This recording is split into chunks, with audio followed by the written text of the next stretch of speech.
Hello, ladies and gentlemen, and welcome to day number 2 of the NRG Series here as we are live in Chicagoland. My name is Will Hall, better known on the internet as the Will Hall EXP, and I am joined by Mr. Devil O'Donnell himself, better known as Doomwake. How you doing, my friend? I'm doing pretty good, Will. Excited to see this brand new standard format with Tarkir Dragonstorm. I got to say, I've been playing a lot of standard over the Yes, you past have. month or so, and very, very excited to see what these players brought today. I was like, I need the best. I need someone to carry me today. You know what I mean? I had a lot of modding yesterday, a lot of Is It Prowess. We're not going to see anything like that today, are we? I don't know about that. There may be a lot of Corey Steel Cutters in this room. Well, we'll see how we find out. Maybe that card's too good for stuff. And we'll talk about that a bit later on. Let's talk about what's happening today. It is a 5K standard trial. That means there's $5,000 on the line. This how it breaks down. Talk to me about it, Doom. So, first place, 1,230 points. First and second both get a regional championship invite, 30 points, 25 points for second. And then you see the points payout all the way down to top 32. Will, the points are really what these players are going for. And we have a really tight race in this leaderboard for season one.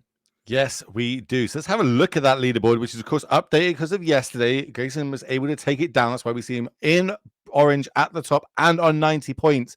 But look at all the names on there. Everybody's fighting for every single point. Then no one is dropping here. That one extra point could mean the difference from getting into the championship at the end of the year and not. So any key names on here you think we should be looking out for today? Any spicy brews as we look for the deck lists? I will say a lot. I was going through some of the deck lists, at least for the top 10 or 15 players, and a lot of these players have registered prowess. We do have Grayson and Harrison in our feature match area for this round, playing something that's not prowess. But the one thing I want to highlight here is we had an interview with Grayson yesterday, and he said he, had to play the event because his lead against Jake was not as great as he thought it was. And honestly, Jake is still within striking distance, right? If Jake takes down the event today, maybe Grayson has a bad event. It's crazy to think that Grayson has, effectively just won everything so far, and some people can still catch him. The stat that you told me just before we came on air was literally has won the last 3 modern events here at the NRG. Mm-hmm. That's not an easy task. And if anything, I don't even know if that's been done before. It definitely is going to take a lot of work to be able to repeat that. So huge, a feather in the cap there for Grayson. Is he going to be able to do it again? Is he going to be one of the back-to-back champs? That has happened a few times. So we're going to have to see and find out because, as you said, he's not on this Is It Prowess deck. I'm looking at it right now, and we've got the players set down, and we'll get down to them when they are ready. But talk to me about this deck that he's playing. He's playing Omniscience. Yeah, so the deck list that Grayson is playing today, like you mentioned, Omniscience, it's using Abuelo's Awakening to get back Omniscience from the graveyard. And these decks used to play the battle that searches a card from your sideboard. They actually don't really need that anymore. They found a Mm-hmm. kill that involves, once you get Omniscience into play, you can loop Founding the Third Path with 2 Meringue River Regents, which allows you to bounce 2 permanents when it comes into play. So you do Founding, mill for 4, Regent, bounce the founding, second Regent, bounce the first Regent and the founding, and you can just do that infinitely. So that is what Grayson's playing. And I think a lot of the players have gravitated towards this Omniscience deck for, posterity's sake. The Minneapolis Regional Championship had 3 copies of Omniscience in the top 8. And I think a lot of people are gravitating towards this because it is one of the decks that can play 4 temporary lockdowns in the main deck.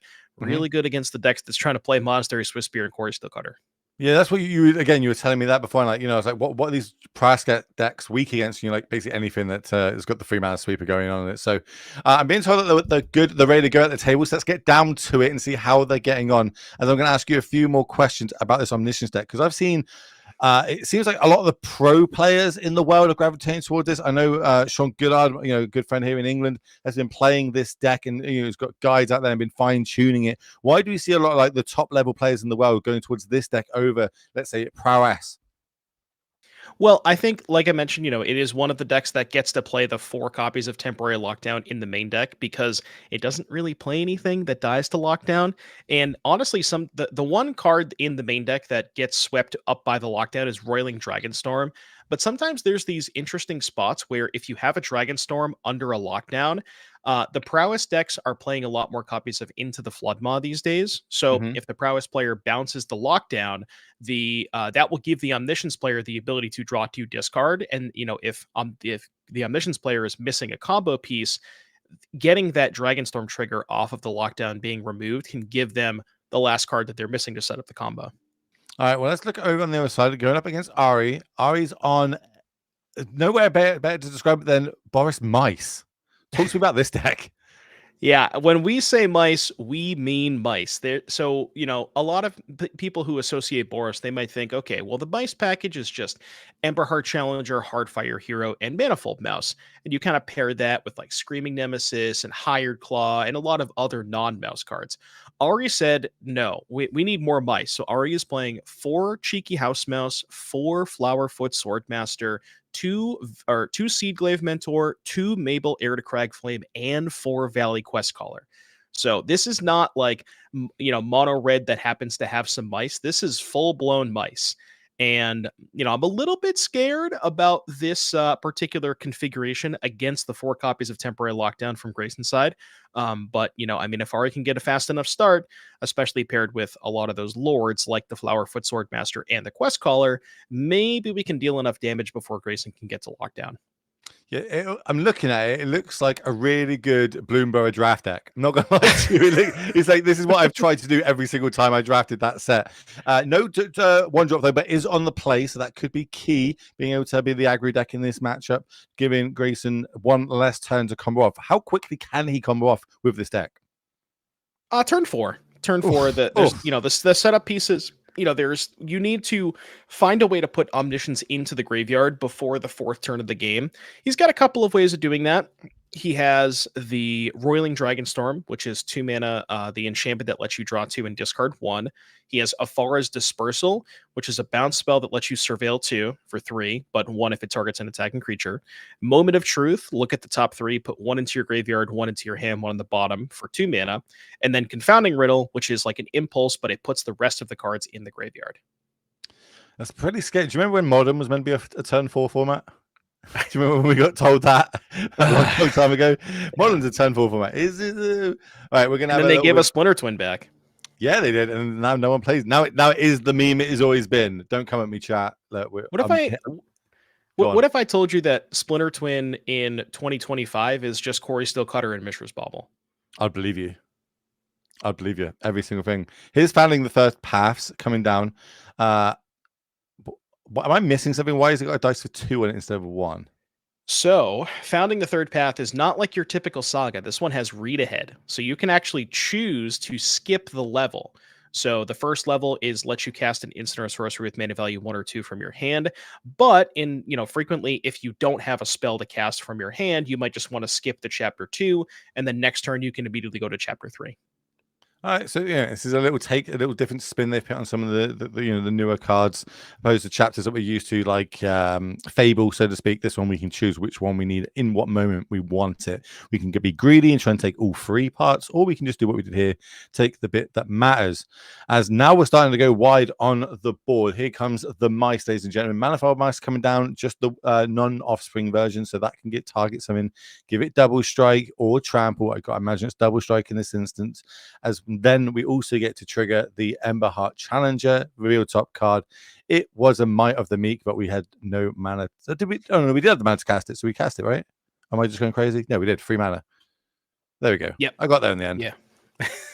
It's Sunday, ladies and gentlemen. I've been up for a while now. It's fine. It's good. We got Doom in the house. Doom's going to be carrying us through this, as we don't have an Omniscience in the graveyard just yet. That's good news to Ari, correct? That is definitely good news for Ari. Yeah, they're not being an Omniscience. Now, Grayson does have the potential to have either Afara's Dispersal here, which is a little bit of interaction that lets him surveil, or potentially a copy of Moment of Truth to, be able to find a copy of Omniscience and put it into the graveyard. But this is a big attack here for Ari. I believe there was a Monstrous Rage in hand for Ari, and if we have Monstrous Rage on the Challenger with Double Strike, that's gonna believe that's lethal. I can't count that high, but we've got a Valley Quest call on the board, so that gives everything +1/+1 because they are rabbits or bats, birds, mice. So 8 right now. 1, 2, 3, 6, 7, 8 damage. I believe with this it would be lethal, and Grace is just like, cool, you got me. Scoop him up. The mice getting it done. Yeah, I believe Ari had 8 damage in play, and then the Might of the Meek would have given him an extra 2, which is doubled because it's 1 from the Might, 1 from the Prowess trigger, times 2 is 4. That would have been 12, and Grayson was only at 10, so. Okay, well, we get to go to sideboard. Nice quick games. And I'm quite happy that Mice won. So let's go start over on Grayson's side. Of course, was able to win yesterday. Now trying to run it back here in standard. In the sideboard, we've got some Beza. I feel like I was pretty good. Changing the equation. The card I could not pronounce yesterday to save my life. The Clarion Conquest. Yeah, don't worry about that one. The Day of Judgment, Get Lost, Ghost Vacuum, Voice of Victory, probably my favorite card in the new set. Overlord of the Mistmoors, and Negate. Anything you like here? Yeah, I mean, Grayson definitely has a lot of options here. I'm not entirely sure how many of these he wants to go towards in a matchup this aggressive. Has options of alternate threats like Voice of Victory, Overlord of the Mist Wars, and Clarion Conqueror. Probably not going to go towards many of those. Something like Beza to help get a couple of blockers in play, a little bit of life, that could be very good, along with the Day of Judgment to help sweep up a lot of those mice. And then potentially something like Get Lost if he wants additional cheap interaction to help handle those double strikers early on. And over on the other side for Ari Cyborg, we have got a Braids, Boris Charms, Get Lost, Lightning Helix, Shard Mage Rescue. Have a quick read of that one. I haven't seen that since draft. We've got Sheltered by Ghost and Witch Stalker Frenzy. Anything in here good?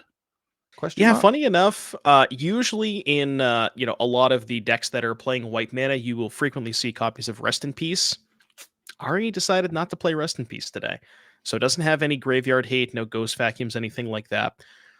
What Ari does have is you could do a couple of Get Losts to maybe kill the temporary lockdowns because you're assuming that those are there on Grayson's side, and that kind of is a card that can get a lot of Ari's battlefield presence away.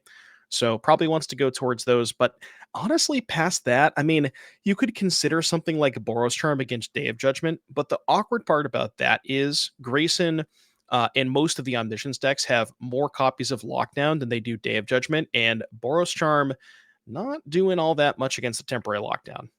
No, yeah, I think I agree with you on that one. I'm looking at like, how much do you respect like a Beza coming down? Can we actually fight through that, or is it better to try and give ourselves like a clean answer, like a Witch Stalker Frenzy, which used to see in some of the red decks? It can double up because of what's the free drop that when it gets damaged they can't gain life or whatever it is.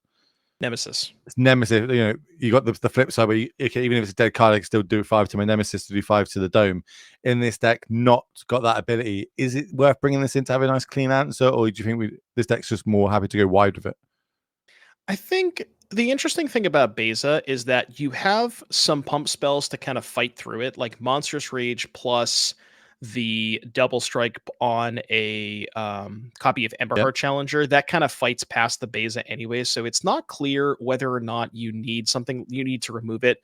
But yeah, it just feels like that card's a little bit too narrow.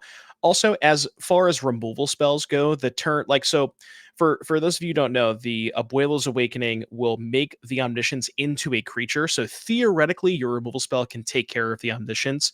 But the problem with that, Witchstalker Frenzy specifically, is that it's always going to be 4 mana if you're targeting the Omniscience because it's on their turn. So if you wanted a kill spell for that, maybe you would rather go something cheaper like a Helix or an Abrade. Okay, interesting. And again, it's interesting. It does make it a creature, but we're off to the races. Both players like the opening hand. Just a land pass on both sides. So again, no turn one play here for definitely. You know what's This is not names. This is definitely Ari, not Blake, on the left of our screen. Whoa, Blake and Will. What? You know what's interesting about the lands that Grayson is playing I believe it's called Mistrise Village. So this is a funny land because it enters tapped unless you control a mountain or a forest.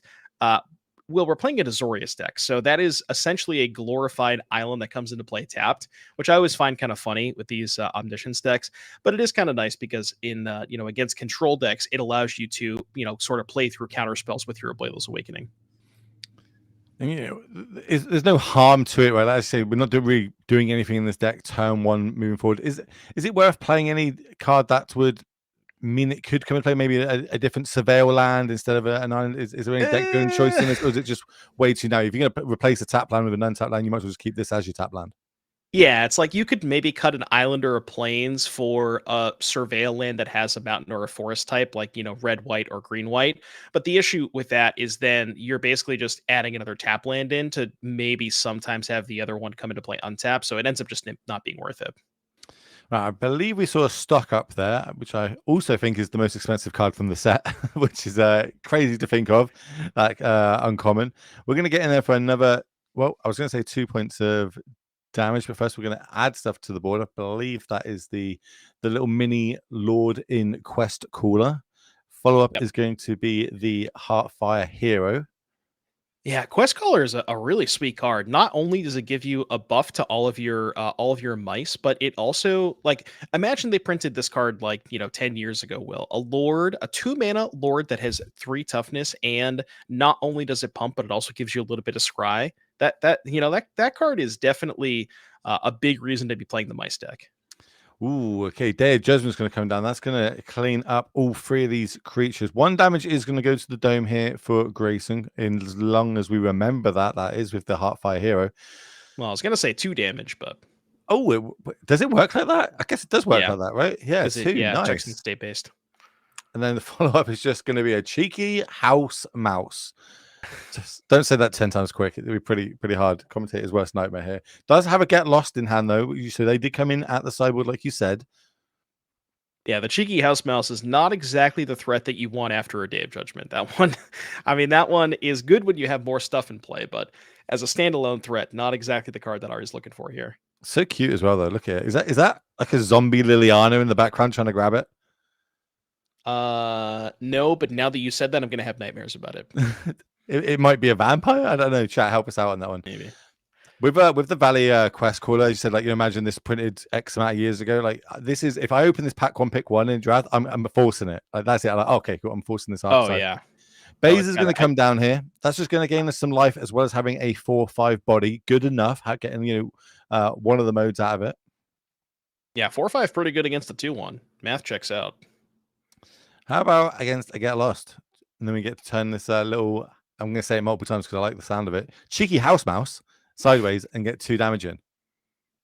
Get Lost is really nice against the Omniscience deck too, because they don't really have a lot of creatures, so it's going to be hard to find a target for those maps. I guess Grayson could just, this game has been developing a little slow for kind of sort of Very slow. for Ari's side. So if Grayson just has land and the Meringue River region, just kind of fire that off, bounce the cheeky house mouse, get a 6 power flyer, but we're not going to go ahead and do that. We're going to play a Dragon Storm instead.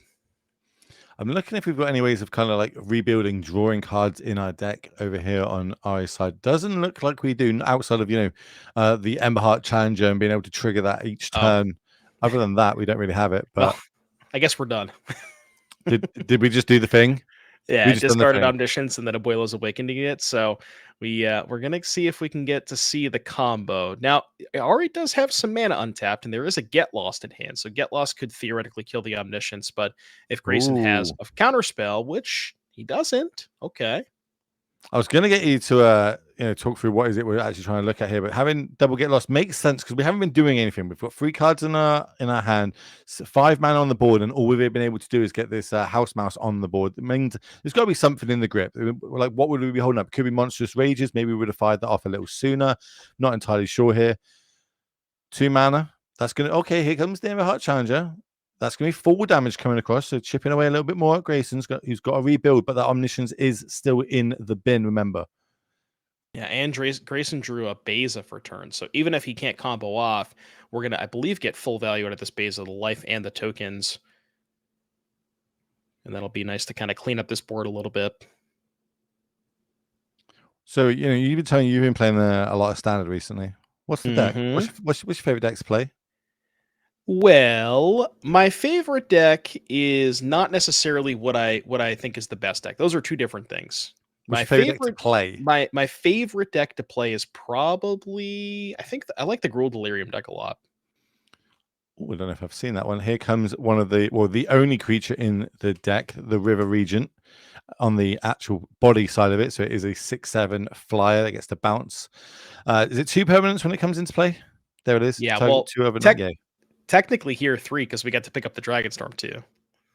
But yeah, Value. bounces 2 permanents. The value train is real.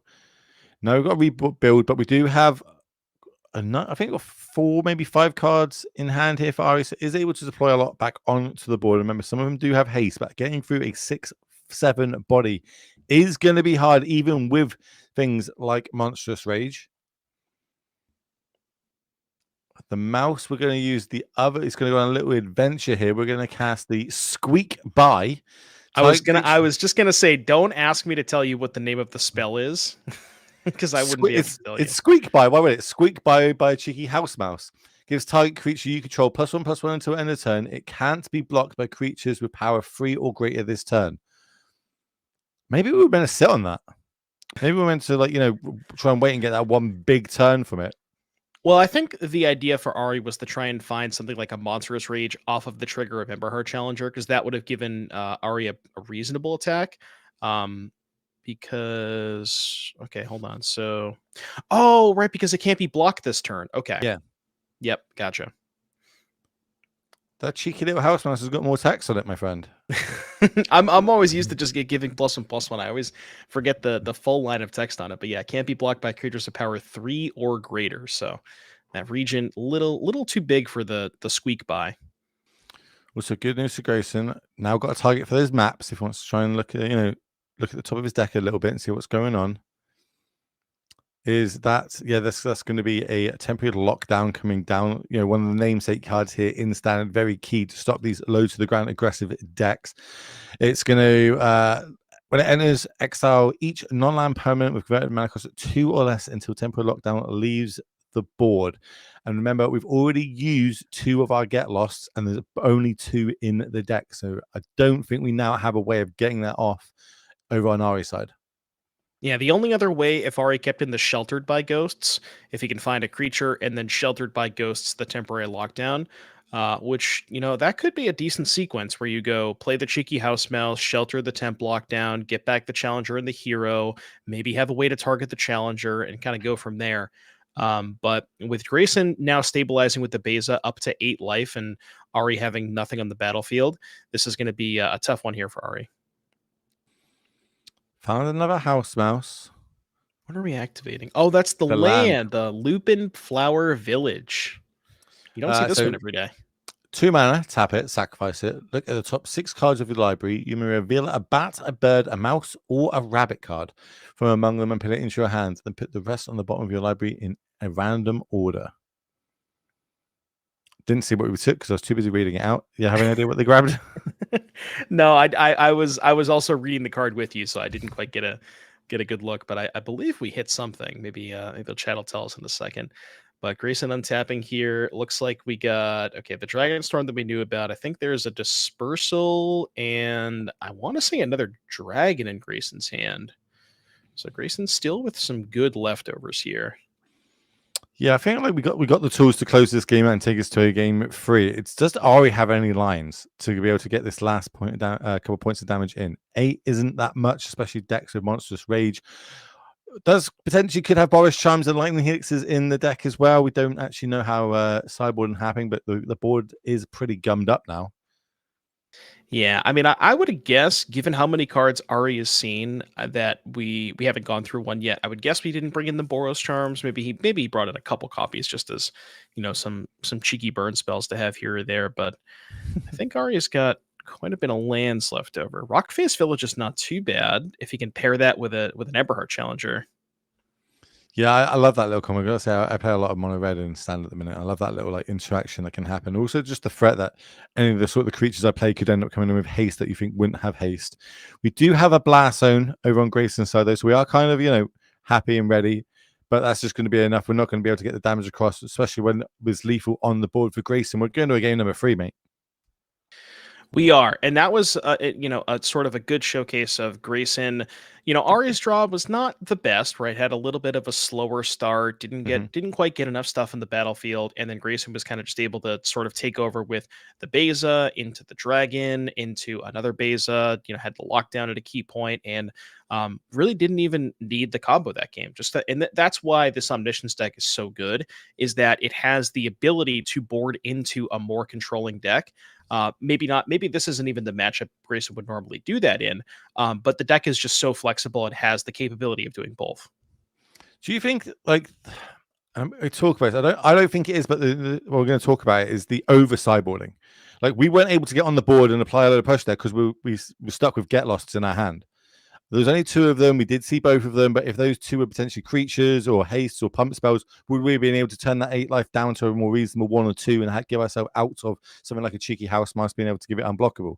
Is it, where do we draw the line on cards to from in our main deck to sideboarding cards? Is what I think what I'm trying to get at here is like, how do we get around not over sideboarding? Yeah, it's tough because if you look at Ari's deck list, he probably cut some of the 3-drops, some of the cards that are slower in this matchup, like Mabel, Heir to Cragflame, or Seedglaive Mentor.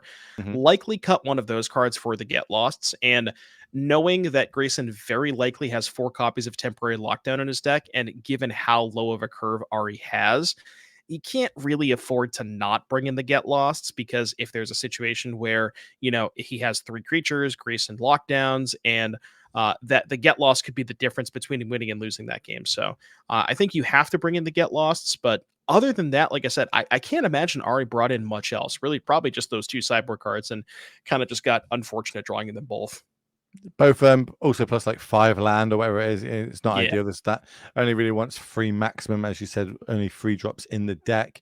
But now it's going to be on the play. Might actually start with a 1 drop for this aggro deck at this point. Haven't seen it in the last 2 games. Grayson's going to have it, obviously, be on the back foot, really going to look for those temporary lockdowns, those days of judgments, things to try and interact nice and early to slow Ari down. Because as soon as we get to that mid to late game, I see as early as turn 4, Grayson could run away with this match and be, 1-0 today, starting off and maybe going back to back over the weekend, which is a feat that hasn't happened many times, but it's a very exclusive list to be part of. Yeah. Crazy. I believe the last time we saw it was Dom, right? Was it Don that did it? Yeah, it was Dom who won. I know he won Saturday with Amulet. I can't remember what he won Sunday with. Probably You some. remember? I want to say it was a domain deck, but I could be wrong. I can't remember if it was Pioneer or Standard. Maybe we can get somebody to confirm that. But I know Where's our I'm fact pretty sure checkers? Dom was the last back to back. Yeah, somebody fact check us. All right. Ari not happy, didn't like the hand. I think it was all white mana and no red. And of course, obviously, the majority of this deck is tends to be red for the aggressive part of it. So he's going to throw that back, go down to 6. Grayson likes the keep. Going to go with them. Chat saying it was Legacy and it was Land's Turbo deck. I remember that now. Yep. Okay. Got it. We appreciate chat, man. Like, what would we do without Twitch chat? Like, literally, think about it. Do you remember before Twitch chat? I don't. I literally never remember a time before Twitch chat. It's not worth remembering, chat. You're all awesome. We appreciate you being here on this Sunday, I guess morning for most of you. Let us know where you're listening from. If you're in Europe like me, it's definitely the afternoon at this point. But if you're over I was going to say, what time is it over there? It is 15:34 where I am. So Okay. It's getting a little bit late, and they will finish around about 8-9 o'clock by the time we pass over to the next 2 commentators. Mr. Is it Mason and Ross, I believe? I believe it's Mason and Ross, yeah. Closing out the show. Right, here we go. Cavern of Souls. Nice and easy. Can name mice with that one. And then we're starting off with a 1 drop at last. That one is Flowerfoot, Sword Master. Great little art on it. What is he wielding? First time we've seen this card, and specifically in this deck, this card gets out of control pretty quickly, especially if you can go, follow this turn up with 2 more 1 drops, and the next turn start targeting the Swordmaster. That gives you sort of a pump on the whole squad. And I think we have 2 1 drops in hand. Looks like we have. Okay. A way to target it, give it +1/+0, give it trample, get another card deeper, and get it bounced back to our grip. Ooh, yeah, that's brutal. I mean, I guess for Ari, if, now that that's getting bounced, if you have a 3rd land, you can just go ahead and play the 3rd land and then offspring the Swordmaster next turn. But that's not even necessarily what Ari wants to do with his turn 3, because I think looking at his hand, I believe there's another Swordmaster and a Manifold Mouse. So I think his plan was, maybe deploy the Manifold Mouse, double strike on the Swordmaster. But now we don't have the ability to do that. Let's see how we're going to start off. We are going to start off with a Heartfire here, and then we're going to follow up with the Swordmaster again, getting there for our 2 points of damage. So we're kind of setting up no land drop here, which means we do have all spells in hand. End of turn here, moment of truth. This is where things start getting scary. Will an Omniscience go in the graveyard? No, it will not. as a change the equation. And Oh, this is was it? kind of the thing. This is the thing about the Omniscience deck, where sometimes it's firing in all cylinders. You go turn 2, Dragon Storm, discard the Omni. Turn 3, lockdown. Turn 4, combo. But then there's some games where you just don't find the Omniscience in the top half of your deck. That happens a decent amount of the time. There is a lot of variance with regards to this Omniscience deck and how often you can actually put it into the graveyard. And it looks like, I think Grayson's got a Dragon Storm, but we're going to go for Baze instead. Baze is going to come down, giving us the life. No extra voice coming along with it because it's one apiece. Ari's very, it's constrained on white mana, it looks like at this point. I can see a couple of white cards in the grip, but not the ability to deploy them. How about a second mountain? Just what we needed. Okay. Which one? That one's That is going to be a Mabel. That's maybe? Mabel, right? Okay. Yeah. I think Maybe that's it's the Mabel. art Mabel. It's either Mabel or it's the Mentor. I'm going to go with Mabel because Maybe it's Mabel. I don't think they. Well, maybe they. I don't know. Alternate art cards commentary. It makes our life a lot harder, man. I tell you. Yeah, well, really the thing is, I think there is an alt art Seedglaive Mentor too. That's why I was a little confused because I think they look pretty similar, at least from this distance. But in any case, Mabel, yeah, Mabel, we haven't seen Mabel yet, and I wasn't sure if Ari was going to go ahead and keep that in because it is a little slow, but it does give you a very, very consistent way of triggering Valiant. So it gives you an equipment that you can equip over to the Swordmaster, trigger Valiant, and it gives you a little bit of pump on the Swordmaster as well. That's the Rolling Dragonstorm, correct? That I see being played. Yep. Yep, Rolling Dragonstorm. So that's one of the newer cards from the Dragons set. When it ends, draw 2 cards, discard 1. That's one of our ways of getting Omniscience into the bin. And whenever you or when you control a dragon that enters, return this enchantment to its owner's hands. We get a little bit more value if needs be. Pretty cool art. Oh yeah, love the Dragon Storm, especially in this deck where the blue dragon is so perfect because the 4 mana spell on the blue dragon is draw 3, discard 1. You want to put cards in your graveyard with Omniscience anyways. The 6 mana bounce spell gives you a lot of time, re-triggers your Dragon Storm to go a little bit deeper in. So it's just kind of the perfect combination of cards for a deck like this. It hurts when you say the blue dragon's a perfect one. It should all be red and nothing else. Okay, like I am an old school D&D player. Red dragons are always the best. Come at me, chat. Anyway, back to this. So when we're talking about different card arts and pronouncing different names, you wait till this Final Fantasy sets out, and I start mispronouncing all these names of everybody's favorite characters because I've never played any Final Fantasy game. People are gonna come after me. And did you see the spoilers yesterday? When they were coming out, we were live on here, so I didn't get to look at too many of them. I saw that Ragavan's getting a preprint as an alt art or something, or at least Yeah, I think it is. It could be a fan made one. It looks the same to me. I'm not entirely sure if it was a real card or not. I just know there's a lot of hype behind it. A lot of people are really happy that set's coming out, and of course, will be in standard. So everyone is going to get to play them straight off the bat. So we got a little bit of a combat going on here. Did we just equip something? Am I missing? What have we got that can equip in this deck? We equipped the Crag Flame, the Crag Flame that we got off the Mabel. So I believe what Ari did is we targeted the Swordmaster with Rockface Village to trigger the Valiant that would have made it a 3 power, and then the Crag Flame we equipped that's 4 power plus the Mabel is 5. So I believe Ari is attacking with a 5/3 into the Beza. So hypothetically, if Grayson were to block, it would be a trade. Not gonna lie to you, when I looked at Mabel, I just looked at everything it's +1/+1, and that was it. I didn't read the second part of the text. The fact it comes makes along it equip it. That's pretty cool. That's pretty cool. Yeah. Clag Fame, a legendary. It's a little expensive. The Crag Flame is 2 mana to equip, so it's a little pricey when you're trying to trigger Valiant. But in spots like this where Ari doesn't have a lot else going on, does give him a little bit of ways to keep the gas flowing.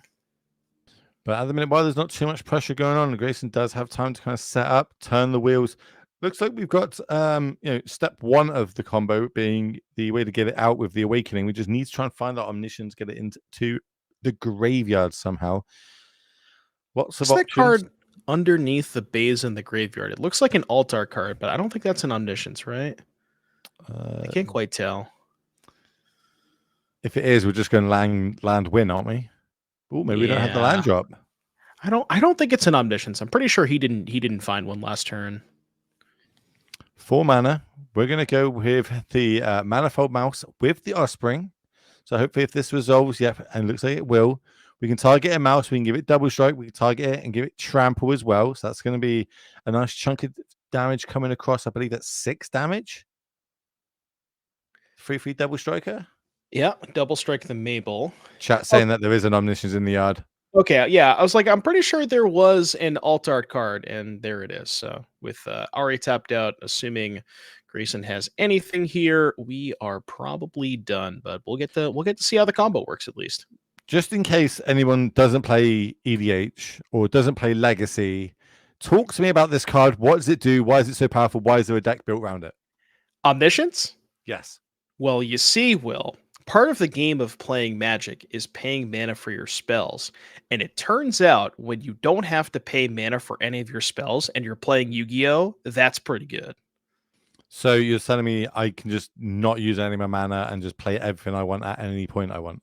Seems Yeah, good. it just turns your deck into a Yu-Gi-Oh deck. They don't have mana, so. So how do we win? So the win condition here, at least the one that Grayson is going for, is you set up Founding the Third Path, which is the saga with read ahead. You can skip to the chapter that mills target player for 4 cards. You target your opponent, and then once you combine that with 2 of the dragons that bounce permanents, you go put the Founding into play the dragon, bounce the Founding, replay the Founding, mill them for 4. Play your second dragon and bounce the first dragon and the Founding, and you can repeat that infinitely to just mill your opponent out. Hey, Boris Chum came in. Ooh. Not great when your opponent's at 19, though. I understand it. I mean, we did see 2 Day of Judgments get cast as a closed decklist tournament. So you may be thinking there's more than one of those in the list. There isn't because we've got access to it. Unfortunately, here for Ari, might. Okay, going to try to cast the Swordmaster with the Offspring. I think we've got a way to change the equation in hand, but decide to. How does that change the equation work with Offspring? Does it change the CMC completely, or No, it's like kicker. It's an alternate cost. So I'm pretty confident you can still change the equation because it says counter target spell with mana value 2 or less. So both the Swordmaster and the other offspring, the Manifold Mouse, would both still be 1 or 2 mana respectively. all right? It looks like we drew a Emberheart Challenger off the top, so we could play. Oh, also I've just realized that there's a Cavern of Souls. That's why we didn't counter it. I'm an idiot. It's fine. I also missed that too. There you go. What's fun? Yeah, we were talking this whole game about Ari not having white source. The only white source of mana has been that cavern. Does have the Emberheart plus Boris Charm, and I think that might be a cheeky house mouse at the back of the grip there. And we're going to go with the Emberheart. Makes sense. Of course, all of our mice get +1/+1 currently. If we target, go on. What's awkward about the cheeky house mouse is for Ari against that Beza, the spell you would want to play the spell half of it. But Cavern of Souls, even though it makes white mana for mice, you can't make the white mana for the spell half of it. Ooh, Rockface Village is going to get activated here. That's going to target the Swordmaster. That's going to trigger. That's going to give all the mice +1/+0 until end of turn. That's a lot of triggers. That's 1, 2, 3, 4, 5. Oh, everything. Why not? Does the Emberheart hunt? The Emberheart's 2. Emberheart's only 3, 4, 4, right? Yeah. Oh no, it's 5 because of the Mabel. Right, the challenger is 5, right? Because it's 2 base, 1 from the Mabel is 3, and then 2 from both Swordmasters. Or wait, no, only one Swordmaster because we only right? targeted one Swordmaster. Right, okay. So yeah, I think we just lost that. Maybe we miscounted. Maybe we're just trying to get as much wanted to push damage the in as damage we can. Yeah, but I say with a Boris Charm in hand, eventually we'll draw a white source. Maybe we think that can get us across the line, going 4 points to the dome, maybe. But just passing the turn back, this is still not doing anything. Yeah, this is such another a Boris Charm off the top. Yeah, can we Cavern of Souls name instant or source? Name instant, please. Can we do that? Only have to get Grayson down to 8 now. Basically, we just made well, we got to get him down to 8 and draw white mana. And make sure he's got nothing. And of course, hope he never casts that change the equation. Only a few things to do. Don't worry about it. It's draw the third Boris Charm. We'll figure it out. Doesn't really have a good attack here into the Beza too. We can pump the Mabel to 4. but that does not get past the base. I'm interested as to why we maybe like you said, maybe Arias was just trying to push some damage last turn. But If we were potentially, doing that, I think I would have attacked with the Mabel as well. Like, I feel like if I was getting like, yeah. what's it really doing at this point? It's just a Lord. I'd And rather have the extra points of damage. that Grayson's probably going to block the challenger in that spot too. Oh How my about a god, third Boros Charm? you called it. You asked. You said, "How about a third All one?" right. It's fine. Now we just need a white source. He's showing the camera. Just realized it's Love it. Love it. There you Hey. go. All right. Now we got fireworks. Okay, so we could fire one off a turn now, and that would still only pick Grayson down to 8. We could give the Mabel double strike, which See, the awkward part about giving Mabel double strike is if Grayson has any interaction. And the thing is, because he has omniscience in play, if he had any sort of draw spell, he would have been playing them. oh If he yeah. had any creature, he would have been playing them. So you have to assume his hands all interaction anyways. How important is that to be able to read your opponent?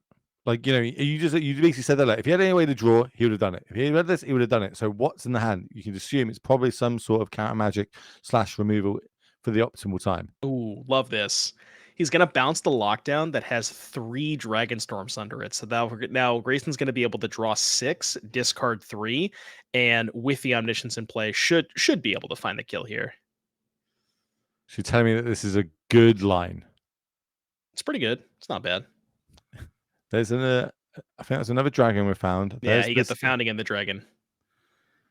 There's the saga. At least Ari's having fun. He sees the amusement of drawing the 3 Boris charms in a row. Yeah, and he sees the founding target you. Ari's like, Here's the combo. Bounce, bounce, bounce, bounce. So one last time, talk us through it, Doom, as Grayson is going to take this one down and continue how he was yesterday with a winning record. Yeah, so founding Milieu for 4, dragon bounce the founding Milieu for 4, dragon bounce the dragon in the founding Milieu for 4, dragon bounce the founding. You get the idea.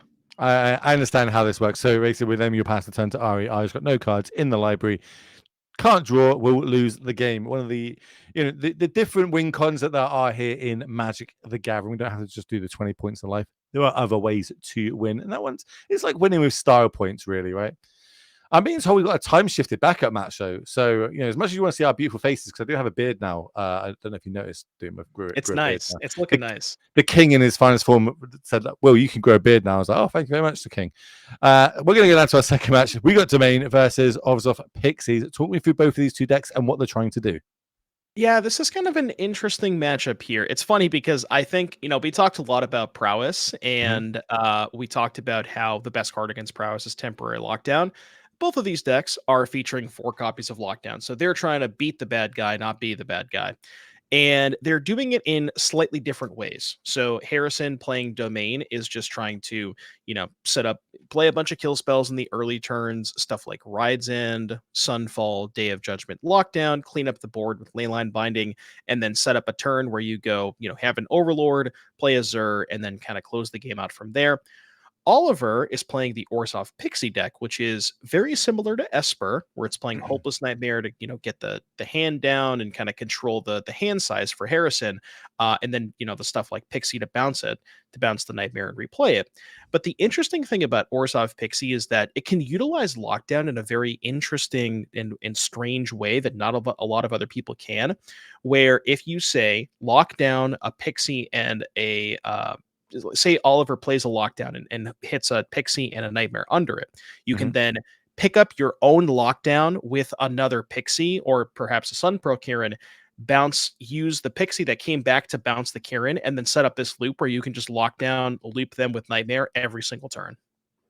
Well, we've got Overlord of the Huntwoods coming down. Pretty much the one that had the most hype behind it because it does generate the everywhere land, which means we can tap for everything. This is going to help ramp Harrison out here. End the turn on over on Oliver's side. We're going to flash in the 2/1 bounce back. The Nightmare, as you said, try and get some incremental value from that. And it's very much like a nickel and dime type deck, isn't it, that Oliver's playing? Like, do this, bounce it back, do it again, to come back. Because eventually, discarding cards. Some people will get greedy and discard lands early, and then they'll be a little bit stuck on lands, or you're going to discard your spells, keep your lands, and hope to live off the top of your deck.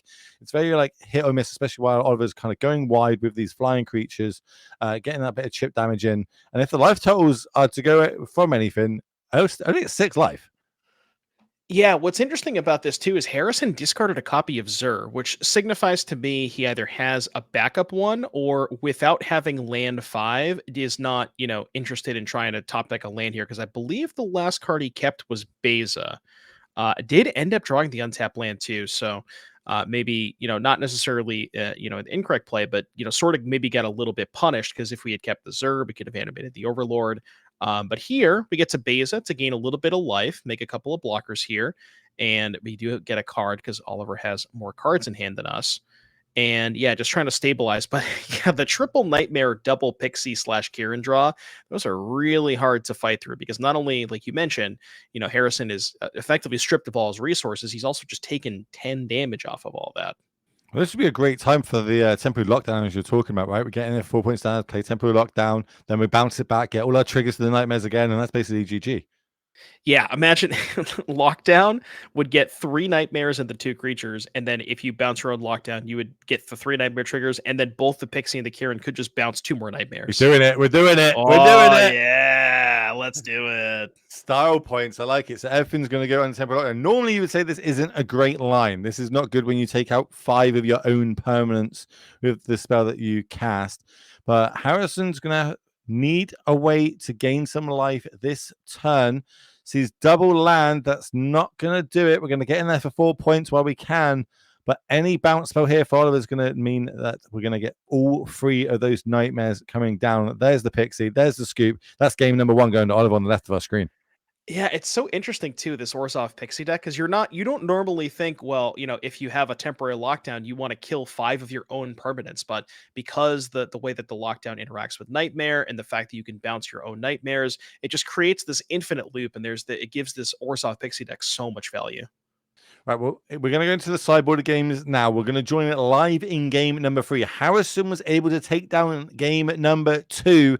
Both players mulling down to 6. While they kind of look at these opening hands, we're going to go through the sideboards quickly. I'm going to start over on Oliver's side. We've got Duress. We've got Emerald, Saint of Dusk. Alenda. Is it Alenda? Is that how I say it? Alenda, yeah. Exhort, Get Lost, a Flanker, Lauren, Unholy Annex, and Rest in Peace. Is any of these taking your fancy against this domain deck? Yeah, Duress is fantastic. Exercise and Get Lost are great to be able to handle the Overlords and the Zers and whatnot. And then we got going across on the domain side. Of course, we were able to take down that game number 2. So we're going to have some spicy stuff in here. We've got an Atraxa, some Bazers, a Day of Judgment, Elspeth Smite, and Elspeth Storm Slaver, Heritage. That is definitely the big Nissa, but it's in Phyrexian for me, so I can't read it. But it's the big Phyrexian Nissa, a Negate, a High Noon, and a Patchwork Formation. What do you like out of that? Yeah, I mean, Harrison has some interesting options. You might think you want to go towards something like Atraxa because if your hand is getting stripped, Atraxa is a good way to refill. But it's actually kind of hard to get to 7 mana against a deck that's Hopeless Nightmaring you over and over again. So you actually kind of want stuff that's a little bit cheaper, like on the side of Beza. I think Beza is probably Harrison's best card in the sideboard here. Other than that, you could maybe go towards something like Elspeth Smite to pick off an early Pixie. Or maybe something like, guess you really don't want to go towards Negate. Day of Judgment could help clean up the Pixies and the Kierans, but not a ton here for Harrison.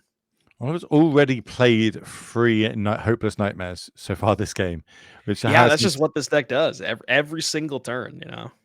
One good card to kind of counteract that, I guess, is the beans that we see on the board now. So every time we play a card of CMC 5 or greater, we do get to draw a card, which is going to be ideal because when we start playing those Overlords, even if it is for the impending side of it, we still get to draw.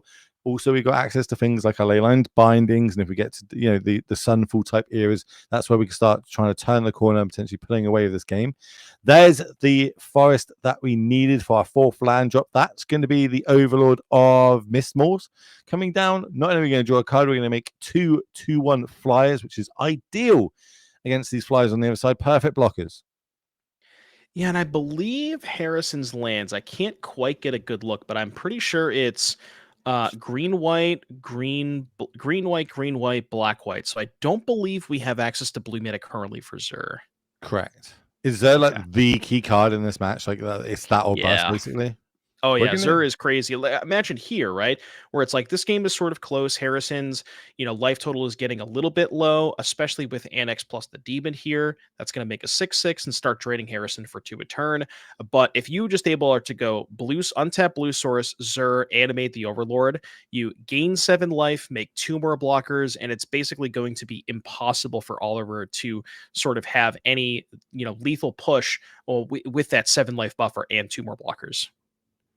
Well, Demon's going to get made, as you said. That's going to be the second half of it. Ritual Chamber, 2 life, end of turn, going to get drained and gained, as well as another card as well, just to keep a little bit of his hand a little bit more topped up. On the flip side, we're going to play Overlord ourselves. That is going to be able to give us the blue mana, at least for next turn if we Yeah, need next be. turn. If there is a next turn, right? Yeah, fair one. We're at 6 life. We do get to draw a card as well, remember. We've still got the 2 what tokens are they? They are insect tokens on the other Insects. side. And we get to play another beans. So that's 2 now. One problem I always found in this deck is there's a chance I was going to mill myself out when the wheels started turning and burning. Worth noting here, no interaction for Harrison. So if Oliver has the ability to, he actually only has to clear 1 blocker because Oh, double Zero in hand. yeah, well, it's all going to come down to whether or not Oliver can remove a creature because 1 blocker killed, chump block the demon, Harrison goes to 2, and then dies to the Annex and end phase. Right now, Oliver can only get Harrison down to 2. 2 blockers, 1 gets through plus the Annex, so that is not enough for lethal, and that should do it, I That's believe. enough, right? Being able to give a creature -2/-2, get one of these insects off the board, turn everything sideways. We chump block the demon. 4 damage comes across, but because there is a demon, that means that 2 extra points at the end of the turn will go across and reduce Harrison down to 0. So congrats to Oliver taking that one down. It did really good, man. But then I suppose if you cast multiple nightmares against the big mana deck and don't let them kind of do their thing, you're going to probably run away with that game. Yeah, I mean that matchup really just comes down to whether or not the Pixie player has the nightmare. If they Mhm. like imagine that game for example, if Oliver doesn't have the turn 1 nightmare and has the Pixie plus the Kieran that he's not doing that much with, but when you are able to go nightmare into Pixie bounce into Kieran bounce, you get such a fast clock and drain your opponent out of resources, and that's sort of exactly what the Orsov deck wants to do. I feel like they always just have they draw 5 cards because they always have those 2 cards every single time I play against that deck. They always seem to have it. But what we're going to do is we're going to step away and have a short break because that is the end of round number 1. We'll be back with round number 2 shortly here at the NRG Series.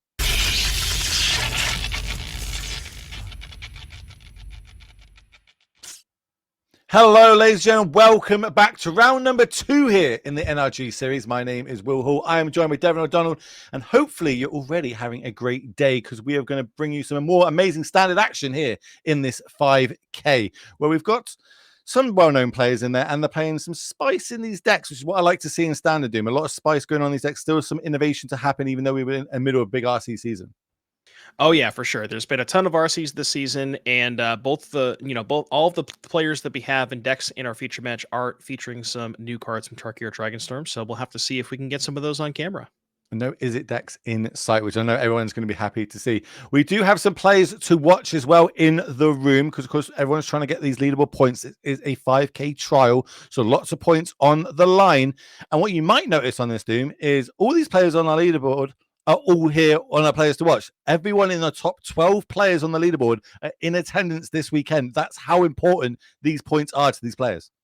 Yeah, only a couple 1-0s here. Wesley and Will picking up a win. Will's going to be the player we're featuring right now, and then you'll notice here a lot of 0-1s here. So we'll see if they can go ahead and battle back and rally back from that 0-1 start.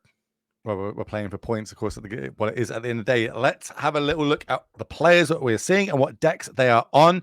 We got Will versus Jacob, Mono Red Prowess, Demir mid-range, and it looks like we're going to have Will Cougar on the left of our screen starting the game off with a Spyglass Seren. That's going to come in, make a map token.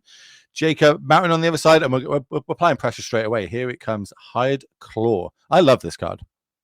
Yeah, Higher Claw is really nice. It gives you some, ways to sort of deal damage. It's kind of hard to block, especially early on. Just the threat of being able to put a counter on it Hmm. makes it, especially on turn two, very hard to block. And it kind of puts your opponent in this in the squeeze. As far as this matchup is concerned, I think this is a matchup that typically favors the Demir side of things. The combination of, cheap removal spells. Preacher of the Schism is a really hard card for the red decks to attack past for toughness. Look at stuff like Lightning Strike and Burst Lightning that can't touch the Preacher of the Schism. And yeah, and Will has a lot of defensive tools like this Flood Pit Drowner as well. Going to buy him a little bit of time, making sure that Jacob can't amass a bunch of early damage. I was going to talk about the high claw, really good in multiples as well. And Oh as we yeah, see there, second one was going to come down. So Will's decided doesn't want to take a bunch of damage here, but is going to get lose one of the creatures there. We're going to do a burst lightning. Love to see that card back in standard now as well. That's going to deal with the Drowner on the other side as we pass it back to Will. yeah. Jacob deciding to Burst Lightning the Flood Pits Drowner main phase, just in case Will had any inclination of using that Flood Pits Drowner to shuffle away the Hired Claw. Most of the time Will's probably just gonna do something else this turn as we see a Deep Cavern back come down. And this one's kind of awkward, right? Where it's like usually you want to take a removal spell, but because the red deck has, four Burst Lightning and four Lightning Strike, just going to take a look at Jacob's deck list. Yeah, we're Yep. on no Lightning Strike. So four Burst Lightning, four Witch Stalker Frenzy in the main deck, as well as two Invasion of Tarkir. So still has enough ways to kill the bat. Now, in Will's spot, if you're looking at this hand, typically with Deep Cavern Bat, you want to take the piece of interaction because if you take something else, they can just kill the bat, get back to something else. Now that you've taken the piece of removal, Jacob theoretically can't kill the bat, and now you with the map token, that's a 2/2 lifelinker. That's gonna be able to gain Will a little bit of life back. Yeah, look at that. I was going to say, how do you decide on that? If you're not taking the removal spell, do you take like a tempo orientated play to try and mess up the next turn? Like, how would you kind of do it? Or is it just depending on what Will's got in his hand? So a lot of the times, like say for example, Jacob just had two burst lightnings in that instance, right? Where so Hmm. even if you take a burst lightning, he still has the burst lightning to kill the bat. You would want to take whatever the highest impact play Jacob had next turn. So if Jacob had a third land and a screaming nemesis, you take the nemesis. So Jacob plays land three, has to maybe deploy the burst lightning to kill the bat, and then can't deploy the screaming nemesis that turn. I think that was a manifold mouse that came down the alternate art there. A lot of those floating around currently, as we spoke about here in standard. Ooh. Over on the other side, though, Will is going to play probably one of the better cards in the deck, Enduring Curiosity. So every time a creature deals combat damage to a player, you get to draw a card. And because both of those creatures have got flying, no blocking happening, going to be drawing two more cards, as well as, of course, gaining two more life and making that life total nice and cushy at 19. Yeah, the 2/2 bat representing sort of just essentially bricking two power on Jacob's side, and because Jacob missed a land trap last turn, couldn't deploy either the Tursa. I believe we still have the Nemesis too, and yeah, so I think last card in hand for Jacob is Nemesis.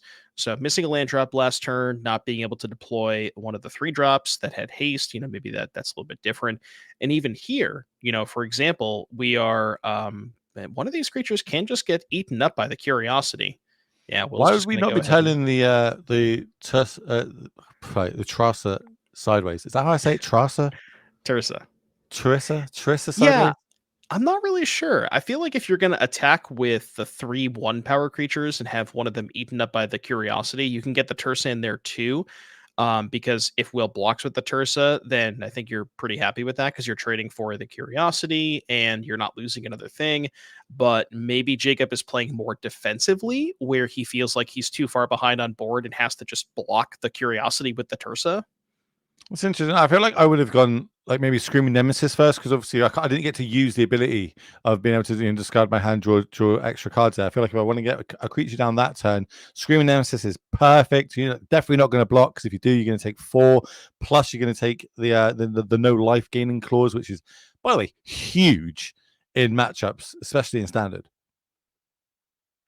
Yeah, looks like Jacob lining up potential no blocks here. So thinking about it at least. Well, if you're not attacking and you're not Yeah, blocking, what are you doing? that was a little strange because I mean, if you attacked last turn, I think Will is still gonna block one of your one power creatures. And Oof. oh my goodness. How about a second one? Double trigger is now going to go on the stack. Will's going to have a grip for the cards by the end of this.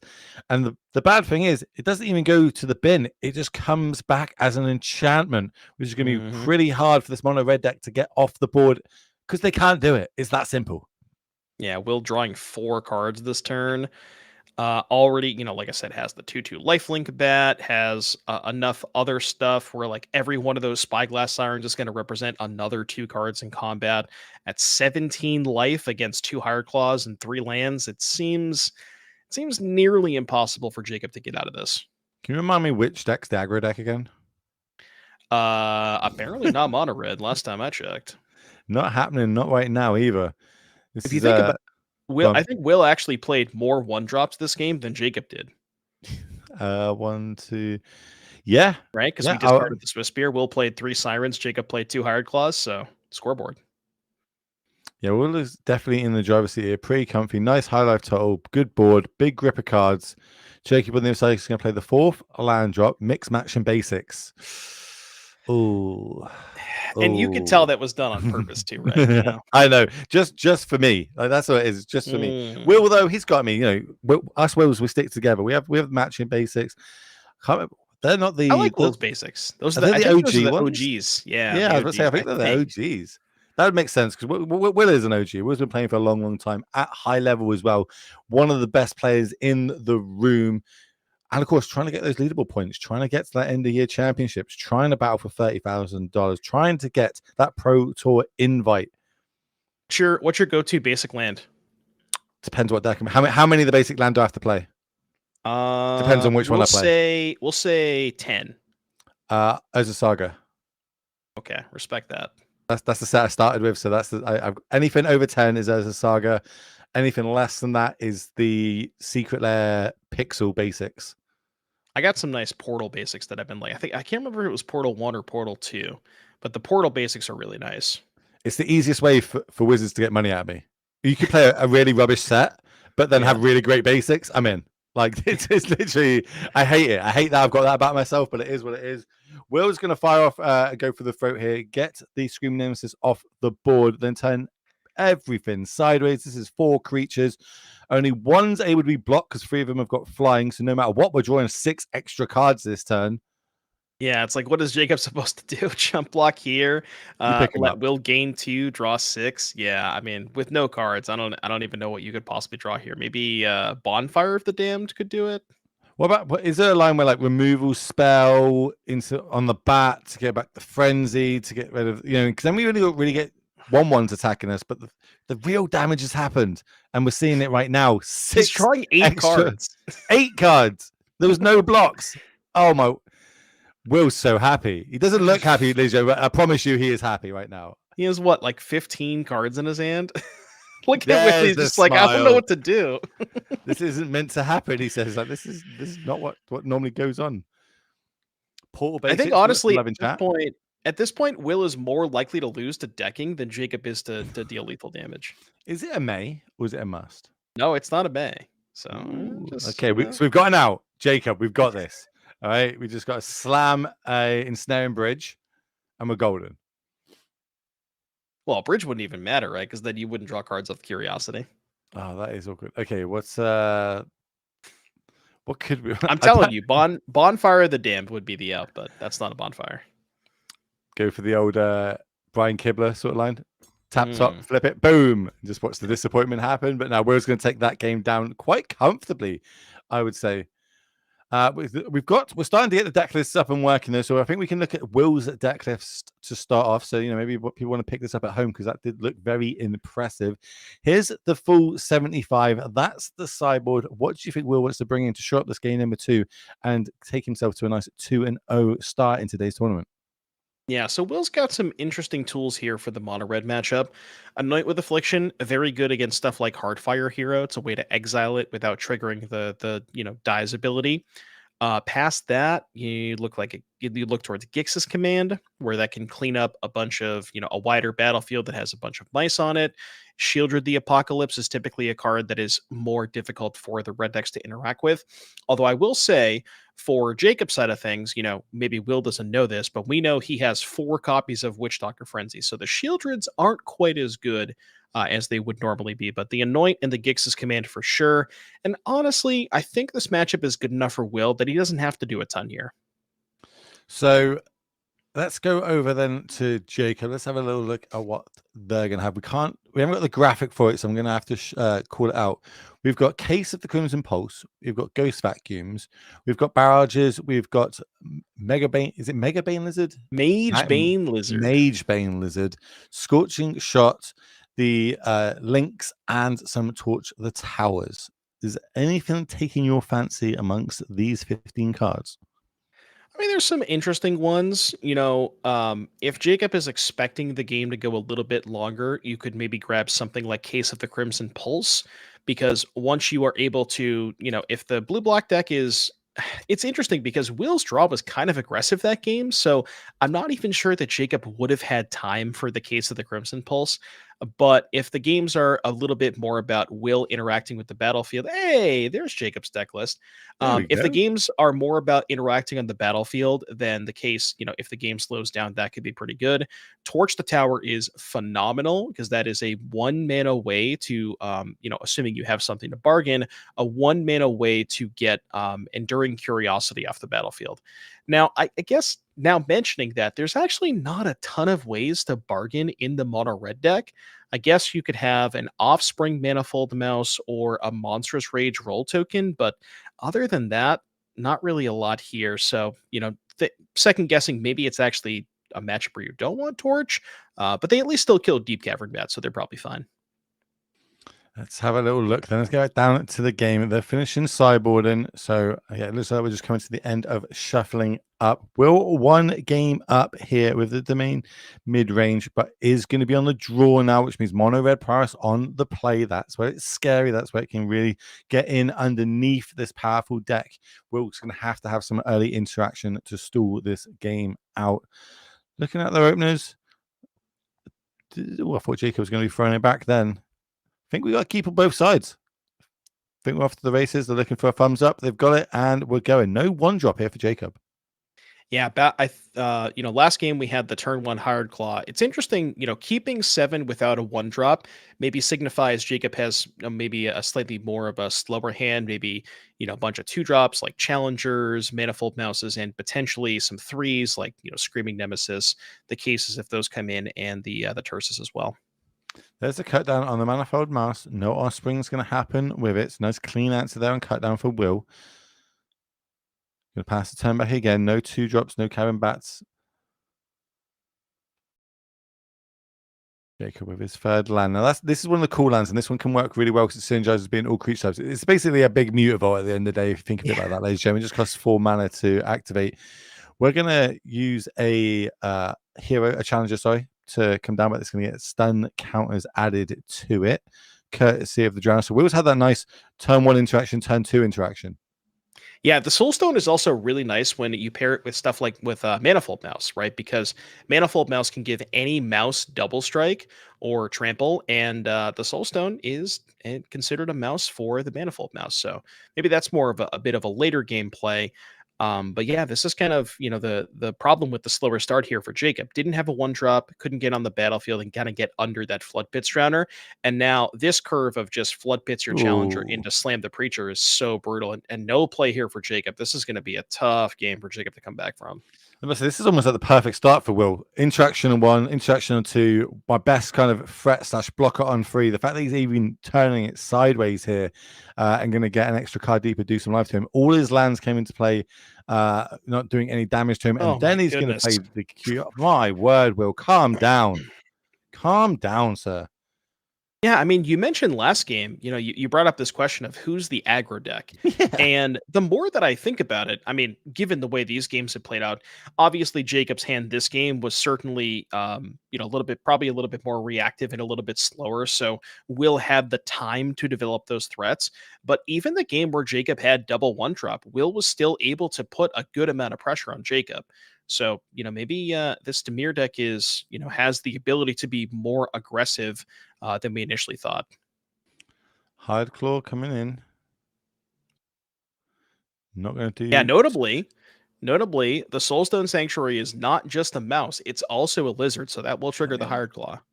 Good old Mutavault doing its thing. But this one's a nice Yes, free free with Vigilance as well. there's some cool synergies with the Soulstone in this deck. What was thinking about blocking? Yeah, and I mean, if you're in Will spot, right, your opponent did nothing on turn one. They played a 2-drop. They did basically nothing on turn three. So you're in a spot where what could my opponent have? They didn't have a Witchstalker Frenzy for my Preacher because it got to attack freely last turn. So basically, Will can assume that Jacob has at least one, if not multiple Monstrous Rages in hand. So it's, Will's trying to figure out how does this combat look if my opponent has one? What happens if they have two? So on and so forth. Yeah, you think because it's basically a free block here because it's going to come back anyway. But with the Monstrous Rage, will it still be able to take this out? You get one prowess trigger, it gets the roll counter as well, Ooh, but it hits that's pretty another good. Monstrous Rage. That's a nice one. That is pretty good. So now we can cast that, and that'll actually get the challenger around the Oh, burst um lightning, so that's going to give it another prowess. So yeah, that means that the mouse is going to stick around. okay, math time. So 1, 2, 3, 4, 5, 3 6, damage, 7, right? 8. 8 minus 3 is 5. 5 plus 6. I believe Will should be taking 11 this turn, going to 6. We'll see if I'm 3, right. 4, 5. Yeah, look at I still got it. I still got it. Do you do this stuff for a living? You should. If you don't, you should, my friend. Math is usually not my strong suit, so All right. Well, can Will rebuild at 6 life now? Jacob was able to find a line to get through. Got a little, the top of his deck was very nice to him, given that extra monstrous rage, and we know how good that card can be in these mono red decks, and all especially all the prowess ones floating around. Now Will's got to kind of have the answers to this. Remember, had that great turn. First 4 turns, 1 drop spell, 2 drop spell, 3 drop spell, 4 drop spell. Yet Jacob's still able to get the life total down to 6 and got 1 card in hand. Yeah, I mean, Will tapped out for the Enduring Curiosity last turn. Likely didn't have a good piece of interaction there because you would imagine if there was a removal spell, maybe he would have held that up last turn.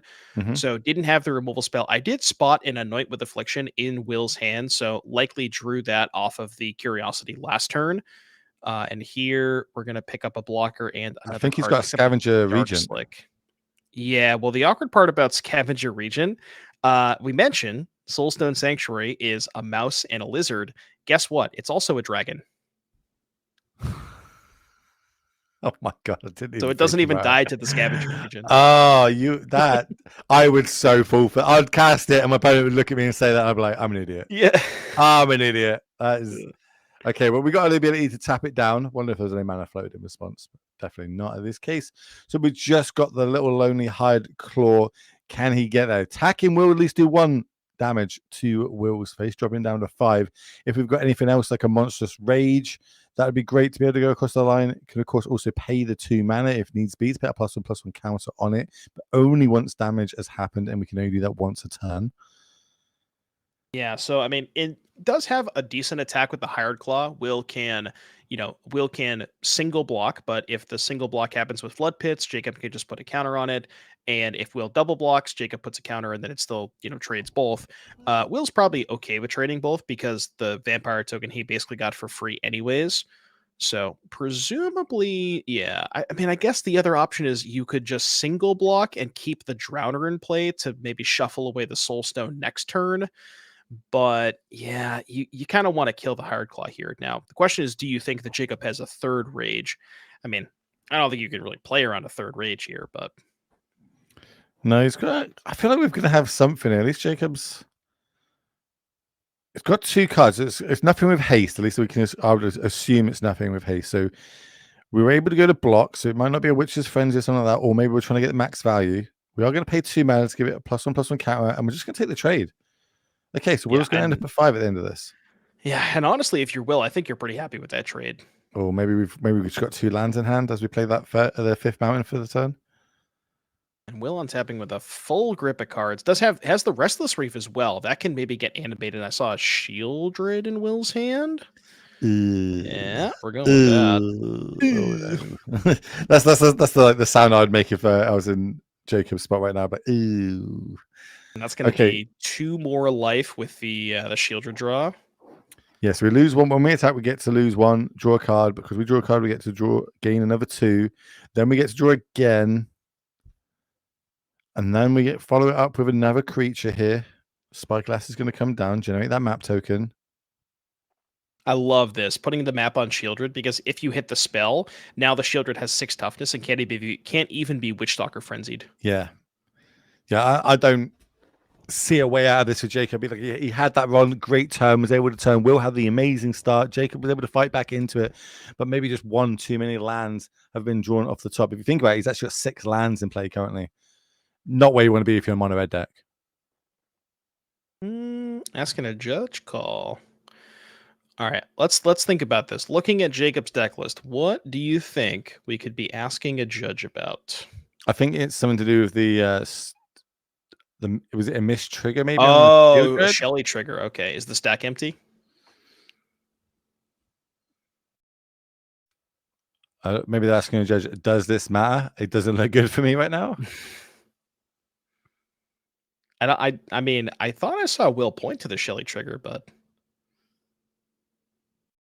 I could be wrong. This is why we have judges, right? Like if there's something that you think didn't work in the right way, or something was missed, or you didn't, a card's in Phyrexian and you can't read it, these sort of things. This is why we have judges. And I think it's very for newer players. People don't like making a bit of a fuss. They're there for us. They're there to make sure the game state is always going to be fair and how it should be. So never be scared to call a judge. And hats off to all our judges as well, because without them, we cannot put any of these events on, not only in person, but also for you beautiful people at home to have a little look at as well. And hopefully you are enjoying it today, because we are going to bring you 7 rounds of Swiss standard action before we cut to that top 8 later. So that's 10 rounds of more Magic action live today here in Chicagoland. Yeah, I mean, honestly, I don't really think the 2 damage from Shieldred matters. I think whether he's at 8 or 10, the game's over either way.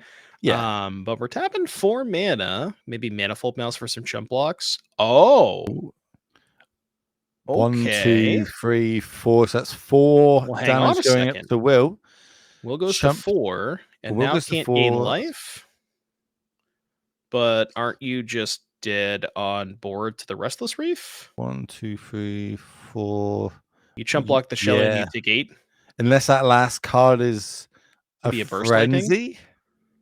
Well, Burst Lightning wouldn't even be enough. Yeah, it would have to be a Frenzy, right? So you chump block the Shieldred, Frenzy the Reef, and then you end up taking 4 going to 3.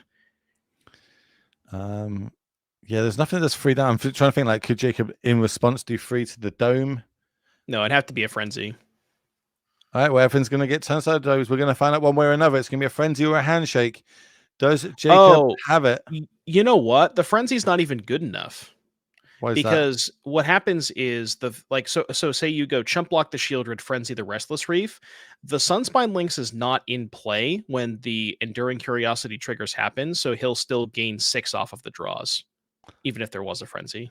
Oh yeah, that's pretty. That's not good. Don't recommend. So this is attack for 1, 2, 3, 7, 8, and that's if we block the Shieldred itself. So looking at that card, I think it's just a land in hand. Doesn't look happy. Unless we have life totals wrong, but no, it's a man. There's the handshake. Will Cougar taking this down. It's going to be 2-0 in today's tournament. Wouldn't want to start it any other way. He needs those points. He wants to get to that season championship end of the year. I'm going to wait for production. So we're going to kind of come back to the booth while we kind of set up that backup feature match. Hopefully it's still going for you all at home.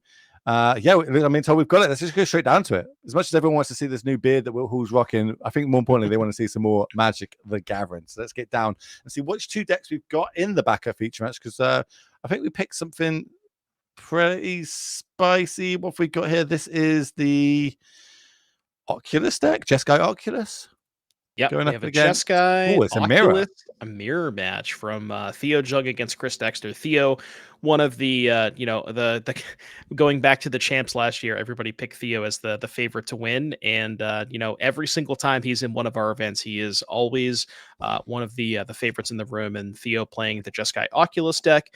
This mirror match is kind of interesting. I mean, as mirror matches typically go, there is a lot of play draw disparity here, especially with the Oculus deck that's trying to establish a very, very quick Oculus, discarded on turn 2, reanimated on turn 3.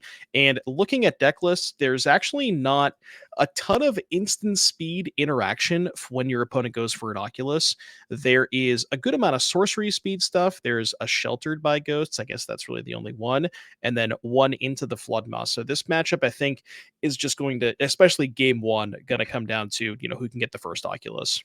I was just about to say that looking at this, it doesn't mean to be any sort of like big deal breaker cards. It is whoever can get Oculus down is going to be a huge favorite moving forward.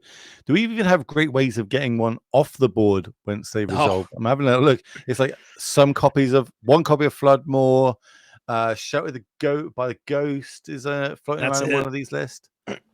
Yeah, you got 2 copies in Theo's deck, and then Chris has one Sheltered. Same thing, one Sheltered, one Flood Moss. So both players having, and these lists are pretty similar. I think there might be more.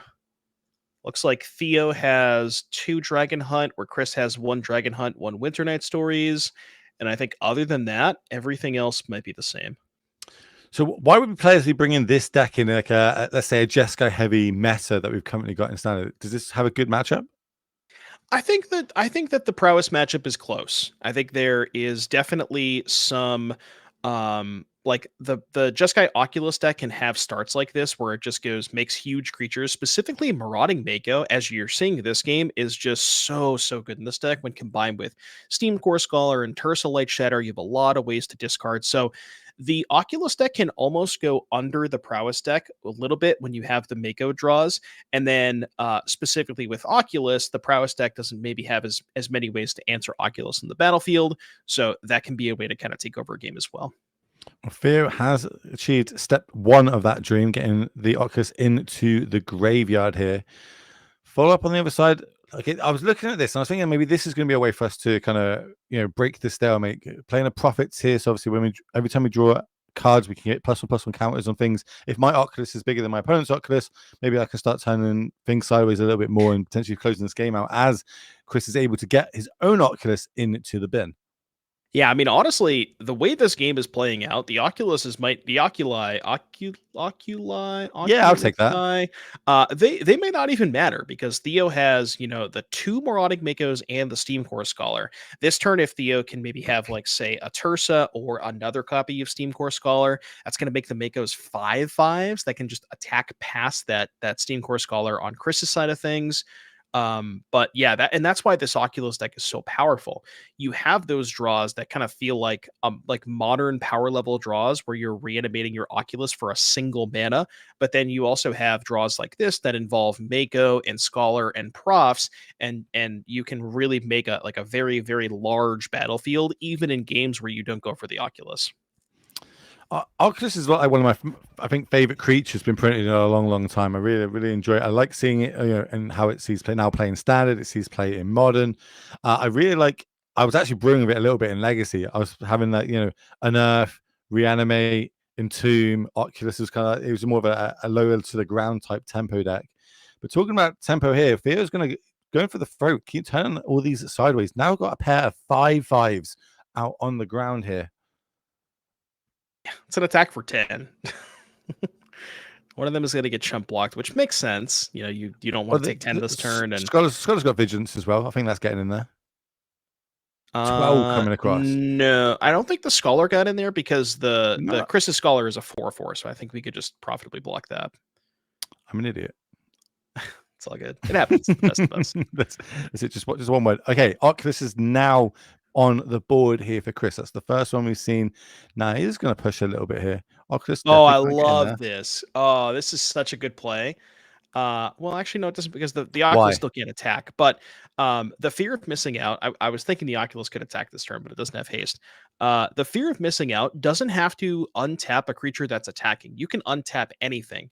And why this is good is it now gives Chris a better blocker on Theo's next combat phase. So if Theo goes like say Tursa or something like a Profs, then to put counters on the Scholar, then the Oculus can sort of check Theo's big Scholar. Here comes Torch the Tower. It's going to go into exile, remember? Key card, we're going to go return the favor with our own Torch the Tower. So kind of trading resources back and back, but Theo, these Michael are just getting out of control at this point. We're just doing our game plan, but every time we're doing it, these happen to get +1/+1 counters, and they're already 5/5s. I believe. Okay, I was gonna say Tursa. No, Tursa's not quite lethal. If Theo can Tursa and draw a removal spell for the manifest, I believe that's enough. Because we can go Tursa, discard, trigger the Makos, kill the manifest. The Oculus can only block one of the Makos. I think I agree. And it also depends on what Chris is going to have in hand. But yeah, looking for that one way to discard, one way to kill one of these creatures. There's the Tressa. So they're both going to grow. Now up to 6/6s. His eyes lit up a little bit there. Did you find what he needed? Kind of needs a torch here. Torch or a Flood Maw. How many torches are these decks playing? 4 copies in 4. both decks, plus 1 Floodmore. We've had a double torch over in Chris's side, just the one on Theo's. Maybe it's not that. This was a very, very good showcase of just how good these Makos are. Theo had 1 on turn 1, 1 on turn 2, and then was able to just kind of curve that into the the Steam Core Scholar, curve that into the just a bunch of card draw, and now they're just these are 1 mana 6/6s. And it's weirdly, it's not out of the realm that Chris can also just win from this spot, right? Being able to get double 2 attacks in if we can get rid of a blocker and be able to draw multiple cards. Or is it end of turn we put the counters on? I guess he could have something like the 1 Sheltered by Ghosts. So you can go Sheltered by Ghosts on the fear of missing out, kill the Tursa. You get a combat from the Profs. That would be another counter. But yeah, Chris just got overwhelmed by those 1 mana 6/6s. Yeah, Michael really putting up a good show there. Now we're seeing that as well. We're not only seeing it in standard, but also that I've seen it a little bit in the Hollow Index as well, putting up a lot of some good results. So interesting to see how players are able to build their decks around these cards. I don't think it's the mainstay card of the deck, but this just slots in really nice. This is my early pressure. It needs to be if they're going to use one of the torches early on. Great. That means later on in the game, it's not going to be able to double that to get off one of these Oculuses. We spoke about these decks. We do have sideboards though, and remember this is a time warp match, so we're going to go down to game number 2 as we'll just talk through what the sideboards are for both of these players. Is there any difference? There's a couple of differences here. Okay, so we've got Chandra Spark Hunter, Destroy Evil, Disdainful Stroke, Ghost Vacuum, Lauren. How do you pronounce that one? The Fliggy Sling? Filigree Silex. Yeah, look, dyslexia it's beautiful. No More Lies. Shout the Ghosts. What do you like out of that lot? So definitely the Ghost Vacuums for sure, right? Those are very, very good at preventing, Helping Hand or something like that. Sheltered by Ghosts seems pretty good because if you can put that on a fear of missing out or a creature that has 3 or more toughness, it's kind of difficult to torch that. There's not a ton of ways to, I guess the Spyglass Siren, but so I think the Sheltereds are good, the Ghost Vacuums, and the Destroy Evil Exercise potentially as well. So a lot of options here for Chris, and same thing with Theo. So we're going off to the races already. Theo starting how we did the last game with a Mako on the board, and we're able to give it some counters. Both players drawing their memories and getting it on the board nice and early. So we're going to see creatures start getting pumped up even more. Here's a fear of missing out. That's going to get its own counter as well because we did draw an extra card for the turn. Back to Theo. Yeah, and look at Chris's start. Chris has, the vacuum on 1, has the Profs going with the fear of missing out. Had. Well, which one do you kill? Yeah, okay. Yeah, it goes vacuum. That's the plan. The idea is getting the Oculus in. I think we want a graveyard. On the flip side, it kind of Kind of depends on whether or not Theo had sort of like an Oculus and a reanimate spell. But from Chris's side of things, now that Theo has decided to kill the vacuum, you kind of have to assume, like, you kind of know what's coming next turn at that point. I can't remember the wording on bargain. Can you sacrifice artifacts and enchantments, or is it just It's auras? artifact, it's artifact, token, or enchantment. So did we sack the ghost vacuum there in response to do the 3 damage? Is that what happened? Or did we let it No, resolve? but we potentially could have. Yeah, that's what I was thinking. I don't know if I saw Chris scry,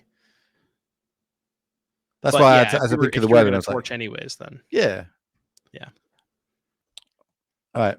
Theo having a little think. What does he want to do? 3 mana is now, I believe, tapped, but he's in the tank. I think we're in Chris's combat phase, and I think Theo's thinking about deciding whether or not he wants to chump block Oh, the fear of missing out. And that play is kind of cool because if Theo has one of the helping hands, you can actually helping hand back the Loran, and then that would take down the fear of missing out. I like that. Especially these now that the ghost vacuum's gone, and that's going to show what like a key card it was, and exactly the line that you just said there. Nice little 1 mana get our creature back, and of course it's got the ETB destroy target artifact or enchantment, and fear missing out is an enchantment type creature.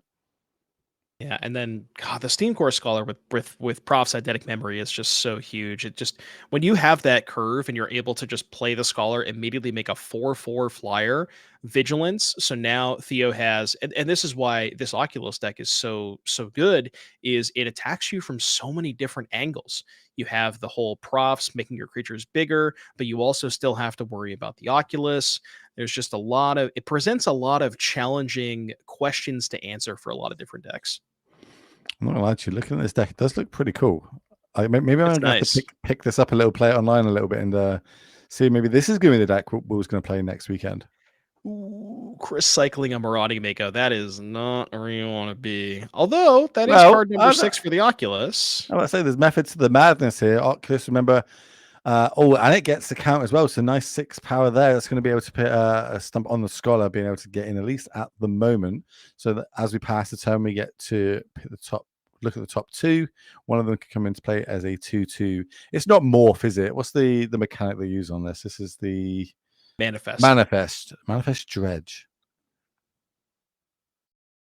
3 cards here from Winter Night Stories. That's going to put 3 counters on the Steam Core Scholar. So that Oculus had the ability to block before, but now with 3 additional counters, that is not. I think I saw an Exercise 2. Ooh, yeah, this Oh, is. Oh, huge draw there. God. Not only having the answer, but also being able to make our creature extremely big. So it's going to be what, a 7 power that could be able to drop Chris down to 10. Yeah, this is almost a 2-turn clock here, just with the just with the Steam Core Scholar alone. Do you put it on the Scholar though, or do we put it on our ground creature? Yeah, Yeah, I quite I like guess this. I don't hate that. Yeah, that's fine. Spread the power around a little bit. I was thinking that the Steam Core Scholar couldn't get blocked by the 1/1 token, but I guess if the, or excuse me, the 2/2, but if the Manifest chump blocks the Lauren, I think you're pretty happy with that too. All right, Chris draws the card, shuffles them up, hands go either side of the head. We're in the tank. We're thinking, how can we get out of this? What have I got? What resources can I use to turn this game back around into my favor? Play you out. 3 mana. Okay, we're going to start with our own Scholar. Let's draw 2. Discard. Yeah, best case scenario for Chris, he goes discard an Oculus, maybe reanimate. Oh, there's the Ooh, okay. Oculus. All right. Bit cast a lot going on here. We got the reanimate. Don't think we do if hands are going back in the, or heads going back in the hand. Sorry. Yeah, we can reanimate, put some counters on, I guess probably the Manifest, and then the Manifest would be a 4/4 that could block the 5/4 Loran, and then you would have, the Steam Core to chump block Theo's Steam Core, but okay. Oh, There it you is. called it. You called it. So that's going to come back. Of course, we've drawn the 2. So 2 counters will be going on a creature. Which one it's going to be? Not entirely sure just yet. I think the Manifest. I mean, I guess you could also maybe argue that if you put him on the Scholar and Theo can't draw a card, then you could trade Scholars, but that's pretty unlikely that Theo can't draw a single card. And now, I mean, I guess it's the same argument where now if Theo puts the counter on the Loran, then you can't trade the Manifest for the Loran. but you could just double block the Lorian, chump the Scholar, or just take 4 damage as well. I think I see a fear of missing out. So is this a way to draw a card? Yeah, we do have the Winter Night Stories in the graveyard too, so that can pump up the Scholar. Oh, wait, can we just do we have lethal? So we go draw 3. That's 7 on the Scholar. If Theo has the Fear of Missing Out plus a kill spell, that's 8 damage with no flying blockers here for Chris. Drawing a lot of cards. I don't think Theo has the kill spell. No, I do see the Fear of Missing Out. I think that might be a Mako that we drew. Lands. So that's okay. The Mako's going to go to the bin. That's fine. 2 mana. Here it's going to be the Fear of Missing Out. Maybe question mark. Yep, here it is. Drawing discard again. Or wrong, discard and draw. Find a torch. I don't think that was a torch. I think that was another Stories. So it looks like his hand is Helping Hand, Stories, Fear of Missing Out, 2 lands. So you can Helping Hand. Do we have a target for Helping Hand? I can't quite see Theo's graveyard. I mean, we got the Mako, but I don't think we've got anything not of like high value, so to speak. No, we're just going to get in there, force a chump block from Chris. Then we're going to return. Well, what do we know? There was I not didn't Chris see the hiding around there. Oculus. Or did I? We're both idiots. Yeah, it's I didn't fine. see that. All right, Chris, really on the back foot, and I don't see many cards to be able to get back into this huge. There's no sweepers in these decks. They don't play them. They rely on the tempo. They rely on the power of Oculus. We do have one for Chris, though. Is that going to be able to get him through and survive another turn? He's at 8 life versus Theo on 15. Yeah, I mean, I think Theo is just way too far ahead on the battlefield. Something like kill the Steam Core Scholar, flip up Fear of Missing Out under one of the manifests, Delirium. I don't even think he has Delirium, though. I think we only have Creature, Land, Sorcery, so that's not even enough. I guess a kill spell, if it was an instant speed kill spell, would give you the 4th type. So, like, Destroy Evil on the Scholar, kill that, flip up Fear of Missing Out, double attack with Oculus, that's 10. It's like kind of close, but still not quite all the way there. Has Chris got 1 or 2 cards in hand? I believe 1.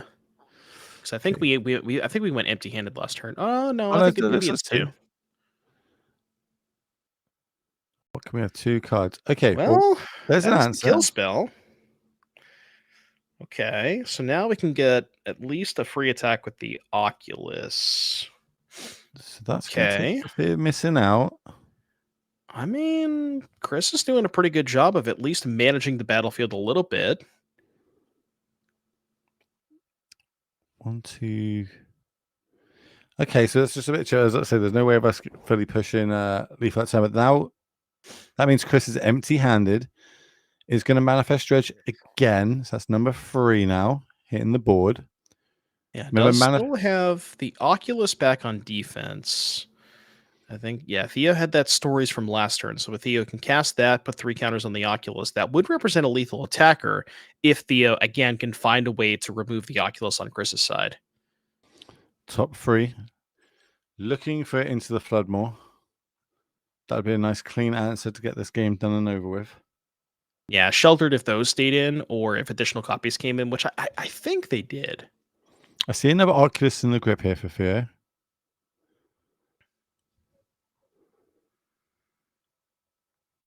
Okay, so they're going to go to the bin. Land drop for turn. I'm not entirely sure we've got a way of actually still not pushing through. It's still going to be... I think Chris might get another turn. Yeah. All right, jump block here.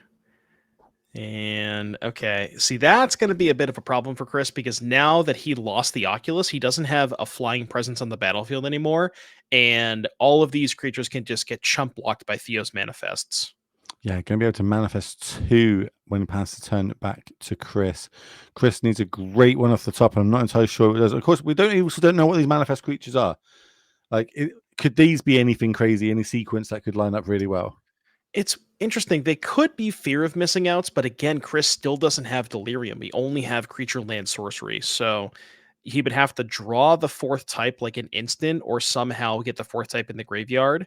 I think drawing an instant's the only way to do that. And then maybe like, Torch, flip up 2 Fear of Missing Outs or something like that. And maybe that can do something. But even then, Theo still has the 5/5 Oculus back to block that can at least block the 4/4 Manifest. So I don't think there's a way out for Chris. No, but we've been saying that for the last few turns, and he's still in this game. Well, So, that's true. That you is know what I true. mean? He's definitely trying his best, but always going to be on the back foot. It just seemed that Theo was always able to get that extra turn ahead, get that extra threat going, have that answer just in the nick of time that he needed to be able to pull it away with this game. Both players able to have Oculus and do their A game, but it's been that supporting cards, those B games that has got Theo kind of into this position, potentially being able to take this game down and the match. Draw a card. Lauren's hidden ability. Yeah, I mean, like, look at last turn, for example. Chris had the chump block with his Oculus. Like, that is not a place where you want to be. Drawing something. It's 3 mana. Okay, so we're going to go 2 deeper. I mean, look, that with the profs could potentially give Chris Delirium. So discard the 4th type, flip up a FOMO. The way that FOMO works with profs is when you get the second combat phase, you get an additional profs trigger. So Well, we put it into something. the graveyard. Looked like we had it in hand. We drew one and we decided to put it in the graveyard to get it. Yeah, that was the 4th type. The FOMO was the 4th type. Distribute some counters out. So now we've got a 5/5, a 4/4, and a 2/2/2s. One of them flying with vigilance. Yeah, and I think Chris is doing that math. I have to imagine one of these manifests is a fear of missing out. But we would flip before attack, so never mind, I lied. We're attack. It's interesting. We're attacking. I guess we need to end the game. Otherwise, we're just playing not to lose. So turn the 5/5 and the 4/4 sideways. So this gives us 2 blockers. So unless Chris has a follow-up play, we are dead on the backswing if Theo takes, right? Theo could hypothetically just take 3, 4, 5, 6, 7, 8, 9, go to 6, have attackers here. You get 2 blockers, block the Loran, block the one of the Oculus, and then still take 7, 8, 9, I believe. But Theo's going to trade. Maybe Chris needed to kind of get a trade out to not get the leaf on the board. But any draw spell here does it for Theo, right? He's going to have 2 flyers. Chris has only got 1 blocker in the air. Yeah, and I think Theo still has a fear of missing out from last turn, so that'll put counters on the 5/5 Oculus. But again, Chris could maybe have a Destroy Evil here or some other removal spell on it. Theo picked up a Sheltered by Ghost too. That should probably seal it up. Right? Because you could even shelter. Well, I guess the shelter still kind of gets got by Destroy Evil, right? So maybe it's not quite. And I think that's what Theo's thinking about too, is the Destroy Evil. Yeah, that's what I say. This is where you get to. Even though you've got the cards in hand, it looks like you've got the win. Great players are the ones that work out, well, what ifs? What if they have X? What if they have Z? And it looks like Chris is going to say he does have to destroy evil, and we played it on the big Oculus there. That's huge. It's going to flip. But it doesn't matter. Yeah, here's the fear of missing out. So no matter if that last card is your best card, you're still going to have all of these and able to take this one down. Theo's just going to talk him through the lines. Theo being able to take this game and match down in phenomenal fashion there. There's the handshake. Congratulations to him. So a lot of the better players in the room, the leaderboard points are changing around. People are going to be swapping different positions there. So huge shout out to them. I'm being told we're going to go to a break, and when we come back, we're going to have round for you momentarily. So don't go anywhere. We'll see you shortly.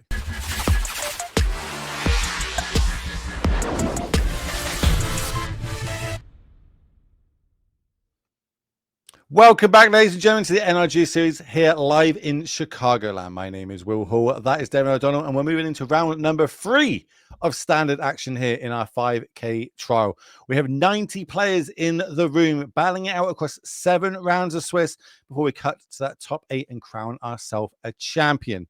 So, what are they playing for today? Not only that 5K that's talking about, but lots of points are on the line as well because they want to get on the players' leaderboard. Let's have a little look at that. Let's see how it all got changed around yesterday with our modern 10K. Wrong. We're going to go with players to watch because we're going to look at how the players today are doing. This is basically the top half of players to of the leaderboard anyway. But who's doing well? Who's not? Talk me through it. Yeah, you mentioned it really is the players to watch here. This is essentially everybody in the top 10 that is not named Grayson Nemitz because he already has won every tournament, it feels like. Hmm. So Wesley and Will both sitting at 2 and 0.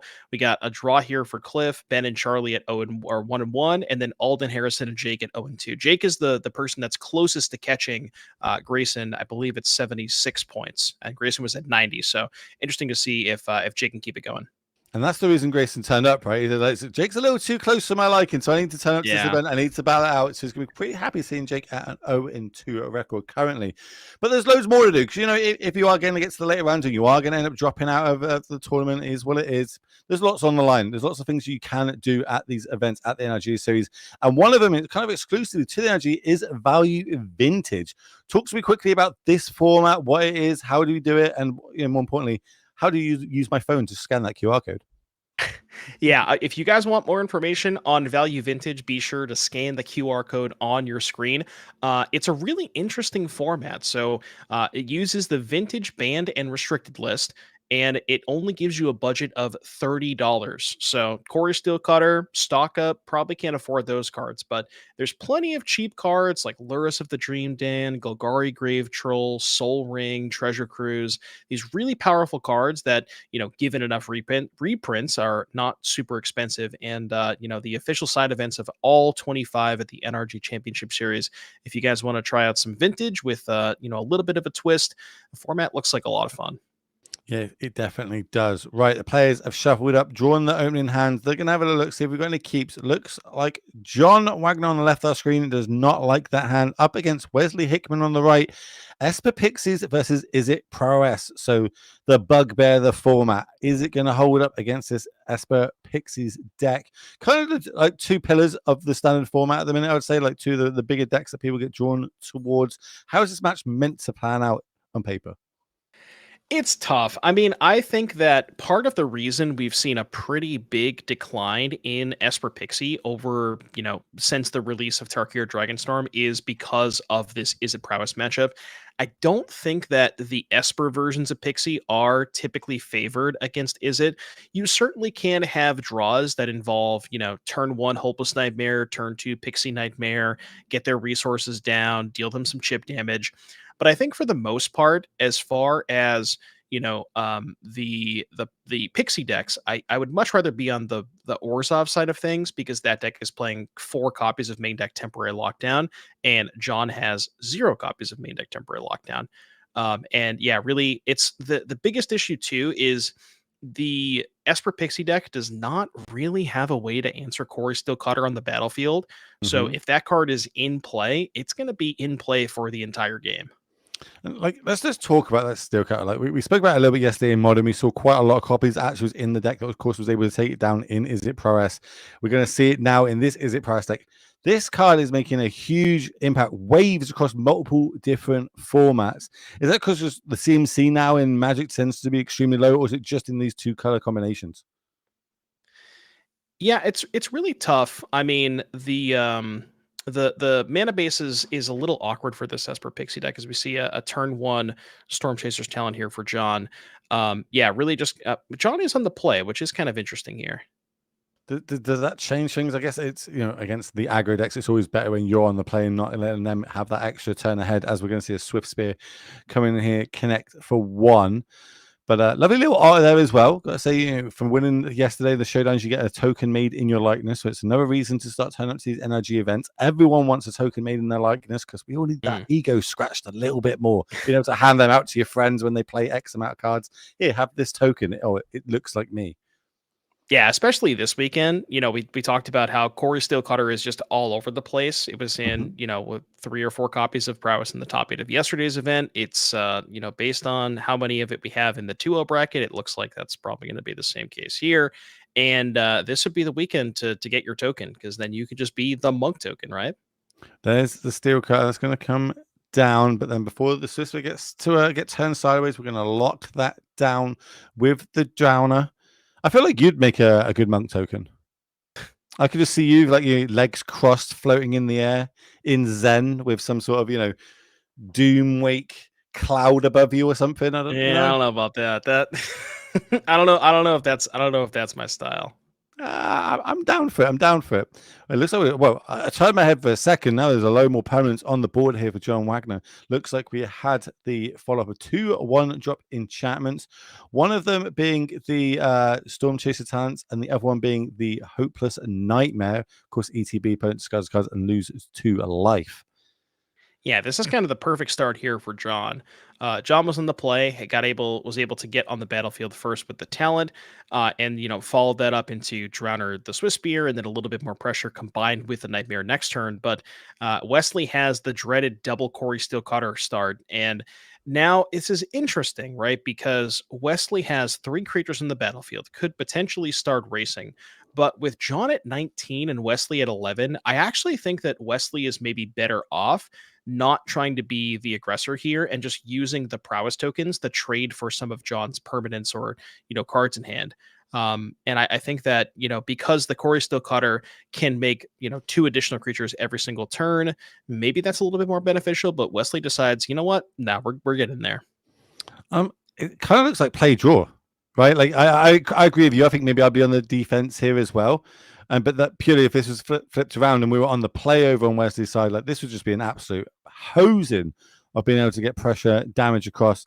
And it looks like we're just going to take it over on John's side. And he's kind of agreeing with you. He's like, well, I think I can win this race. Yeah, I mean, I could envision a turn here for John where he gets to go Pixie, bounce the Nightmare, put Wesley to 9, have 3 2-power creatures, attack for 6. Wesley, I guess, can trade the Swift Spear for the Flood Pits Drowner. That could, get in there still get in for 4. That would put Wesley to 5. Yeah, I mean, I guess this kind of makes sense, but going low, that's kind of the dangerous thing against this Pixie deck that has nightmares and pixies and whatnot. And unfortunately, here for John, I don't think there was any follow up. I saw Kaido in his hand, not exactly the card that you're looking for in this spot. So if you think, 1 Steel Cut is good, 2's really good. So you have a third. I feel like that we might be seeing a third one momentarily. Come on. Which would be pretty good being able to keep every turn potentially end up getting 3 extra 1/1s with prowess. Looks like we are going to start a turn up with another one. John didn't even flinch. Grief. Didn't even flinch there. I like it. And of course, the kicker, everything with prowess gets a +1/+1 trigger as well. Here's the second one. Bounce one of those tokens back to your hand. That's the second spell. That's going to be 3 1/1 monks are going to be created. All these equipment are going to get attached to them as well. So now they're going to have haste and, of course, +1/+1 from it. The 4 creatures on the left have all had double prowess as well. You're good at math. How much is this? This is an attack for 18 damage. Is that good? No, I mean, it's pretty good. So John, I guess, can chump block 2 of the 3s and take 12? And then have no outs anyways? Then have triple bolt in hand? No? One time? Don't know if Snapcaster? that's enough. All right, 3 Entity mana. Tracker. Okay, so the Entity Tracker being a 2/3, that can, I guess, block one of the 2/2s. So Entity Tracker block a 2/2, chump one of the 3s, then you can take 13, go to 2, and then keep the Flood Pits Drowner. Basically, John's only out at this point. We're trying to do some math here, right? Let's assume that John gets insanely lucky and goes, draw Hopeless Nightmare, cast Nightmare, trigger off Tracker, draw Nightmare, cast Nightmare, trigger, draw Nightmare. That would be 6 damage plus he would need 2 creatures in play for lethal. That's how he gets to 10, and he has to draw all 3 nightmares in order to do that. Oh, easy. Yeah, surely, right? I mean, hey, look, if you think about it this way, Wesley can draw 3 Corey Steel Cutters. Why can't John draw 3 Hopeless Nightmares? That is true. You gotta have them in your deck to be able to draw them. I am actually looking at the deck. You have literally found the only line, I think, my friend. Yeah, and I think John's realizing that too. Yeah, just take 13, go to 2, and then if there's 3 Hopeless Nightmares on top of your deck, you win. That would be quite a moment for coverage. If that actually happens, God, I hope there is. Just reminding your sake, and like get ready for that pop. But gonna go to damage. If we add it up right, we are gonna go down to 2. Yeah, I guess chump block with the Drowner is better because that means the prowess token with double night. Actually, is double nightmare lethal? Oh, right. Double nightmare is lethal. Knocks it. We only need 2. look.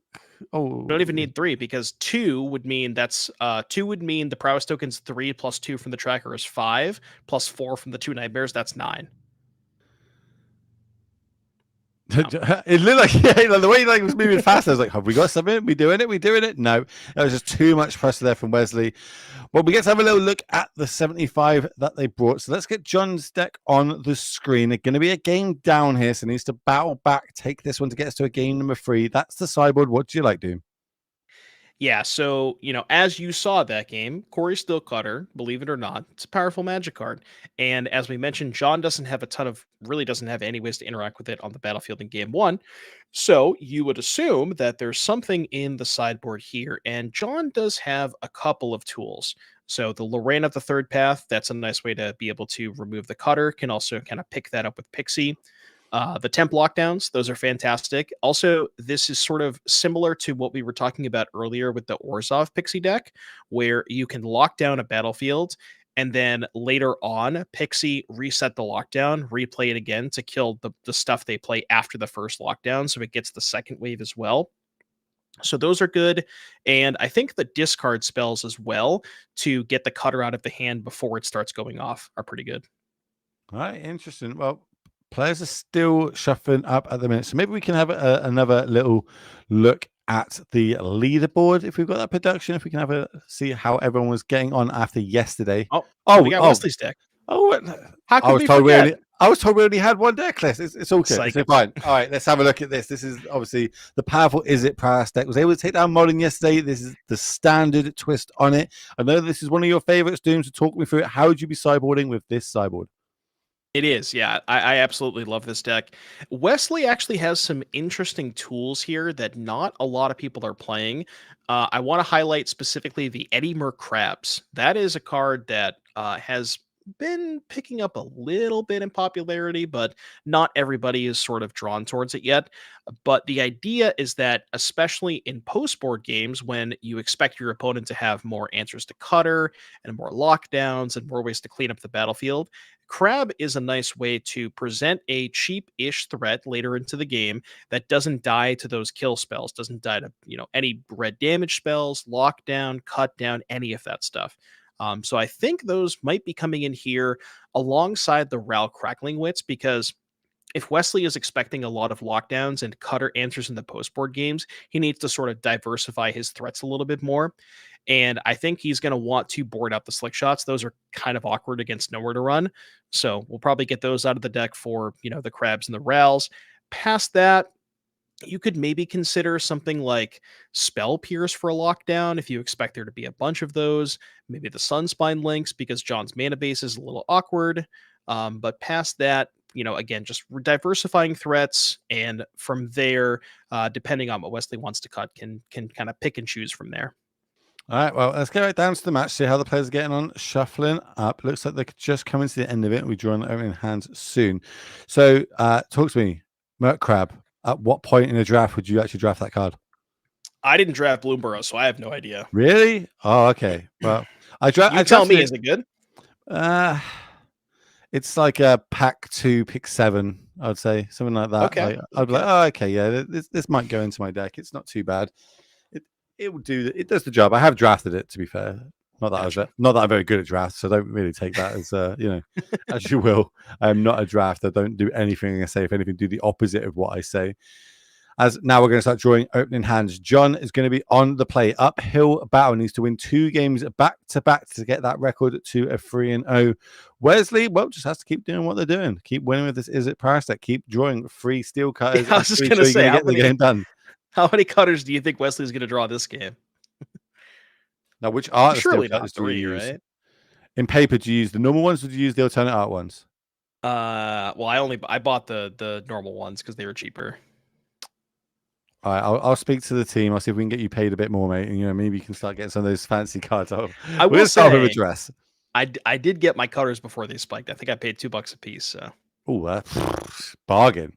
All right, we get to look at the opening hand here. I see a couple of spells, no creature. We've got a monstrous rage, sleight of hand, Floodmore, and can't make out what that other card is. Tree Catcher.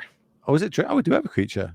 Yep, Drake Catcher. So Oh, it's the old interesting center. that that actually came in from the board. This is something that I wasn't 100% sure of whether or not Wesley was going to board it in because it does kind of line up awkwardly against Nowhere to Run if you tap out for it on turn two. But, if you can set up a spot where you can play it on turn three with a mana up to get the prowess trigger, that'll get it outside of range of Nowhere to Run. But I do want to mention this is kind of the awkward part about the discard spells is they're mainly in there for cutter, right? But if you duress your opponent and you see their hand that doesn't have a cutter in it and they just draw the cutter the next turn, as the old adage goes, you can't duress the top of the deck. You definitely can't. And the fact that we didn't do anything on turn two, maybe we were going to do it on turn two, hold it back on us, and we get to look at another card potentially. So if that top card was, but looks like we did have something to do. Flash in the 2-1.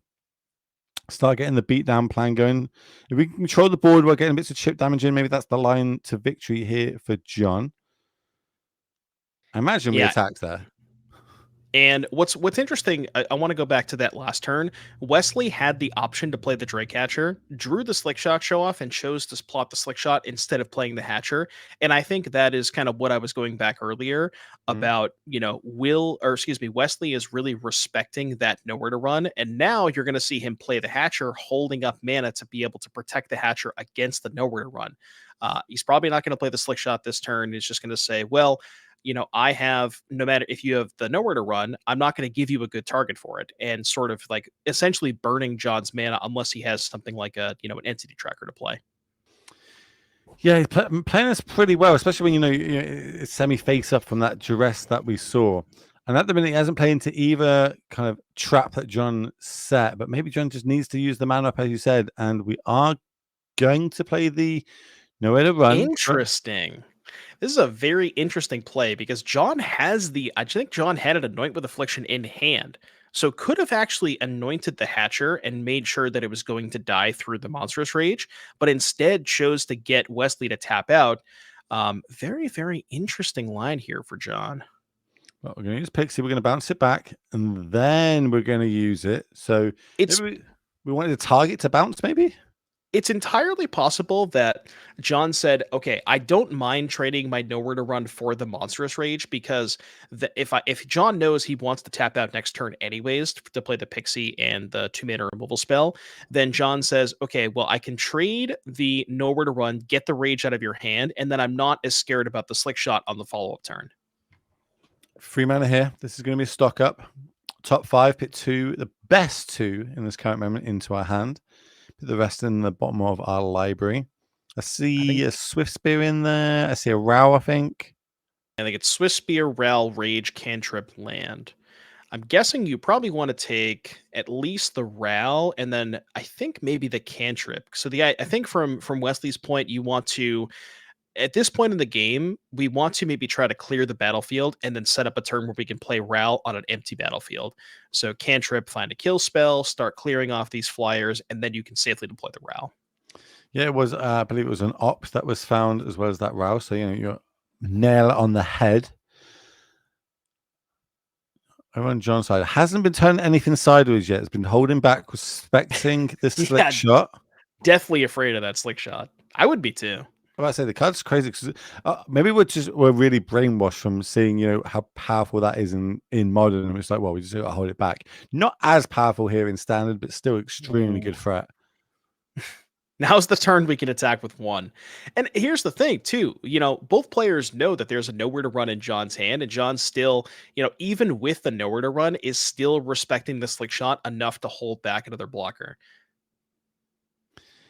Talents for the turn, still holding up the 2 mana for the nowhere to run that Wesley knows about. Ooh.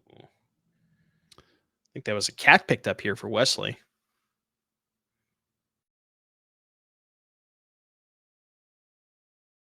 I'm looking to see which creature type, which one's a cat now. Sunspine Links. Oh, elemental cat. Here comes the Row. Yeah, see, this is the awkward part about Ral. It's like the Ral is it's a good card for sure, but it's a little dangerous to play on this battlefield because what John has 3 creatures in play, and I don't believe Wesley has a Flood Maw. And yeah, so kill, and we knew about the kill spell, so that was face up. But now it's out of the grip. 2 cards in hand here for where? Oh, wrong. 3 cards now here for John. Yeah, Having now a any think. non-creature spell will get the prowess the otter to 2/2, which means that'll be 6 damage coming at the Ral. Even if Wesley plays a cantrip to put a 6 loyalty counter on it, it still would die. So John really needs to find a spell here that he can cast, or else Wesley's going to untap with this Ral.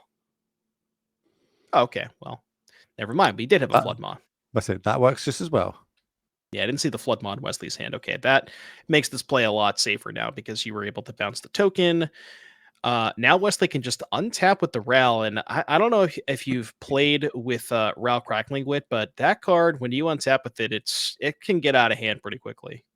I have not. Why can it get out of hands quickly? What's the uniqueness of it?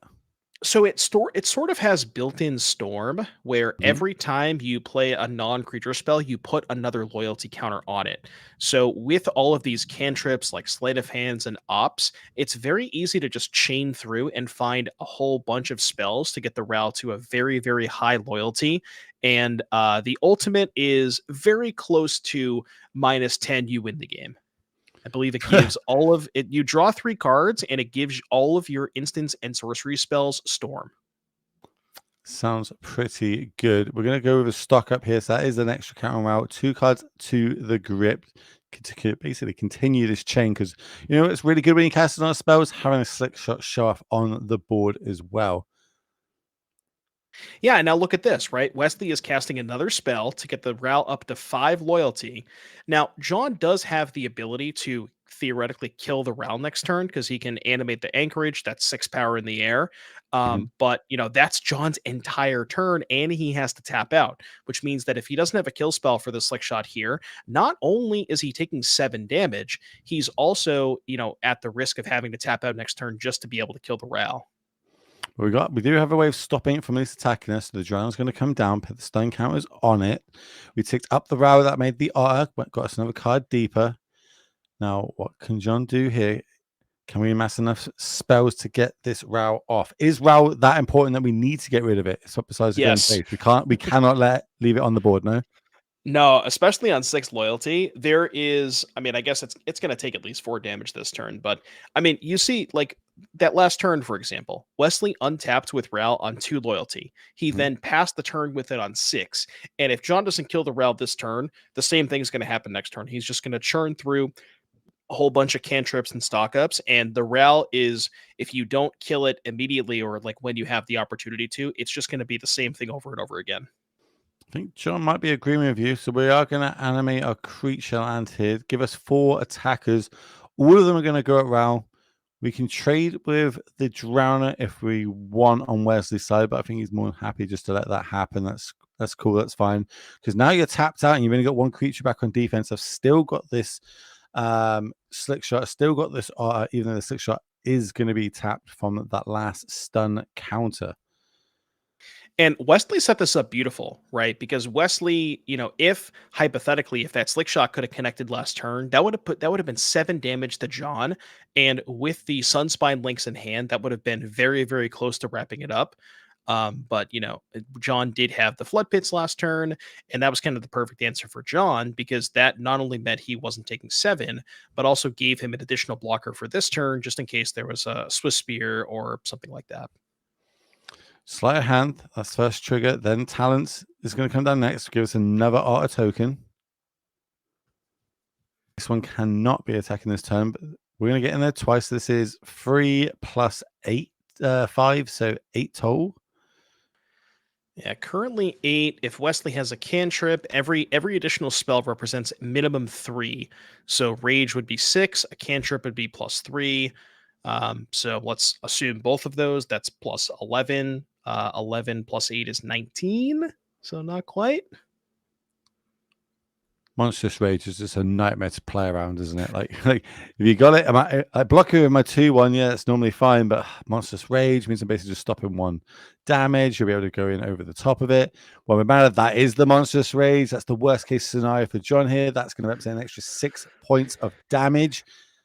3, 4, 5, 3, 4, 5, 6, 7 minus 1 is 6 plus 7. I think this is an attack for 13. John should be going to 7, I Ooh, believe. Hold. He's got it. That's 3 for 3. You've been with math now. Look, when Frank, it comes to the prowess deck, I'm good at math. Frank Carson's gonna have to watch out, mate. I tell you. And look at this battlefield, right? You know, John was ahead for a couple of turns, right? Where he Hmm. had the pig had that turn where he went nowhere to run, untap, play the second creature, start pressuring the Ral a little bit. But now this battlefield has just gotten completely out of control here for John. And then oh well, never mind, I lied. Oh no, Temple Lock it Lockdown up, coming down, lock taking it everything up. off. Well, play this, get in there for 1. This is a 7-turn clock. And that was a really crucial hopeless nightmare from John because Wesley, the last card in hand for Wesley was that Sunspine Lynx. That was a huge nightmare. What was the card that took it out of his hand? I'm trying to look. Was it the Steel and Oil? No, hopeless nightmare. Um, oh, Why is the hopeless nightmare in what, the that's what graveyard? I'm thinking. I'm like, why The did it go to the hopeless nightmare graveyard? should be under the lockdown. Yeah, they just realized it. Okay, I There you go. was like, how did that get to the graveyard? That's why I was thinking. I was like, is this the Steel and Oil? Was it a Yeah, yeah. spell? Some alternate art? Oh, that's not a bad one when you're both top decking.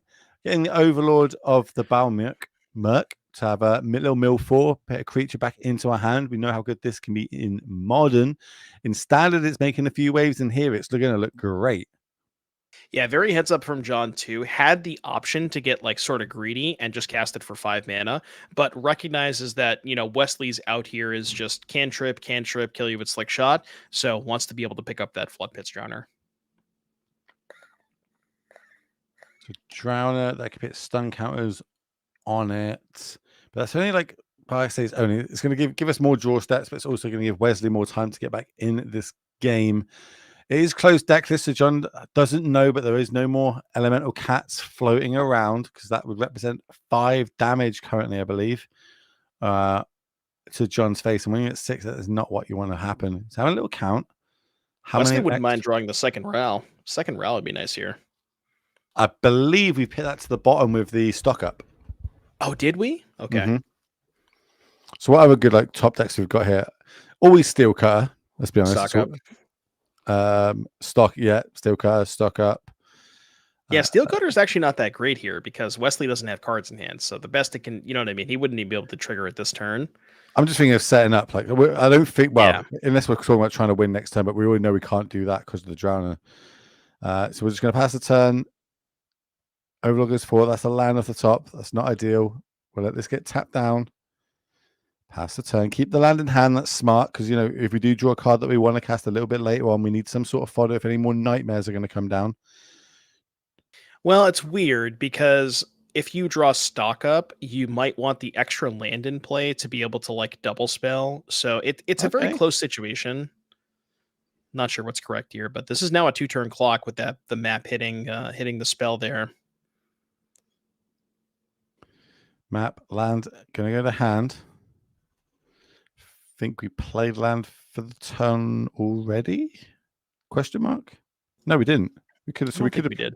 Oh no, because there's one land at the top, so we did 5 to 6, and that's going to be enough. John's going to be able to turn that back around, clutching from the claws of death. That's the sweeper. I'm literally having a mind blank already. The temporary lockdown. That's the one at the sideboard.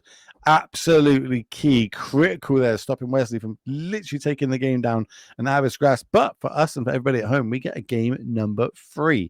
So we've got the deck list. Let's have one more look. Let's remind ourselves. Let's have a look at Wesley's side. Of course, lost that one, so we'll now be on the play on the powerful Is It Price deck. Do things change now on the play to post a draw? I don't think so. I mean, we saw the Ral and the Sunspine Links. Those are cards that we highlighted during sideboarding before as we're coming in. We didn't see any Anymore Crabs, but I do think it makes sense to board those in against the lockdowns. And then, interestingly enough, we saw the Drake Catcher, and I wasn't convinced that one was going to come in. Maybe it's a play draw thing, where maybe he'd rather have it on the draw but not the play. But yeah, I think for the most part, Wesley is probably going to be looking to do the same thing. Let's flick it back to John and let's see what got in that sideboard and what we did see and what we didn't see. We saw Duresses, we saw temporary lockdowns, we saw the Overlord. So that's even let's just say we bring all those in, that's 5 cards at least at the minute. So you'd want to probably think that the Beza might be coming in. So how many bad cards are we taking out on this deck in the main? So I mean, some of the slower card advantage stuff like Kaido and Entity Tracker, you usually don't have a lot of time for those against the prowess deck. So Mhm. I would guess that John probably cut those 5. Past that, you maybe could trim a Fear of Isolation if you feel like you have too much bounce. You just don't have, as much time to cast 2 of those. Or like, you already have the Pixies and the Kirins and the Towns. So maybe you can shave on some of those bounce spells. So I would say the 5/3 drops and maybe 1 Fear of Isolation. So that's 6 coming out. And then you figure the Lorian, the Beza, the 2 duresses, the dreams, and the lockdowns. That's 7. So maybe just cut both Fear of Isolations. All right, interesting. That's in the mind of the wake. Let's get back down to the match, see how we're getting on, shuffling up between both our players. Wes is going for a little bit of a power shuffle here. Are you a power shuffler, or have you got any sort of fancy shuffling technique, or are you just someone that mashes them together? Nah, man, I used to be a pile shuffler, and then I honestly, and maybe this is just my opinion, but I personally think that pile shuffling is a waste of time because it doesn't actually randomize your deck. It's mostly just for counting. But usually I just do like at the end of the game, I'll do a quick count just to like make sure that I got 60 there. Cause there was actually a situation where I was playing at an RC. I can't remember which one. I think it was Atlanta Pioneer. And I sit down for I think it was like round 6 or round 7, and I pile my deck and I have 59 cards. And I piled it again and I have 59 cards again. And I called the judge. I was like, can Go I find figure the this card. out? I figured out what it was, but I went back to the table that I was at previously. Card wasn't there. The judge says, "Okay, you got 10 minutes." And I was like running around the room asking. It was a Huntsman's Redemption, and like it was just this random card that nobody had. But like right around the 10-minute mark, right as I was about to get a game lost, somebody came over and was like, "Here, I got you." And I ended up winning that match, which was hilarious. Jeez, right. Both players going down to 6 here. I do remember I did coverage of an event in it's like Copenhagen or somewhere like that, and blindly round 1 picks the feature match. You know what I mean? Like Mhm. 700 players in the room blindly picked the round 1 feature match, and it was modern, so it was Hammer Time versus I don't know, like Rakdos Scam or whatever it was, and they both players shuffle up, draw their opening hands, play the match, plays a Stoneforge Mystic, looks through their deck, realizes they have no hammers in the deck. Like it's like Oh my Judge god. called it. Did the same thing that you did. They had 10 minutes to go find these hammers. Oh no, it was a Coldra. They tried to find it. Tried to find Coldra. They Okay. got a Coldra, put it in the deck, shuffled up, blah blah blah. Carried on with the next game. Yeah. Same thing happened again. When No Stoneforge went to go way. find a hammer, realized there's no hammers in their decks. Oh Judge my stops the god. game. It counts the deck. They shuffled up and presented a 52 card deck, and I was just like, "What's the odds?" Of the over 600 people in the room, I randomly picked the one deck that's got 52 cards. They were able to get it sorted, and they were able to keep playing for the weekend and stuff. But yeah, it was an How do awkward round you of Magic. how do you play hammer and forget the hammers? But I don't know. Okay, some That's people like if you were that's like if you're playing Splinter Twin and you just showed up with a 52 card deck that didn't have 4 deceivers or 4 Splinter Twin. Like, I don't know, but it was a good story. And we're off to the races here. Wesley's going to start off with the powerful 1-drop saga. So that's going to come down, bring yourself an art token. And the follow-up is going to be addressed. Do we have a cutter? show me We the do cutter. have a cutter. Ooh, but Cutter we have a stock up. cutter and a stalker. This is a pretty good hand for Wesley. This is 6 too. Yeah, this is a good 6 for Wesley. What'd you take? You got to take the cutter for sure. I think. Maybe it depends on John's hand. Like if John has a lockdown, maybe you're slightly more incentivized to take the stock up. But then if you do that, Wesley has the Pierce for the lockdown anyways, so that could run into an awkward spot. So I think you just take the cutter and figure it out from there. But John has given this one a think. Yeah, don't want to make any mistakes, especially like when you're on coverage, you can watch it back and you can see if you did something right or if it would have panned out differently. I think I agree taking the cutter here. It's just it can generate way too much value the longer the game goes for Wesley. Plays the man, gets in there for 1 point with the aura. I was really hoping Wesley drew a second cutter there. You would. You would. You want to see the world burn, don't you? You know what I mean? I just love it when discard spells are just one vampiric tutor, because they usually are for my opponents. 3 mana. Here's the stock up. 1 price trigger. Look at top 5. One of those is a cutter. I also see a slick shot shop in there, a land, an opt, and I didn't get a look at the 5th card. Might have been another stock up. Yeah, I think maybe a sleight of hand.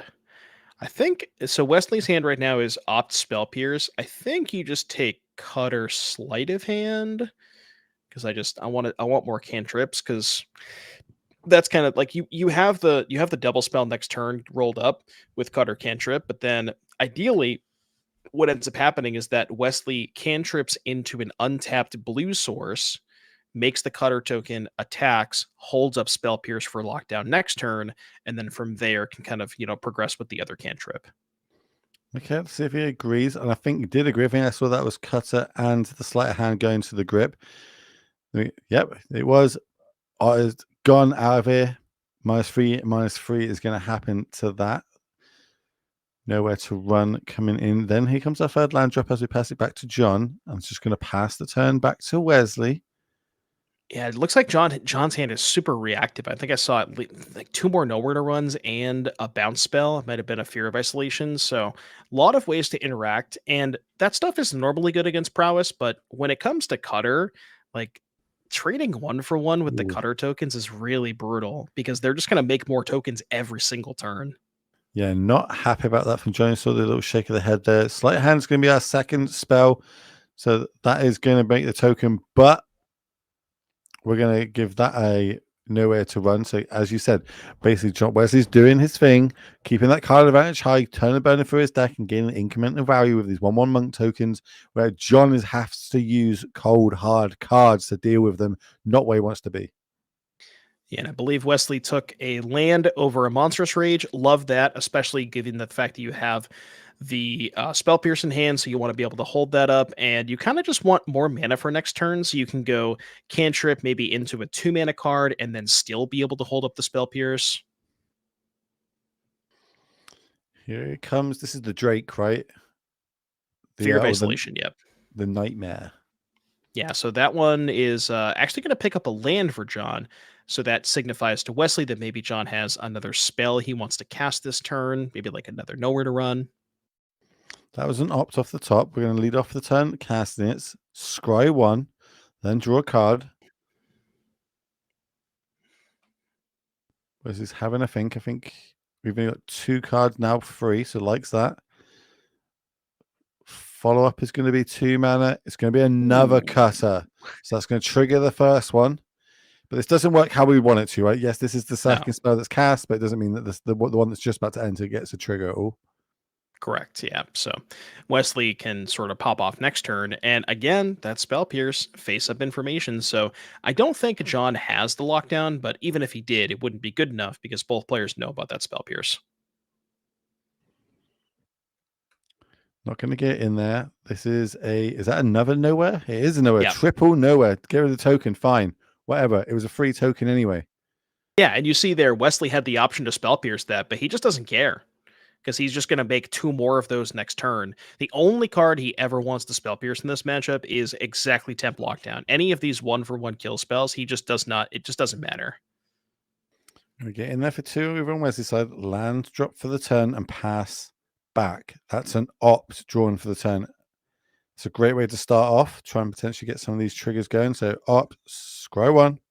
And you're always happy to draw a 1 mana cantrip in this deck. There, believe it or not, there were when this deck first started, when people started first playing the prowess deck, they were playing less than 8 cantrips, and I think people quickly realized that no, we got to play 8 of these because you just want to draw more of them every turn.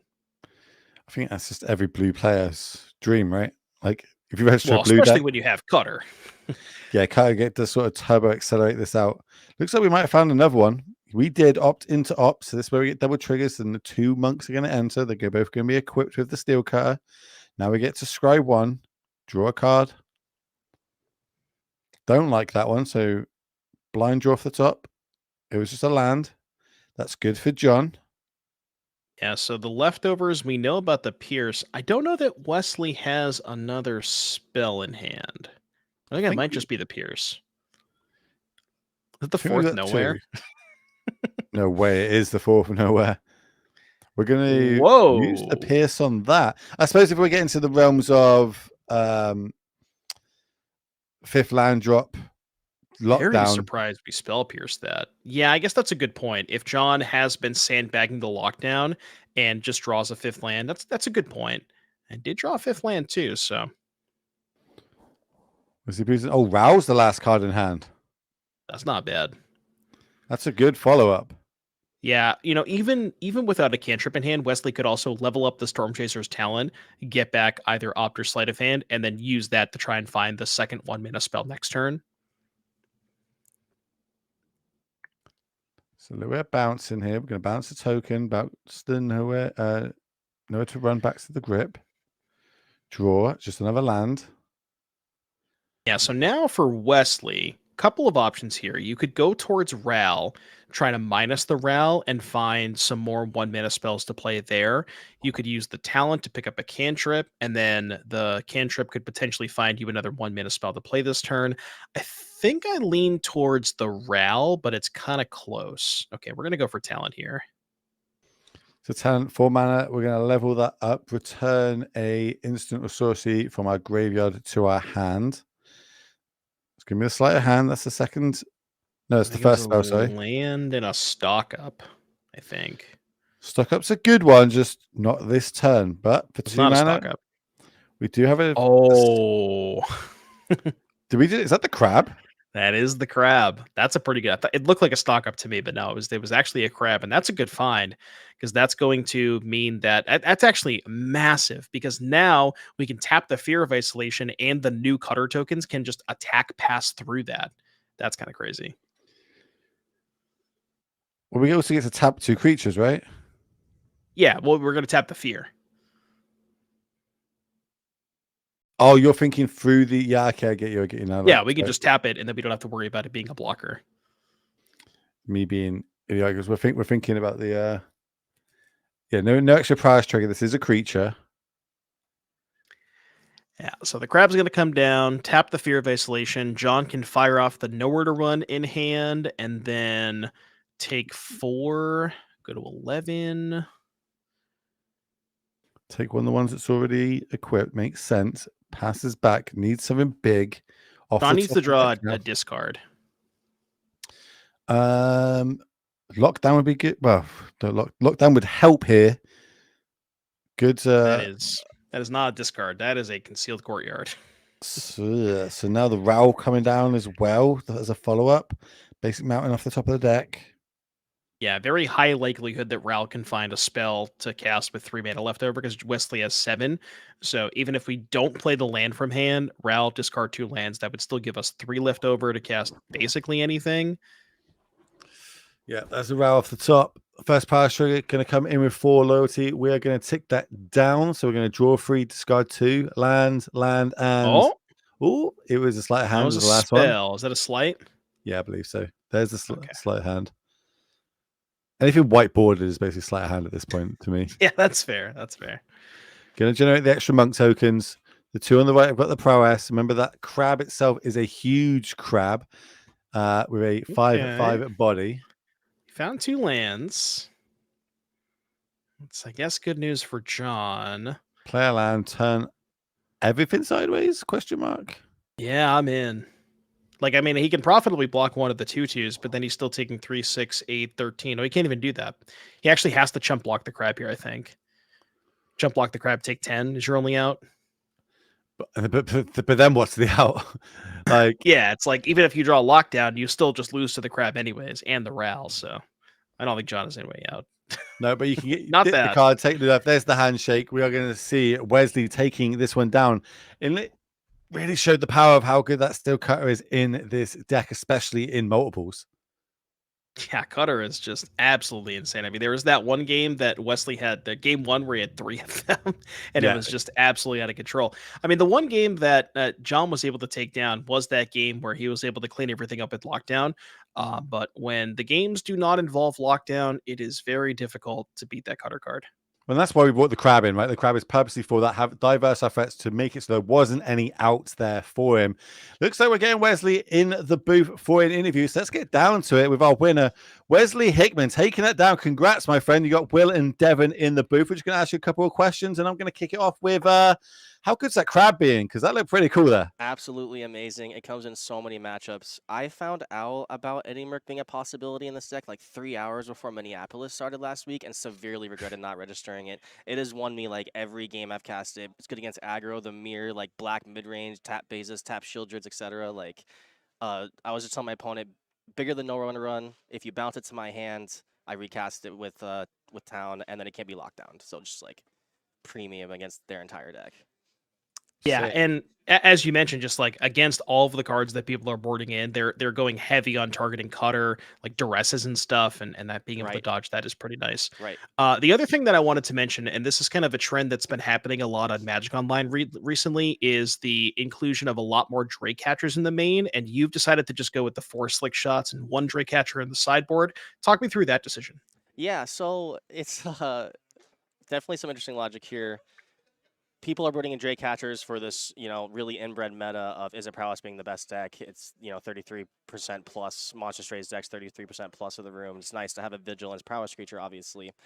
My thing is that I think that the difference between Drake Catcher and Slick Shot is enough versus the rest of the format where I still want 4 Slick Shots in my deck. So versus Abuelo's Domain, Pixie, I want to be killing people, not having, a 2-mana 1/3 without haste. Doesn't help you into the lockdown decks.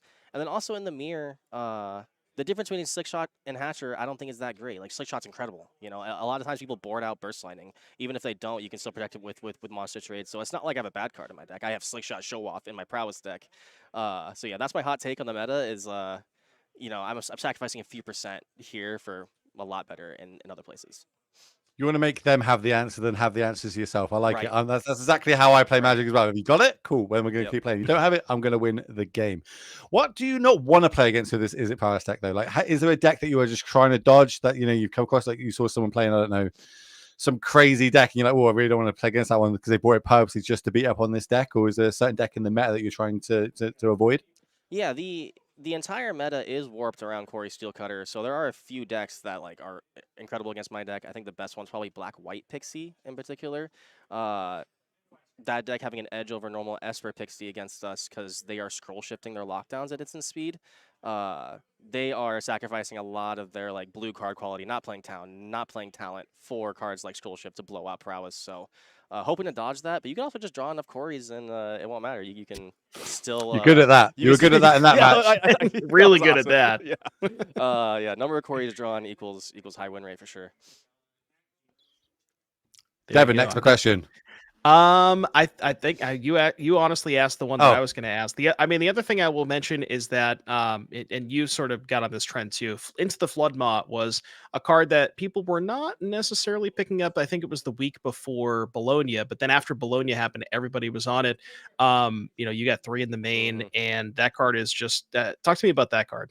You could play 4. You could play more. You could play bounce off. Like you could unsummon is an extremely good effect in this format. Like even if you're thinking about the mirror, it is an answer to any creature in their deck through Monstrous Rage, as well as half the creatures in the mirror are tokens anyways. So just being better than a burn spell. I think Burst Lightning is like a necessary evil because there's mice decks and you have to play a high number of removal spells to compete with other slick shots and stuff. But if we could, I think we could just play all bounce spells and no Burst Lightnings if we could. And I could sit here and listen to you all day talk about this. It's really, really interesting getting into that mind, but we are going to let you step away and have a break. So congratulations on that. 3-0 now, a couple more wins, and hopefully we get to see you in today's top 8. Thank you, Will. Thank you, Devin. Shout out to all the moms and my mom for Mother's Day. So. Yes. Oh, is it Mother's Day in America? It is. It is indeed. It is indeed. I'm in the UK. I hope everybody's here. going home and celebrate their moms after this. Shout out to the mums out there. All right, Yeah. we're going to let you go. We're going to move back to the booth because this is good. Actually, I'm going to ask, do we have a backup feature match?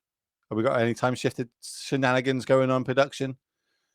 We're thinking. No, we do not. Okay, it's going to be the end of round number 3 then, where we're going to step away, have a short break, and then when we come back, we've got round number 4 of 7 scheduled for today before we get to that top 8. So don't go anywhere, and we'll see you shortly.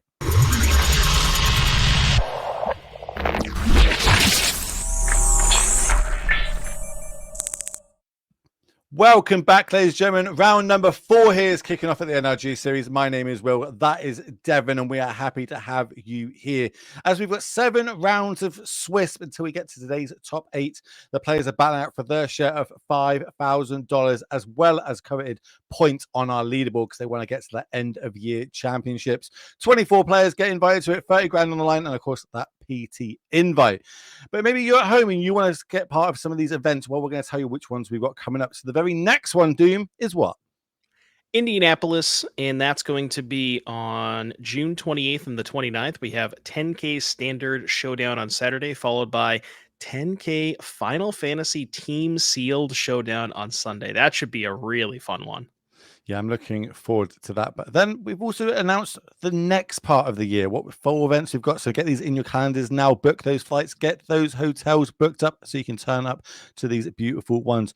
Starting off, we got, July 19th and 20th at St. Paul's. We're going to have a modern 10K showdown. Then all you legacy players out there, we've got a little bit of love here. We've got a 5K legacy trial on the Sunday. One of my favorite formats to cover, I must say. Then August 23rd, 24th, we're going to be in, is that Lansing? No idea where that is, but I'm guessing it's in America somewhere. We're going to have a 10K standard showdown. And on the Sunday, everybody's favorite team events. So 10K team trial. That's going to be standard, modern, and pauper. Pauper. Talk to me. The one upsetting thing is I'm not going to be casting that weekend because I'm getting married this weekend. But it's fine. We've got 2 more events this year for me to do. Talk me through them. Yeah, September 13th and the 14th in lovely Mundelein. That's going to be a modern showdown at 10K with a 5K to be determined trial. Not sure what the format's going to be there. Maybe a little bit of popper potentially, depending on how well the first team trial goes. And then November 1st and the 2nd at Elmhurst, that's going to be 10K team showdown, standard sealed modern with a 10K modern showdown on Saturday. Love to see it. Okay, let's have a look at how the players are going on. We've got some players to watch. We talk about the points this weekend, going on to that leaderboard and getting to the end of the year event. So they're all battling out because every single point that they can get at the end of the year might be the difference from making it and not. So we've got a couple of players here at Frio and a couple of players on the fight back. Some players not doing so well then. Harrison, go top to bottom for me. Yeah, we got Wesley and Will both at 3-0. Cliff, who we have in our feature match here, technically undefeated at 2-1. Charlie at 2-1, and then a couple of 1-2s, and like you mentioned, Harrison at 0-3, rounding out our leaderboard. Nice to see. Hopefully they can keep these runs going, or at least fight back, get those points. Let's get down to our feature match. I can see both players shoveled up, opening hands drawn, just waiting for the green light. So let's talk you through who we've got and what decks they are on. Carton left our screen on mono black mid-range. Going up against Jess on the right on Demir mid-range. We've seen Demir mid-range once already today in the hands of Will Cougar. It looked exceptional. But Carton on this mono black mid-range deck got some really cool cards to be able to battle this for. This is going to be a cool mid-range battle. And it means we're going to sit down and sit because we're going to be in this for quite a long way, right? Yeah, so Carter is playing mono black mid range, which is a deck that we saw take off a little bit in over the past week or so with the rise of prowess. And I think the idea and the concept is that you have some bigger creatures that the prowess deck has maybe a slightly harder time answering, stuff like Archfiend of the Dross, Shieldred, copies of the Speed Demon, and then Carsey Revenant, which is a card that has been making a little bit of an impact. Some of the Demir decks are playing it. We actually see, I believe Jess has a couple copies as well. And that card is quite good because it allows you to trade regardless of whether your opponent, however big the prowess creature is. And after you trade with the Carsey, later on, you can renew it from the graveyard to make something else get that flying death touch and lifelink counters. How good does it feel when you get dressed and there's no targets for your opponent and then you draw one for the turn? How good does that feel? Love it. Yeah, that's what we call the duress bug. That's like when you duress your prowess opponent, their hand is like, I don't know, 5 creatures and they just immediately draw the cutter. So Well, we're gonna follow up with deep coming bats. That's gonna show a lot of answers to it. We've got a Shieldred's Edict, 2 cut down, and 2 lands. So I'm pretty sure the deep coming bats is sticking around for a while. But which one of these do we want to do? How do we tax the mana? Does it even matter at this point? Nah, with this hand, it doesn't matter.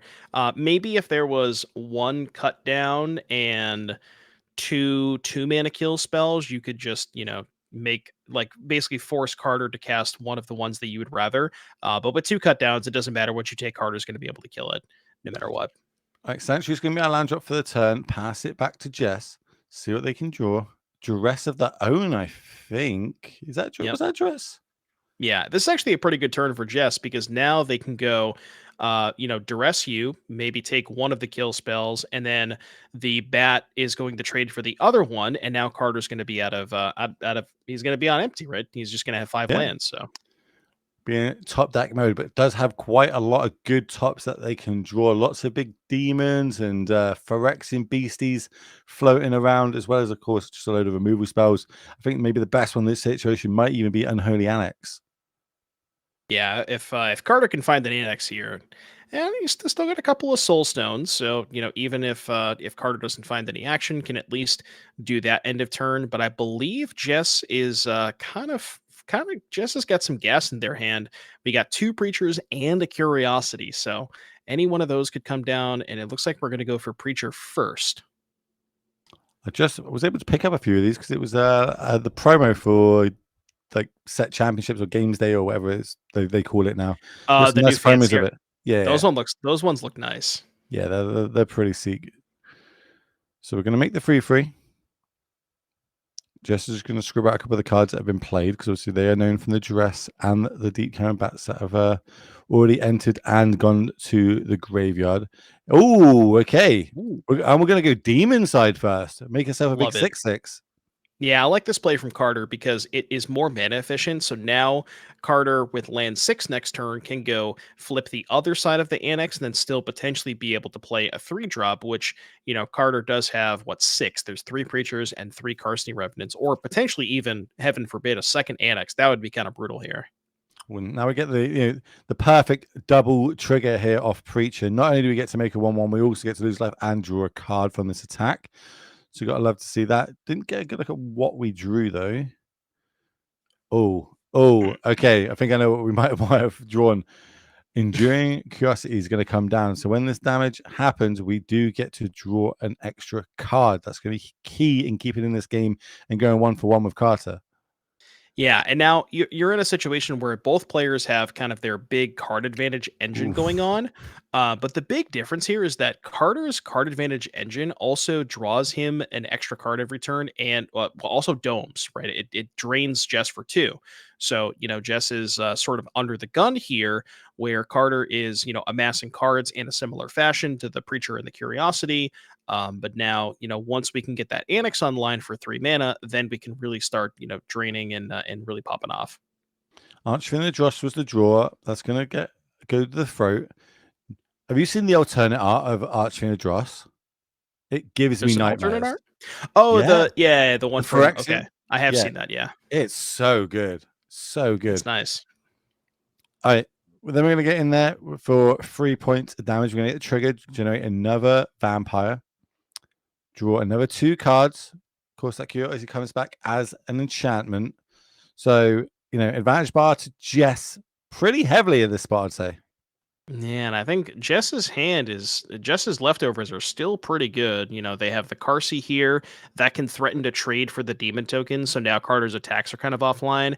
And then I believe Jess still also has at least 1, if not 2 more preachers and a cut down. So still plenty of gas in the tank here for Jess. And as you can see, Carter just basically on empty at this point. I mean, has the annex with the demon, which is decent, but it's going to be very hard to keep up with a lot of what Jess is producing on the battlefield.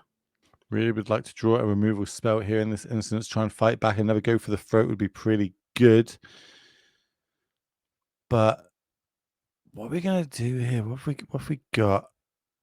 We've got a grip for the cards. And we're going to start off with combat. Makes sense. Love Turn everything sideways. This is going to be 7 points damage if it does happen.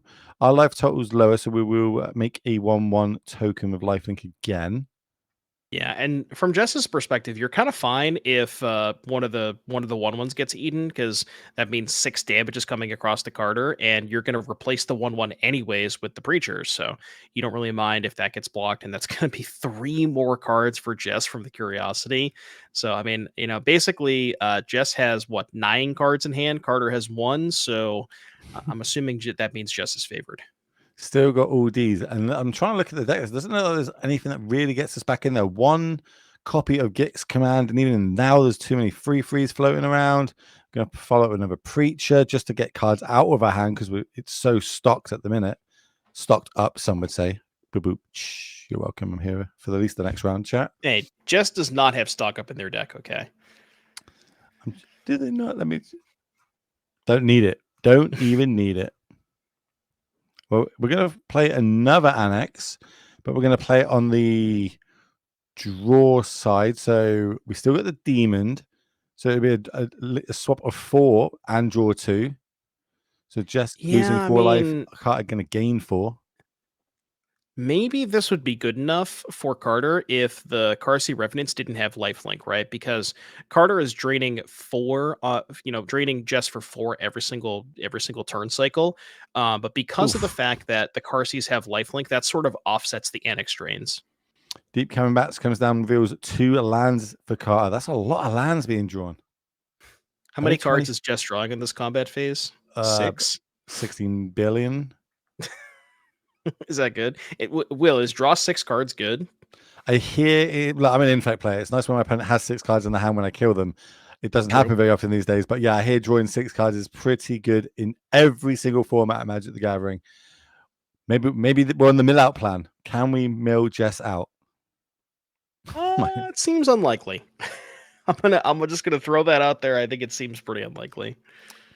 Controversial opinion. I don't like it when I've got too many cards in my hand because I feel like, oh no, what do I do? Am I going to do the wrong one? Or do you try and play everything out? Do you try and play the big power creature out? Like what's the game plan when I've got all these? Hilariously enough, Jess's hand is not that good.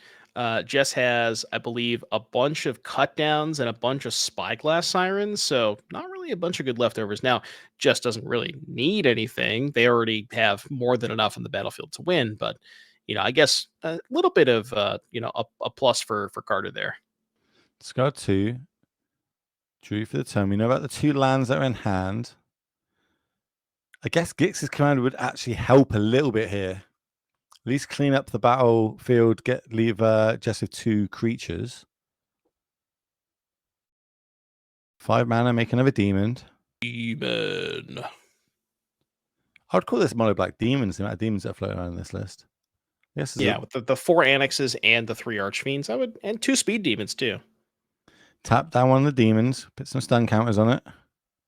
End of turn, draw 2 cards, gain 4 life, Jess loses 4 life. Yeah, and I mean, even if Carter somehow finds a kill spell, I don't think it's enough. Because she would kill a Carsey, block a Carsey, and that would be 1, 2, 3, 4, 5, 6, 7, 8, 9. It's still 11 damage coming across. So I think even with a kill spell, Carter is still just dead on board. You just want to see how many cards they can draw. Well, see, unfortunately, Will, damage happens before the curiosity trigger. So also, if your opponent concedes, you don't also trigger the curiosity. Excuse me, Will. Point puts fingers back on glasses, pushes it back on nose. Excuse me. All right, I get you. Cool. You're right. I get it. Carter's going to scoop him up. Just going to take down game number 1.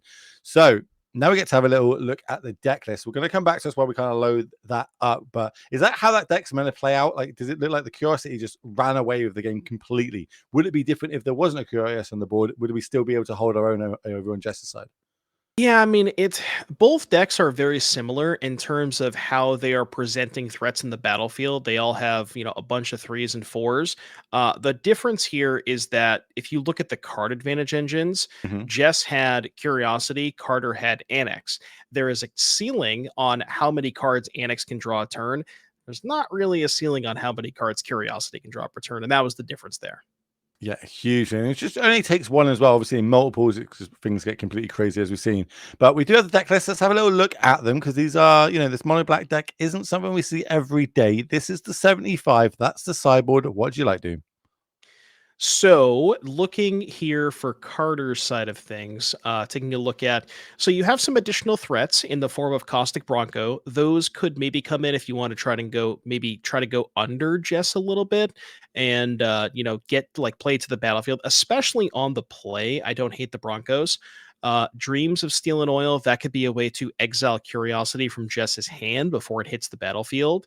And then other than that, the Gix's command is usually good in these kind of games that go a little bit longer, help clean up the battlefield, get a little bit of counters, maybe buy two things back. So the command, the dreams, and potentially the Broncos. Although I will mention, I think Carter only wants the Broncos on the play and not the draw. All right, interesting to see how that panned out. So I don't think we've got the other deck list, so we can just talk through what we got in the board here. I lied, we've got it. Production's all over it. They were teasing me. This is the 75 that Jess has brought. What do you like? Yeah, so from Jess's side of things, they have so looking here, Anoint, Disdainful Stroke, Dreams. The Dreams are decent because Carter has a lot of big stuff like Carsey Revenant, Preacher of the Schism, Archfiend of the Draw, Shieldred. So Dreams can able to just, be able to take one of Carter's big threats. The Fairy Masterminds, really good against Annex, because if say Carter taps out for Annex on turn 3, Jess can then play the Mastermind, get an extra card off the Mastermind, go from there. Definitely want the Kaidos. Very, very good at just being a threat and also locking, like specifically Kaido against Archfiend of the Dross. That is a brutal lineup because Archfiend of the Dross getting locked down for 2 turns means that it's pretty likely that you're not going to be able to kill your opponent before the Archfiend kills you. And then also the Shieldred and maybe the Scavenger region, although Carter's creatures are maybe a little bit too big for the spell half of that to do anything relevant. That's quite a lot of cards to bring in. Is there any sort of dead cards in the main deck that you don't want as we go into game 2? I mean, there's nothing really dead here. I think Jess's weakest card, and this maybe goes true. I guess if you look at cut down, right? I think that Carter's cut downs are better than Jess's because Jess has more cheap stuff. Deep Cavern Bat, Flood Pits Drowner, Spyglass Siren, where Carter really only has the Deep Cavern Bats. So I think Jess maybe look towards boarding out copies of their cut downs. The Spell Pierces are a little interesting. They're good against Annex, but not great against a ton else in Carter's deck list. And then it's sort of the same thing with Duress. It's like, how many of these Spell Pierce Duress type effects do you want? So maybe just could trim on those, and then maybe like trim a Spyglass Siren here or there. All right, interesting. Well, players are just coming to the end of shuffling up, so let's get down, see how they're doing. We're going to start with Carter's going to be on the play. Losing that game at number 1, wants to fight back. Both players are 3-0. We've got 7 rounds scheduled for you today of Swiss, and then the top 8 as well. So you will see a champion crowned on this channel.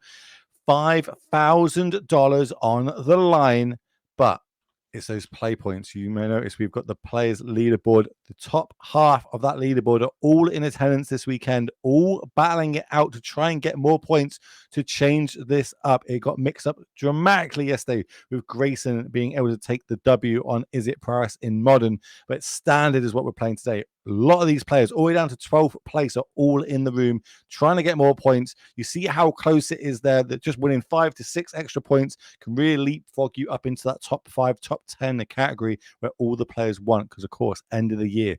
$30,000, 24 player invite only tournament with a Pro Tour slot on the line to play against the best players in the world and potentially maybe even get yourself to the World Championships. Carter's gonna run off with his deck. Not ideal. That's the weirdest way I've ever seen to scoop a match, but I'll take it. Yeah, you know what I mean? I don't. Well, I thought for a second I thought he was going toward the bathroom, but maybe maybe there might be a judge call here or something. Not entirely We'll come sure, back to but you. we're gonna come back to us for a second while they figure all that out. It's fine. I just spoke about the end of the event, the leaderboard, and how good it is. But maybe that means that people at home are like, oh, hold on a minute. There's a Pro Tour invite out there. There's a lot of money on the line. Maybe I want to start getting to these events. I want to come forward. Let's have a little look again at these future events that we've got coming up. We've got one more in this half of the season, and then we've got the 4 that we just announced the second half of the season. And this is your time at home. If you want to turn up to these, start booking those flights, start booking the hotel. Doom, talk us through it. Yeah, so we Indianapolis. That's go. You know what we need to bring back? Will we need to bring back the Will fun facts? Oh, I've got some about Chicagoland. Did Not you? indie though. You gotta look up some indie ones. We're not at Indy yet. That's next time. I've got ones for Sure. this weekend for Chicagoland. I'll do it after this. Okay. But yeah, Saturday 10K standard showdown, and I wanna touch on that 10K Final Fantasy Team Sealed showdown. That's gonna be a banger of an event. It's gonna be a Mhm. lot of fun to watch. For people at home who may not know this, Final Fantasy for pre-orders is already the best-selling Magic set of all time. So the set looks to be a banger, and I've been seeing some spoilers over the weekend. It looks to be like a really cool set. Yeah, there's a lot. And, it's just the hype behind it. I'm going to hurt chat right now and say that me and you've never played the game, so we don't actually know what anything is. But True. everyone on all the socials is going crazy about this. A lot of my friends are super happy about this. Even my friends that don't even play Magic are going, "Whoa! I hear that there's something coming out of Magic about these guys. They look really cool. The art is great." So I love seeing all the hype behind it. I say this is everybody else's Lord of the Rings. To me, this is what I was like for Lord of the Rings. I was so hyped and so happy about it. And that Final Fantasy Team Sealed is going to be amazing. Just because this is the one opportunity you get to kind of bring all your favorite characters together, even if they're not playable in constructed formats, but in limited. That's where maybe they could shine.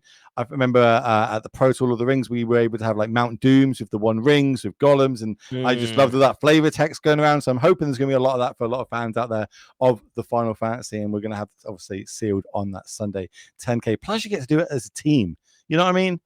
Who would be our third though, Doom? Who would be our third? Who's going to carry us? Because me and you we ain't Sealed limited players. Who are we going to Mason, get? right? Oh, well, we'll go with Mason. I think he's in the chat right now. Mason's going to be going pretty hard on this sex. I think he's going to be on the PT type team around there, sort of thing. Well, at least he's going to have a look at it because he's the coach. You know what I mean? He's got to learn all these cards to see what's good, what's bad, especially for the people he's going to move going forward. Right. This is the future events that we've got coming up. We announced it recently, as earlier, I think it was yesterday morning we announced it. These are the next 4 events happening at the NRG Series. 4 different locations, 4 different weekends, a lot of Magic, a lot of prizes. Quickly go through it for me, Doom. Yeah, so July 19th, July 19th to the 20th, St. Paul. That's going to be 10K Modern Showdown, 5K Legacy Trial. We got August 23rd in Lansing, Michigan. Correct you on that one for last time.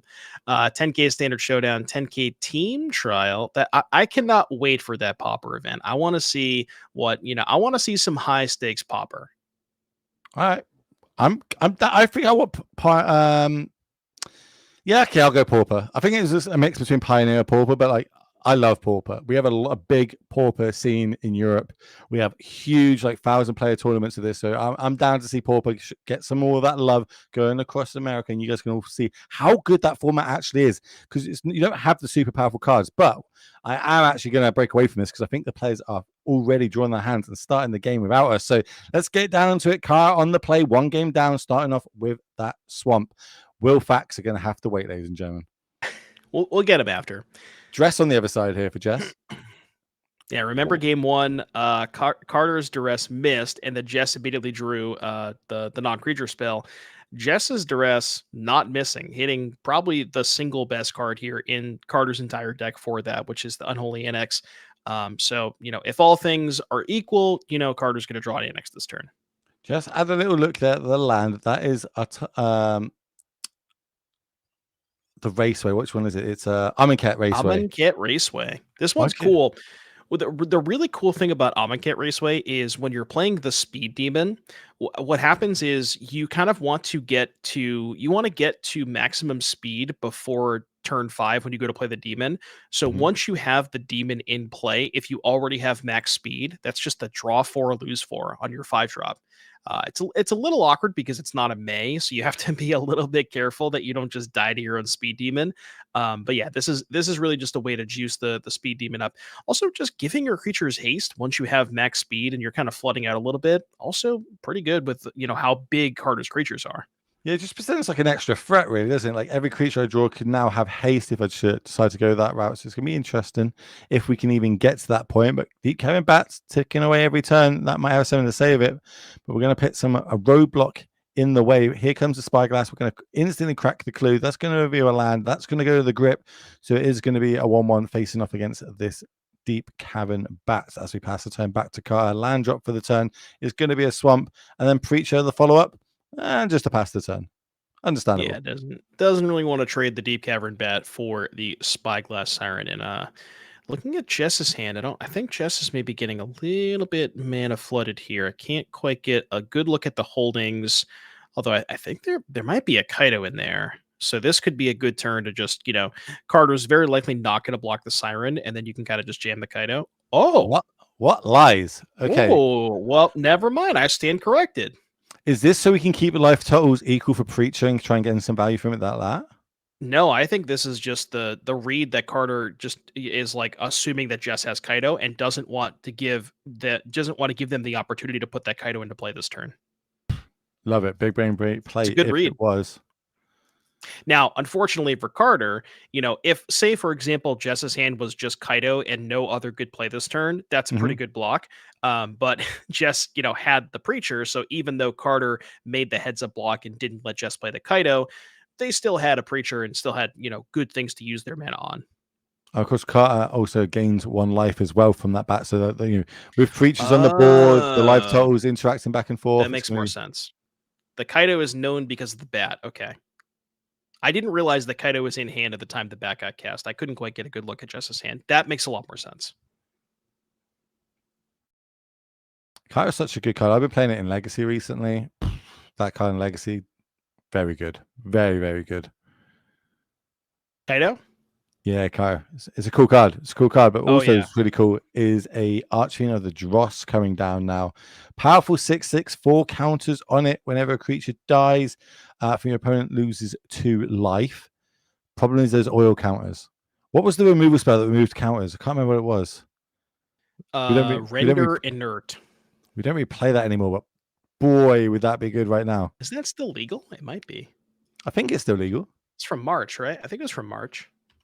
Maybe, actually, no, maybe you're right. Maybe I'm going to look it up now. Because now I want to know. I've been playing it in Pioneer. Okay, you do that. We're going to play Hardcast this Kaito. That is going to get ticked down. 2 stun counters are going to go on this Archfiend of the Dross. Yeah, and yeah, there it is. Render inert, March the Machines. I still got it. But this is what I was talking about, right? Jess on 18, Archfiend of the Dross has the ability where you lose an oil counter every single turn. But when the last oil counter is removed, you lose the game. And that Archfiend is now going to be stunned for 2 turns, which means Carter has to try to find a way to win the game effectively only with 1 Archfiend attack, because next turn you're going to lose an oil counter and the stun, go to 2. The turn after that, it will finally untap, go to 1 oil counter, so you're only going to get 1 attack with the Archfiend. So yeah, Carter could also find a way to kill his own Archfiend, but that's not that's a tough way to do it. That happens way more than I want it to when I play this card in Pioneer. Not gonna lie to you. Here's a blocker. So that's step 1 for the not taking 6 damage off this Archfiend of the Dross if it was to get turned sideways. This kind of reminds me of, do you remember Abyssal Persecutor from Worldwake when that first came out? Wasn't Were you playing during that time? Was not playing then. Talk to me about it. What is it? It's a 4 mana 6/6. I believe it had flying and trample, and then it has the text on it: you can't win the game, or you can't win the game, and your opponents can't lose the game. So basically what happened is you would get your opponent down to negative life, and then you would need to find a way to remove your own Persecutor. It's sort of like a similar effect here, but it's like the reverse where you have to remove your own Archfiend before it kills you. What's the big demon that we used to play in Mono Black Devotion? It was like an absolute janky rare, then all of a sudden it was amazing with like Gary Desecration Demon? Desecration Demon. That was the first big demon that I kind of fell in love with. I was like, that's a banger.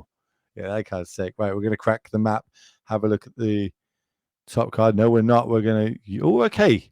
We had an answer to our own Archfiend, and we decided to use it to stop the map token getting potentially gaining any value there. Yeah, this is really interesting, too. So Jess is going to take 2. They're going to fall down to 13, I believe. The Archfiend's going to go to 1 counter. Carter has an attack for 9, but that's only going to put Jess to 4, and pretty sure this Archfiend's just going to kill Carter next turn. Oh, God, it even got stunned again. Oh, my no. goodness. Mason is saying that it was reprinted in Foundations, and you can now play Desecration Demon in Standard. That's what have I been doing with my life? There it is on the screen. Look at this beautiful bad boy. Love it. Not entirely sure if it's going to be great this day and age, but still really cool card. Love that it's in Standard. Yeah, okay. So Carter did have the second kill spell, but this is, this is the brutal part about Archfiend in this matchup is between Flood Pit Drowner and Kaido, Jess has so many ways to just lock down the Archfiend for a couple turns. But Carter did have that kill spell. But now, I mean, look at this. Carter's just on nothing, and Jess has at least a Flood Pit Drowner, whatever they have left in their hand. Yeah, the Reef as well. So just getting in there. Do a little mill action. That's 2 removal spells. The Speed Demon. Still can't get over saying that name as an actual Love card, it. but here we are. The Love Speed it. Demon. And then just going to keep the 2 in grip. Carter finds himself again having to top deck his way out of this situation to pull away in this game. How Decides not to how play anything. How is the Speed Demon a 5-mana creature that doesn't have haste? There's nothing speedy about it. Explain that, Yeah. Will. It's on a bike thing. Is it? Well, the alternate art that I'm looking at is. Oh, yeah, the fancy art. Okay. Yeah. I gotcha. Shout out to Moxford for giving me that art on my screen right now. Okay, Annex, that's a good one off the top. That's a good way of getting back in the game. We're going to start off with the 6/6 demon side of it. So kind of keep our life total nice and high, and then if we can next turn play the 3-mana one, start draining and gaining 2 life as well as drawing extra cards. Maybe that's the way that Carter gets back into this game. Currently, just doesn't have a great draw engine going on like we saw in game number 1. Yeah, it looks like Jess's leftovers are Spyglass, and I don't know if there's much else. I think it might just be Spyglass. Mill 4. Double Shield 2 Dread Shield Grids Annex. and an Annex. Oh my goodness, those are some good mills. And why are we able to get in there with this creature land? It has Death Touch. That's exactly the answer I wanted you to say. Not a Well, I profitable said block it. there. That's why I said it. All right, now we're going to crack the map. Oh, Kaito on top. Yeah, That's that one's gonna stay there. Definitely wants the Kaido, because then the Kaido can lock down the demon next turn, and doesn't quite have enough mana to do the. Actually, do we? 3, 4, 5, 6, 7. Actually, yeah, Jess might. No, I guess Jess would need an untap land, which I think their last card might be an Underground River. And then we'd have enough mana to go hardcast Kaido, lock down the demon, still have mana left over to animate the Reef, and that would be an attack for 8, put Carter to 2.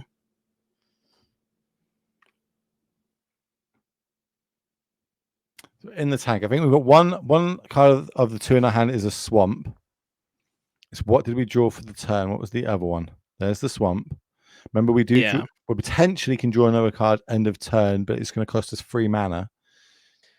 Yeah, Carter Carter also has the Carsey Revenant, so we could renew that from the graveyard to put a lifelink flying and death touch counter on the demon token and just try to race, because the 6 life buffer is pretty huge. So I feel like that's the turn, right? You just go renew the demon, flip the other side of the annex, gain 6, gain 2 from the annex. That puts Carter all the way up to 18. And would mean that Jess is going to have to chump block as well. Toying with it. Now, how do you make these? This is like a on the knife edge kind of decision, right? Like you can do one or the other here, and there's 2 different outcomes, but you don't know what it is. And like, how do you work out which one's 55% and the other's 45% here? I mean, in a situation like this, you just want to gain a bunch of life, right? Because the life totals are pretty close. You do have the biggest threat on the battlefield. So if you can gain enough life this turn and maybe force Jess into a spot where they have to chump block with the, I guess Jess can pretty freely chump block with the Siren, but yeah, I think Carter may have forgotten about the Carsey Revenant. I don't know if Carter has a play a play left in hand to make, but we did not use 3 mana to renew that Carsey in the pre-combat phase. I'd be hoping to draw a removal spell. This deck does have a lot of them in the go for the Throats, the Shooter's Edicts, even the Afflictions still floating around, and that's not even counting what can be coming out of the sideboard here. But Jess is going to untap 2 cards in hand. We know about the Kaito.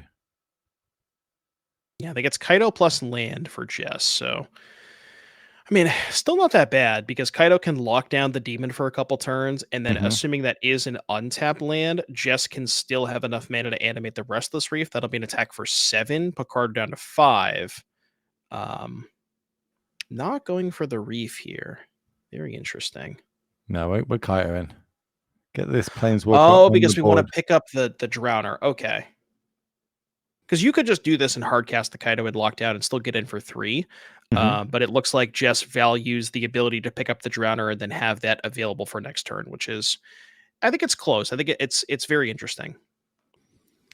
Remember, Kaito does have hexproof as well while it's a creature. It's a creature while it's Jess's turn. Land for the turn, and just keeping that drone in hand. So, Carter knows what's going on. Just how can we navigate around it? We do have the annex. Both parts have happened. We've got the demon. We are going to lose 2 life. Gain 2 life. Just lose 2 life and draw that card end of turn. Yeah, and one interesting thing about the Flood Pits Drowner, it actually it does make a lot of sense to hold up the Drowner because that raceway is actually kind of threatening. Where Carter has full speed now, so if Carter has any sort of follow up like a Speed Demon or an Archfiend of the Dross, Mm-hmm. that combined with the raceway represents a lot at that's 6 damage. So Jess does have to be careful about that as well. Is there a world here where we, like second main phase Drowner or even end of turn Drowner and then shuffle away this token before the annex triggers so no demons are around? So Carter ends up taking 2. It's possible. I think Jess is trying to line up lethal next turn though, because if Carter say Carter taps out for 1 creature, Jess can go end of turn, drown the creature, Mm-hmm. untap, fire up the reef, and plus the Kaido. That's an attack for what, 10? Which I guess would be 1 short if Carter gains 2 off of the annex. 4, 5, 6, 7, 8, 9. Well, you can also remember the Kaito gives ninjas +1/+1 if it's Right. So Kaido plus would be 4, the reef would be 4, that's 8, and then 2 from the drowner would be 10. oh, we were counting at 11. Yeah, sorry, I thought you said we were Yeah. going at 10. Okay, looks like this is what's happening. It's end of turn draw.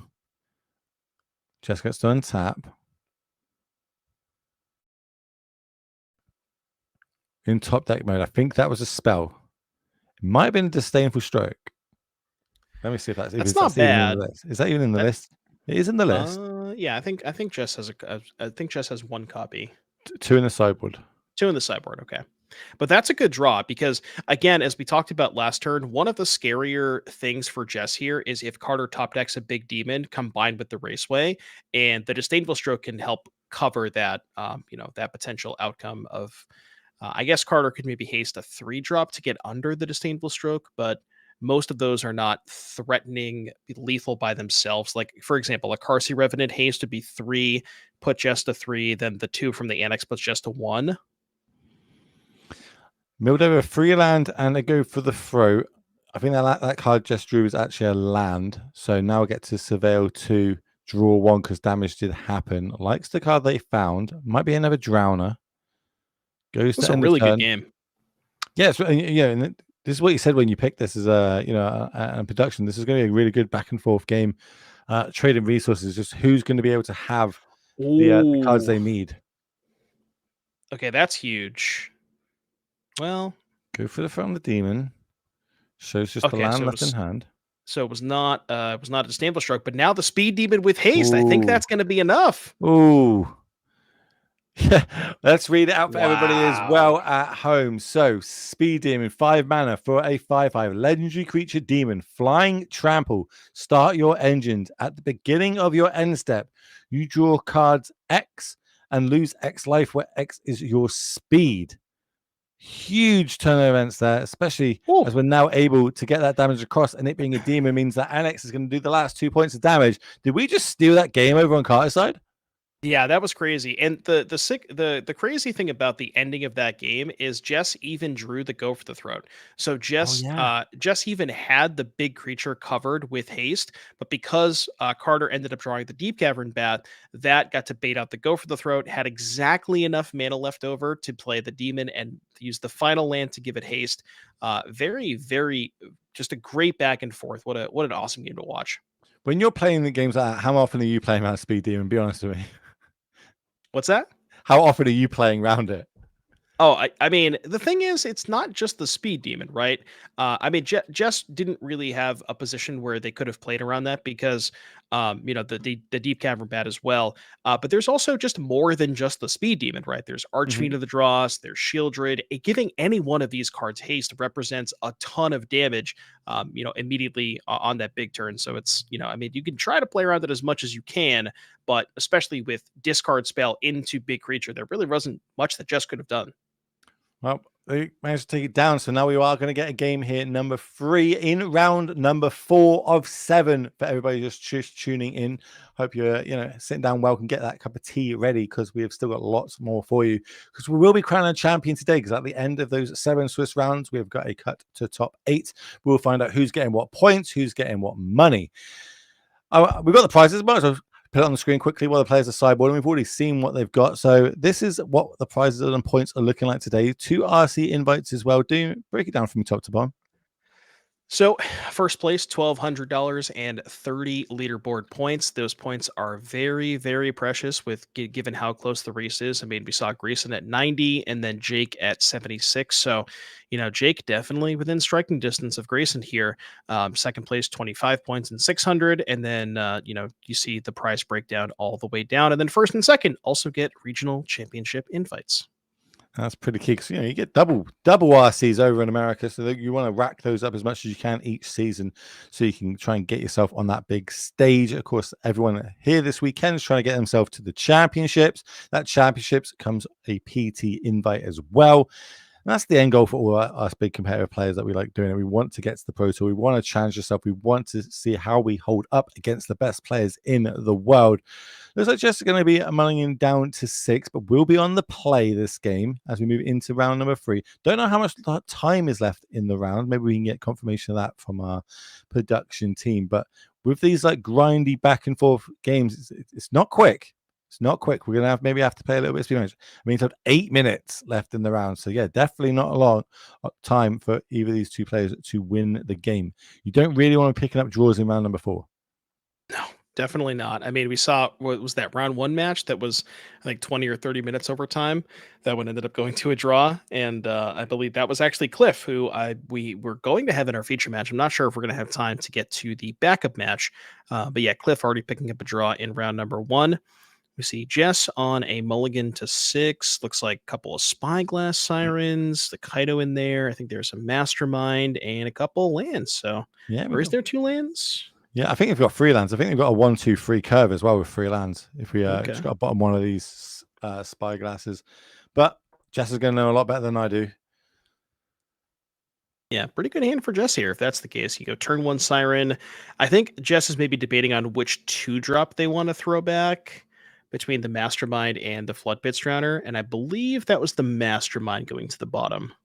What's the reason behind that? Why is one better than the other? I mean, on the play, for example, if maybe Carter has a turn 2 Deep Cavern bat, maybe just wants to make sure the bat can be unable to block for the Kaido turn. Although I guess it looks like maybe Jess is, I guess in that case, the Deep Cavern bat would just take the Kaido anyways, but it's a little bit safer, if Carter has like a turn 3 Preacher of the Schism, maybe Jess would rather have, the Floodpit Drowner to tap that down and maybe shuffle it away to kind of get rid of that. Third land drop off the top. Just going to play it. Go to combat. And yeah, we're going to get rid of this before potentially going to turn 3. We know the scary things that can happen with Kaito. We don't want to see that on the board early, especially when we're on the draw on Kaito's side. So now the shields are down. Deep Cavern back. We get to look at the hand. It looks like we've got Preacher, double Dross, and a Gix command. It's pretty What's good he like hand. taking here? It's a really good hand. I mean, I think you have to take the Preacher of the Schism just to make Carter play off curve. And then you have Floodpit Drowner for the first Archfiend of the Dross, and maybe that can buy you enough time. I mean, I'm pretty sure you just take the Preacher and then maybe next turn hardcast the Kaido, because you ideally don't want to pick up the bat, let Carter have the Preacher back. And then here, even if this like basically just sort of makes it so Carter doesn't have a play this turn, and then in worst case scenario, if Carter draws a kill spell, he's still sort of playing off curve a little bit. I don't hate playing the Kaito down early, but while we've got the mana, yeah, sure, like it probably makes sense more mana efficient. But Preacher, this was the turn it was going to be played, so we've already took him off tempo here. Yeah, I mean, I think Jess is okay. Well, they drew a disdainful stroke, so now they're thinking about: Ooh. do I want to play the Kaido? Do I want to hold up stroke? It's tough because Jess also has a Flood Pits Drowner, so if they decide that they want to hold up mana, does have the ability to play 2 spells this turn. So, I mean, I think if I'm in Jess's seat, it's really tough. I think you just maybe deploy the Kaido because even if you play the Kaido, Carter doesn't really have a window to play the Archfiend into the face up Kaido because as we saw that last game, the ability to just lock down the Archfiend for a couple of turns means that Carter eventually needs to find a way to remove it from the battlefield himself. Oh, Well, we're just never going to mind then. slam it. 4 oil counters going to get added to it. At least they're, This is they're not. risky. Yeah, because we can what, tap it down. Kaito's a creature, remember, because it's Jess's turn. Yeah, this is really risky because now the Archfiend's not going to get to attack for 2 turns. Jess is going to be going up to 22 here, and Carter is going to need to find a way to get that Archfiend off the battlefield himself because I can assure you Jess is not going to do that. Counter's going to get ticked down. 1 stun counter, 3 oil left. Carter on the other Maybe side. maybe Plays the the thought other one. process. Yeah, I'm thinking maybe the thought process was because Carter had the second Archfiend, he was trying to set up a spot where get 2 Archfiends in play and then sort of like one shot Jess with the Gix's command, killing a bunch of creatures. But I mean, even that wouldn't necessarily work because Jess just doesn't have a wide battlefield here. Zero the Kaito, surveil 2, draw a card because damage happened. Land's going to go to the graveyard. Draw for the turn. Didn't get a good look at what it was. It might have been in the gate, maybe. I'm not entirely sure. We're going to play in land. It picks us up to 6. And pass the turn back. Stun counter is now gone, though. Oil count is down to 2. So 2 more turns to Carter, or we'll lose the game. Yeah, I mean, you say the stun counter is down, but I think Jess might have 2 Ooh. copies of Flood Pits Drowner in their hand. Speed Demon, that's going to be the sustainable stroke. That's the handshake. We're going to see Jess taking this one down. Just too much tempo, too much pressure, advancing to a 4-0 record here at the NRG 5K standard trial. So congratulations to them. Yeah, that was, I mean, a pretty impressive showing. And I think a big part of that game and a big part of that match is specifically the interaction between Kaido / Flood Pits Drowner and Archfiend of the Dross. And I think a huge reason of why the Demir side of things is so heavily favored against Mono Black. All right, well, we're going to try and get Jess in for an interview, talk through this deck while they brought it this weekend. And, potentially moving forward, they're realistically 1 game away from being able to get that double ID and get into today's top 8. So, going to be interesting to get any questions for them. Let us know in chat. We'll try and put it forward to them. Carter, drop into a 3-1. It's not going to be all doom and gloom. More than capable now of fighting back, getting into today's top 8. So, it might not be the last that we see of the Speed Demons. All right, looks like we've got Jess in the booth. So let's get down. Let's go to our interview. Jess, congratulations on picking up the W there, advancing to a 4-0 record. You're speaking to Will and Devon. I want to know, why did you bring this deck this weekend?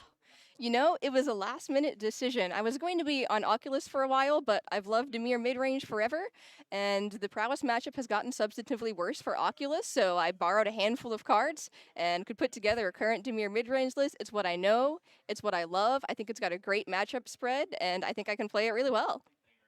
But you showed it there, being able to take that down and did it in masterful fashion. Obviously, even in that game too, realistically, just losing to that big Speed Demon off the top was you couldn't really play around it. So being able to take game 3 there in great fashion, using that tempo, using that counter spell, it was great. Well, thank you. Yeah, I mean, game 2 is a little bit rough because I think if I pick up the Flood Pitch Drowner instead of the Go for the Throat there, I'm able to Flood Pitch Drowner with haste, but I just didn't consider that line. I was like, wow, what a great learning experience, and I'm glad I was able to kick it up game 3. Love it. Yeah, the absolutely just masterfully played on both sides. The card that I wanted to highlight here that you have in your deck list from Tarkir Dragonstorm is Karsi Revenant, which is a card that's been picking up a little bit in popularity over the past couple of weeks. With ideally, I would assume the Rise of Prowess. Talk to me about this card and maybe like the split of you have 4 Preacher, 2 Karsi as your 3-drops here. Yeah, I decided, I knew there was going to be a ton of prowess in the room, ton of aggressive strategies, and this card has really been a standout for me. I was considering 5 versus 6 3-drops, but Karsi Revenant has just a ton of synergies. The mana base can support it really well. I'm running an extra third Restless Reef, which is not always super stock. To be able to cast it, the life gain swing is huge. The fact that it renews and being able to have flying blockers is relevant versus Pixie. The Death Touch helps versus the Demon Stick. The Lifelink just stabilizes you. It's been an incredible overperformer for me today. It just does absolutely everything you want it to. I was going to ask you about that, like overperform. What cards have been standing out to you in this? Like, is it meta that we're currently in? That's the deck that everybody's coming this weekend trying to beat. What cards have stood out in that? And I'm guessing you've already answered the question for me, right? Yeah, I mean, I haven't actually faced Prowess yet today, but I mean, Preachers What? and of course the Revenants have just been huge because they're stabilizing. They have Death Touch, and this is a meta dominated by Monstrous Rage, all these instant feed combat tricks, prowess. Blocking is illegal most of the time, but when you have a Death Toucher, you can. And it forces them to commit more resources, you're gaining some life, it allows you to stabilize, and your late game threats, and you stick a Curiosity, you stick a Kaido and start down ticking, whatever it is that allows you to start gaining that life and just building back up your board state and grinding them out. It's great. I love seeing that Kaito. Oh, yeah. Kaido's great. Oh yeah. The last thing I wanted to mention here or ask you is you mentioned how the matchup spread looked pretty good. Are there any decks that you're looking to avoid this weekend? I kind of wanted to face Prowess just for testing purposes. I told myself that I was not going to register this deck for Hartford in a couple weeks, and I might be going back on my word on that one, considering how it's been going today. What am I scared of? Domain traditionally is a fairly poor matchup just because you aren't able to clock them as fast, so I'm kind of hoping to dodge that, but we'll see. Well, hopefully you get to dodge it because you only got 3 more rounds, and then hopefully we'll get to see it in the top 8 today. So we're going to let you shoot off. I know that was a long round for you. You can have a break, have a sip of water before you end up going into the next round, which might lock you into the top 8. So again, congratulations for me and Darren here in the booth. Thanks so much. It's great to talk to y'all. See you soon. Right, we're going to head back to the booth because that is the end of round number 4. We're going to get things turned around. We're going to pick our feature matches, and then we're going to be back for round number 5 shortly. So don't go anywhere.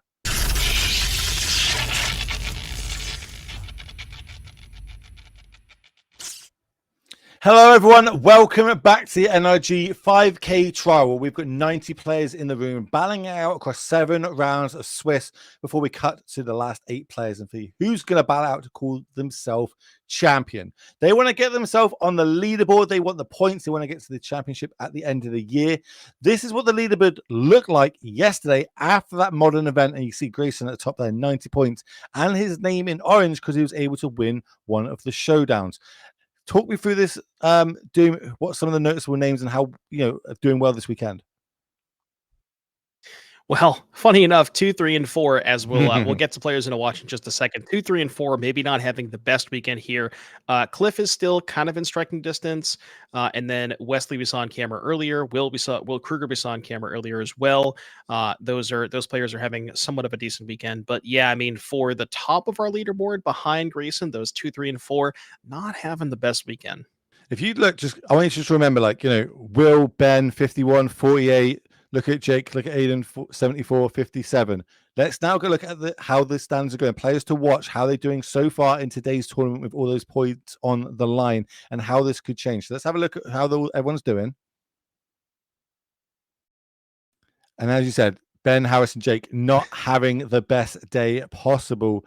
But Charlie, Wesley, Will, still doing well. 3-1 going into this round. If we can get 4-1, start getting ourselves in the top 64, top 32, top 16, even top 8. Bunch of points on the line. That could skyrocket him up into that top 3 position on the leaderboard. Cliff is still fighting there. And then we've got Aiden trying to do their best.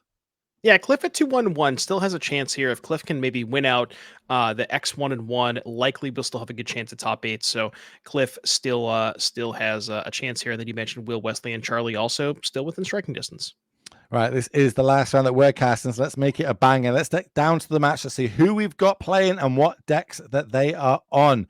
We've got Justin on the left of our screen on Jeskai Control. This is going to be the first time that we see it on camera today. And then going up against Joseph on the right. And this is going to be the black-white Pixie deck that we did see in some of the early rounds today. It looks really good going up against the aggro decks, but now against a control deck, we'll see how it fares out. How is this game going to play out, Doom? Or should it play out on paper? It's going to be a bit of a weird matchup because if you look at the deck list for Joseph here, the Orzhov Pixie deck, This deck is really built around setting up loops with like temporary lockdown, getting back Hopeless Nightmare, maybe a Pixie or something. But the interesting thing about this matchup is the lockdown. You would normally think that lockdown is maybe not fantastic against the Jeskai control deck, because there's not really a lot of permanents that you're going to be able to kill with it. But you can set up this loop, and because the games will go long, and what you can do is you can get to a spot where if you have lockdown, with say with a Hopeless Nightmare underneath it, you can in your opponent's draw step use Nurturing Pixie to pick up the lockdown, get the card that they draw for turn with the lockdown with the Hopeless Nightmare trigger, and then replay the lockdown the next turn, picking up, getting the Pixie, and kind of setting up a loop that way. So I think that is one of Joseph's plans, assuming that Joseph doesn't have the kind of fast Hopeless Nightmare Pixie draw, which given nothing in the first 2 turns followed by an Annex on turn 3, Joseph's hand looking pretty slow. So we're probably not gonna see any nightmares, at least in the near future. Yeah, it's going to be ideal for Justin in this situation. The land goes really going to favor him. Justin went for the Annex. That got countered. The follow-up was going to be a stock up to kind of refill the hands. But while the shields are down, Joseph's able to deploy a big threat. And that threat is Archfiend of the Dross, one of the biggest ones he's got in the deck. The big 6/6 demon with a little bit of a downside, but we'll talk about that if it gets to it, as Justin's going to play land and go. Joseph going to go to his 5th turn. Yeah, and looking at the Jeskai deck as far as answers are concerned for the Archfiend, well, Justin's way ahead of me. There's the Get Lost there. There is 4 copies of Get Lost in Justin's deck list. And what I like about that is the Jeskai control deck also has its own copies of Lockdown. And well, the cool thing about that is, under some circumstances, Get Lost is kind of awkward, where if you're giving your opponent maps to use on certain creatures, that could be a situation where they get value out of it, but the maps just get cleaned up by the lockdown on the next turn.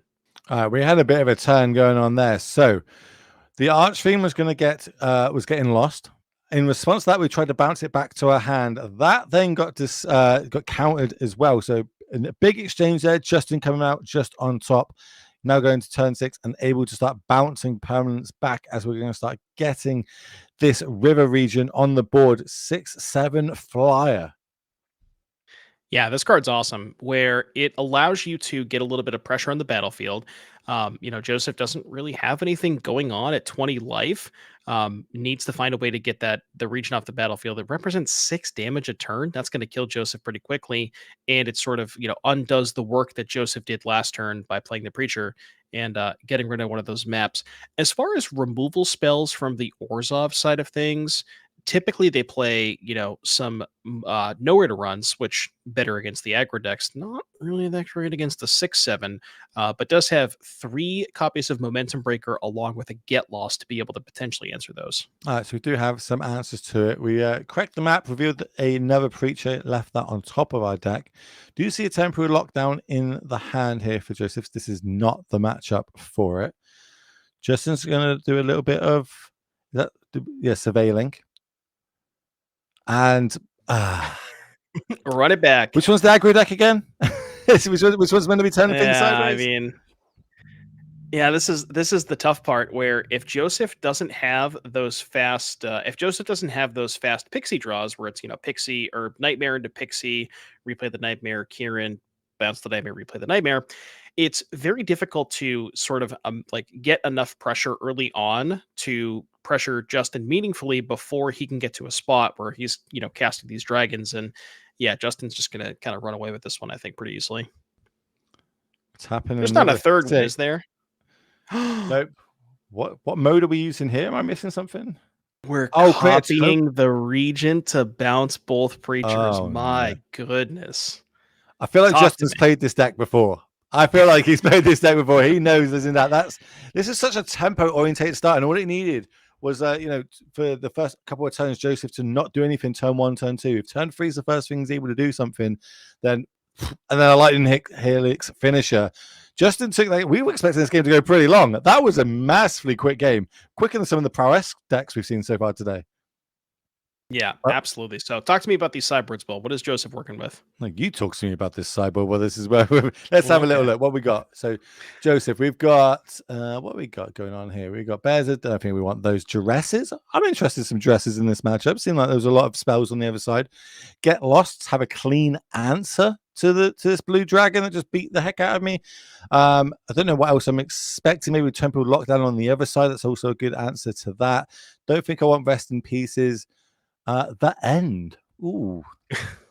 Ooh. Yeah. Well, okay. So, yeah, basically, I think what Joseph is looking at here, you mentioned in game one, Joseph's lockdowns aren't nearly as good because Justin doesn't have a lot of targets Mhm. for the lockdowns. Maybe you want to keep in some number of them to be able to set up the loop, as I mentioned with the lockdown, hopeless nightmare, bouncing with Kieran and Pixie. But yeah, Joseph definitely wants to get his hands on those duresses. Those ones will definitely be coming in. The additional copy of Unholy Annex, pretty good against the Just Guy deck, just being able to get a little bit of card advantage that way. The end is kind of interesting where It is, isn't it? you can you can tag the Shiko with it, maybe the Meringue River region, remove the copies of those. But then, yeah, I don't know if I want the Get Losts. I mean, they are ways to kill the big dragons, but it'll depend on how many cards Joseph wants to cut. Well, let's have a see if we can get on the other side. Do we have the other deck list production? Yes, we do. We Okay, there we do. go. That's the 75. That's the sideboard. I do see a Rhea Ripley rocking around in that sideboard. Talk me through it. What did I bring it in? All right. So from Justin's side of things, it's interesting, right? So we talked about how Joseph is likely to trim, if not board out entirely on the temporary lockdowns. Justin's in this weird position where his lockdowns answer the Pixies and the Kierans. But if you put too many things under a lockdown, say you lock down like a Kieran, a Pixie, and a Hopeless Nightmare, and then Joseph has a way to remove the lockdown, say a Get Lost or something, that could be kind of awkward. Mhm. So I'm not sure that Justin wants to keep in all of the lockdowns. Maybe you want some number of them just to, as a nice way to clean up the battlefield. As far as cards that Justin is looking towards, Tishana's Tidebinder is fantastic against Unholy Annex, especially if you spend 5 mana to make a demon and you just counter that with Tidebinder, get a 3/2 body. That one's pretty good. Elish Nord is interesting, where looking at Joseph's deck list, there's not a ton of ways to remove it because that would turn off Momentum Breaker, and it also turns off all of the like Pixie and Nightmare stuff. So Elish Nord seems pretty good, and could maybe talk me into some number of negates for the annexes, and then other than that, maybe the 3 steps ahead for just some additional hard counters. All right. Well, let's get down to the match. See how the players are getting on. Shuffling up. Looks like we're just coming to the end of it. We do have Justin 1 game up. Of course, if he wins this 7 rounds, it's always if you've got that 5th win, you potentially can just double ID the last 2 rounds and lock yourself into the top 8. But might want to play for, play draw discrepancy. Don't really want to be on the draw against Is It Prowess if that is how it's going to be. But going into this round 4-0, I imagine Justin's probably played against some of the aggro decks so far and has been doing pretty good being able to pick up the W's that might have something to do with the 3 temporary lockdowns and all these lightning hexes I see floating around in the main deck. Own in hands. All right, what are we working with? See, this is what Joseph is looking for. I saw a couple lands, I saw a Pixie, and I saw a Hopeless Nightmare. The one thing that was interesting for Justin's side of things is sometimes you will see in these Jeskai control decks, they'll play either Obstinate Baloth or Wildleaf Liege. Justin decided not to play that card this weekend. So, normally a card that's very powerful against these discard type enchantments, that card is not present here for Justin. Pixie, replay the Nightmare. Discard again, another 2 points of damage.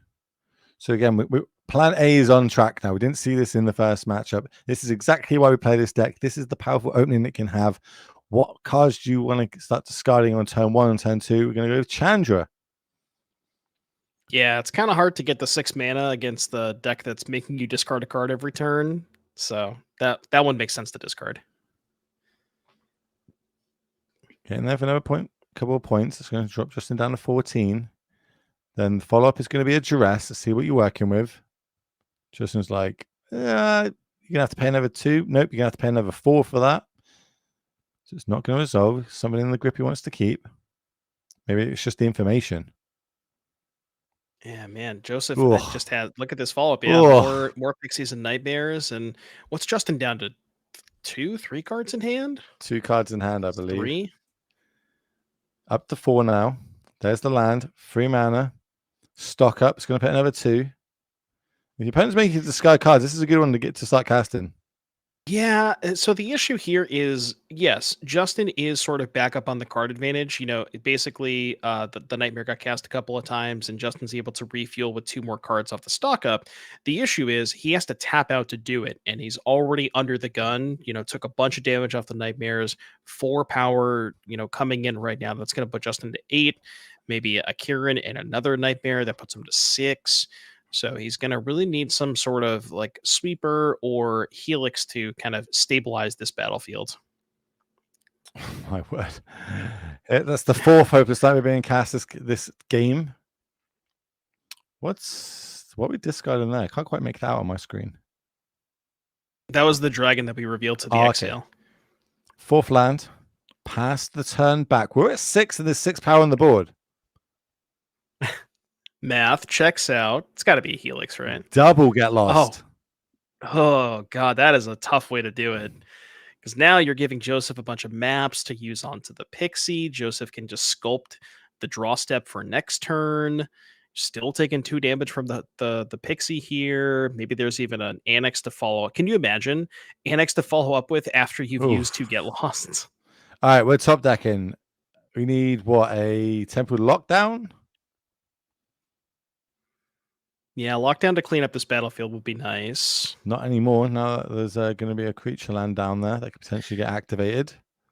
But this is sort of what I was talking about with the lockdowns is that you get into these weird spots where like you lock down here, and then if Joseph has a get lost, the lockdown, lockdown dies, the nightmare and the pixie come back, and it's just you end up just kind of dying to the chip shot damage there.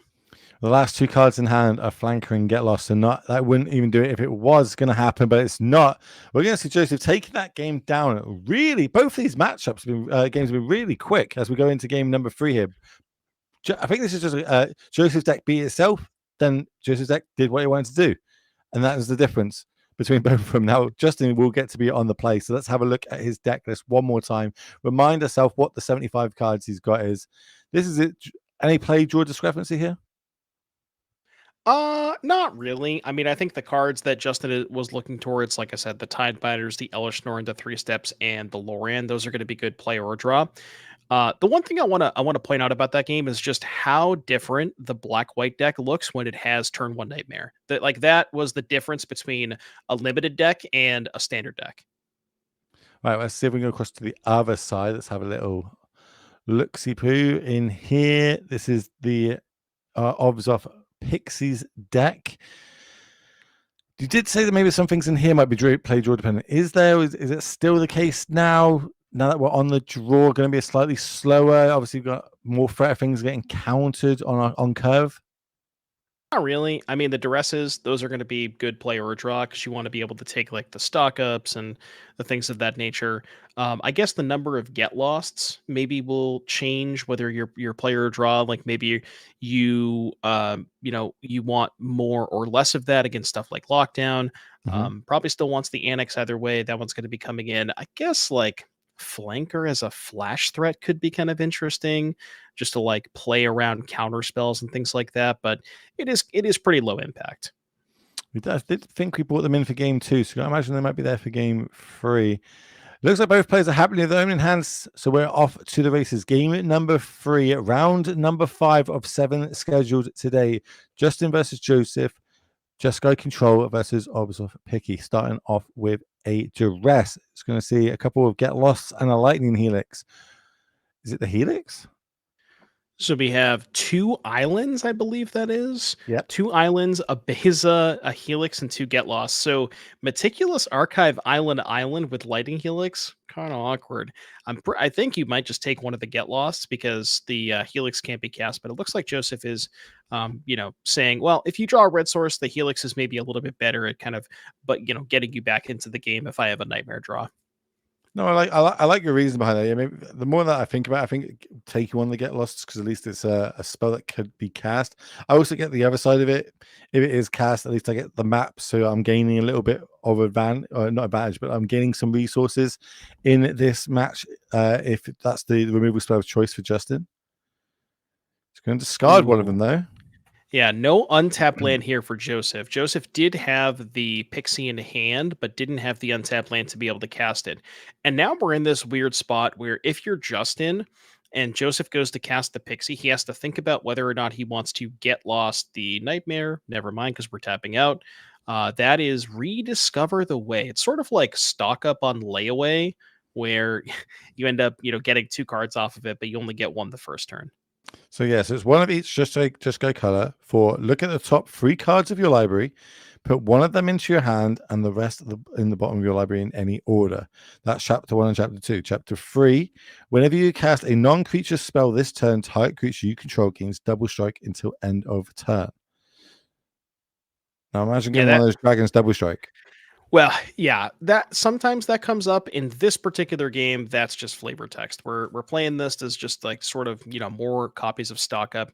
The cool thing about this one is it goes to the graveyard, so it's another card that you can get off of Shiko. You can, I guess this deck doesn't really have it, but some decks you can I've seen some decks play this town ain't big enough to bounce it and then get another trigger that way.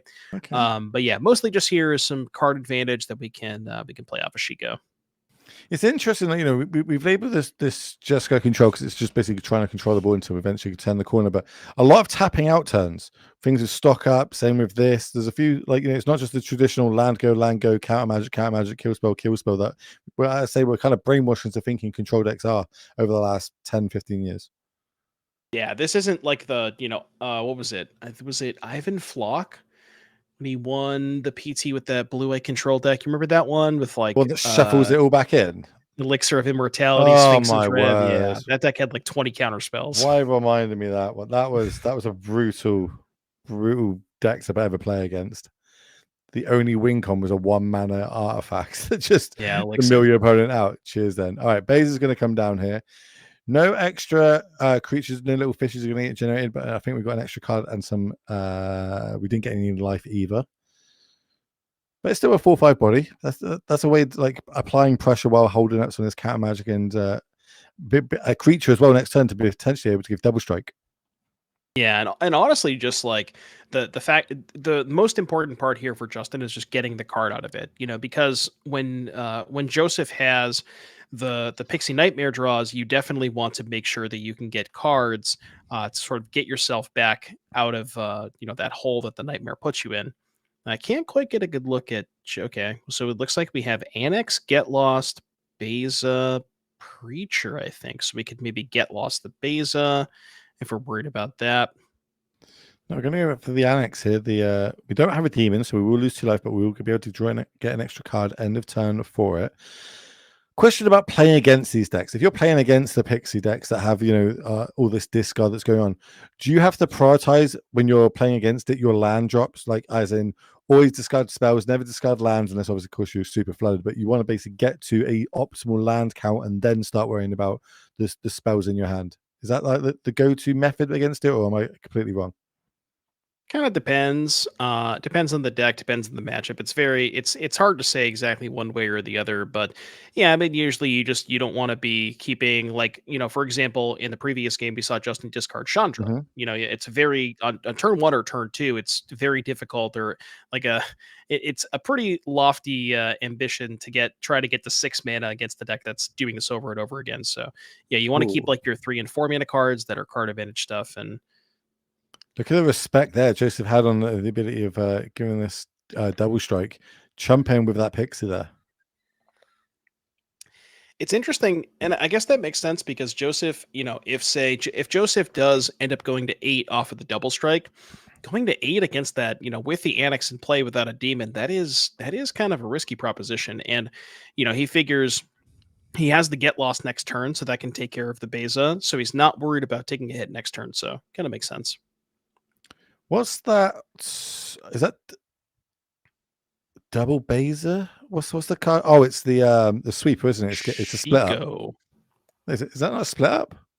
Oh, you're talking about the non-fancy card. Yeah, I think it's split up Yeah. Beza Shiko. I believe is the holdings here for Justin. And that's the one that's going to go. Split up's going to go to the bin. Got an Archie and a Dross in hand. I think, or was it a Preacher? I think Joseph's hand is Get Lost, Preacher, Beza. Gallus is going to get fired off. So we need to get 2 map tokens for all the... Well, to be fair, we've got the creatures in hand, so we will have targets for it. Yeah, now Justin has a really good turn here where he can just go Shiko, back the Rediscover the Way, get a little bit of cards that way. And then the Shiko can start pressuring Joseph, especially with the Annex here. Joseph, I would say, kind of needs to find a land for... Oh, okay. We're going to go for the Lauren here. Just get the... Don't even give Joseph the opportunity to make a demon. I don't think I like that. Hit a land drop. Go again. Hit another land drop. Okay, these are good. These are, not only us able to hit our land drops, but also some fodder in case any more bouncing effects happen and we have to start discarding again because of these nightmares. Still a healthy life total for Justin at 18, Joseph at 12. Honestly, Justin is just winning the race at this point. Yeah. The Lauren in play. He's got the Shiko in hand. He's got another threat. I guess we still know about the Beza as well. Is tapped out. Shields are down. So Joseph can resolve whatever you like this turn.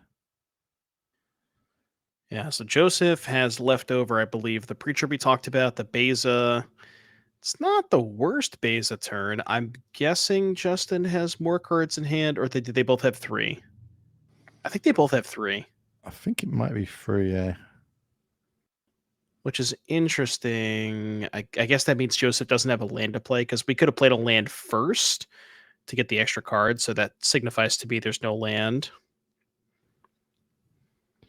Oh, there is a land. Interesting. Maybe a bit of a misstep here for Joseph, because I'm pretty sure Justin had 3 cards in hand.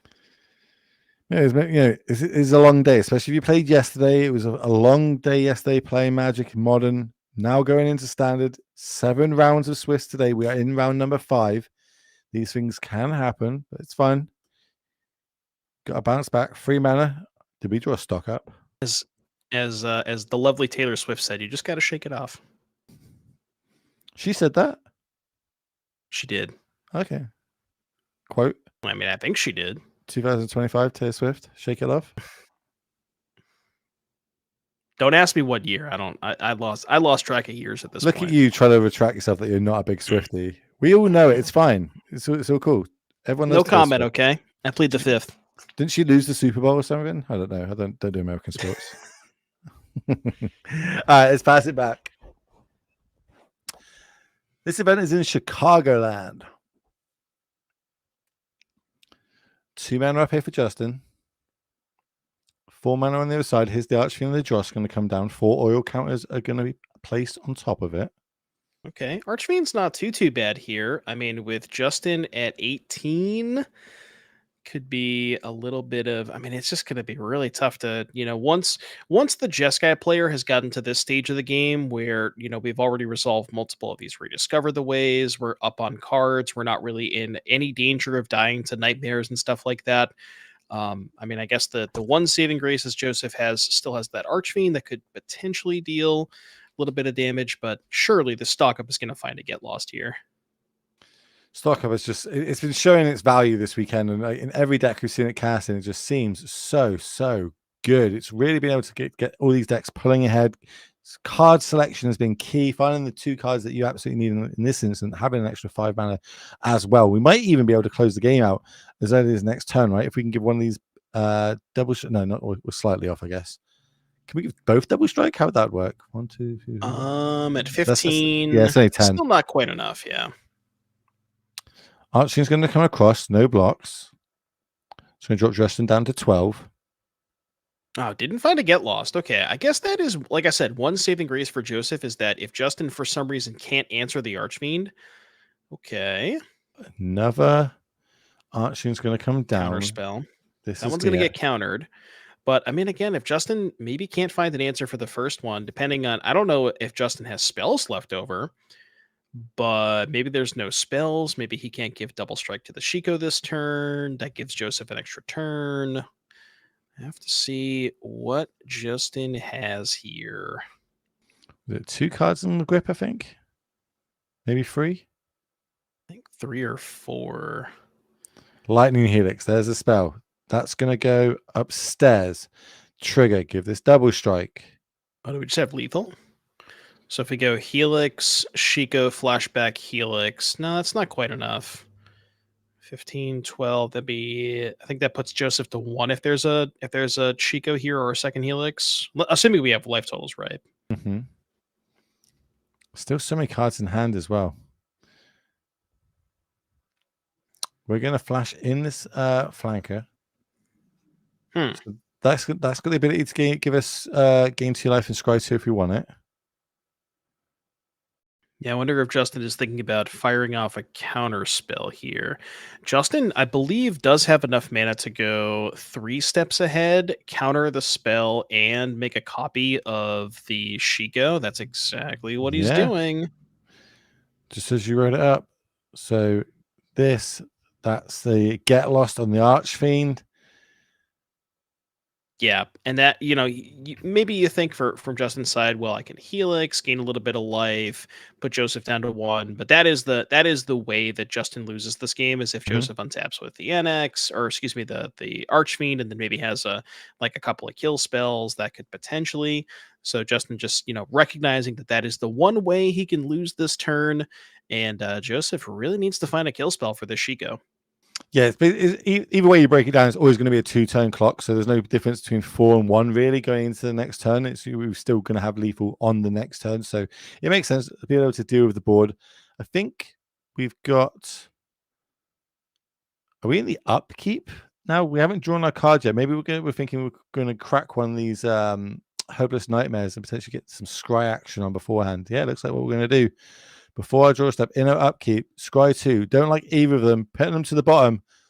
Big top deck, 3 mana available. It's got to be a kill spell. It's not slamming it. It was a land. So we draw. It's a handshake there. Justin's going to take this down. Justin is going to advance to a 5-0 record. That was a really cool back and forth games. The first 2 were over way quicker than I thought they were going to be, but that game 3 was really cool. I really liked it. And this Just Go control deck seems pretty fun. Yeah, that, like you mentioned, games 1 and 2, maybe not the most. It definitely were a lot faster paced, and both decks just firing on all cylinders. But that game 3, definitely a lot of back and forth. There were some interesting spots where Joseph had the Archfiend of the Dross, and Justin needed to find an answer to it. And there was definitely some spots for Joseph to come back in. But that was sort of the difference there of not having the fast like Nightmare Pixie draws, that you give the Jeskai deck enough time to eventually draw out of it.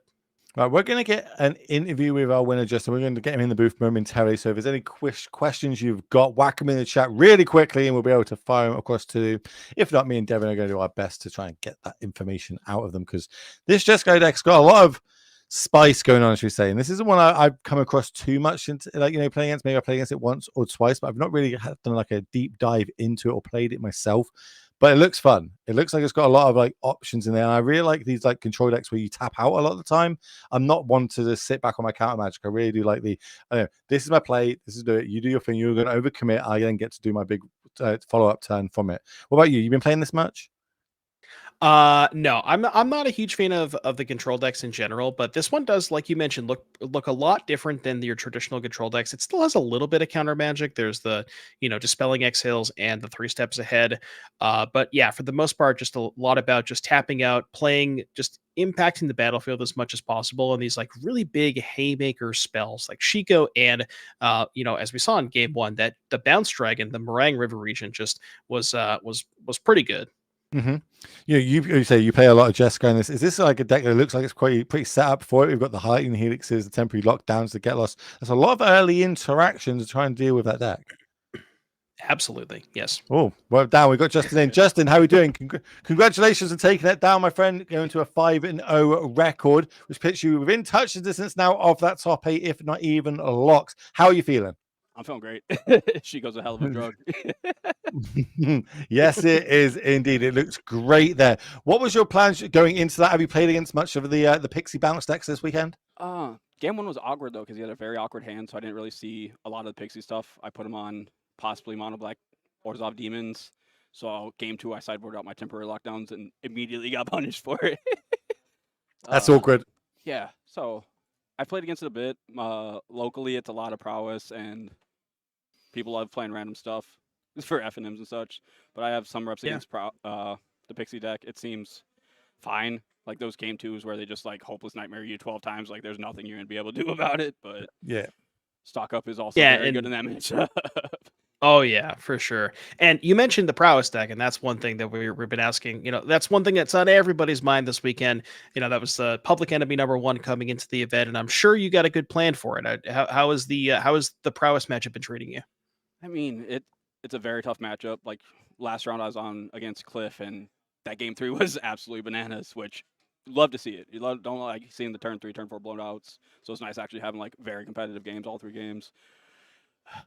People love talking about bans. yeah, Where we're at. we're not there yet. I don't think it's. Let's have some fun. Let's do the broken bit, or at least try and stop people doing the broken bit. I Which makes me mean, want to go into your deck list, right? Like we've put it down as Jeskai control, but there's a lot of turns you just fully tap out. Like turn 3, turn 5, you just like fully tapping out. It's not your traditional control deck where you're holding up this counter magic, trying to be very reactive. You're almost a proactive control deck. Talk me through that and like how and why we're kind of shifting to that at the minute in the standard meta.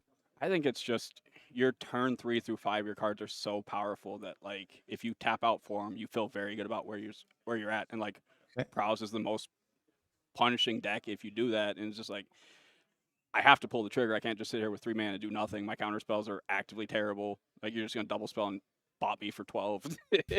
So it's just playing to the board.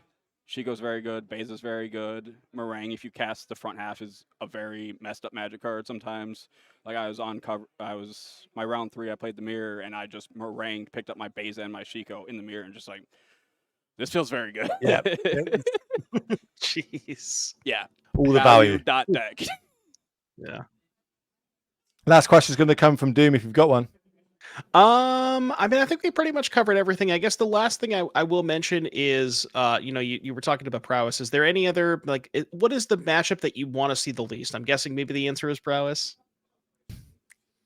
It's tough. I think honestly, I've played against this matchup like 12 times. Is honestly probably the Gruul Leyline version of the Gruul aggro deck.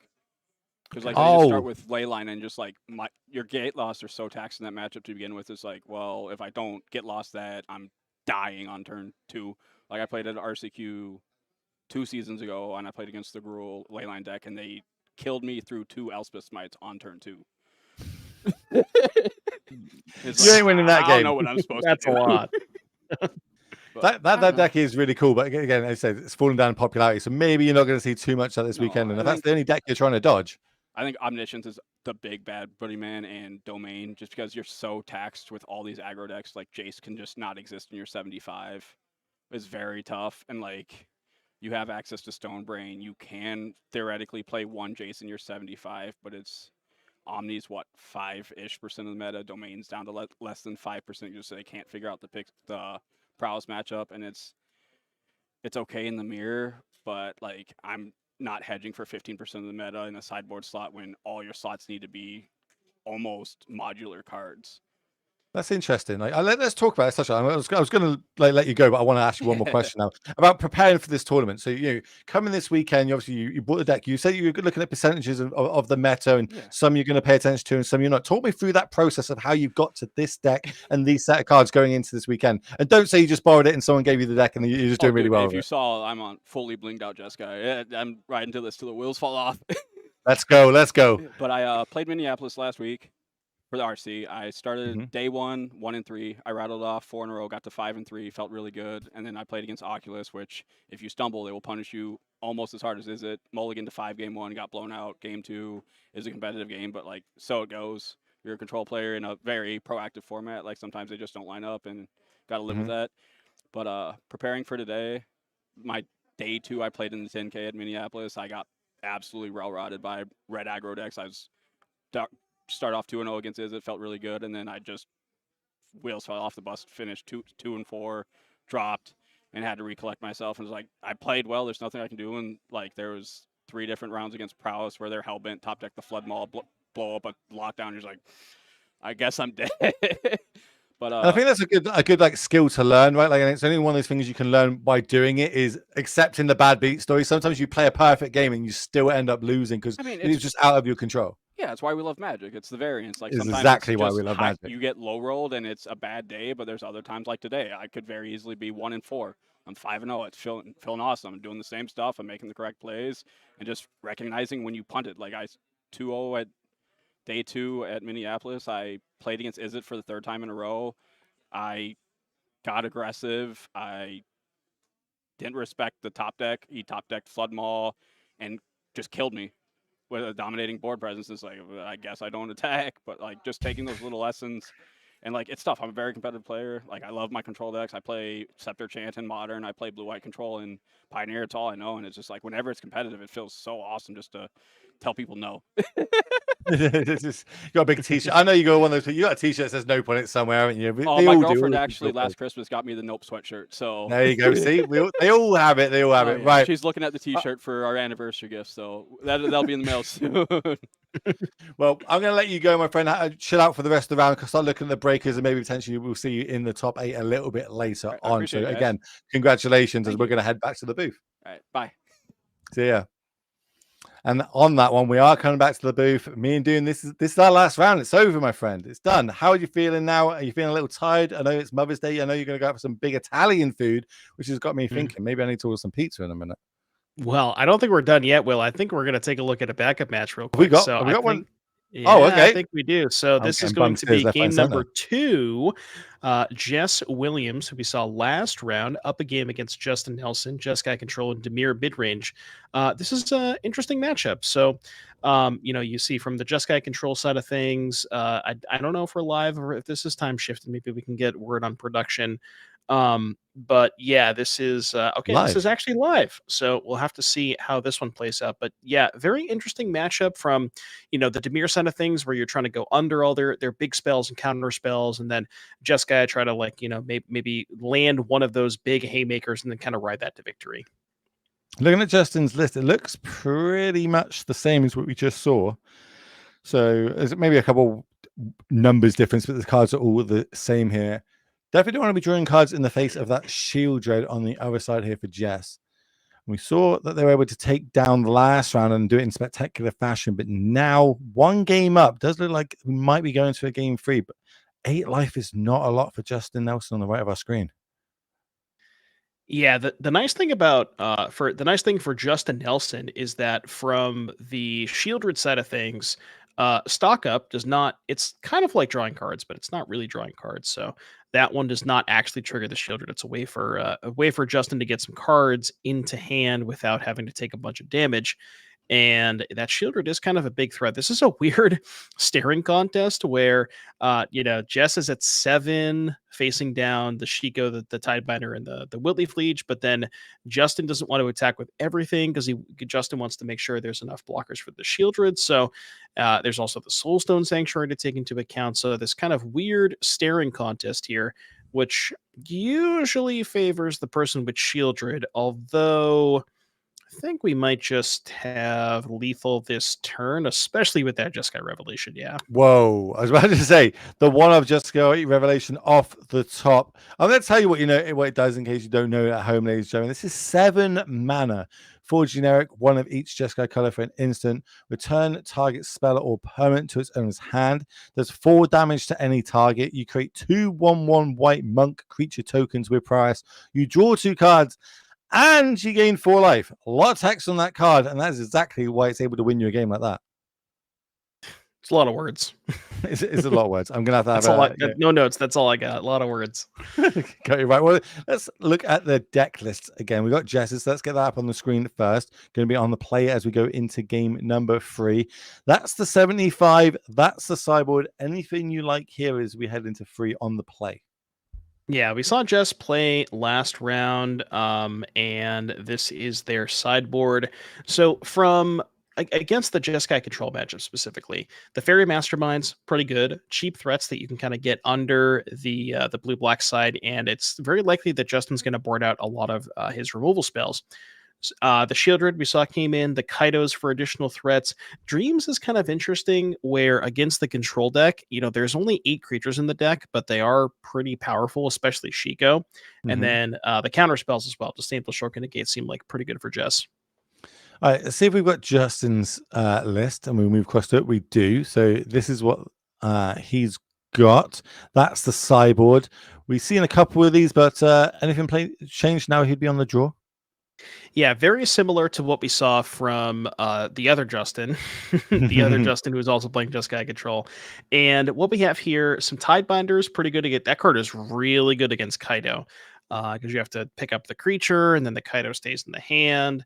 What's interesting to me is we saw when we came into that game, we saw a Wiltleaf Liege on the battlefield, and Jess is not playing the bounce version of Dimir. Jess is playing just regular Dimir, no Nightmares, no Lilianas. It's possible that Justin didn't know that and boarded in the Wiltleafs, assuming that maybe Justin had a different read on the situation. But given how long that game went and there was no Nightmares, wouldn't be surprised to see those come back out for game number 3. Maybe we just wanted to, get a board presence to start to a little bit of flexing going on, but that is it. We are off to the races. Both players like the opening hands. Jess is going to be on the play. Justin starting off with his Surveyor Land. Likes the card, keeps it on top.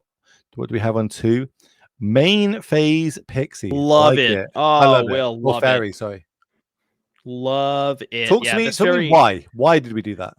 So the Jeskai control deck has Dispelling Exhale. Now, Justin only has 2 copies, but Jess doesn't know that. But some lists play 3 or 4 copies of that card. So getting it under the counter magic is something that Jess really wanted to do there, and I love that play. Yeah, I like it. I think we kind of get laser focused on if someone says instant speed or flash on it, I have to do it in my opponent's turn. Sometimes that's just not the correct line to do to gain max value out of your cards. Here comes the 4th land drop. We're going to turn this Preacher sideways, get the coveted double trigger. So we're going to get a 1/1 white vampire token with lifelink, and we get to lose life and draw a card. And look at that too. Justin was so afraid of the Fairy Mastermind that he decided to use the Get Lost on the 2/1, and now just resolved the Preacher of the Schism. Oh my goodness. Oh, that's bad. Whew. Okay. So we get to draw the card and put the Kaido into play and draw another card off Kaido. Whew. Well, we get to surveil as well first. Surveil 2, and then we get to draw a card. For people that maybe just watching coverage for the first time, getting used to standards, some of these old mechanics. Ninjutsu, talk me through it.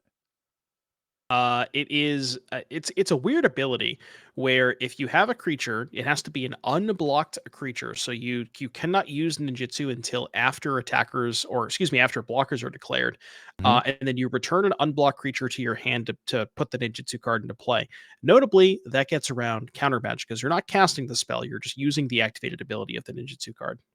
And that is how we now have a Kaito on the board. The follow-up, though, is going to be this Beza, but you see how it's kind of laid out. You'd think there's 2 creatures on the board when it was cast, but there actually isn't.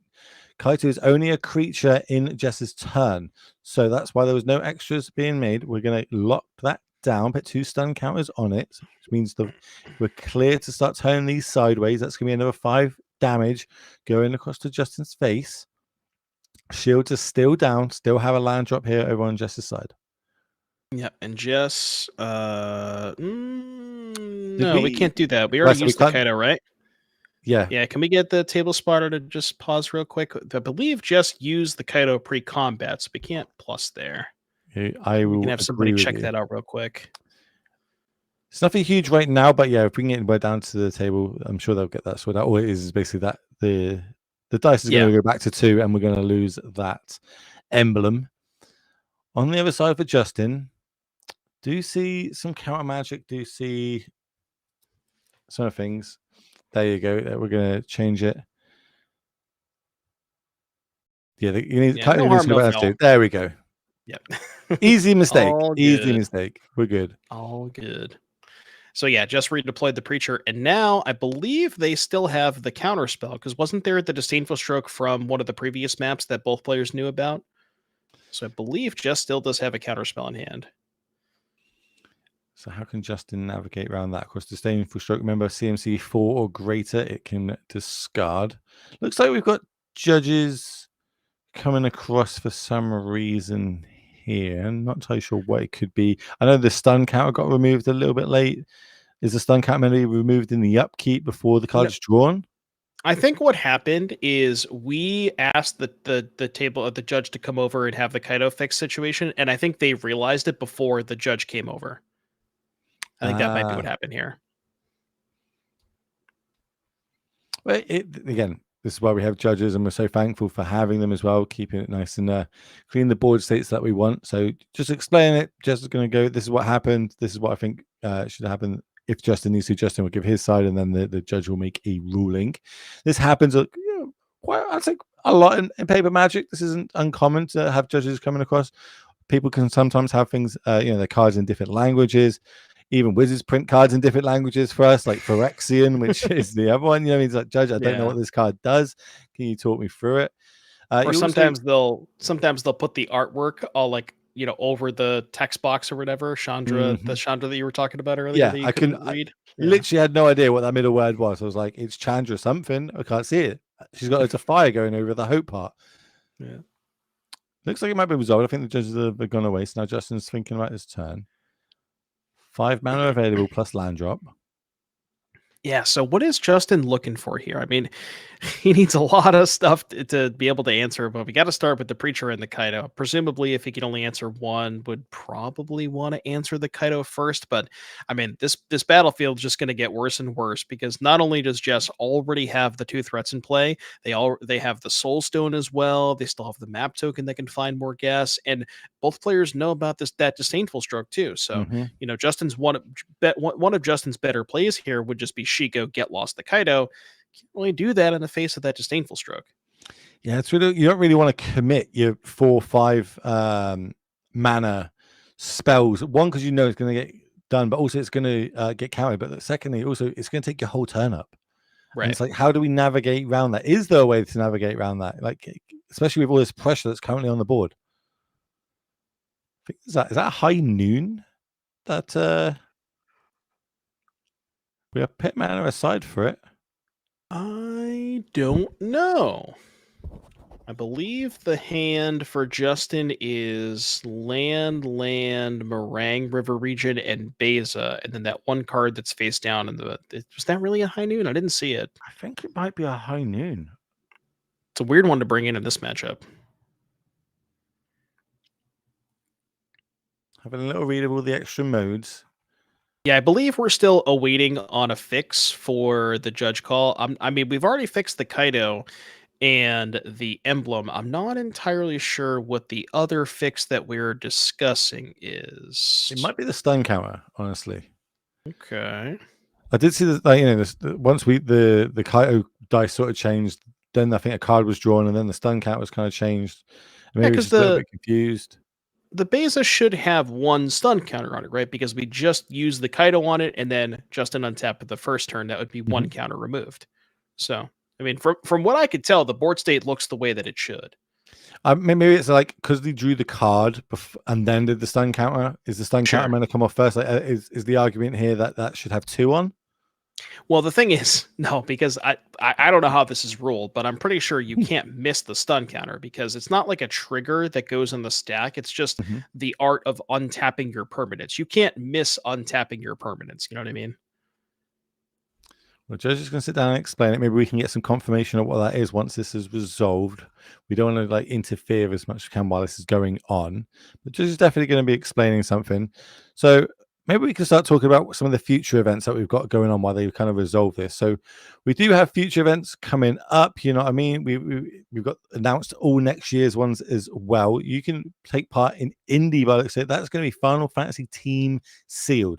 Now, Doom, I feel that this format's lost on me and you because we've not played the computer game yet. But in chat, if you're hyped for some of this Final Fantasy stuff, let me know who is your favorite character in Final Fantasy. Because this is one thing I've seen across the board that no one has got a favorite. It's not like the one character they love, because there's so many different games. There's so many main characters and side characters. We were talking about that, and excuse me, chat, when I say this, a golden chicken that everybody was raving about on the internet that's now in different colors, and we have no idea what it's for or what it means.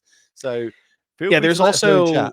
There's also 77 of them, and I'm sure that means something to the people who play Final Fantasy, but I have no idea why there's 77. So maybe chat will let us know. Maybe there's been 77 across all the games. Maybe one of the games has got 77 of them. Not entirely sure. But we'll find out. But that is what we're going to have on June 28th. It is going to be a team Final Fantasy sealed. You see all the fun everybody's having in there. And of course, it is a trial. So if you win that, you will also get a custom token made of you and your friends. What token do you think me, you, and Mason would get? I mean, it's got to be Monk token, right? All three of us? Oh, well, I mean, so I guess you're saying there's like, oh, you know, it'd be a cool one, Crash of Rhinos, because I think there's 3 rhinos in the art. You look at you there, like, oh, I want a rhino too. But I allow it. I would allow it. Like all 3 of us, a rhino each, or riding a rhino each. Maybe we're jousting on rhinos or something along those lines. I just want to play. I just want to play rhinos again, man. Just let me do it. You can. It's just not the crazy tier 1 deck that it used to be. That's all. Right. It looks like we have got a fix. Justin's passing the turn, or if yeah, Justin. I think Justin already said go. Didn't have a land drop. Yeah, so I believe the hand was Beza, Meringue River region, 3 steps ahead. Apparently that was a high noon. And something else I'm not sure about, but all right. Let's have a little look how we're going to get on. So we're going to go for some. Is this 4 mana? This is going to be the draw 2. What's 4 mana in this card? It's either 3. Oh, it's going to be make a token. Create a token that's called a token. So we've got the Beza. Oh, right. So we can copy the Beza, and then that'll give us some tokens to block with. That's a pretty heads-up play. So make the Beza. We get a little bit of life. I don't know how many cards Jess has in hand. I'm going to assume that Justin has more, but I could be wrong on that. And what's interesting about this is, well, actually, now that I look at it, Jess probably has more cards. But the interesting thing about this is that the 3 steps ahead, even though Justin paid 4 mana for it, cannot be hit by a Disdainful Stroke because the spree is an additional cost. So the mana value is still considered 1 on the stack. What I'm confused with is did we block with that original Beza? No, it's got. I'm so confused. It went to the graveyard. It's now come back. Where's the stun counter? Did we block with it already? This is not confusing at all, but I believe Justin is using the Beza just to represent that it's a copy of Beza, which is a little confusing. I think we should maybe just have the copy, put the Beza back in the graveyard, but it's what's put it in the graveyard? That's what I don't get. Legend rule. It's a legendary. Oh, I'm an idiot. Nah, okay. Come on, don't say that. That makes so much more sense. I was like, I don't understand this part. You're like, obviously, it's legendary. Legendary will 101 magic will get a grip. It's been a long day, dude. I haven't eaten in a long time. I need food. I'm looking. I've gone with your instinct. We're gonna get Italian. I'm having pizza after today. It's cheat day after all. Right. How can we rebuild? Let's get back to the match. Justin, looks like we might find our 6th land drop. It's going to be really tough because we still know about the Disdainful Stroke in Jess's hand. I don't even know if they care about this card, but all right. Well, we'll get play Wildleaf into it. Why not? It's going to be a 4/4 creature. It's fine. Get it on the board. It also could be a situation where Jess just has more counter spells and they're just like, well, I mean, anything you play, I'm just going to counter it and then counter whatever you play next turn. And I believe we can. And there's a good chance that Jess even has enough for a 2-turn clock here. So the Kaido, if they make another emblem, that'll be 5, 6, 7, 8, 9, 10, 11, 12, 13, 14. I believe Jess can deal 17 this turn. Well, if Jess can do 17, got another Kaito in the hand. So if we plus this one, oh no, we can't. Well, it's 17 including the Soulstone activation because Soulstone, don't forget, is a ninja. Yeah, it is. So if Jess makes another emblem, the Kaido would be 5 right? The Preacher is 2, that's 7. The Token is 3, that's 10. Drowner is 2, that's 12. And then 5 from the Stone, that's 17. That's, remember, so that is High Noon that's on the board. So only going to be one spell. Deep Bats is what we played. We were able to nab a dragon out of the hand, showing a hand of land Baser. I think they're going to tally this up. It's going to have to be a really good top deck for Justin here, especially in the face of how many cards has Jess got at the minute? 5? 5, but Jess has a disdainable stroke, so I think they have everything covered. I like looking at Justin's deck list. I don't know if there's a card Split that up. Justin can draw that gets under stroke. Yeah, the split up's not good enough though, because there's still the Kaido that survives, the Drowner that survives, and the Soulstone Sanctuary. So I don't think split up's good enough. This is pretty rough. Like 2 4-mana plays, but Justin only has 6 mana, so can't even like, go like Beza into Shiko. There's also a High Noon in play, which yeah, you wouldn't even be able to do that. So there's multiple reasons why that don't work. High Noon can do 5 damage, but here's the tap 2. That's the same full stroke. It's going to counter it. Justin 2 mana now, kind of doing the math himself. Like, okay, right, if I block that, how much do I take? I'm at 7 life. Going to make Jess go through the actions. I will attack you. There you go. There's the handshake. Jess was able to navigate through it. And now at 5-0 with this Dimir tempo deck. Look really, really good. Every time we've seen this on camera, it's looked really like impactful. Lots of game decisions. Sometimes you get that crazy, breakthrough, draw a bunch of cards as we saw earlier on and win the game. But that one there was really cool back and forth, but never looked like Jess was never in control. Yeah, absolutely. And very, very good showing there from Jess. And they move on to 5-0. Probably blocked for a top 8. We'll have to see. Yeah, fingers crossed. Right. Now, let's go back to where I was going about 20 minutes ago. Me and you, this is going to be our last round in the booth before we hand over to Ross and Mason. It's been a pleasure as always, my friend. Thank you for carrying me through this. Get the shoulder rub in because you're going to need it. Go eat healthy and big Italian food and fuel up ready for next time when you see me and you in the booth. Any last words for the beautiful people out there before we go? Don't forget, text your mothers today. If you're if you're down for Mother's Day, be sure to let them know that let them know that you're there. So there's so much motherly love in this. I love it. All right, we're out. Me and Doom. Have a good one, chat. See you next time.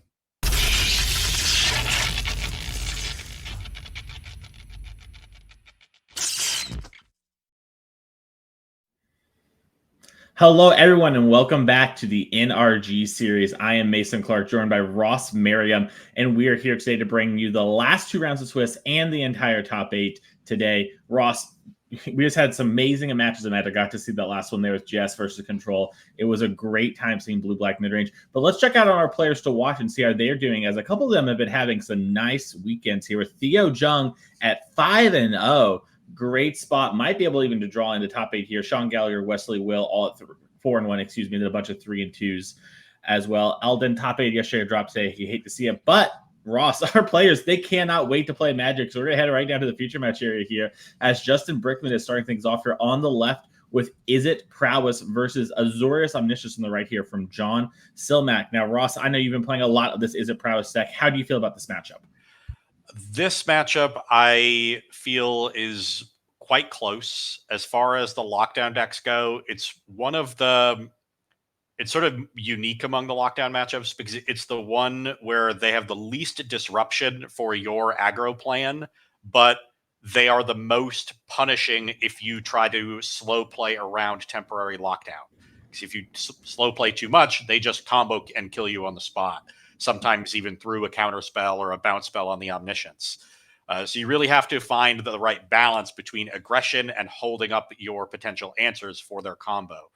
Now, here in game 1, there's no counter spells in Brickman's main deck, but he can interact with an Omniscience via a removal spell or a bounce spell. So he's going to want to apply some pressure early and then start holding up a couple of those. But there's a little bit more impetus on him to end the game faster here in game 1 because those removal spells eventually become dead as Slimak makes land drops and can Abuela's Awakening for high X values and make an Omniscience that's outside of burn range. All right, so the first couple turns here, Brickman sleight of handed into Surveil. Then we played a Drake Catcher. Now he's stocked up. Not exactly the speed you were talking about winning in this matchup, but we have a lot of cards and 2 counters on that Drake Catcher. If you've been a little disconnected from Standard, this has been one of the cards that's popped up in these Is It decks as a little bit of a mirror breaker and, just a fine-ish prowessy creature to have. As Omniscience hits the graveyard here. It is a little bit weaker in these lockdown matchups because it doesn't apply as much pressure as Slick Shot Show Off. It's not as good to get back from underneath a lockdown when you bounce one of those. So not the 2-drop that Brickman would have wanted to start on, but still perfectly capable of carrying this game by itself. Really, if it makes 2 Drakes, that'll be plenty of pressure here. Mm-hmm. All right, we're going to start with a slide here for Brickman. Now, we mentioned Brickman has no counter magic in the main deck. John doesn't know that, so we might see Brickman posture something like a Spell Pierce, even if we don't have it. But to see if John thinks they can or can't play around it. Monstrous Swift Spear is the play here, and the attack for 3 as a Farah's Dispersal will bounce the Drake Catcher. Yeah, and even if Brickman did have a Spell Pierce in the main deck, Slimak saving his Dispersal until turn 3. Yeah, a lot of bouncing going on in Standard. Not as, surprising how many different bounce spells we have as 2 lands hit the bin there from the Surveil. Now, the format is so fast, you really need to answer creatures at 1 mana, and that means the 1 mana removal spells have a lot of holes, and it's turned out to be better to fill those holes with bounce spells rather than more expensive removal that might be size agnostic or answer a greater range of potential threats. Yeah. All right. In a turn here, John's going to sculpt the hand a little more. John knows something is up as Justin didn't redeploy the Drake Catcher that we bounced. So John knows Brickman can interact, or at least is saying I can interact. The question is, can John beat that interaction? So looking at John's list, does have 3 Spell Pierces as counterplay if he wants to go for an early Abuelo's Awakening. But here, his life total is still relatively high. I think he can afford to slow the pace down here, maybe interact another time or 2, make some more land drops, and then go off from a safer position.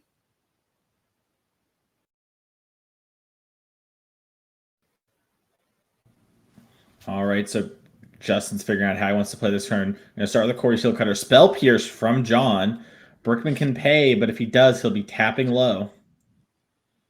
Yeah, and I think there is a 5th land in hand for Brickman, but that he'd have to pay, then play the land, then play a 2nd spell to get a token, and he'd be completely tapped out.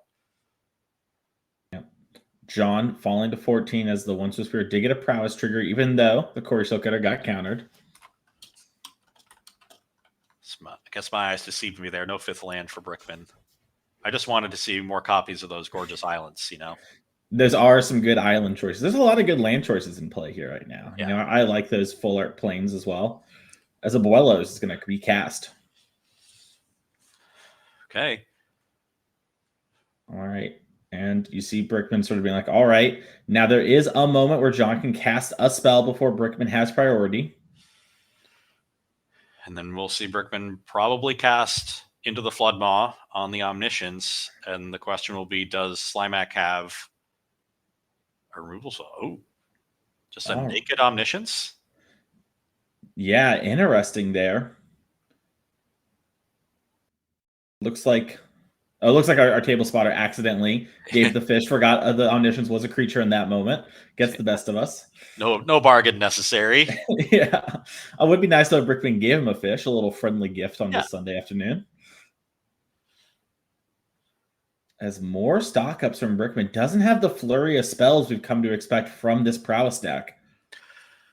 Well, he does still have, multiple Swift Spears, could make a land drop and have 2 more spells after this stock up. That is not a bad start to this turn for Brickman, especially after having the Drake Catcher bounced early and the Corey Steel Cutter spell pierced. He just needs more total card volume in order to turn his prowess threats into real attackers. Yeah. Looks like we're figuring out what we want off the stock up. Looks like Monstrous Rage is being thumbed. Trying to figure out if we want that card or not. Yeah. Wouldn't be a bad turn for it since Slimak is tapped out. And Brickman could get in for a big chunk. It looks like he has a Monstrous Rage in hand. Didn't really want the second one. Makes sense. As we attack in here with the newly casted Slickshot Show Off, John down to 9. Basically knows we have to do something this turn or things are going to be bad. Can have some interaction as it's just a land and a passing of the turn here. Brickman trying to figure out what he can and can't beat here. Mainly have to think about FR's dispersal. So you really want to do the math here, assuming the Slickshot Show Off is gone. And with Slimak at 9, 4 spells would do it, or Monstrous Rage on Swift Spear would allow your Slickshot to live, because now the Swift Spear is the biggest threat. So yeah. This is currently 10. You have a 5-power Swift Spear, a 2-power Swift Spear, and a 3-power Slickshot. So that's lethal. This will force some action from Slimak, and wow. Yeah, it looks like maybe Slimak, this actually was getting flooded out a little bit there, and that's probably why we saw the Abuelos, was just hoping to get a little lucky, and unfortunately didn't do it there. As Brickman with a slower start, but still gets it done. Yeah, once there's no response to the bounce spell on the Omniscience, you have a pretty strong idea that Slimak's hand is quite bad. Maybe there's another Abuelo's Awakening in it, and he's thinking, okay, they might Burst Lightning my Omniscience, but then I'll just get it back later, and the Burst Lightning will be gone. And that's why he decided to run out the first one. But you really just you can't have any other spells at that point. He would have cast Coil and Catch, would have cast Moment of Truth, would have cast Stock Up, would have probably even cast, an Afaris Dispersal for free there if he had it. So you basically know that your opponent's on empty at that point. That makes a lot of sense. Let's take a look over here at Slimak's sideboard and see what we could potentially bring in. As we have a Cathar Commander, 2 Voice of Victory, 2 Clarion Conquerors, a Kotsul Flanko, 2 Beza, 1 Boonbringer Valkyrie, 2 Overlord of the Mistmores, 2 Get Lost, and 2 Negates. Ross, what do you like in this sort of matchup? So it's a lot of options. It really depends on how Slimak wants to approach it, how fair he wants to get. Because now with Voice of Victory and Clarion Conqueror as common sideboard cards, you can almost approximate an Azorius mid-range deck. You could bring in basically every threat here in the sideboard and have those and your removal spells and be very minimal on the combo and try to brick your opponent's counter spells. Or you can go minimal, just have maybe some Bezas. Maybe you want Clarion Conqueror to stop Ghost Vacuum or Soul Guide Lantern. Maybe you want Voice of Victory to stop counter spells, but not over sideboard and still be more combo heavy. Given that Slimak's sideboard is so heavy on these threats, I'm guessing he favors a more mid-range post-sideboard transformational plan, and that's what we're going to see here in Game 2. That makes sense. Let's quickly check out Justin Brickman's sideboard and see what he has for his cutter sideboard. As you know, there's a lot of different 1 and 2 you can play here. So another Drakecaster, Enduring Curiosity, 2 Ral Crackling Wicks, 1 Into the Floodmoth, 2 Lithmanic Rush, 2 Spell Pierce, Torch the Tower, 2 Stroke, 1 Rebel Salvo, and 2 Ghost Vacuums. So the cards that you definitely want are the counter spells, Spell Pierce and Disdainful Stroke, the Graveyard Hate, and those 2 copies of Ghost Vacuum. Those 100% come in. The extra Into the Flood Maw will definitely come in a lockdown matchup. And at least, 1 or 2 of the 4s will come in, maybe all 3. Depends on how much Brickman wants to raise his curve.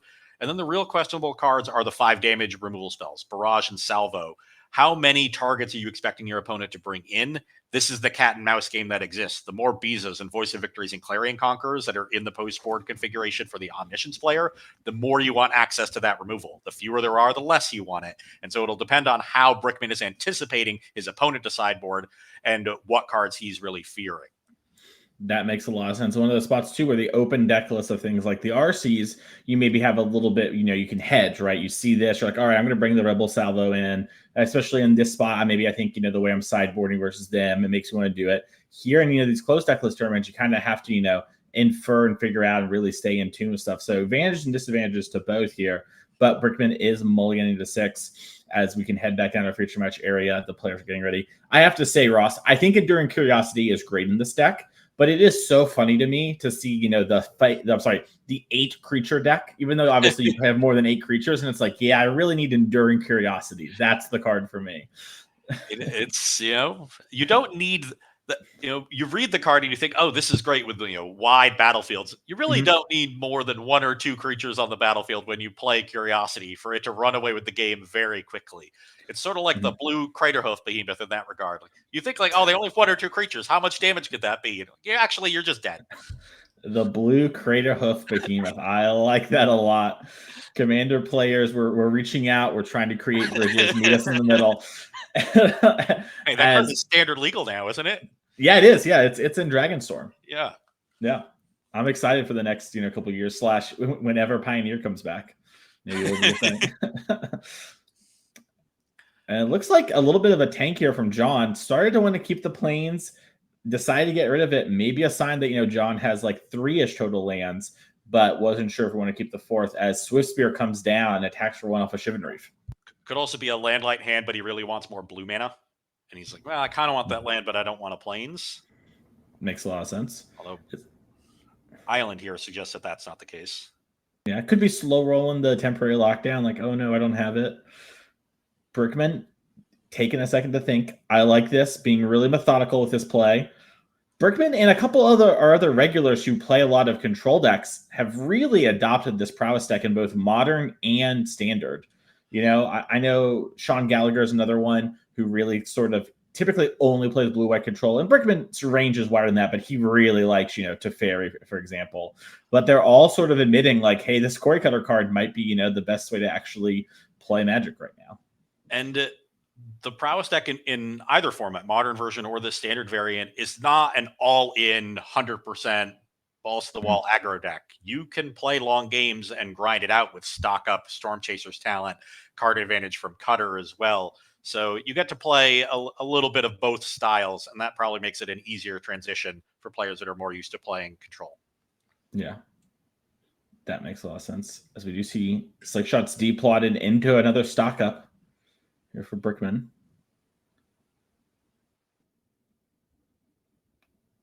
And taking a second to really make sure, and this is one of the hard parts of playing a card like stock up. It's very powerful and it's hard to go too wrong, but you are given a lot of choices that really matter. Yes, and playing with the cantrips, trying to anticipate what is going on over the few turns that you have, and play multiple turns ahead is very difficult. Because sometimes, you want the monstrous rage because your opponent doesn't have the removal spell. Sometimes you want more card advantage. It really depends on what they have, and you got to play this sort of risk assessment game where you are saying, if I take this card and get punished, how bad is it? If I take the other card and get punished, how bad is that? And then what are the likelihoods of getting punished or getting rewarded in either scenario, and weigh all of that in your head. You're just doing algebra all day long. Yeah. And we're seeing John Surveil decides to keep some on top here. Notably, in the moment of truth, decided to bin the temporary lockdown. Did not want that card in the moment.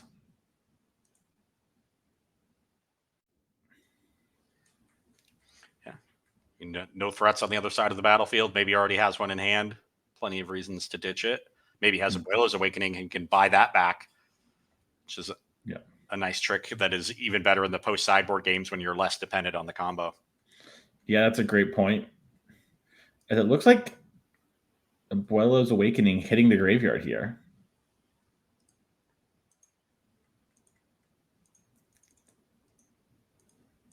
As we are going to see a Verge from turn for Brickman, making that 4th land drop. Slickshot Showup's going to get cast. Like you were talking about, this is a deck that is very proactive, but it doesn't mind drawing its 5th, 6th land in lots of games as a Ghost Vacuum gets played and attacking here a Slickshot for 3. Yeah, that is especially true in the post-sideboard games against the lockdown decks. You're playing all 4 stock-ups in that configuration. You're planning to play long games and potentially even use the value from Storm Chaser's talent. So, yeah, making 6, 7, 8 land drops can even be beneficial in these matchups. All right. Gonna see John sculpt a little more. Play a Meticulous Archive. You mentioned how he might turn to more of a controlling deck post-board. We saw a Cathar Commando come down earlier on blocking duty. Sort of a way to answer some of the problematic cards in this matchup, but also, just blocked. It might be a sign that we did go more in that direction, as we are binning a land off the Surveil land. And removing that lockdown with Ghost Vacuum, Brickman does not want to have to deal with that. He knows there's very few cards that the Omniscience deck can actually recur from the graveyard. Might as well start by exiling all the enchantments. 5th land here for Justin. Quickly taps 2 mana. Another Slick Shot show off. Uh-oh. This could be a huge turn. A sleight of hand starts it off.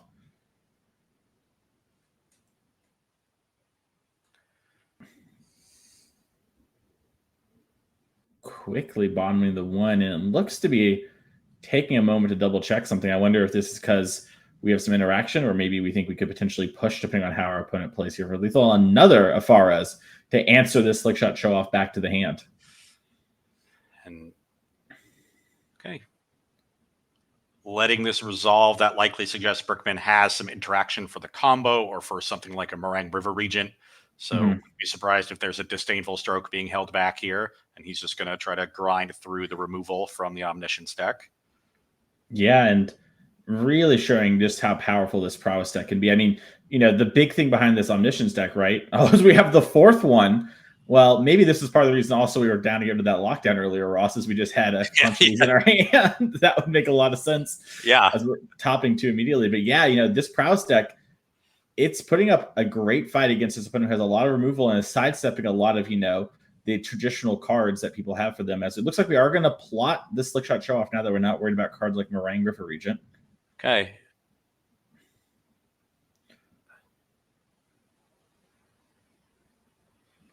All right, Meringue comes down. Just gonna bounce her. You still have to be a little worried about this thing. It's a 6/7 flyer. It's hard to get Slick Shots up to a level where it could even trade. Listen, sometimes you just have to send them into the Flood Maw, Yeah. If there is, replay the other Slick Shot, play the one from plot, bounce your Regent, hold up Disdainful Stroke, that would be an excellent turn here. Yeah, that would be a lot. And also put John basically dead to any 2 cards on the next turn. So, if Brickman has anything like that, we're looking to be in a good spot. It's also a pretty good moment for John to know if the coast is clear, right? Brickman, could have held up something like Disdainful Stroke on that previous turn and still pressured a lot, but might be a sign he doesn't have that or just isn't afraid. This turn will be a big deciding one in this regard. Stock up. Going back in the deck. Interesting to see stock up without playing the Slick Shot from plot. Because presumably you're digging for into the Flood Maw here and wanting to bounce the River Regent. Yeah, it did look like there was an Into the Flood Maw in the stock up pile as well. So I wonder if maybe Brickman is just setting up here for an end of turn, bounce the Meringue. Potentially even doing it on our own turn, if you have like a negate to back it up. Yeah, and you might not want to do an end step because you could run into a Spell Pierce. Mm-hmm. That's a card you don't want to make live once we get to these mid-game scenarios and both players have 6+ lands. Yeah. Lucas Horn Village. The name of that card was just discarded. The make my spells uncounterable land. Yeah, and you see Brickman sort of like, sure, whatever, man. Surprise, Silmac would discard the utility land if he has anything else. Any other land, right? Because I guess it does enter tapped, so maybe you just can't. Yeah, it looks like we have a stock up in hand, so this might just be a turn where we were hoping to get some interaction. If we fail, we just go land stock up. Yeah, just needed to use all his mana. Okay. Yeah, and this is one of the things, right? When you turn into that blue control, you mentioned making cards like Spell Pierce live. Well, there's Brickman's post-board Spell Pierce, and I think we might see some swift movement here because I know there's an Into Flood Maw in hand. Okay. So here's a cutter. I think this might have been a turn where you wanted to cutter after the Slick Shots, but because that's worth 4 damage. Here it's worth 3. Another spell would make it 4. Yeah, it is one of those weird spots where maybe this actually is the right thing. Okay, so this is the same, but you have an extra creature now. And is this lethal? So the Slick Shots are 5s. The cutter token is a 3, and then Rage deals another 3.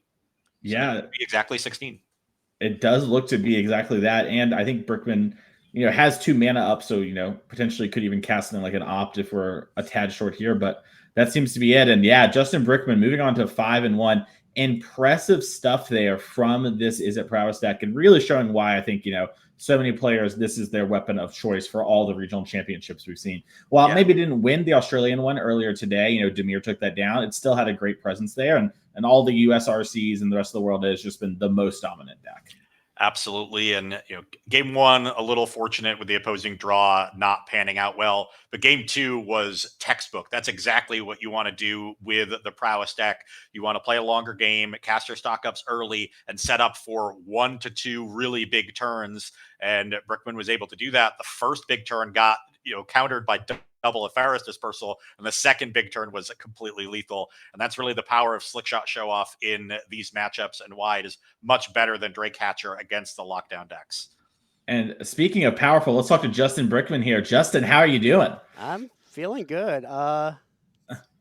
Yesterday was a little disappointing, so I'm just glad to be playing standard, glad to be playing the deck I've been practicing for the RC and forward, and yeah, blue red spell's great. Everybody loves a nice Is It Mediums deck. And taking a look over your list here, the one thing that really stands out to me is 3 copies of Monstrous Rage. This is often an auto 4 of in most lists, and a card that many players have called to be banned. So what's the reasoning behind trimming there as opposed to some other card? So I found myself boarding out Slick Shot in most matchups leading up to the RC. Obviously, I added Enduring Curiosity to my sideboard since, so that kind of changes how I wanted Drake Hatchers or Slick Shots in various matchups, because the haste creature matters. But I just found myself boarding out 1 a lot in most matchups, where I'm just trying to hedge my deck to be pre-boarded well for the mirror, but not giving up percentages too much in other matchups. Like Omni specifically was one I felt really poor against last week. And I don't think Rage is that good in that matchup either because of Forest Dispersal. I just had one in my hand for 4 turns, just kind of holding it, waiting to get my spot. And yeah, I've just been kind of underwhelmed in it as I developed. I probably would go down to 2 at some point, but I think that might be illegal. Yeah, Sure. it might be. I haven't checked. We'll have to look at the books, but I think that makes a lot of sense. To be honest, it's a card I definitely trim in sideboarding as well, and it does look like the way you've built your deck, you're trying to be a little bit more pre-boarded in certain matchups. It looks like you're a little bit more threat dense with 5 2-drop threats, 2 Hatcher, 3 Slick Shot show off. So I think you're set up to play the sort of trade removal game a little bit better without having Monstrous Rage that only really plays well in the racing games. Yeah, I'm a control player at heart. Combat math is not my specialty, as those last couple turns probably showed. I had to triple check, do the math and ass, but I don't have a math degree. So I just built the deck to lean into my strengths, and I've been saying this for the last week and a half. This deck is basically Cobblade. So you have especially the mirrors, you have a lot of intricate decisions to make, and it just leans into a tempo-oriented game style or play style that I tend to prefer. I was going to say, yeah, I mean, normally when I think of you, I think of controlling decks, right? And, we saw Casey Miller win the United States RC, playing Jeskai Control. Was that tempting? Is that something you tried out, or have you kind of stayed true to this deck is the truth? I mean, comparing it to Cobblade, if you weren't around for that time, maybe you're, an Arena Zoomer. That was one of the most dominant decks in Magic's history, sort of, hailed as the best standard deck ever. That's a lofty comparison. So have you stayed the course? What led you to this spot? So I was originally going to play Mono Red because I liked mice after the last NRG where I played it in Pioneer, and I'm just okay, Pioneer felt great. I'll try it in Standard. Was doing well with it. Then Prowess became a deck, and I was just getting demolished by everything, and because people were just more ready for red decks. Mm-hmm. And I kind of was deflated. My friends talked me out of my butt, for lack of better terms. And I was just okay, I'm just going to play Prowess. I'm not going to mess with any of these 3-colored mana bases because they are god-awful. And yeah, the rest is history. I haven't thought about playing any other deck in Standard, which when a control deck wins a tournament, it's really tempting. This one took a bit of self-control. All right. Well, I like knowing ourselves and making self-control. Thank you so much, Justin, for taking a second to talk with us. Go have some fun between the next rounds, and hopefully we'll see you in our top 8. Right. Thank you. No problem. Ross, now I think we actually have a backup match, so we're not done just quite yet. We're going to actually head over to Time Shifted Magic, but it was good to see. I like how honest Justin was. He's like, listen, I know I have a weak spot for control. It was tough, but this deck is Caw-Blade. I'm going to stick to it. I'll have to see. Eventually kids are talking about Corey Steelcutter as the new Caw-Blade. Yeah, it's nice to see Magic players make a disciplined decision. This is the deck that clearly I should be playing, and he gets rewarded for it. 5-1, very strong chance to be able to make this top 8. Yeah, well, let's head on down and see if we're going to get someone else in top 8 here, as we have Will Krawczyk on your left versus Justin Nielsen on your right. We saw Justin actually in the backup match last round as well on Just Guy Control. Started off 4-0. Got beat by Demir, but still very live here for top 8 as our players are going to get started here with Mono Red Cutter on your left. So not Is It Prowess, Ross. What's the reason to play Mono Red? Well, you're more explosive, and a lot of the games in the Prowess Mirror end up being races. Mono Red tends to be favored in those races because of the power of Heartfire Hero, Manifold Mouse, and that combination with Monstrous Rage. You still have the cutter draws that can run people over. And then this build is playing Demonic Ruckus as a way to just increase its racing potential. So it's about being very explosive and then using cutter to give yourself resilience in the face of heavy spot removal. We just heard Justin Brickman talk about how he didn't like the traditional mice deck that he was thinking about playing because Is It brought all this anti-red, cheap removal and other hate cards into the metagame. Well, the mouse deck, by adding cutter, gives itself similar resilience that the Is It Prowess deck has. Yeah, and we're seeing what was the scourge of old standard here, Heartfire Hero into Manifold Mouse, and a huge attack here on turn number 3 for 7, knocking Justin down to 9. Now, there are a bunch of temporary lockdowns in Justin's deck here, along with the spot removal, but Will showing, why this deck is still a totally reasonable thing to do as Lightning Helix comes on down. And now, does Will have anything that can target this Heartfire Hero? Would have to be a Monstrous Rage. Oh, and it looks like Justin, with a small misstep here, got the Verges backwards, so we can't Lightning Helix down the Heartfire Hero. But instead, we're a split up. It might be better to do that anyways, so it worked out pretty well for Justin here. As he will take 3 from the Heartfire Hero, excuse me. Does temporarily drop down to 6, but still has the Lightning Helix now in reserve to answer a follow-up threat and gain the life back. Yeah, and Will, lost an extra creature on the turn, but gains the info of Lightning Helix, so has that on Will's side. Will, someone we've seen here for the last about 2 years in NRG Series, has really come into their own and has been doing quite well. Qualified for the Pro Tour back at RC Charlotte, playing Breach, and has just been really having some great performances here. As Corey Steelcutter in to Emberheart Challenger come on down and attacking for 4. That is a great follow-up to the sweeper. And knows he's going to lose one of these creatures to Helix, but should still have one back to try to close out this game. Okay, I think that's a blue Verge. Is that not blue on the I always get that one mixed up. Okay, that is the red Fire Verge is red to start. Okay. All right. I'm very lucky I always have an island when I play the instant deck, so it's not a big issue. But okay, so we took down the Emberheart Challenger. Back up does Justin go, but not out of the woods yet. An attack for 2.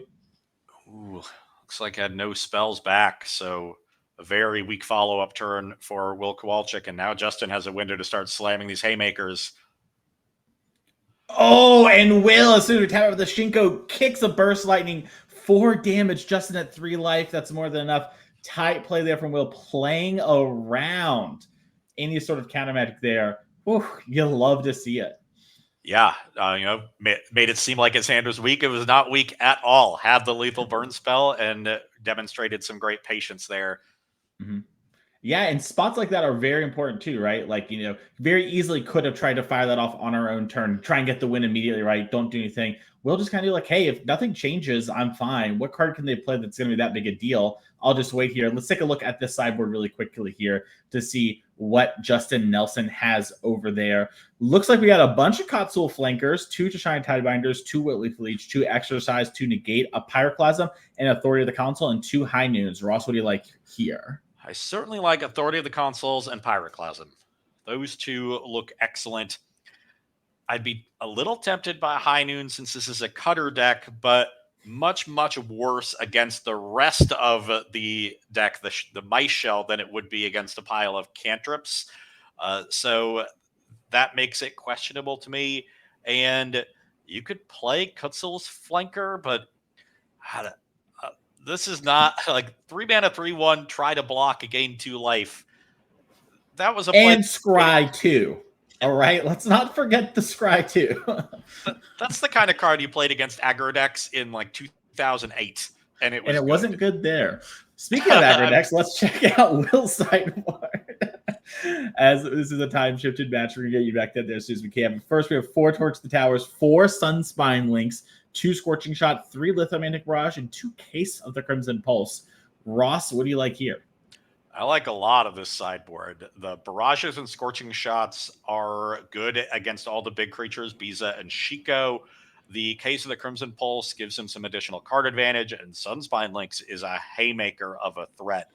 I would certainly be bringing in the Lynxes and the Cases, and then some number of the 5 damage spells. I'm not sure if Will is going to want all 5 of them, but at least 3, I would say, of the 5. At least the barrages will be coming in, maybe the scorching shots as well. That'll mainly depend on how many cards he feels he wants to cut from his main deck, so how much space he has he can afford to those removal spells. That makes sense to me. Well, let's head on back down to our feature match area, as our players should be ready here for game number 2. Looks like they're mulliganing right now. Will doesn't like it, going to go to 6.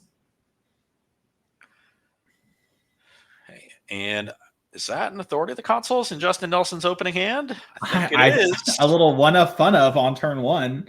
Easy. That's the turn you want it. Yeah, well, we didn't put in our deck to draw it on turn 2. We didn't put in our deck to not have it. So obviously, when else are we going to have it? It just goes without saying. I love it. It's my favorite thing to have a one of in my sideboard and just draw it. That's what I need. The second one would be bad. Yeah, I wouldn't want that. That'd be silly. Yeah, they can't enter double tapped. It is funny that Authority has become kind of okay in doubles because of Into the Floodmaw, where it's like, okay, well, at least you can't Into the Floodmaw this, where in the past it's a card that, aggro decks are just cold to, right? Like Will has no way to interact with an enchantment. But as Into the Floodmaw has become, a 4 of in these prowess decks, it's sort of like, oh, actually, having the second one isn't great by any means, but it isn't awful. Yeah. But once you have 2 of them, you're so down on resources, your opponent doesn't need to bounce them. They'll just play slow and kill you because you're on 5 cards. Nah. As hard, I don't know why. We put it forward like Will was attacking. I was like, I don't think Will realizes it was Authority. It was just putting the card out there kind of aggressively. I like that. We are going to gain a life here from Justin. And Manifold Mouse coming down. And I mean, this is really the start that, really sold me on the Mouse deck. When you have this sort of thing here and your opponent can't interact, it is a really powerful start. Torch the Tower is going to answer the Heartfire Hero. No damage done since it does Exile. Yeah, we saw the same start in game 1 was excellent for Will, but this time Nelson has interaction for it. Authority and Torch greatly limiting the explosive damage output. But if he doesn't have a third land, it might not matter. Yeah, and it looks like Challenger is going to come down. We're going to get rid of a Higher Claw thanks to the Valiant trigger. I bet we choose Trample. Yeah, so Will choosing to forego a damage to try to get an Emberheart trigger because he did not have a third land either. So both players stuck on 2, but that is advantage red aggro deck. Yeah, this is a huge spot to be. As it looks like Lightning Helix is going to be used in the main phase 1 before we get a chance to trigger. If you go to combat, Will get to put the trigger targeting the Valiant, which means you will get the top card regardless. So you have to do this in main 1. Authority of the Consoles, though, makes it not as big a deal. Typically, this would be a spot where your opponent can maybe play something and kind of punish you a little bit. But looked like Justin maybe said, I'll do it in response, thinking that we get there and didn't. And then Monstrous Rage, Ross. Yep. And this is why you want to main phase your damage-based removal spells.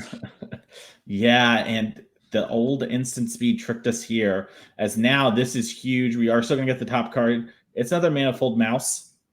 Yeah. When it comes to whether or not to main phase your removal spells against a tapped out opponent or wait, you have to weigh the benefits of waiting against the risks. And there was no benefit to waiting. You're going to be forced to kill the Emberheart Challenger before combat anyway to stop that trigger. And so Will doesn't have to make any sort of move and give you any additional information, show what may be a better target. So all you're doing is letting Will untap and potentially blow you out with Monstrous Rage. And that's exactly what happened. Yeah, we see here, Will took a second to do the math, decides that the Burst Lightning is better here, gets the Prowess trigger and the double strike on this Emberheart Challenger, and knocks Justin down to 5 from at the start of the turn at 22, Ross. Yeah, I mean, your control opponent misses a land drop and you're a red aggro deck. It's go for the jugular time. Excuse me, 8. We had not quite factored in the Lightning Helix. That is my bad. Sunspine Lynx, unfortunately, here getting exiled. Not a land. Both players stuck on 2, but like you said, this really favors Will. Yeah, this is a 7-point attack already because the monster roll pumping Challenger, presuming it got double strike from the Manifold Mouse. So, yeah, Nelson does drop to 1, and now all Will needs is another Burst Lightning. Yeah. Manifold Mouse enters. It should be tapped, and Justin should go to 2, but it's more than enough as Will is the victor here. Moving on to 5 and 1, and likely to see Will here in our top 8 at this rate. We're going to have to figure out all that here in a second as we still have round number 7 to be played, but in a great spot. And speaking of a great spot, Ross, we're going to some great places in season 2 here on the NRG series. So let's take a moment to see where we're going in the back half of this year. As July 19th to the 20th, Ross, we're going to go to St. Paul, Minnesota, and we're going Modern Showdown on Saturday. It's a 10K. You win one of those, you go straight to the end of the year championship. And then Sunday, 5K Legacy Trial.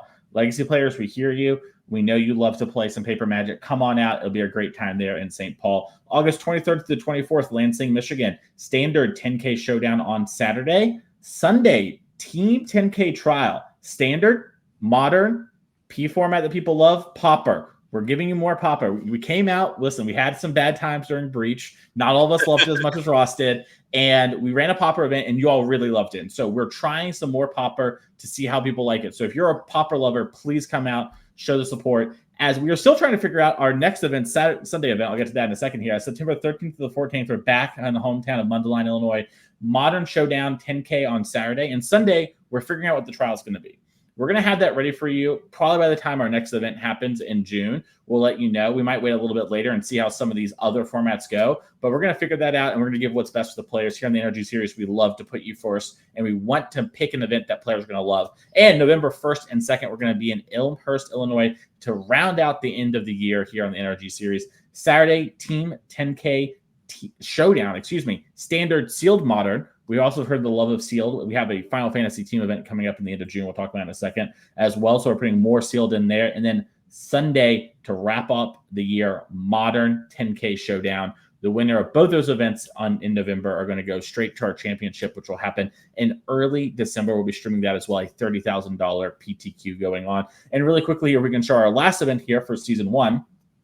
That's going to be June 28th, Final Fantasy Team Sealed. Now, June 27th, or the Saturday that, we're also going to have a standard event going on. So it's not just Team Sealed, but we are doing this. We've heard from players. We used to do a lot of Sealed back in right before the pandemic and right after, lockdown sort of ended. We had a lot of Sealed. We stepped back a little bit, and we heard from y'all that you really missed that. So we're trying to work it back in and how it makes sense to do. And what better set to do it than Final Fantasy, already the best-selling set of all time from pre-orders. We hope it's going to be one of the best limited sets of all time as we bring you coverage as well. So make sure to follow along. You can scan the code on your screen to get more info on that. And Ross, speaking of info, we have side events at all our events this year from Value Vintage. That's right. Value Vintage is a pretty cool format that has been going around to a lot of events and has been at all of our events. It's basically the vintage format with a $30 limit on how much a deck can be, Ross. So there's a QR code on screen if you want to scan and get more of a, information there. But it's super interesting, vintage legality. You can play with anything. Now, technically, if you had a Mox that, was under $30 for your whole deck, you could do it. Typically not how the Mox in play, but, it's a very interesting format that's also kind of interesting self-correcting, right? Like if a deck in this format got really popular, then in theory, the deck has to change, even if maybe the whole core of the deck doesn't, right? Will and I were talking about this yesterday, Ross, where it's like, well, let's say, Lurrus becomes the best deck and Lurrus increases in price by $3 or $4. That doesn't ban your deck, but it might make you want to make card changes so that you are still under that $30 Galaxy.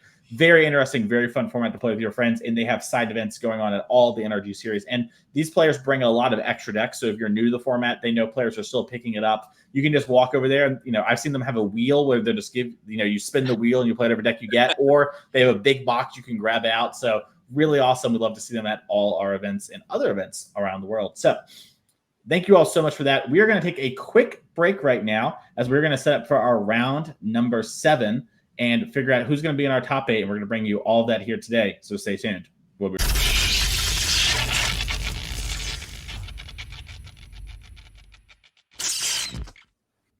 Hello, everyone, and welcome back to the NRG series. I'm Mason Clark, joined by Ross Merriam, and today we are covering the round 7 of this event, along with the rest of the top 8, to see who is going to get a bunch of NRG series points and some hard cash dollars. And our players are ready, Ross. There's no filling for time. They want to battle in this very quick standard format. They want to get to battling quickly, as we have Wesley Hickman on your left here with the Is It Prowess deck. Will Kowalczyk on your right playing mono red cutter. We saw Will in our backup last round. Unfortunately, these two are two of the 5-1s who could not draw in, and they have to play it out as we're going to see a sleight of hand to start things off here for Wesley. But for the winner of this match, getting to move to 6-1, that'll jump them up the standings a little bit. Both of these players playing aggro decks, they will enjoy, the winner will enjoy having a higher chance of being on the play during the elimination rounds. Yep. Speaking of hired, we have a hired claw hit the board here for Will and a plod slickshot show off for Wesley. Beautiful mountains here from Will as he's figuring out what do we want to curve out to on turn number 2. Yeah, Hickman playing a 4 slickshot, no hatcher configuration in his main deck. So this game 1 is going to be fast and furious. Hickman has a second slickshot in hand as well. Taking a second to think about what exactly we're going to do on this turn. All right, looks like we're going to start things off by casting a slick shot and then cast a sleight of hand. Looks like we do have a Verge in hand. Stock Up in another card. Decides to put Stock Up in hand. Mismatched sleight of hands, though. That's a flavor fail. But, maybe it's because we're trying to get a bunch of the original sleight of hands and we just couldn't get them, And then at that point, we just gave up hope. That's reasonable. The Portal Second Age ones are so nice. It's hard to play any others. Yeah, I wonder if it's more on flavor with sleight of hand out different ones, because then it's more confusing to your opponent. It feels like a sleight of hand, You got me there, Mason. Yeah, I see all the lines. As this slick shot's going to stay plotted, I like this playing around the potential double burst lightning. Wants to get a better chance of a slick shot actually getting pumped up here. Wesley clearly was trying to dig for some interaction there with that sleight of hand. That's why he played it before playing the other slick shot. He wanted to hold that one for later. Didn't find what he was looking for, and now just plots the slick shot after it. And he's got to feel like he's behind in this race. Rin's Resolve gets cast. Finds another one in a mountain, going infinite here. As we are going to see that burst lightning on that slick shot trigger the prowess. Higher Claw's going to get the trigger in as well. So that's going to be 6 damage coming across there to Wesley. And only one burst lightning is a small punish for Hickman. If he just played the other slick shot, could have gotten in for 1 damage, and he'd still be in the same position here. All right, Stock Up going to come on down very quickly. Monstrous Rage, a bunch of lands in a Swift Spear. Monstrous Rage in hand as well for Wesley Hickman. So currently the slick shot is a 3-2. Rage will make it an 8-3. And then another Rage next turn. When it's a 2-4, we'll make it 6. So that's 3 damage short still. With a Swift Spear, that's another 2. Swift Spear might be on blocking duty this game. Yeah, that's another option for the Swift Spear. Hickman is close to having lethal next turn, but he also has to hope Will doesn't have much left over. Staring down the Rin's Resolve still for next turn, multiple creatures, and a good number of lands. All right. And it looks like maybe we took a different card than the Swift Spear. I might have also missawed here, as we are going to pass the turn back. Have Monstrous Rage in case there's a Burst Lightning on this slick shot. Looks like we're going to start with the Rin's Resolve. That could have been the play for Hickman. Just wants to hold up Monstrous Rage. to protect the slick shot, knowing that it's his only chance of winning this race. But he is costing himself more damage every time he slow plays. Yeah, and a Braid is the find here with the Mountain to wrap it up. So that would beat Monstrous Rage here. 2 damage is sort of the inflection point for a lot of players. Removal of Braid, obviously catching Corey Steelcutter, but getting around the Rage here is pretty huge. It's just a matter of Will wants to spend the mana to do it. Could be walking into a Spell Pierce. Will effectively playing these Abrades in the main deck over Lightning Strike, saying the ability to answer Corey Steelcutter is more important than going upstairs. Mm-hmm. All right, it looks like it was actually Corey Steelcutter, not Monastery Swift Spear. That is my mistake. All 3 were in the set. It was 2 lands in those 3. Oh, gotcha. 5 cards. Okay. So just decided to go for the more powerful Corey Steelcutter there instead of the Swift Spear. And now at 4 life, it's hard to envision him staying alive. Yeah, I mean, you can push some damage this turn. You can trigger your... I mean, I guess you could play Corey Steelcutter. You can, bounce something, and then you can double Monstrous Rage in order to get another token in order to block and stuff. But I don't know if you can ever win a game where you're doing stuff like that. Yeah, if he has a land, he can play all of those and just try to rip stock up and get back into it. It's probably the only way forward. Yeah, it does look like, looks like a fancy Shivan Reef. And I mean, this is one of the things, this is also why you saw Wesley try to, split the difference on the slick shots the turn prior. You need to have some pressure going, but if one player can just keep answering all your threats, it can be very tough in these red matchups, even when you're on the play. Into the Floodmaw is going to bounce the Challenger. Yeah, interesting that he wants to bounce the haste creature. Could have bounced the Hired Claw and make sure that's not attacking this turn. Does tie up an additional mana of Will's, and Will does have plenty of cards in hand, so that mana is valuable. Yeah, definitely a tough spot. We're going to lead on the Mountain, then play the Challenger. Currently a little bit short of lethal. The Higher Claw could grow if it goes unblocked. Now, we know there's a good chance that we might getting a little ragey here and getting a lot of monks on the board, but we'll have to see. Important to note that Hickman does have another Shivan Reef untapped among those lands, so if he wants to double spell here, he's going to take a point of damage. Oh, and another Higher Claw is found, Ross. That means another ping. Yeah, but that still leaves Hickman at 1. You play this second Hired Claw attack, 2 Hired Claw triggers will put him to 2. Playing the 2 rages will ping him to 1, and he'll have 2 blockers for 2 attackers. All right, so we're taking the 1 from the Higher Claw attack trigger. There's got to be something else for Will in hand. If it's a Monstrous Rage, I don't think Hickman can live. I agree. Looks like Wesley's going to start off with his own Monstrous Rage.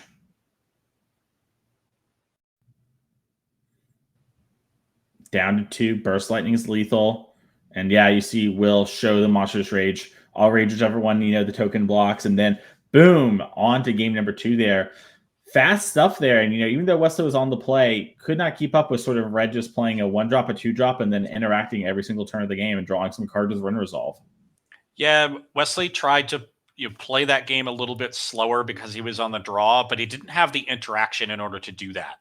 I think his best chance was likely to just try to ignore what Will was doing and race with double Slick Shot.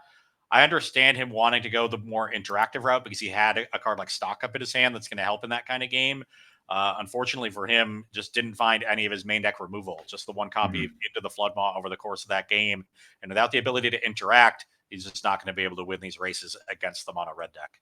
Makes sense. Let's check out the sideboard here for Wesley Hickman, see what we could be bringing in. We have 2 Abrades, 1 Drake Hatcher, 2 Eddie Merc Crab, 1 Negate, 2 Row Crackling Wit, a Scorching Shot, 2 Soul Guide Lantern, Spells Pierce, Sunspine Links, Torch the Tower, and Woodstalker Frenzy. What do you like here, Ross? So I like Drake Hatcher in these red decks more than against the red decks more than I like Slick Shot Show Off. Just a more difficult card to kill. The Drakes are relevant in racing, and Vigilance being able to play offense and defense with it all come up in this matchup. I think Eddie Merc Crab is a very good one against these red decks. It's a very good threat at winning you races. Being able to tap down things like Screaming Nemesis, Emberheart Challenger that's been given double strike, and develop a 5/5 that can crack back is excellent. And then he's probably going to want some additional removal. The Torch the Tower will certainly come in. The Abrades will come in as long as Hickman is aware that his opponent is on a Cutter version of red. And even outside of Cutter, so 2-mana 3 damage spell is fine at dealing with some of the reds of the mice creatures. I don't think he's going to want to bring in the big removal spells. There's no big creatures that you really need to answer. You don't want to be that mana inefficient, spending 2-3 mana on a removal spell. And the main big creature you would want to kill, Screaming Nemesis, really punishes the extra damage that they deal. So Abrade, Torch, Crab, Hatcher are the cards I'd be looking to bring in. I like it. Let's check out Will's sideboard again. We did see Will last round, but new matchup, new sideboard plans potentially, as we do have 4 Torch the Tower, 4 Sunspine Links, 2 Scorching Shot, 3 Lift Romantic Barrage, and 2 Case of the Crimson Pulse. Ross, what are you bringing in here to slay some? Is it? Well, honestly, this could be a same 60 scenario. It'll depend on how much Will knows about Wesley's build. Only 1 copy of Dragecatcher in the 75. You're likely going to want to upgrade your Burst Lightnings into Torch the Towers anyway.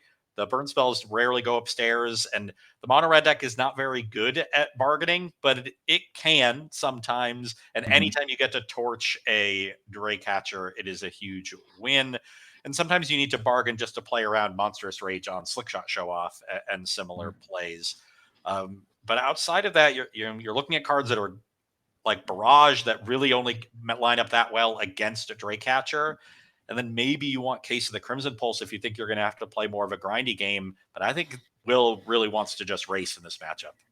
Makes sense. Well, let's head on down to the feature match area. Maybe those Demonic Ruckuses can help a bit with our bargaining. We get in a little points and then throw them away later.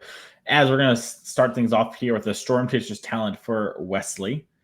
Into Will, wanting to just torch the tower, take down the Otter. Notably, the talent cast off of a Shivan Reef, so that is going to deal some damage and suggest Hickman is a little land light. Makes sense. Mountain, plot the Slick Shot. Will has the second land, but has a lot of spells we can cast. Looks like a bunch of Emberheart heroes in hand.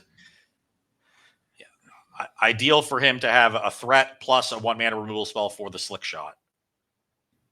That would be a great turn for Will.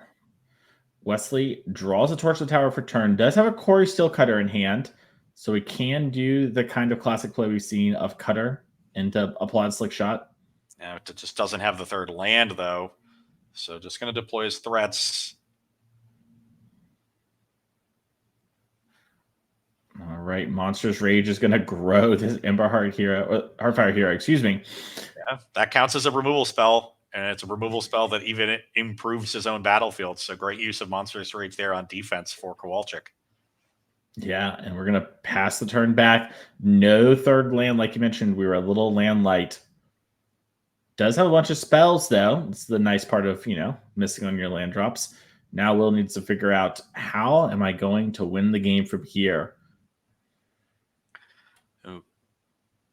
Even though he's the faster deck, being on the draw for Will in this game meant he wanted to be a little bit defensive. But now that he's gotten the good tempo play of double, 1-drop, kill a creature, I have a Heartfire here that's still pretty big. I think this is the turn the corner turn. This is where you really want to start being aggressive. And Will has a great way to do that in this Manifold Mouse. Yeah, Manifold Mouse, we talked about it last round, just presenting a ton of damage, doing the same thing here, triggering that Valiant, gaining a counter there, and then attacking in for 8, knocking Wesley down to 11. Wesley does pick up a Spire Bluff Canal for the turn. That's probably the card he most wanted. Notably, the Manifold Mouse also grows the Heartfire hero to 4 toughness, so it is out of range of a bargain to torch the tower, which is in Hickman's hand. So that missed land drop looming large would have been able to deal with this Heartfire hero before it got too big, and now likely going to have to use that to take out the Manifold Mouse to prevent any future double striking shenanigans. But Will does have a copy of Rockface Village to keep triggering Valiant if he wants to use that on these later turns. Yeah, and I think we have a Witchstalker Frenzy in hand, so we might also be able to do a little bit of, finagling in order to get that online, but it's definitely not clean here for Wesley as we're leaving the card on top. It's Monstrous Rage. Okay.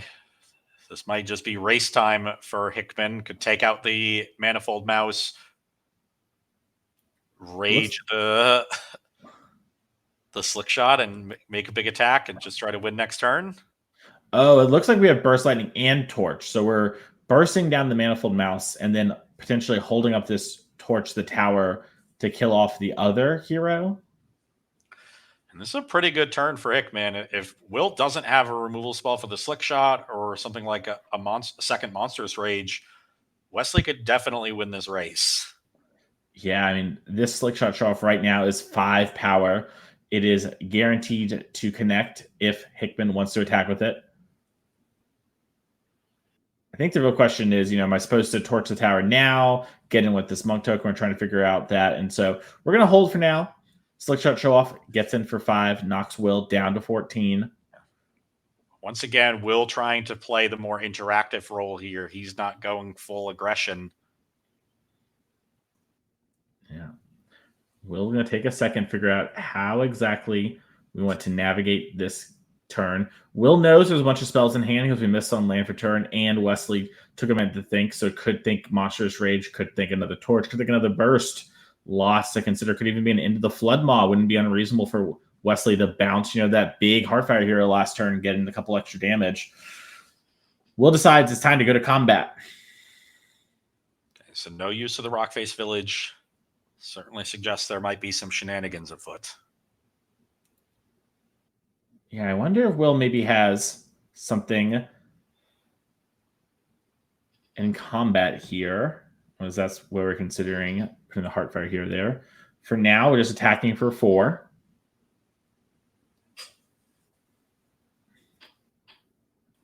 Taken. The Hickman potentially considering using his Monstrous Rage defensively, but that would still end up losing the monk token, and you would take 4 from the Heartfire hero. Plus, you would get completely blown out by, I guess, not quite. I was thinking another Monstrous Rage, but Hickman's Monstrous Rage makes a 6 power monk, so that would still take down a 6 toughness mouse. Interesting. So we're chump blocking to save a little life, and we're going to abrade the Corey Steel Cutter. Going to leave the Slick Shot show off in play. This is going to force 1 more damage. Yeah, just getting his extra point through if he was going to cast it anyway, and you definitely want to do it before Hickman untaps so he can't play 2 instants in response and trigger Flurry again. Yeah, probably a sign Will doesn't have a land in hand either. Took a second to think. Would probably want to play around a card like Spell Pierce if you could afford to. Torch the tower. Bark into getting rid of our Storm Chaser's Town, and going to trigger Prowess here. And this is a little risky if there's a removal spell in response, and there is. So Hickman could have just let damage happen. He would have taken 3 instead of 2. But if damage happens, then this Burst Lightning doesn't save the Heartfire hero, which is more important. Yeah, I think that's a moment where Hickman kind of got a little in the head and didn't consider what could have happened here. We're now scrying. We see a Verge, I believe, on top of the deck.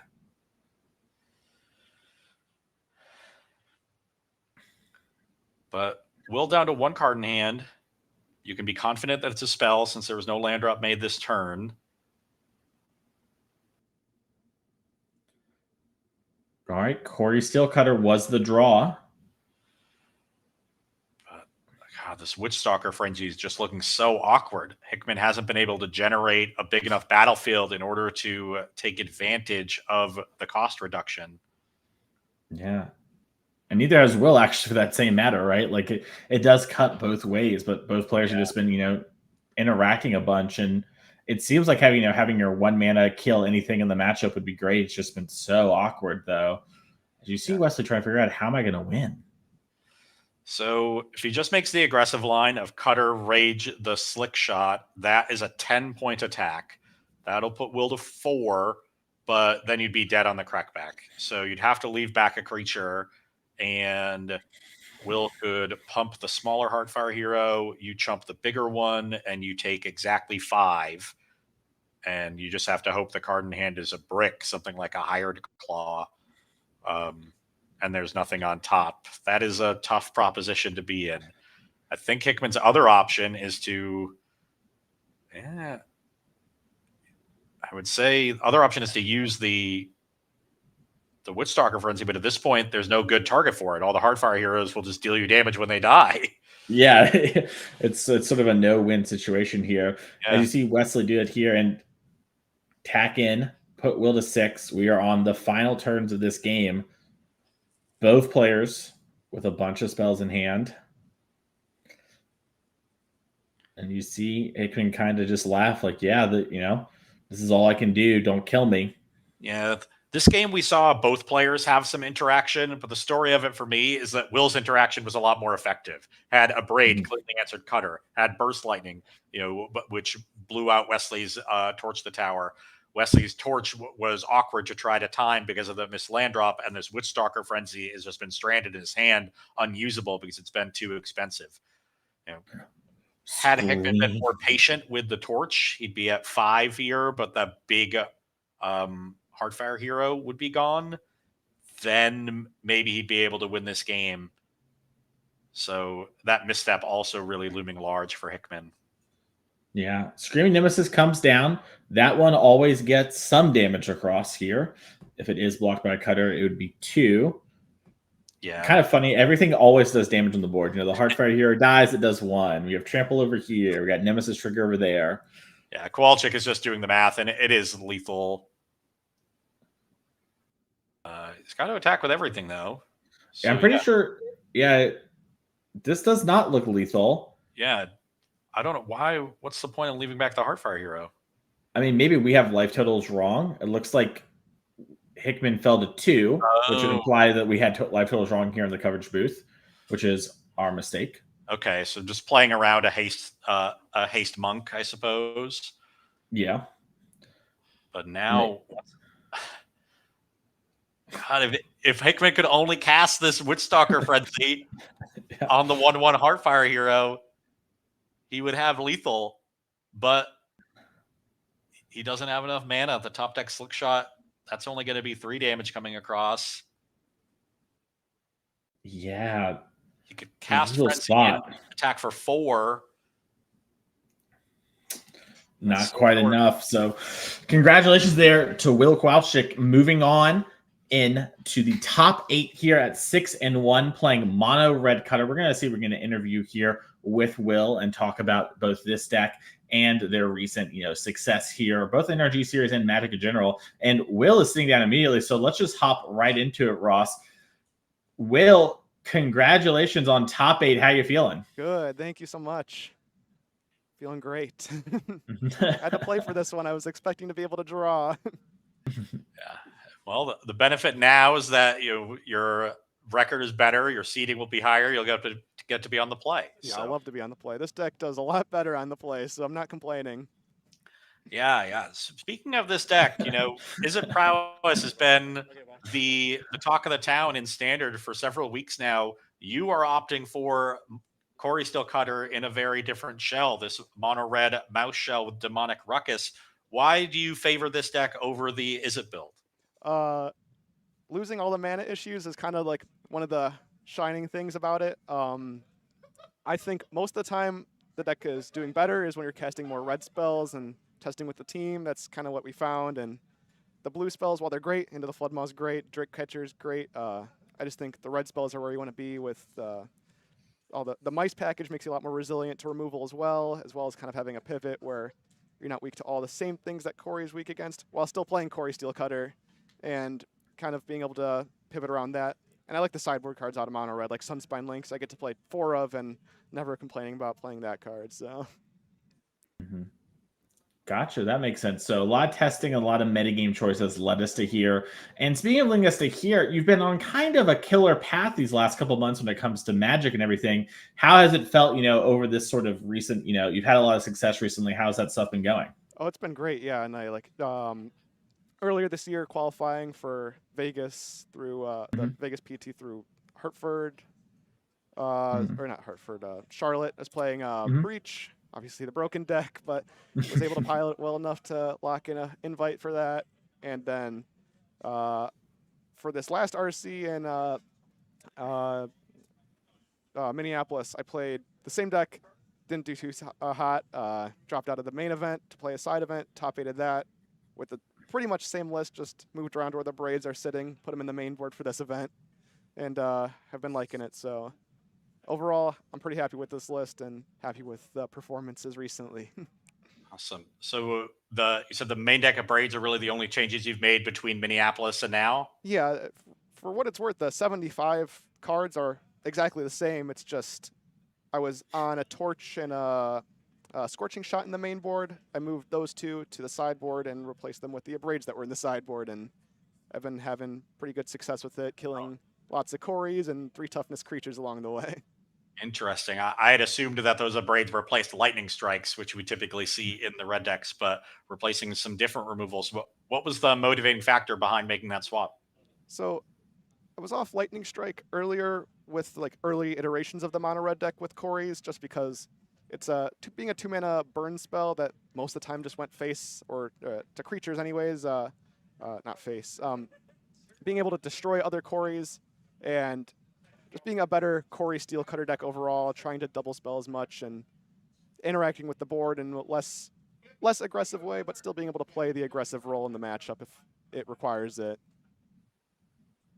Gotcha. That makes a ton of sense to me. Well, Will, thank you so much for taking a second here to talk to us. Congratulations on top 8. We'll be seeing you some more later in the top 8. But now we're going to go cover our backup feature match and give you some time to breathe.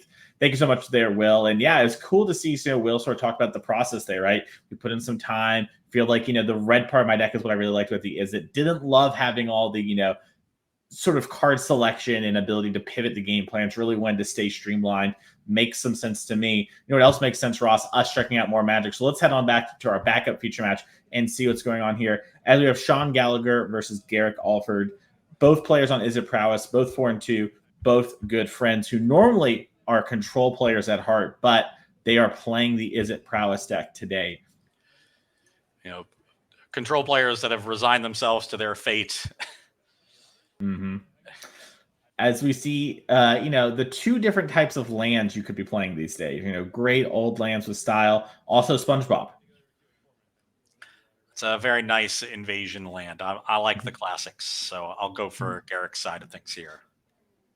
I'm gonna see how I feel about the whole Bikini Bottom cycle before I make any choices. As we see, these players sharing tokens here, friends. Cori Steelcutter comes down and attack here for 2 with the Otter. Okay, big turn 2 cutter. That is the strongest play. So we'll see what Sean has to try to either interact or race back. All right, we're going to plot a slick shot show off, and we're going to figure out, do we want to get in for a point or potentially have a chump blocker here? Attack. I like it. When you're plotting slick shot, you're saying it's time to race. So get in your damage. Now the pressure is put on Garrick. Does he want to go all out aggression and maximize the value of his Cori Steel Cutter? Or does he want to hold back and potentially have a removal spell up for the slick shot? Because if he goes all out aggression, the slick shot could win the race. It is definitely the most explosive card in terms of damage output in the mirror. The issue that it has in the mirror is that it is quite fragile, dying to things like Burst Lightning and Torch the Tower that cost 1 where it costs 2. So now we get this cat and mouse game. All right, Monstrous Rage is going to get cast on the Otter. It's going to grow. We're going to trigger a Flurry as well, so our Cori Steel Cutter triggers. And excuse me, now it's time to smack in for a ton of damage here. So this is, 8? I believe so. And then our life totals are a little slow to update here. Sorry that sometimes it's happened with the time shift to match. We did get in 2 on turn 1 as well. Yeah, so Sean is at 10 life. Okay. Halfway. That's a great turn for Garrick. He's able to establish a bunch of pressure while still holding up the mana, make Sean at least think about a potential removal spell on the slick shot. All right, Opt is getting cast here to start the turn after we deplotted a slick shot. We'll see if Sean can assemble 19 points of damage this turn. 19 Mountain. is going to be tough, but you know, a good chunk with a removal spell for one of these creatures, that would go a long way. Yeah, and we saw Garrick tank last turn on winning stock up or not. Decided to keep it. Does have Spell Pierce in hand, so for now on, every spell is counterable. And you're seeing Sean do some math here. Sean played the Is It Prowess deck in Modern yesterday. That one actually can sort of win from these spots. Double strike spell available, so sometimes you do just sort of burst your opponent down. Yeah, plus a lot more free spells. Flashback Lava Dart, Mishra's Bauble, you know, Mutagenic Growth, yeah. Looks like a couple Burst Lightnings in hand for Sean, so I think he's doing the math of whether or not he wants to send them upstairs or kill creatures.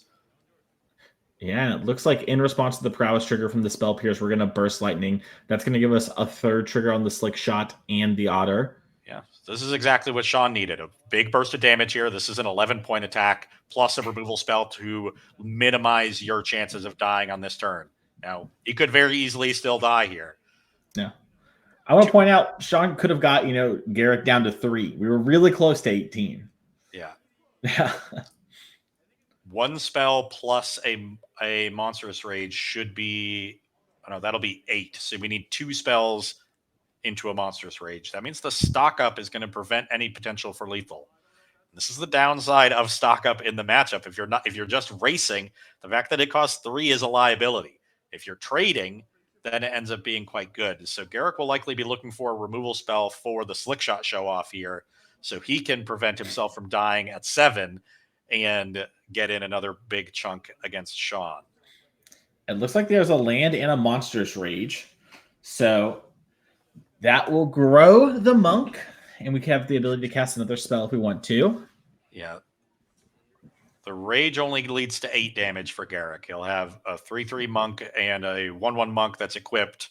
So that's 5, and then the Rage represents 3 more. Yeah, so it really depends on what this last card in hand is. Yeah, I don't think he found a removal spell for the Slick Shot, but I think he found an Into the Floodmaw. Yes. That could either permanently answer the Otter token and let Garrick get a monk that can attack this turn.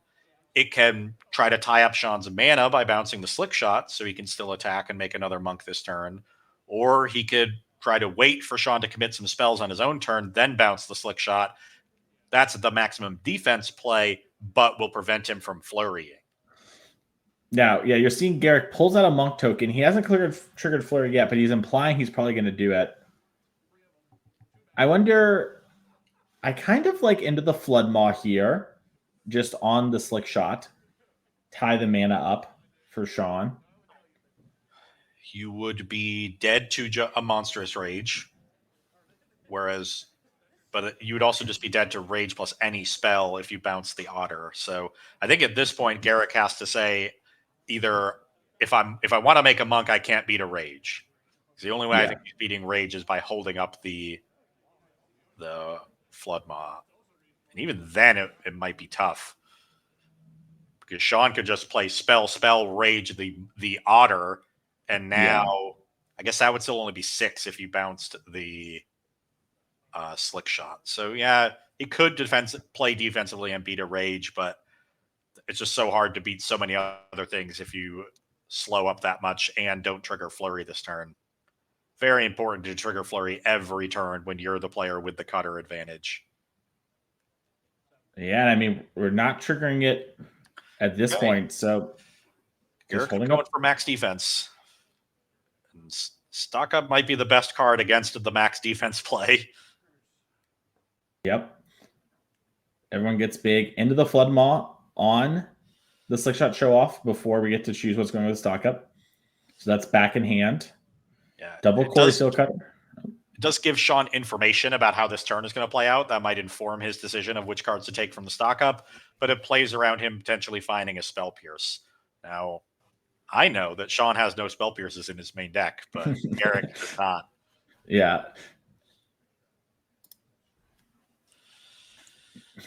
You also notice Garrick also made a team flex slot like Will. Double feature match, got their friends behind watching. Everyone's super interested. And Sean and Garrick are good friends you see at all these events as well. So probably friends with a lot of people back there as well. As we're trying to figure out what exactly we can do here. It looks like we have a Burst Lightning as one of our cards in hand already. Yeah, but the Flood Maw has been cast, so that Monk is a 3/3. True. I'm thinking about Burst Lightning Garrick. You know? And then you're down to 2. You would be dead to a triple spell turn because then you have 4/4 Monk and 3/3 Monk attacking for 7, even if none of those spells generate extra damage. This is a tough spot for Sean without any way to profitably interact. Oh, he has a land drop left to make. That makes a difference. Yeah. So now this is 3. The Burst Lightning is 4 from the Prowess trigger, 5, 6. So we're 1 short here on killing Garrick. No. Yeah. Oh, okay. I thought Sean was on the draw. I was confused by that land drop, but Garrick correcting the game state. Oh, I thought Garrick just held a land the turn prior. All right, we're just going to hold and pass it back here. Okay, both players going for max defense. So now the top decks matter a whole lot. And I think Garrick's hand is land, Swift Spear, Rage after drawing Swift Spear for the turn. So Gotta be can make a 5-power Monk, a 2-power Swift Spear, and a 2-power Monk and attack for 9. And Sean will have to block with both otters. Yeah.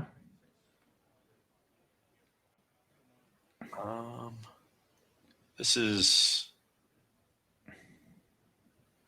Oh, but Sean's at 6. Okay, I think that might have been a moment where our production marked the wrong player on the ping land there, but I could be mistaken. Yeah, I think so too. So Sean's still at 7. And the Monk is the only thing that's not trampling. So you chump that. You soak up an extra damage with the other chump on the otter, and you go to 1. Yeah, and then Slickshot Show-Off's in hand. Show Off plus Rage is only 6. So that would be 1 short. But if you can draw something like Cantrip into Rage, that would do it.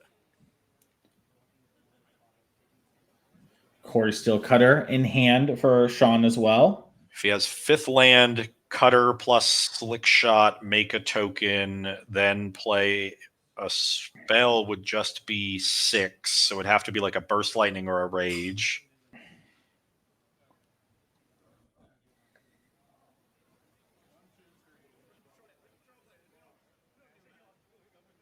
Looks like these control players, they're not used to combat math, you know? Yeah. Swift Spear is a 5, so you take 4 trample. And the equipped Monk is just a 2/2. It hasn't had any prowessing. The other Monk is a 2/2. It had 1 prowess from the Monstrous Rage. So you have a 2/2 Trampler, a 2/2 no Trampler, and a 5-power Trampling Swift Spear. We jump the 2/2 no Trampler. We take 4 trample from the Swift Spear, 2 from the Monk. That's 6. Yes. Yeah, and remember, from our perspective, I think this is lethal, yeah. Yeah, land 5, Cutter, Burst Lightning is lethal. That's does the job. Well, a wild game there. You know, our blue-white control players, they're getting used to attacking and blocking. Listen, everyone told them, stop playing control, stop countering my spells all the time. That's what we have to get some learning pains there. As it looks like the players are sideboarding here. Are they sideboarding out Corey Steel Cutters? Like agreeing to play a non-cutter game in game. Who knows? Let's check out the sideboards from our side real quick here as this time shifted. We're going to quickly just take a look. We're not going to go too much into detail here. We're talking about Garrick's and then move on from there to get back to our players. As we have 2 Abrade, 2 Disdainful Stroke, 2 Drake Catcher, 2 Ghost Vacuum, a Lithomantic Barrage, a Obliterating Bolt, 2 Row, 1 Spell Pierce, and 2 Torch. So normally I would like the Abrades. I would like the Drake Catchers. I would consider some number of torches. They're certainly better than burst lightnings. So as long as there's a bunch of bursts in the main deck, those will at least come in over those. I would also consider Lithomantic Barrage, depending on how many Drake Catchers you're expecting from the opponent. Same deal with Obliterating Bolt. Spell Pierce is a maybe. I tend to not like it in the mirror. Other players do. Unsure how Garrick feels about it. That said, if our players are in fact going for this funsies no cutter sideboard plan, I think that makes the matchup a lot slower and a lot grindier. And I may even consider something like RAL in a game like that, because without the very difficult to interact with aggression of Corey Steelcutter and the threat of it, it becomes a lot easier to just sit back with removal spells and then win with stock ups and other card advantage. Makes sense to me. Now, for the case of Sean Gallagher, it's basically the exact same sideboard with one Witchstalker Frenzy over an Obliterating Bolt. So we're probably expecting the same situation there. So let's cut back to our time-shifted Magic. Let's get back into the action and see what these players... As I see the Steel Cutters off screen, it looks like, these players both know they are most likely dead for top 8, but they are playing for points as an outside chance. And, this is some of the fun sometimes of playing in these Magic tournaments with your friends is, you get to have fun little moments like this. This is fun Magic where you're trying to figure out a different puzzle on the fly. Mm-hmm. I really think this completely reshapes the texture of the mirror. I agree. Like, I wonder, Garrick here has Spell Pierce. Like, how much better or worse is that now? Completely different sort of equation. Yeah, now you probably want Spell Pierce more to counter stock ups and maybe even rals. That said, this game is getting off to a very aggressive start still with a bunch of 1-mana threats on both sides.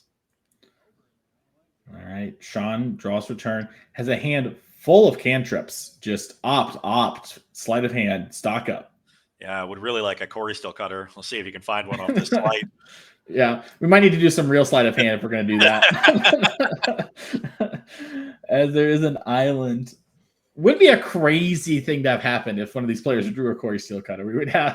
You would just be a bad omen in the booth at that point, Ross. We would have to have something. Let's call the judge over and we'll sort them out. Yeah, exactly. As we attack in here for 2 with the Otter. Sean has opt in hand, but decides to hold it for now. Wants a bit more information instead of getting the damage.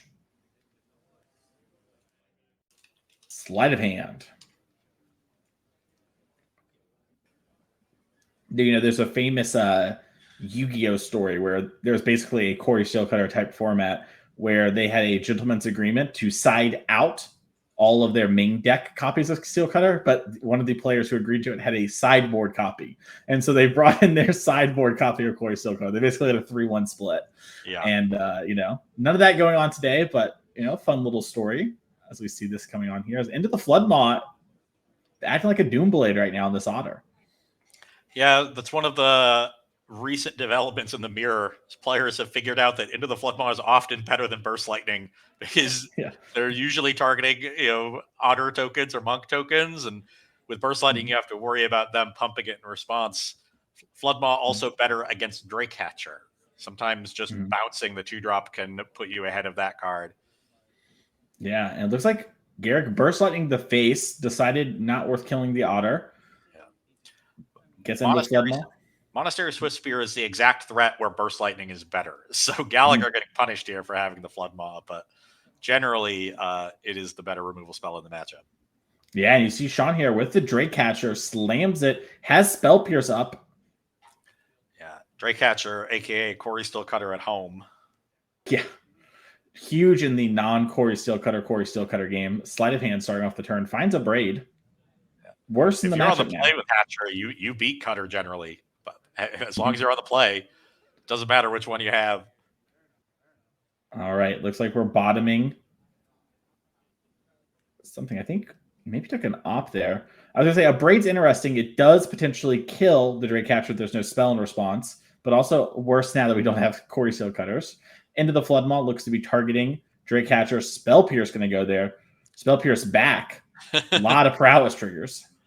So that is a 4 spell turn? Yeah. Yeah. So an attack for 10. No, attack for 8 because one of them was Swift Spear. Swift Spear. Okay. So yeah. Still. Yeah, a great turn. I mean, now Sean's down to 2.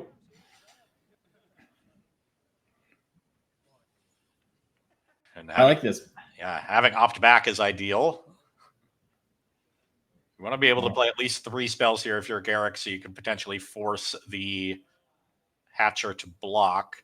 That said, you have to expect some form of interaction, which will both potentially deal with an attacker and pump up the Hatcher. All right, opt off the opt, a Yeah, classic. the perfect option to find off your opt.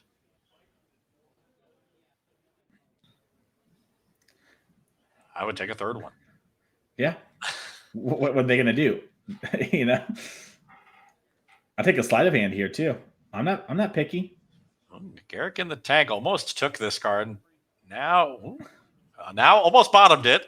Yeah, I'm really curious what it is. He's been keeping it close to the chest. Now he drops it. He plays a mountain that was in his hand before. All right, these are 3/4 Swift Spears. Yeah.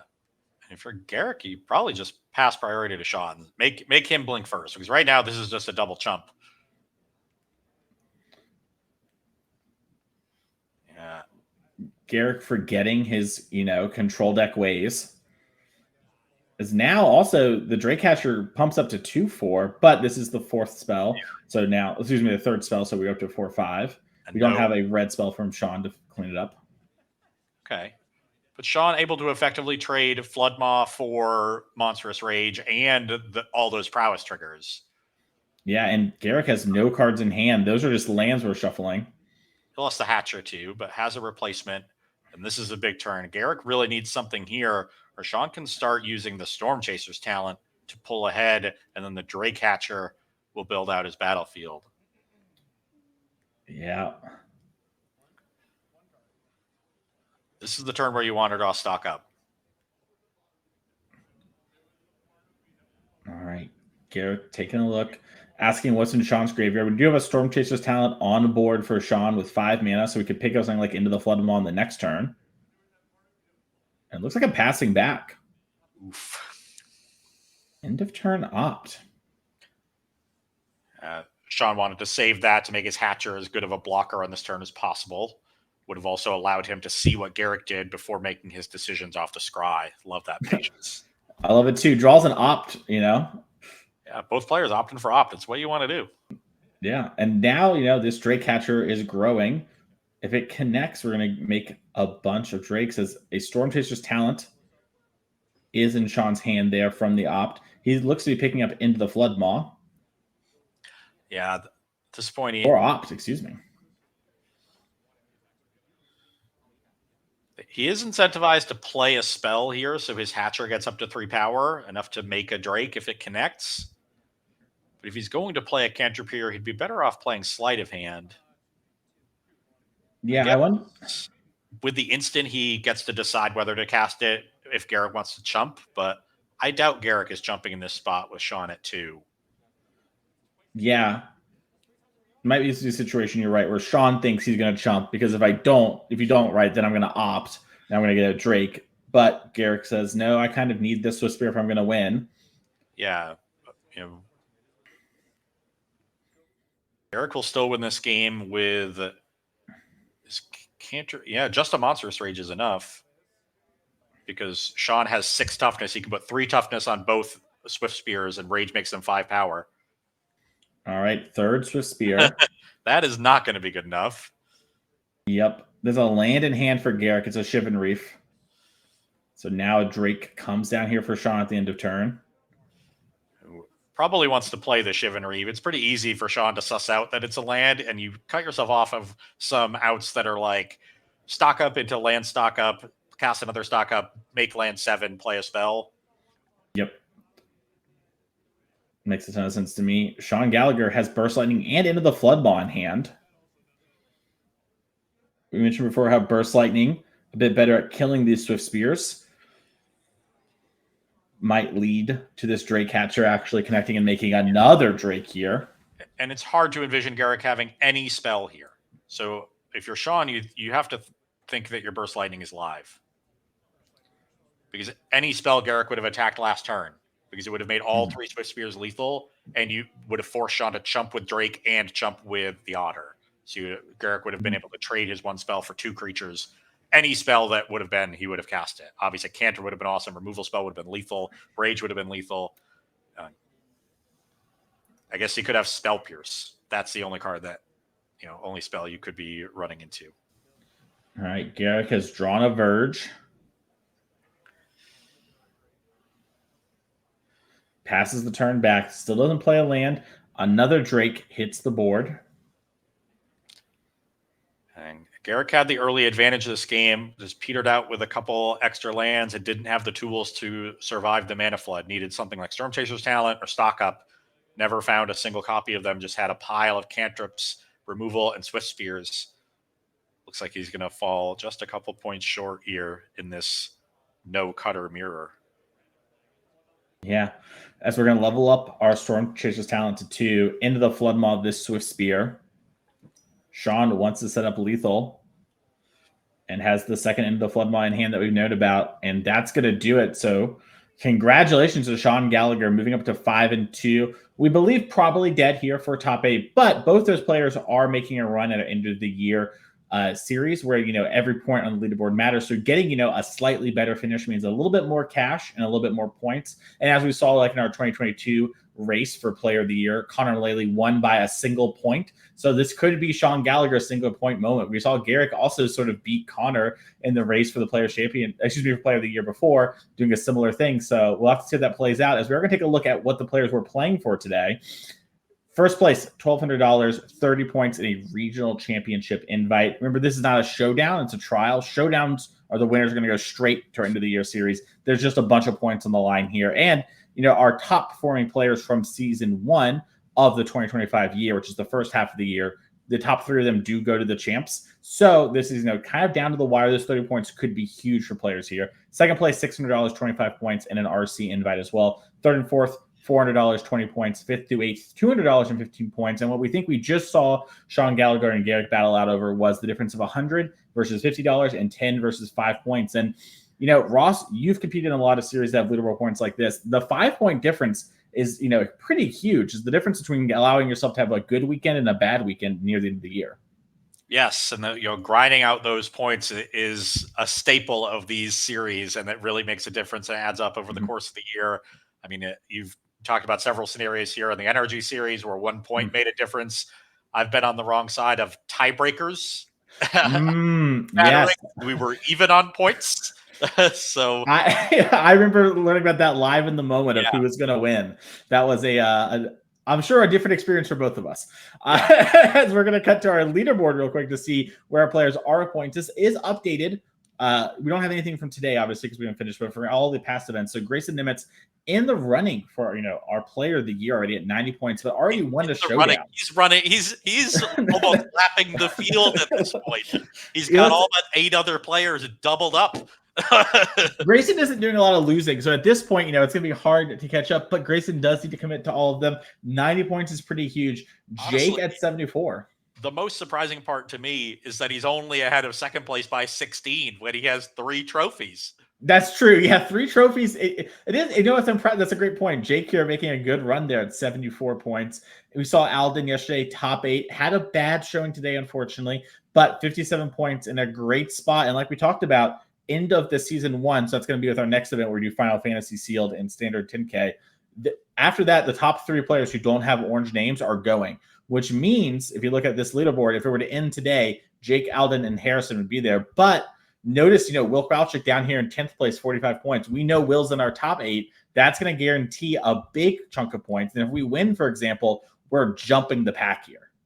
Yeah. So we've got, all these players really in the top 10 are in position to strike and get into the top 3 for the season with another weekend still to play. And that's why the points are so important on these Sunday events. A 5-point difference could make a several place jump with the players bunched up so close between 3 and 10. The difference right here is 12 points. But as you noted, Will is going to jump a bunch of players with his finish today. Not sure how Ben Unger did. So that this group of players from 3 to 10 on this leaderboard are so bunched up. These are players that really need to grind every tournament, grind every single point that they can. Yeah, I mean, look at Sean Gallagher as well. We just saw the Future Material 1 in 11th place at 35, obviously a little outside the striking distance. But if Sean has a good weekend, in our last event, could easily jump up, and that 5-point difference we just won could make or break. And speaking of that, let's talk about our last event here for season 1 of this year. That's going to be June 28th here in Indianapolis. Now, we're really showing off the team sealed part of this. There is also a standard 10K on Saturday, the day before. But Sunday, Final Fantasy team sealed It's going to be great. We're going to be streaming it all here. You can scan the QR code on screen for all the details, and you can watch it on Twitch here. So if you can't go to that event, make sure to follow along, as well as the YouTube channel where all these VODs are uploaded. And then we have the second half of the year's events announced here. So for season 2, we have a couple events coming up. First, we're going to St. Paul, where we're going to have a modern 10K showdown on Saturday, and then a Sunday 5K legacy trial going on there. Legacy players, we know you love to play some Paper Legacy. Come out and have some fun. August 23rd to the 24th, we're going to be in Lansing, Michigan. Standard 10K showdown on Saturday. Team 10K trial on Sunday. Standard modern Popper on there. So we know there's a lot of Popper lovers. We ran a Popper side event. It went great.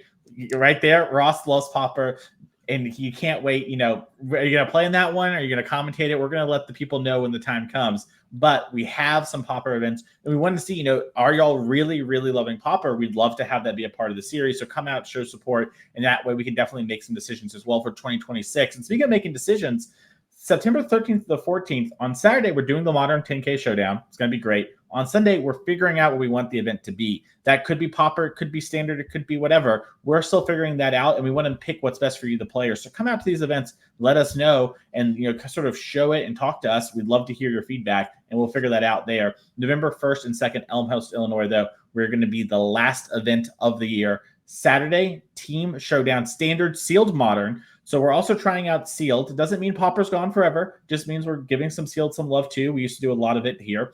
And then Sunday, to cap off the year, Ross, Modern 10K Showdown. The winner of both those events there in November, and all our Showdown events, are going to go to our end of the year championship event, where we're going to have $30,000 in prizes, Pro Tour invite, and free entry for the next year of events, all on the line. And we can't wait to stream that to you in early December. So follow along there for all the action. But Ross, we have more action coming to the players today, as it is almost time for top 8. We need to set that feature match area up, and we'll be ready to go in just a few minutes. So stay tuned. We'll be right back.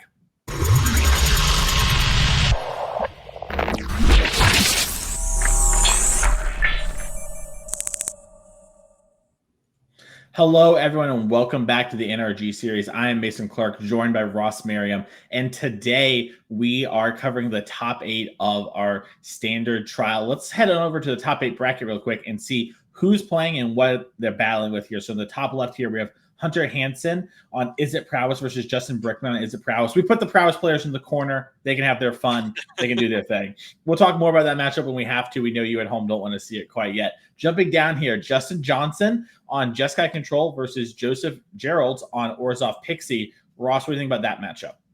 I'm inclined to go for the Jeskai side of this. The Pixie player has to play in a very specific way. They got to set up those temporary lockdown loops. And as long as Johnson can play carefully and stop that from happening, he should be in good shape. All right, we have Will Kowalczyk versus Theo Jung. That's actually going to be our main feature match this round, so we're going to watch it here in a second. But to give people a little sneak peek, what are you thinking about this matchup? So typically, Jeskai Oculus plays quite well into the mice decks.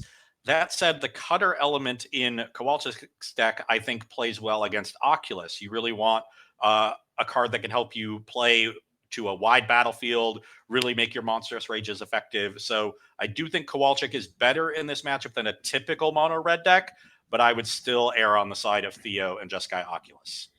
And our backup feature match is actually a repeat of a feature match we saw in about round 5 of the tournament. Jess Williams, they made top 8 playing Demir midrange. They beat Carter on Mono Black midrange, but Mono Black crawled back in. What do you think about this matchup, Ross? As we're going to have that as our backup this round.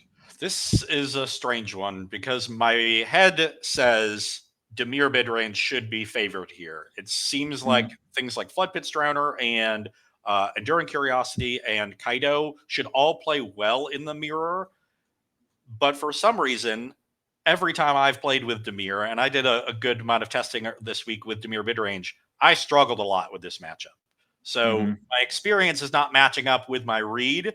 And so I'm curious to see if Jess Williams is taking a different approach to the matchup, doing something differently, because we know that they won it earlier in the day. They might go for a clean 2-0 sweep. So this is one where I think it's a toss-up.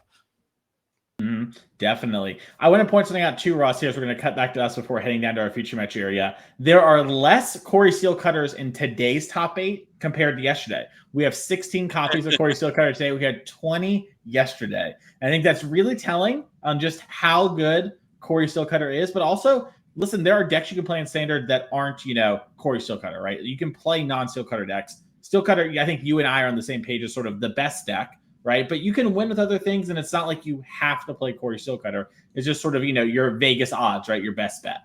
Yeah, certainly not. I think Cutter has established itself that even with a target on its back, it's going to be a strong choice.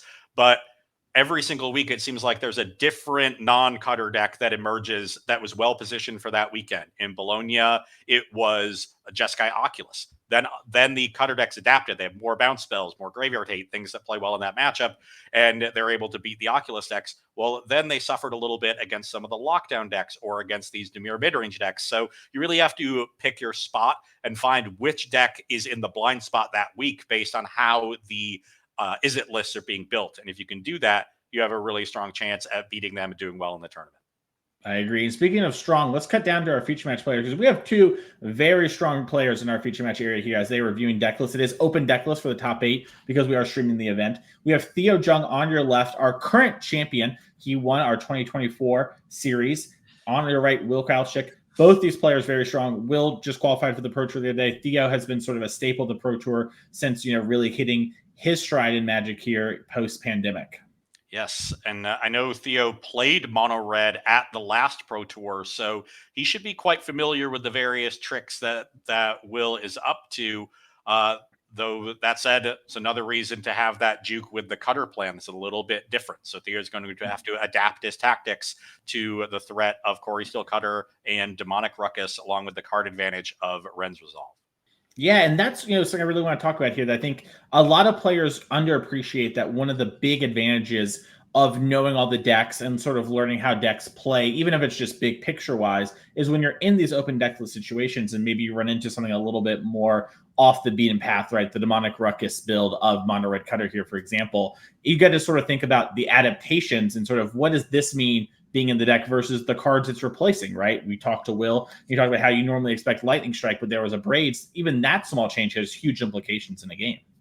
Yeah, definitely. The biggest implication I see from Kowalczyk's list, though, with all the Ruckuses and Ren's Resolves and other spells in the deck, he doesn't have any room for any main deck 5 damage removal spells. No Witch Stalker Frenzies. Those are very important in this matchup. So game 1 for Will, I think he has to be aggressive. He doesn't have the appropriate interaction for the big creatures out of the Oculus deck. He needs to get on the board fast, end this game quickly, and try to steal a non-interactive game, then get to his sideboard where he's loaded with good interaction.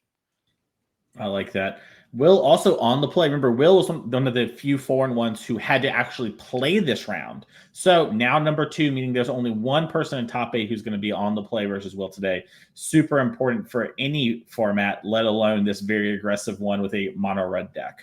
And one of the weaknesses of Jeskai Oculus is its mana base. If Theo on the draw here and a mulligan to 6 stumbles, Will could win the game by turn 4. Yeah, and we're seeing Theo really tank this. It's a one-lander. It has a Spyglass Siren. It has a Helping Hand. It has, a Sheltered by Ghost, but it is a one-lander.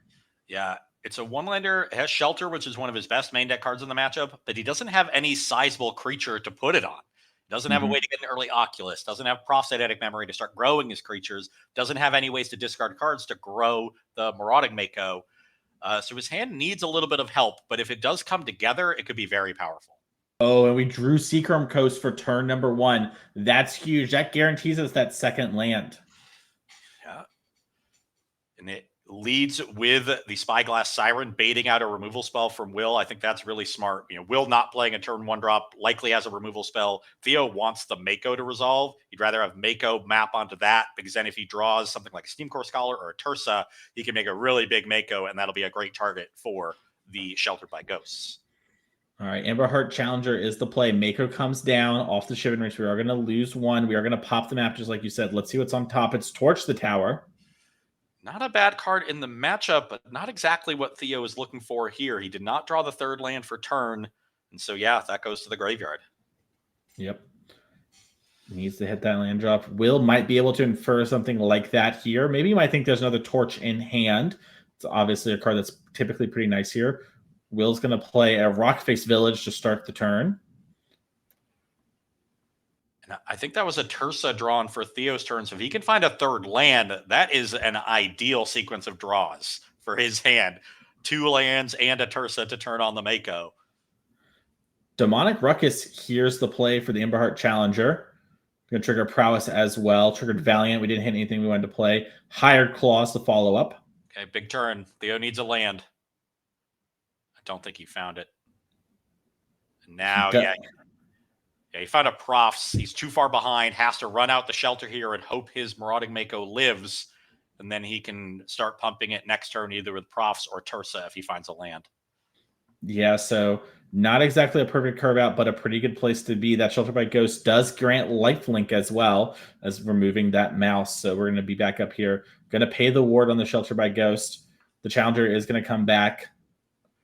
Notably, the Mako is actually exiled as well. We'll get that fixed here in a second. That can matter with hard casting Oculuses.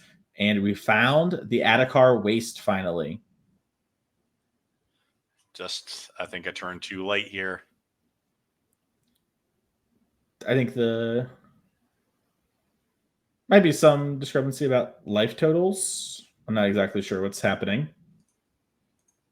If it was the graveyard thing with Torch the Tower, it'd be fixed pretty quickly. So it makes me think, oh, maybe it was that, and just the judge is just confirming some stuff. Looks like they've set everything straight. Yeah, it's all good. Maybe does Will have Torch the Tower in his main deck as a 2-of? Oh, I think actually this is the problem here. So we're noticing it right now. We're just catching it. Will is not supposed to have Torch the Tower in his main. He sideboards that card, and I believe that is sort of where the judge call is going. Let's cut back to us real quick as we figure this out really quickly here. This might be, a very simple situation where both players messed up. I mean, it's open deck list, right? And Theo looked over the deck. We saw that. Theo doesn't even catch it here for a second. I'm glad we did catch it here so we can figure all that out. I imagine a situation where, Will won, very excited, ran over to talk to us in the future match area and just didn't de-sideboard and was sideboard for the mono red deck, right? Or excuse me, the Izzet deck, right? So we had a lot of cards very similar to that there. Yeah, failed to de-sideboard, and we'll see how the judge rules this. Normally these things are caught earlier in the game. Yeah. So oftentimes if it's caught earlier enough, especially like in your opening hand, they can just make the swap and you can move forward. Here, a torch previously resolved in this game, and now we're casting a second one. Yeah. Kind of hard to just make the swap and say no harm, no foul. Yeah, and it's awkward too, right? Because Torch is also a card that lots of mono red players are main decking, and Will, in an interview with us, actually talked about how we move some of those numbers around, right? Like last weekend, this actually was what our main deck looked like, and now it is not, and has been kind of a huge sort of part of this game and the development. We are going to figure that out here to the best of our ability. Maybe what we can do is it possible we can check in on our backup feature match and check out, how the mono black versus Demir game is going. We're going to let production look in there. But Ross, what I will say is this has been a pretty interesting game so far. A lot of back and forth, and really shows just, I think, the power of both of these decks that aren't quite into the deck that people are running for, but they're real decks. Oh, very much so. And I think Theo keeping that risky hand on the draw came very close to paying off. And sometimes those are the risk that you have to take on 6 cards. It's very difficult to win on 5. And still would have been in strong position without the Sheltered by Ghost dying, or if the Sheltered by Ghost didn't die, I should say, because he would have been able to start pumping the Marauding Mako. But the game really, as it played out, came down to, do you have an answer to this Marauding Mako right now? Will did. I think, unfortunately, he had it out of his sideboard. Yeah, exactly. So just behind the scenes, we can actually always see our main feature match. We have a little itty bitty camera that we can see on our back end here. And it looks like our players are picking up their cards. So we're going to get confirmation on what the ruling is here. My guess is that we're issuing a game loss to Will for, a misregistered deck or whatever. It's the best we can do in this sort of situation. And we're going to move on to game number 2, as it looks like both players are sideboarding. And yeah, you see Theo was awarded the point here. And we're just going to have to go from here. This is, a thing that does happen. Both these players know each other. They play a lot of these same events.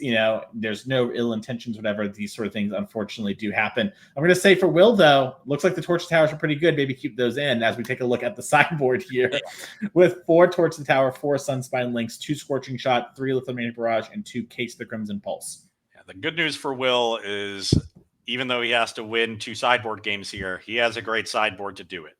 The barrages, the scorching shots being removal spells for bigger creatures are excellent. Torch, at the very least, is an upgrade on Burst Lightning, being able to kill 3 toughness creatures like Fear of Missing Out, or just creatures that have been slightly pumped, is quite relevant. And then Sunspine Links is also a solid card in the matchup, can deal huge chunks of damage because the mana base is very non-basic heavy for the Jeskai deck, and is almost completely asymmetric with only 2 non-basics in Kowalczyk's list in the 2 copies of Rockface Village. Typically, these mono red decks pre-Cutter had more non-basics in them, maybe a 3rd Village, maybe a couple copies of Soulstone Sanctuary even, but hard to play those when you have Quarry Steel Cutter in the deck, because then you really need to double and triple spell, and then stumbling on mana when you want to play a bunch of 1 mana cards and you have a Colorless Land or a Rockface Village that doesn't cast your non-creature spells can be very punishing. So he has to sacrifice a little bit of utility as mana base, but he makes his Sunspine Links that much better. So a really strong sideboard here from Will, and the only thing he has to be wary of is potentially over sideboarding. Definitely. Well, let's take a check over on Theo Jung's sideboard and see what he's bringing. We have 2 Abrade, 2 Destroy Evil, 2 Disdainful Stroke, 1 Exercise, 2 Ghost Vacuum, 1 Lorn of the Third Path, 1 Negate, 2 more Sheltered by Ghosts, and 2 Winter Night Stories. So the 2 Sheltered by Ghosts are the real coup here. They will certainly be coming in for Theo. Everything else gets a little bit trickier because this is not a typical mono red deck. So you have to prepare for both the Mice package and the Cutter package. One card that I think can play well there is Exercise, specifically because there's 4 copies of Sunspine Links in the opposing sideboard. So you have a card that can deal with Cutter or Links. You can bring in the Abrades, which are a decent removal spell, but also give you an answer to Cutter. And maybe you want access to a 4th removal spell for Cutter in Lorn of the Third Path that can also potentially trade in combat for an opposing creature, or come back with a helping hand if you need to trigger it twice. So those would be the cards that I'd be considering. It'll just depend on exactly how many answers to Cutter Theo wants on top of the Sheltered by Ghosts. Makes a lot of sense to me. And you know what else makes sense to me, Ross? Checking out our future events as these players are still sideboarding, because we have got some coming up for you. First, we have this team sealed event. You can scan the QR code on screen to get all the information. We have a Saturday portion to this as well. It's not just Final Fantasy Team Sealed, but we really want to show this off. We've heard from you all that you love Team Sealed. And Ross, you were talking to me between breaks about how much you love Team Sealed. I do. I think it's one of my favorite things in Magic is the build portion of a Team Sealed tournament. It's a very unique puzzle, very different than regular Sealed, because regular Sealed, you're mainly just looking for your best cards and hoping that it lines up with the depth in your pool. Because it's in Team Sealed, you're able to take all the best parts of a huge pool and divide it up. You almost always get to play all of your best cards, and finding the right way to pair them becomes the more important part. You're not limited so much on power level. You're really just trying to use every single ounce of it. And so the decks are more powerful. I think the gameplay is more fun, and the build portion is a unique aspect of Magic that I think is really fun to experience, and one that players don't get a lot of opportunities to do so these days. Definitely. Well, let's check out some of the other events here, as we have announced the second half of our year's events here. So July 19th to the 20th, we'll be in St. Paul, Minnesota. We have Modern 10K Showdown on Saturday, and then a 5K Legacy Trial on Sunday. Legacy players, we know you love playing Paper Legacy. Come on out and have some fun. We'd love to see you there. August 23rd to the 24th, we have Lansing, Michigan. Saturday, 10K Standard Showdown. Sunday, Team Trial, Standard Modern Pauper. Now, Ross, I know you really like Pauper. I want to hear a little bit about your thoughts with this. I am so jealous of the Italians and all the Pauper events they get to play, and I see Andrea Mengucci tweeting every time he goes to a Pauper event with his sweet Pauper decks. The format is so fun. I love the idea of being able to play competitive Magic on a budget. I always feel sad when people ask me, like, what would you replace this card with if you can't afford it? And I just kind of look at them and be like, your deck's just going to be so much worse. And so having a format that is much more accessible to players, I think, is great. I would love to see more support for it over here on this side of the Atlantic. And I'm really excited to see it on the NRG series. I don't play very much Pauper, but I really want to. There's just so few opportunities, Mason. That's fair. Well, hey, here's an opportunity. If you're like Ross, come on out. We had a Pauper side event during the Breach era. It went really well. We had a lot of people really like it. We'd love to see you there. Really quickly here, as our players are shuffling up and dealing up, 13th and the 14th in Mundelein of September. Modern on Saturday. Sunday, we're figuring out. Could be Pauper, could be Sealed, could be Legacy. Who knows? Could be Pioneer. That's what I'm pitching for. November 1st and 2nd, Elmhurst, Illinois. Team Showdown. Standard, Sealed, Modern. Once again, we're trying out some stuff there. Let's cut to the feature matches. Those players are ready. Right. We'll start. Fire Hero. Drop. Spirebluff can now pass. Looks like. I think there's a torch in hand for Theo. And yeah, it does take a risk there. If Will had played something like second 1-drop attack, hold up Monstrous Rage, it becomes very awkward to try to use the torch. But was that not a torch? Yeah, I think it might actually been a fear of missing out. I thought it was a torch too, but I think Theo just did a little flicking, and there's a fear of missing out. Discard an Oculus. And we know Theo has the helping hand, so that Oculus will be entering the battlefield next turn. The question becomes, does Will have an answer to it? He has 2 Scorching Shots, 3 Lithomantic Barrage in his 75. Likely brought all 5 of them in here for the post-sideboard game, so good chance he's able to answer it, but Theo will at least get a Manifest Dread for his troubles, and the Oculus will always go back to the graveyard where he can reanimate it later. Yep. We see just a land for turn here from Will, a trigger, and the Heartfire Hero, giving it almost assuredly double strike here. Could be trample technically, though, but I don't think that'd be the best play we've ever seen. And we're doing a little math. Yeah, very strong start from Kowalczyk. Heartfire Hero Manifold Mouse is the ideal for these red decks, and even has the Monstrous Rage as well. So that's going to turn this into a 12-power attack. Theo soaks up 3 of it with the FOMO. It's going to take 9 and fall to 7. Yeah, I like this there from Will too. You could have attacked with the Manifold Mouse, and that could have also gotten the Monstrous Rage, excuse me. But Will was trying to get the FOMO off the board. As Prophetic Memory is going to come down, here's an Inspiring Vantage. We do have Helping Hand, but look on Theo's face. He clearly doesn't love it. He has Torch the Tower. Could bargain the Torch the Tower, but it's not enough thanks to the Monstrous roll. He would love to be able to just Helping Hand the Oculus and put a counter on it with Profs so that it is outside of Scorching Shot barrage range, but the 2/2 is just not good enough defense here. He has to deal with one of these threats if he wants to live through the turn. Yep, and we're seeing that as he torches the tower down. Manifold Mouse. It's funny, Manifold Mouse is secretly almost always the right one to get. Obviously, it matters, but the double strike granting to all these mice makes it so that it's like, yeah, you're getting hit by the Heartfire Hero, but we know who is behind it all. As here's Sunspine Links coming down, dealing 3 and attacking for lethal. That was a quick one. Yeah, very strong draw for Will Kowalczyk, and Theo really needed that Torch the Tower on turn 1.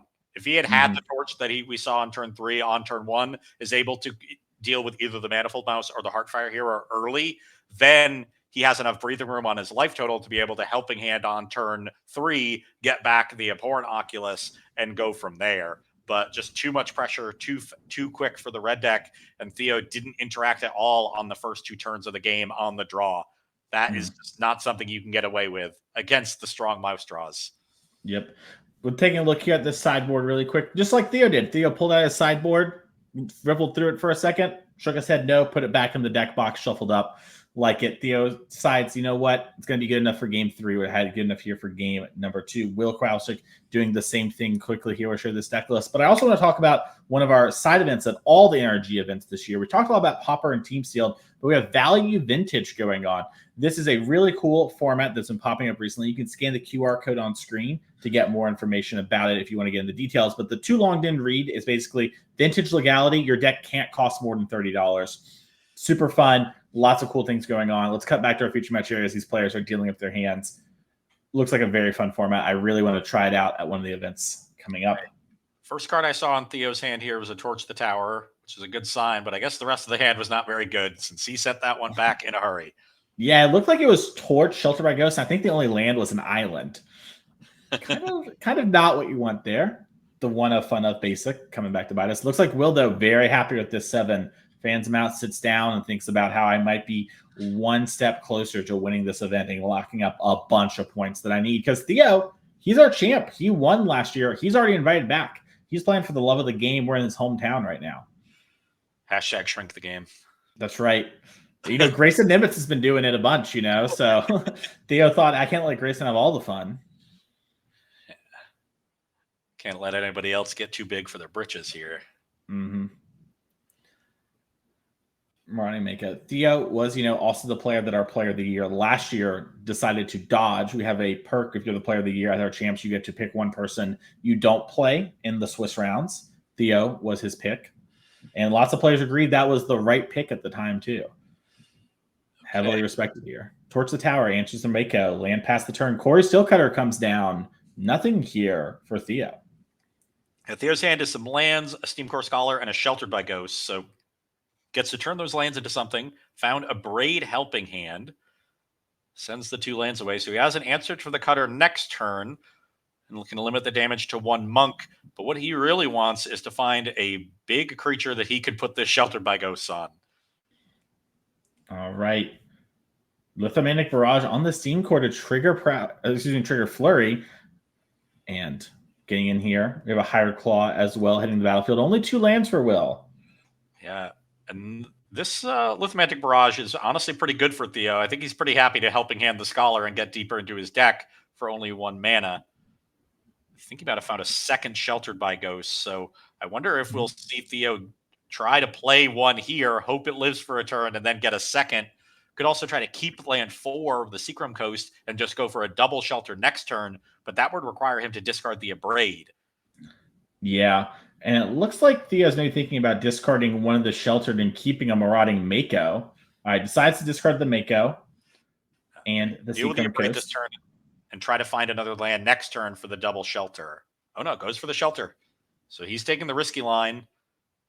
Limits his risk a little bit by dealing with the token and not the cutter. So that won't come back if Scholar dies. He also knows that if Kowalczyk spends a turn killing the Scholar, then he's not going to double spell. So yeah, and then he can abrade the cutter. So I like hitting the token. Yeah, I was going to say, I think it isn't the ultimate safe line when it comes to the cutter, but it is the one that I think gets Theo the best chance of winning this game in a timely manner, because his hand does kind of fall apart if the Steam Core Scholar dies. It might be a classic moment of I can't respect it living either way.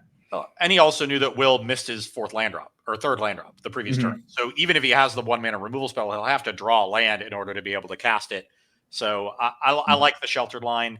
Really would have, Theo wanted a 4th land here, didn't find it, it looks like. So still going to leave the cutter around because he has the Abrade for it and just deal with the more pressing threat in Emberheart Challenger. Yeah, remember, Lithomantic Barrage is uncounterable. So if that had come down here, we would have dodged all the Sheltered by Ghost stuff. But Corey Steelcutter and another Higher Claw, but this is a very large Team Score Scholar. 4/2 lifelinking Vigilance. Yeah, large in power, but not in toughness. So it's not going to be getting into combat on Will's turn. Looks like Theo did find a Prosthetic Memory. That is excellent here because it can start pumping up the Scholar. Like this, get a card, drew Glacial Dragon Hunt. Yeah, and then now his 4th land enters tapped. These are some of the issues that the Jeskai deck has. Its mana base, is very awkward. Theo had his pain lands early, his fast lands late, so he took extra damage early, and now he has to deal with tapped lands. You need to draw your lands in the other order to be able to curve properly, and it's just an added bit of inconsistency that the Oculus deck has to deal with that other decks in Standard don't. Yep. We see life totals basically swap here, up to 17 for Theo, down to 11 for Will. Next turn, we might see Glacial Dragon Hunt, answer something, and grow the Oculus, but Will could find Lithomantic Barrage here, and the house of cards would tumble for Theo. Yeah, this game is very much going to come down to whether Will can find the Barrage in time. Though, if he keeps triggering Cutter, he might be able to go wide around this Scholar. Yeah, I mean, the Heartfire Hero grows. Scholar is, 3 toughness now, and we played 2 creature spells, not any non-creature spells, so we couldn't attack with any of the monk tokens there. And that's one of the weaknesses of Mono Red Cutter relative to Izzet. So many of your spells are creatures. Your monks aren't actually all that big. All right, Theo, Glacial Dragon Hunts. Reminder, you don't even have to discard if you don't want to. So this can deal with a creature if Theo wants it to. Oh, he's, discarding the Abrade. Yeah, interesting. Really says, sort of where Theo feels the game is going. Kind of maybe wants to keep the land so we can do something like try to flash back this Glacial Dragon Hunt on the future turn. Typically, I think this deck does, the 5th land is kind of like, that's sort of where you tap out, most of the time. Yeah. So keeping it here, very loud. But if Theo doesn't have anything else going on, his only other play would be casting that Abrade, which would cost him a point of damage. It would kill the same thing, presumably. If Theo wanted to kill a Cutter instead of the Manifold Mouse, he would have done that. He decided that Manifold Mouse was more threatening, and in that case, he'd rather just discard, save himself the point of life, and have 2 mana up that Will has to think about. Maybe Will plays around a card that could be in Theo's hand here, and that gets him some equity in this game as well. Will has only 3 lands, so cards like Sunspine Links, which could have been sort of nice at different points, scored. And then you see Will sort of check on the ward. Theo remembers at least one of them. That's all we need, as Theo Jung's going to move on to our top 4. Congratulations there to Theo. Putting up a good run here with Jeskai Oculus. And congratulations to Will, putting up, a great run as well in top 8 here, playing the Mono Red Cutter deck. Talked about top 8ing the 10K over at the RC just the weekend prior with this deck. Definitely has legs. Definitely. He's been on a good streak. I think with that match, you can obviously point to the failure to D-sideboard in game 1. Things could have played out differently. But in game 3, if I'm Will, I'm looking back at that decision to be really aggressive with the Lithomantic Barrage on the Steam Core Scholar. That not only meant that the Sheltered by Ghost went unanswered, it also kind of unlocked Theo's hand because he had the helping hand. I don't know if Will had any other way to trigger Cutter that turn, and that was his motivation for being aggressive with the Barrage. But that's definitely a decision that in hindsight, he probably wants to take back. Definitely. And speaking of take back, let's cut down to our feature match area, because Jess here on your left, Samir midrange, played against Carter on your right with Mono Black midrange. Carter lost in the Swiss. That meant Jess got to double draw in. That's why they're in 3rd place. Carter wants that revenge here. As we see a Gix's command, it's definitely getting cast. We're just a little unsure on exactly what mode we want to do, as I'm going to try and catch you up to speed here. We have a Soulstone Sanctuary, which seemingly has a bunch of counters on it. I don't know what those could be, but they're on them. We have a Shieldred, and then a Deep Cavern Bat with the opposing Shieldred underneath it, and an Enduring Curiosity that seems to be in creature mode, as I noticed Jess likes to de-sleeve the Curiosity when it's not a creature. I would wager that the 3 counters are from Carsey Revenant. Flying Death Touch Lifelink. That makes sense, Ross. That's why we pay you the average bucks. All right. It looks like we're going to go for the big mode and then sack a creature. And I guess the Curiosity is going to do that as a huge attack comes in here. This is for 14. I think it's 8. The Archfiend's not getting in. Yeah, the Archfiend's on defense. But it could have been for 14. We could have attacked. We decided not to. Shieldred's going to gain us 2 life up to 14. Interesting decision to not attack with the Archfiend, because Jess doesn't have to attack the Shieldred into it. I guess at 14, this is now lethal, so maybe they do. Yeah, I was going to say, it might have been a situation where, the ramifications of every play has led us to this point. But also, Carter was not under threat of lethal on the way back here. Him being at 15, this attack is only for 8, and then you'll take 2 on when you draw off the Shieldred. It could be Carter trying to force Jess to attack so that Carter can answer this Soulstone Sanctuary, or the Shieldred. Both are pretty good. And then if you trade off the draw, so you don't have to worry about it potentially killing you, as you are pretty close to that actually happening here. And if Jess has something like a bunch of Flood Pit Drowners, it could be disastrous. Yeah, I think it's the Soulstone that's really gumming up the works. The fact that that is a card that can trade with these demons in combat and gain just a little bit of life. So that's been driving all of Carter's plays. Didn't get a great look at Carter's hand here. I did see a cut down, so that can answer the Deep Cavern Bat and unlock Carter's Shieldred. Yeah. This is the spot where you do the Deep Cavern Bat build of this deck. There are moments where Deep Cavern Bat is great for sure, but the Cruel Claws heist, being able to sort of steal something and like kind of take it, and these kind of greedy mid-range matchups, that's where the Bat, you're a little sad to have it. Definitely. And it looks like...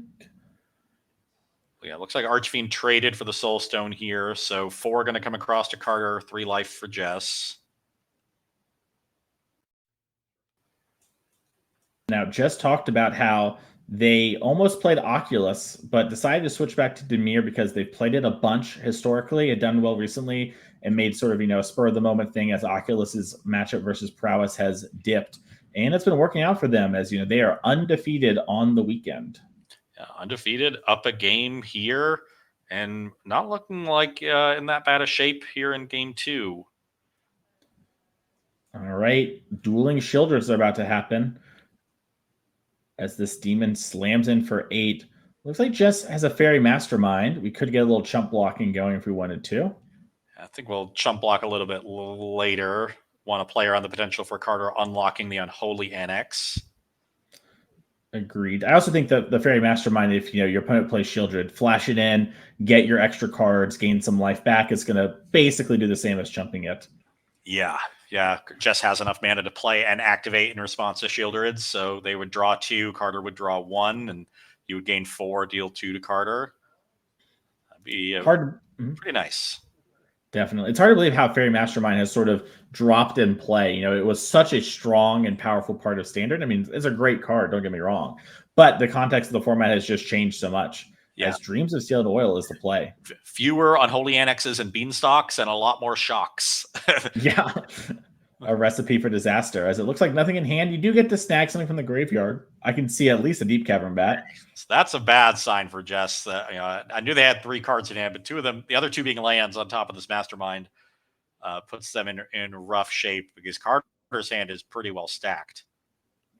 Yep. This Fairy Mastermind is going to need to do a lot of work here. Now, the activate to draw extra cards could be great. And Enduring Curiosity, even, it's going to maybe get you cards. But Deep Cavern Bat actually, does block the Fairy Mastermind here. Carter had the option to play Shieldred or go for the double discard. And given Jess's hand, I'm sure he would have much rather go back and go for the Shieldred. Yep. As we do see Jess end a turn, activate Fairy Mastermind. That's going to cost Carter 2 life and gain them 4 life. Thanks to old Shieldred. And then another 2 here. So it's only like we've lost 2 since the last turn cycle. Another card, by the way, I think those are all lands. That hand is 5 lands there for Jess. That's what we in the business call an oof. Indeed. We collect them. As Carter's going to go up to 10 on the lifelink here. Now, we do have a creature land in the Restless Reef. So that's, if we're going to have a land, that's a good one to be. Now another Shieldred trigger. Yeah, Carter is falling down to 8. Another Deep Cavern Bat. Suck it, Deep Cavern Bat. You're useless. Oops, all lands. Yeah. Carter's going to write down all these lands. Remember, for the next, X number of turns, as here comes Shieldred. Land has been played for turn for Carter, so Fairy Mastermind's going to get activated in response with no worries. So now Carter will take 2. Jess will gain 4. And Jess picked up a Flood Pit Drowner.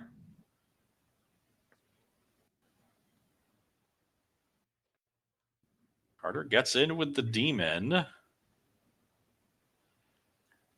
If Jess has another removal spell, Drowner plus removal spell will set up a lethal attack, but I don't think they do. Or actually, no, just the Drowner with the Reef. Yeah, the Drowner on the Reef is lethal. So I think, you just let the attack happen here. Maybe you need to tap down the Bat. I don't think the 1 life matters, though. But yeah, I think you're right. This should be lethal here. Shieldreds cancel each other out. Gix's command. Well, we had something going here. So it looks like Jess has been, you talked about this before. You've been struggling in this matchup a little bit as Dimir. we need to go back and watch more of these feature matches from Jess here. She's cleaning it up. I guess. I mean, Fairy Mastermind is excellent. And it is a card that has started peaking back up. You occasionally saw like one in sideboards. I'm starting to see two. And because this demon deck is here, Domain is around, and it's just a really good mana sink in these long games. And it looks like it just carried Jess through this that flood. Hard to win games in these mid-range mirrors when you draw 4 or 5 lands in a row in the mid game, but Fairy Mastermind undid all of that. Yeah, really impressive card. And great play there from Jess as well. They really sort of shown us time and time again in this matchup, right, and others as well, that this deck has a lot of play to it and does have a lot of power. So we have one match left, and it's going to game 3. So I think we're going to try and see if the players were literally picking up their cards, we can move them to our feature match area. If they've already started playing, we can't move them. Sort of just how the way the world works. I am thinking that we're going to get them over here. Looks like we actually cannot. That's our mistake. So what we're going to do is we're going to take a quick break, and then we're going to be back as soon as the last match of top 8 finishes with the first match of top 4. So we'll be back soon. See you then.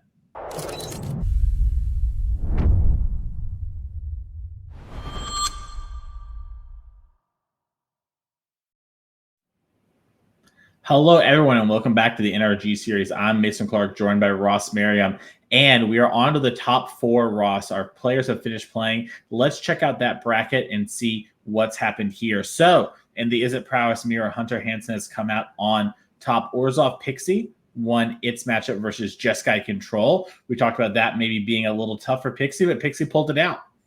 Yeah, pulled it out and now gets its bread and butter matchup in Is It Prowess. This is a matchup that Pixie is famously advantaged in.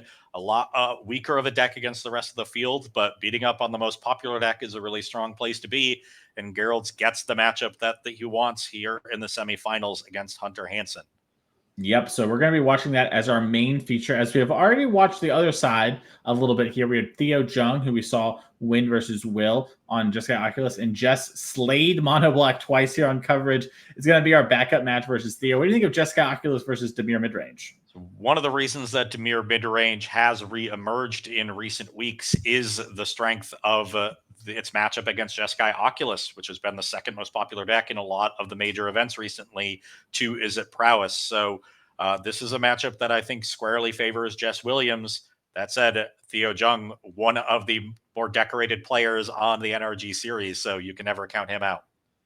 Nice. Well, with all of that being said, we have our players shuffling up in the feature match area. So we're going to quickly talk about our upcoming events for the remainder of the year, as those players aren't quite ready, and we can talk about what we have here. So June 28th, we're going to have Final Fantasy Team Seal. We also have a standard 10K going on Saturday as well. You can scan the QR code on your screen to get more details there. Ross, I know you're excited. We're going to be covering this event. All our events are going to be streamed, but you and I are working this one when it comes to commentary, and it's going to be fun. It is going to be a blast. Looking forward to it. All right. For the remainder of the year, though, we have 4 more big events. So July 19th and 20th, St. Paul, Minnesota, Modern 10K Showdown on Saturday, Legacy 5K Trial on Sunday. Paper Legacy is hard to come by these days. We don't see as much of it as we used to back in, when I was starting to play in 2012, 2016. But we have some going on there, so we'd love to see you there if you're a big Legacy head. August 23rd, 24th, Lansing, Michigan. We have Standard 10K Showdown on Saturday. And then Sunday, Team Trial, Standard Modern Pauper. Ross, you were lamenting not being able to play Pauper. I'm sure there's lots of people like you. And here it is, your chance to do it. Got to take advantage of this opportunity. Get the Pauper people out.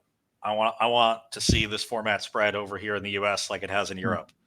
Yeah, and just transparently, we're trying to figure out what we're doing with Pauper here. We did a Pauper side event because there was a lot of love and want for it during the Breach era, where some of our players are saying we don't really want to play the Modern format on Sunday. So we're trying to incorporate Pauper where it makes sense. Come on out, let us know, and give us feedback, whether pro or con.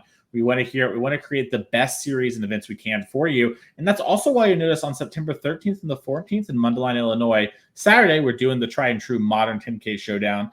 You love it. We love it. Sunday, we're still figuring out what we want our trial to be. So that could be anything. It could be, standard, could be Pioneer, the thing I'm always trying to push a little bit of. Could be the other P format and Popper. Who knows? Could be Legacy. We're going to figure that out and let you all know. We're going to get some feedback from everyone and try and come to a decision there.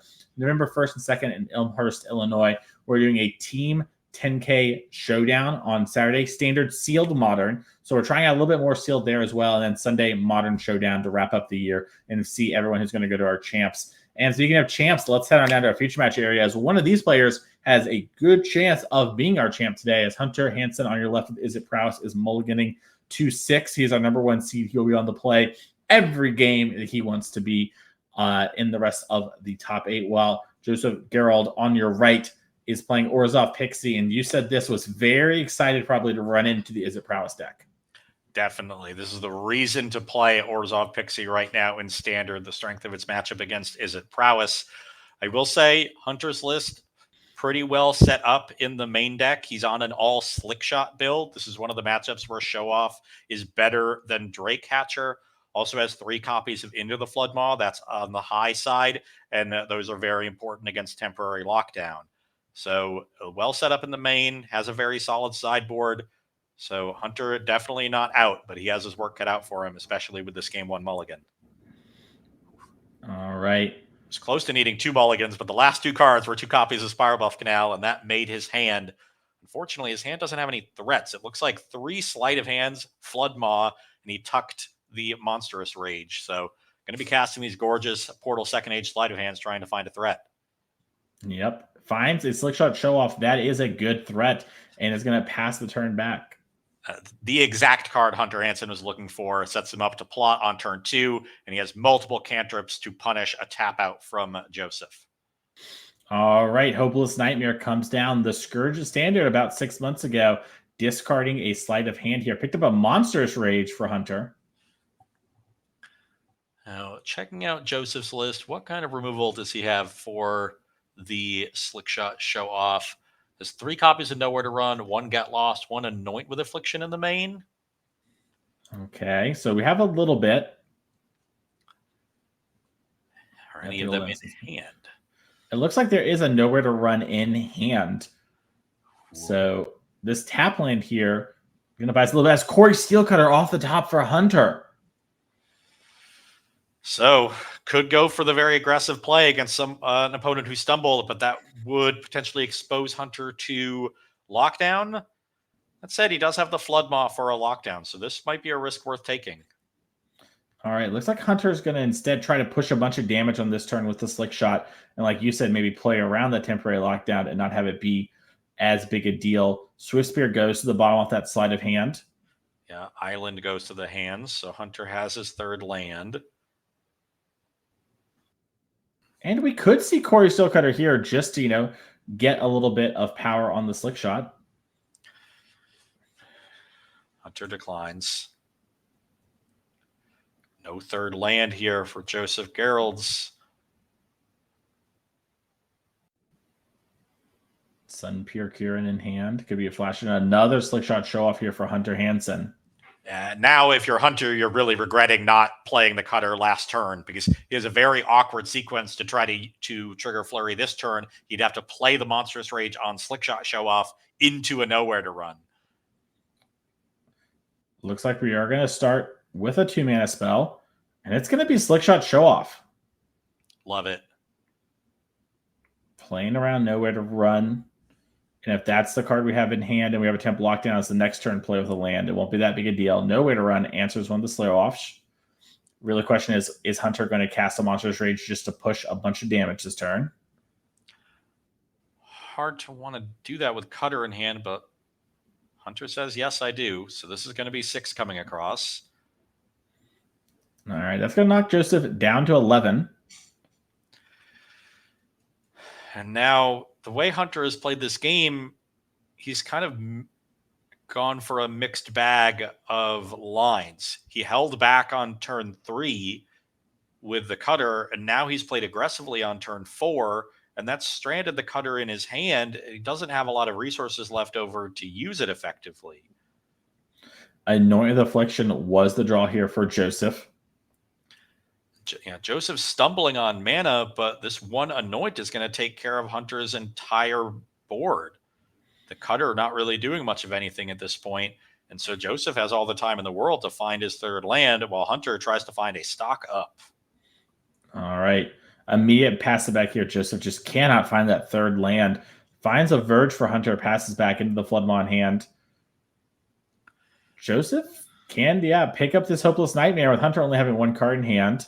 You can assume it's something like Monstrous Rage, maybe, a land we're holding. Either way, we're going to get it here. Into the Floodmaw. We're going to maybe bounce the Kieran. Looks like we're figuring out what we want to do here.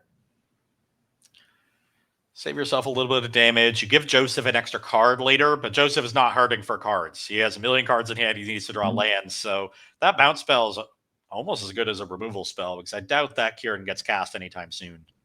Yeah, like you're saying, it might see it go to discard here. Here comes the Pixie. Curious to see what we want to pick up. Nowhere to runs the pick this time. Maybe not. Can't imagine Hopeless Nightmare is getting another card this game. Yeah. All right, we're going to discard Preacher.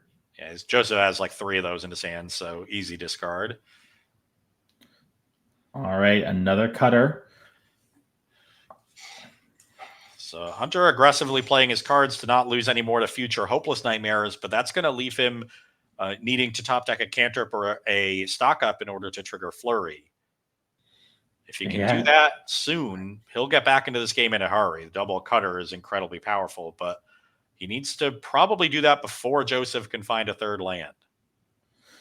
Yeah, and Joseph's hand is just full of powerful 3 and 4 mana cards. There's a Verge for Hunter. Probably do want to play it.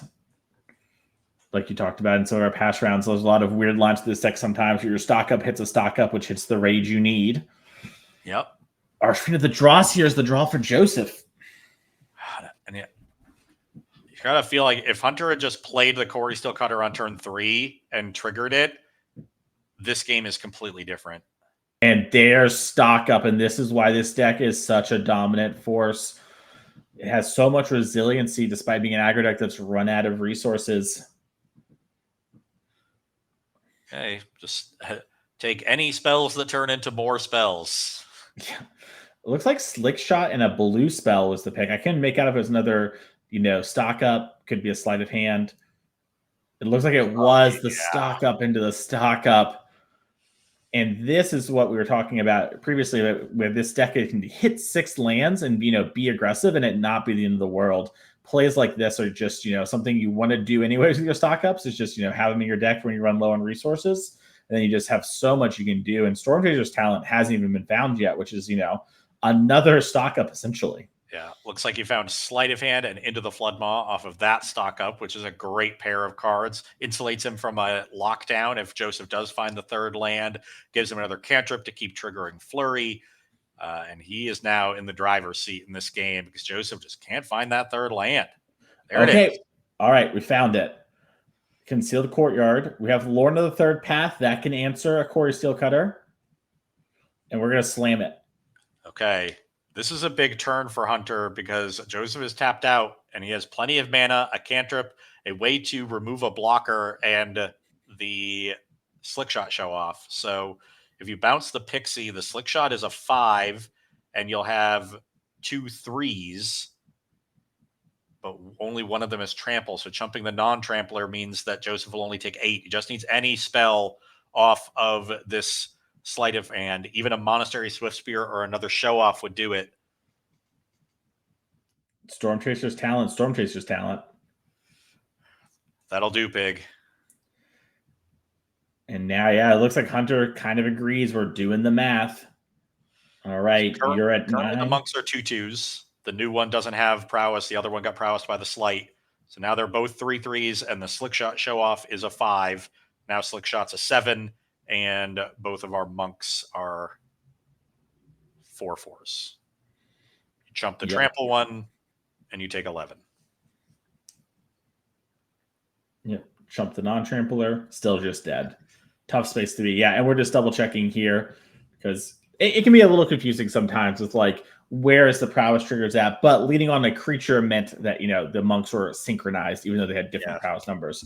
But most of the time your prowess creatures that are attacking are all the same size because they've been in play, but with Cutter you have to realize that sometimes they're different. But if you had a non-creature as one of your spells for flurry, or a creature, I mean, then they're the same. If you had two creatures, then they're different again. So it gets awkward. It gets very awkward. Speaking of awkward, that's awkward there for Joseph. This is the matchup you wanted to see. And let's check out these sideboards as Joseph, I'm sure, has played this matchup multiple times and he's ready for it. Let's look at the sideboard here. So we have 1 Base of the Bounding Spring, 4 Duress, 2 Get Lost, 2 Cutsoul Flankers, 2 Rest in Peace, 1 The End, 1 Unholy Hand X, and 2 Wiltleaf Liege. So I love the Beza. I love the Duresses. Everything else is more speculative. Do you like Get Lost more than your other 2 mana removal? I'm inclined to like it more than Momentum Breaker just because I want instant speed removal against Slickshot Show Off. But maybe Joseph values the potential discard from Momentum Breaker more because that's a big part of this matchup, is just trying to empty the opponent's hand as quickly as possible. And that limits the damage that Cutters can do. So they both have their strengths and weaknesses there. And not a big fan of the end. You want more efficient creature removal in this matchup. And I don't think Cutsoul's Flanker really has relevant modes since since you really don't care about the graveyard. Yeah, I mean, you just like stops technically, an upgraded talent, but like not really a card for here. Much better against something like Omniscience. Duress Beza for sure, maybe Get Lost. Yep, that makes sense to me. Get Lost also, you can respond to a talent getting upgraded. So it makes sense you want something for Slick Shot, but also that aspect of the deck, it does go long. Let's check out Hunter Hansen's sideboard real quick with the Is It Prowess deck. Always different 1s and 2s over here, but always 1s and 2s. As we have 1 Abrade, 1 Disdainful Stroke, 2 Dragecatcher, 2 Ghost Vacuum, 1 Lithomantic Barrage, 2 Ral Crackling Wit, 1 Scorching Shot, 2 Spell Pierce, a Sunspine Lynx, This Town Ain't Big Enough, and 1 Torch the Tower. So the cards that I really like here are the 2 copies of Ral Crackling Wit and the copy of This Town Ain't Big Enough. You want all your bounce spells against temporary lockdown decks. And This Town Ain't Big Enough is particularly good in games that go long, because if you can assemble the loop with Storm Chaser's talent, and we've seen how powerful that combination can be in the old Esper Pixies decks that have fallen off, it's just as game ending here as well. So that's a late game plan that Hunter Hansen can build towards. Even if he has to use the This Town early, he can then dig for a Storm Chaser's talent to rebuy it and get the loop going. Ral Crackling Wit is the best of the various big threats that Is It Prowess decks play in their sideboards. It's the best one in this matchup, I should say, because against heavy discard strategies, you end up very light on resources, light on cards in hand. You need your top decks to be live, and you need your threats to stand alone more often. And Ral Crackling Wit is a card that can completely carry an entire game by itself. So those 3 cards will 100% be coming in. Everything else is more speculative. You might want something like Sunspine Lynx to have another big standalone threat.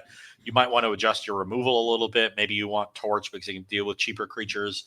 Maybe you want Barrage or Scorching Shot if you're expecting bigger things. Shot in particular answers Preacher of the Schism. So you can mix and match some of your disruption, but the real winners in this sideboard are Ral and This Town. It makes a lot of sense to me. Ral is one of my favorite cards in the sideboard of this deck. It's so much fun to play with, just like a prowessy planeswalker. It is one of the most fun cards to ultimate because your opponent always has to let you do it on the hope that you brick, and you never brick. You always draw like an opt, and then you opt 4 times, and you cast like 6 monstrous rages. It's awesome. It's super fun. You know what else is fun is our upcoming events. You're going to make sure to come out to those really quickly here. We're going to show these on screen as our players are almost done sideboarding. Not going to go through it all here, but last one of season 1, especially if you're following the leaderboard, this event here, June 28th, Final Fantasy Team Seal is our Sunday event. We do have a Saturday team 10K, a standard 10K showdown.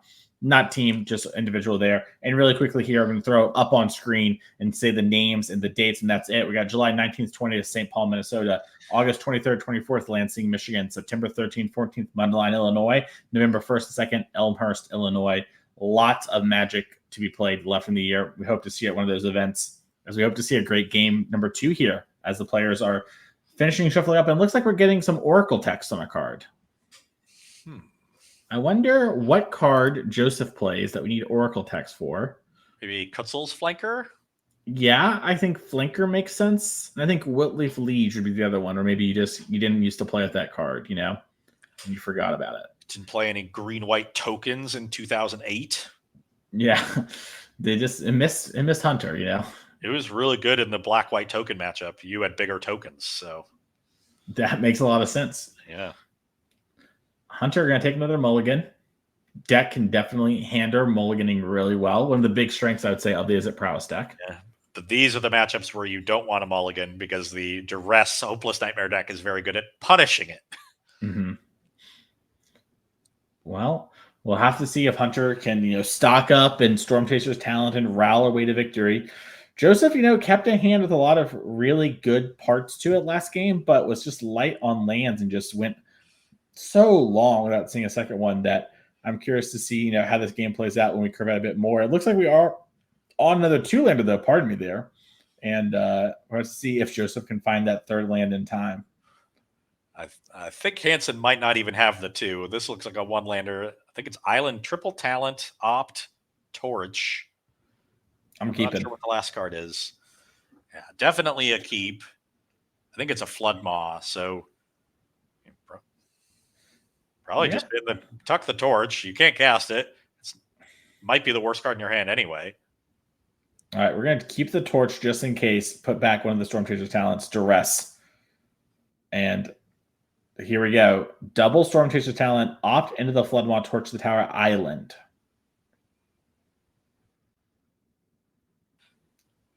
And 2 really juicy takes here with being single loves when it comes to Opt and into the Flood Maw. Yeah, the Opt, you maybe just Strand Hunter like you were in the first game, but also taking a Storm Chaser talent isn't the end of the world.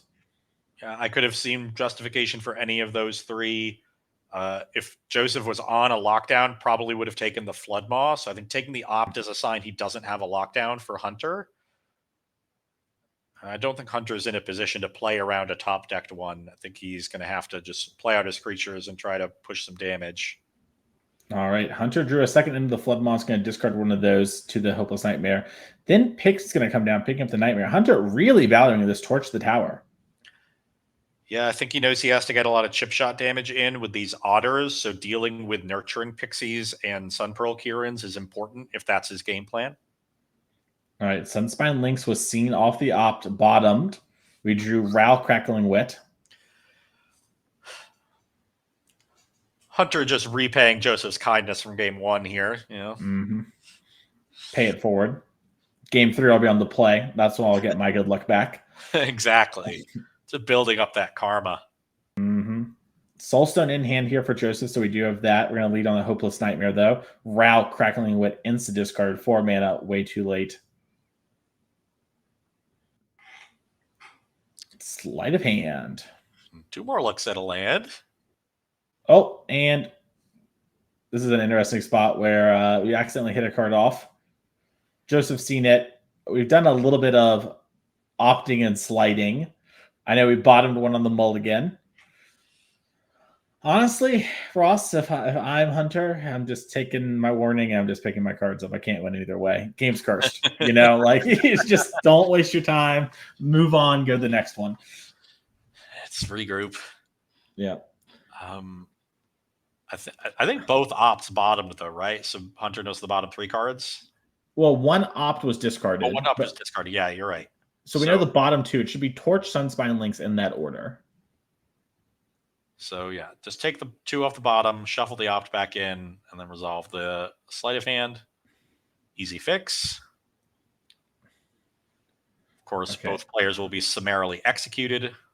Yep. That is the punishment for looking at an extra card, usually by firing squad. Harsh but fair. Sleight of hand. Gonna get resolved here in a second. Hunter hasn't got to see yet. So it could just be no lands and we're gonna pick our cards up. Now Corey still cut or something. Yeah, the cutter's not good. Ooh, another sleight of hand. We will run it back next turn. See if we can flip over another card. Yeah. 2. was really hoping Joseph would just flash in the Kieran and trade, but you know, it's probably better just actually to attack, pick up this Hopeless Nightmare.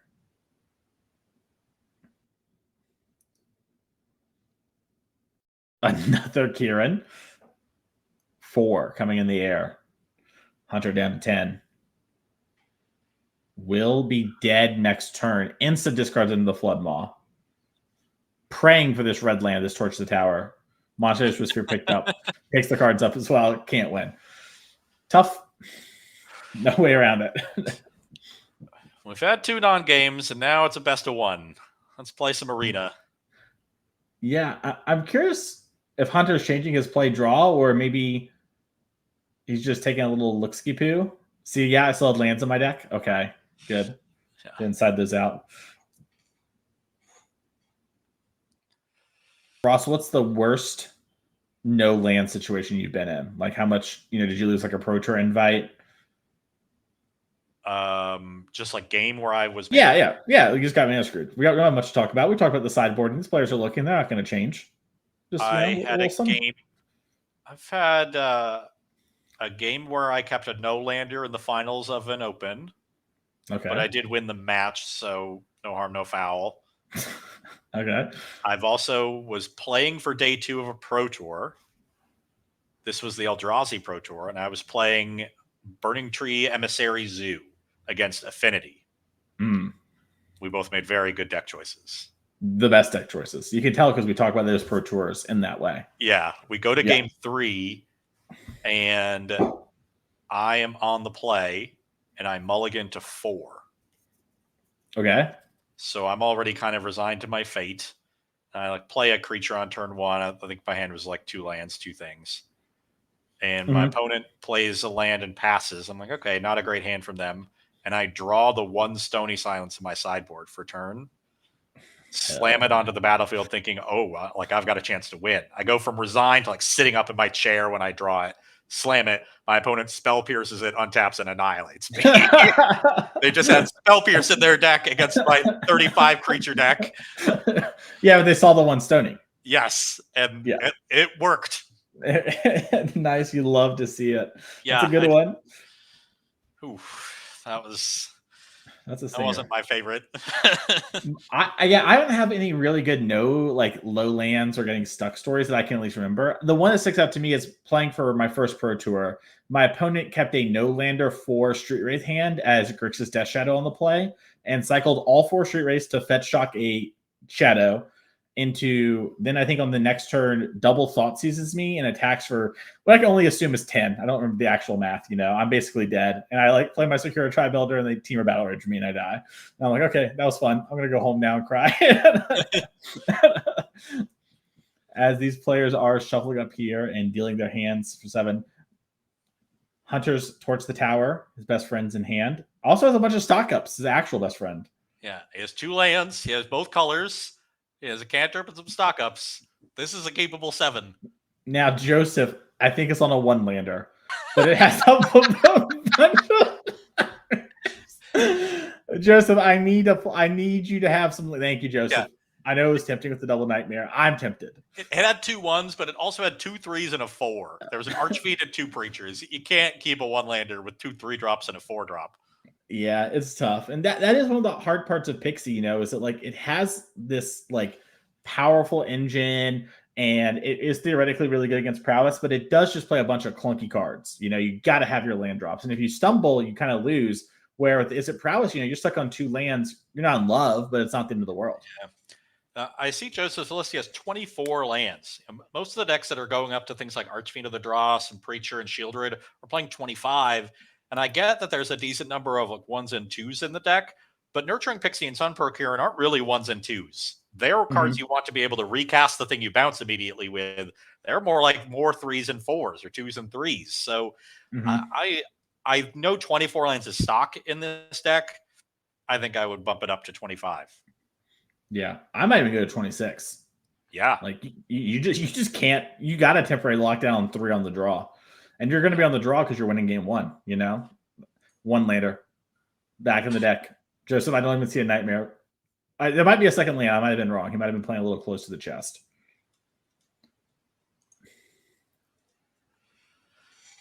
And I think it's only one. Is it? Or is that no? That's two at the bottom. Two lands at the bottom, right? Yeah. Okay. So both players on two landers. We'll see if both players make land 3. Something that is yet to happen. Okay, Hunter Hansen guaranteed to make his 3rd land drop. Spiral Bluff Canal into Sleight of Hand. Into the Floodmaw Island are the choices. Takes the Floodmaw. Little temporary lockdown play around moment. Hedge is the word I was looking for, but I said play around because I just lost the ability to speak.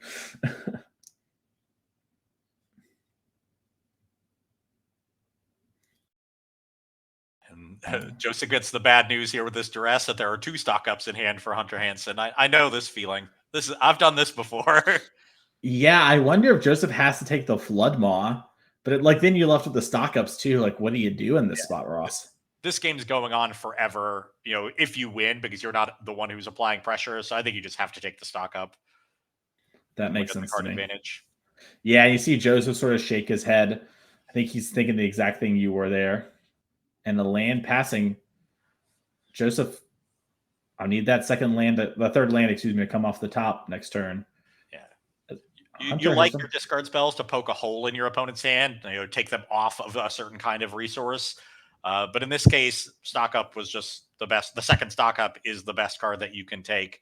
So you have reduced the quality of Hunter's hand by the most you possibly could, which is ultimately the goal of playing cards like Duress. All right. Stock up in another card in hand. Stock up into stock up, always pretty strong. Yeah. Now that he has 3 lands, he can afford to stock up on stock ups. True. In case its stock goes up. Mm-hmm. We got to get in before the tariff spend known as Duress comes in, starts ripping away at you. So we have a 3rd land for both players. Hallelujah. And I think it's a swamp too. So I think all our colors are all right. It is a swamp. The black and white lands are the hardest for that one, but we figured it out. And now Joseph's, let's see what we can do. Temp lockdown. Okay, trying to get the lockdown down early so he can start looping in. It looks like he has a second lockdown. So I think this is Joseph trying to bait Hunter, say, I used a lockdown, maybe play all your other threats. How could I have a second one? Yeah, that would be lucky. Draycatcher coming in. Surprised to see that one still in Hunter's deck. I normally prefer Slick Shot in the lockdown matchups, but Slick Shot also somewhat weak to the black removal spells. So, yeah, I honestly, my thought would have been that cards like Torch Tower, which we just saw discarded, would have probably got trimmed, and we would have brought in something like Draycatcher just to be a body, right? Like that's what I would have expected. So I am curious how the deck changed up to hit this, as we're doing the classic Pixie thing here, and we're actually discarding into the Floodmaw. Hunter not worried about it. Yeah, wants to keep his answer to the Pixie, or is that a Monstrous Rage, the other red card? I think it is that the Scorching Shot? It might be Scorching Shot, yeah, because we just drew the Quarry Steel Cutter. So Drew Cutter could opt to cut her into Scorching Shot and get in for 3, but instead wants to save that for a better target. I'm going to opt for stock up, probably try to find another torch so he can clear the path for the Draycatcher. I do see Lithomantic Barrage. That'll clear the Nurturing Pixie. There's also Talent, another Cutter, this town, and then land. So a lot of great options for Hunter Hansen here. Yeah, I'm really tempted just to take Talent this town, and then your Draycatcher is going to be bigger than the Pixie thanks to prowess or whatever. And you can shove in. It's not the end of the world. We don't need to kill this. And we just leave the Lithomantic Barrage in the deck for a Beza later in the game. But it looks like we are just going to Lithomantic here and smack in for 3.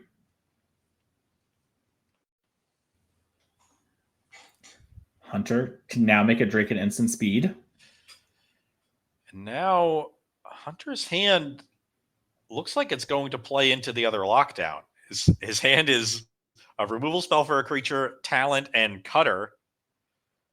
Yeah, and I think Joseph actually just drew that temporary lockdown. So I think this is the 3rd lockdown in hand. So this one's even like sort of I'm doing what I can.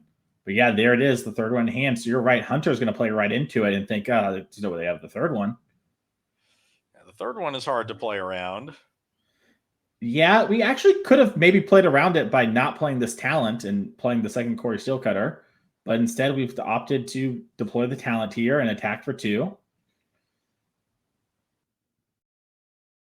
Get Lost was the draw here for Joseph. Lauren to the third path coming down. And this will likely bait out the last Corey Steelcutter, and the third lockdown from Joseph can clear away all of the threats. 5th land is the draw for Hunter. So can either get aggressive and play second cutter, kill the Lauren, attack for 6, or can he get his value out of the Storm Chaser's talent right now? Maybe just buy back like the torch, deal with the Lauren that way, get in for 4. I kind of like this from Hunter. Just attack. You're fine trading off either of these things, and then love to figure it out. I think from here the plan is to rebuy stock up. I agree. Max card advantage, and I like that plan. So you trade creatures, get in a point. Although I wouldn't have minded just no attack at that point, because next turn the prowess creatures are going to be way bigger than Lauren. Yeah, I mean, it might be a spot where Hunter feels I have the resources I need. I don't want Joseph to draw more cards, and like it might be a situation where he worries about Joseph double spelling because on 3 mana it's going to be hard. As here's Archfiend of the Dross. Yeah, that is definitely a consideration. Okay. Awkward spot for Hunter because he really would like to cutter into stock up, but then he would need to find land plus Floodmaw to bounce the Archfiend. Could just stock up first and forego the token this turn from Flurry. Hunter drew Ral Crackling Wit, so that's also another thing to figure out what we want to be doing. That would have been a lot better last turn before this Archfiend entered the battlefield. Yeah, Hunter going to stock up first, see what options he has before committing anything further. Looks like Sleight of Hand, Swift Spear, Talent, 2 lands. Yeah, Talent does act as an into the Flood Maw since we have 1 in our graveyard from an early Hopeless Nightmare.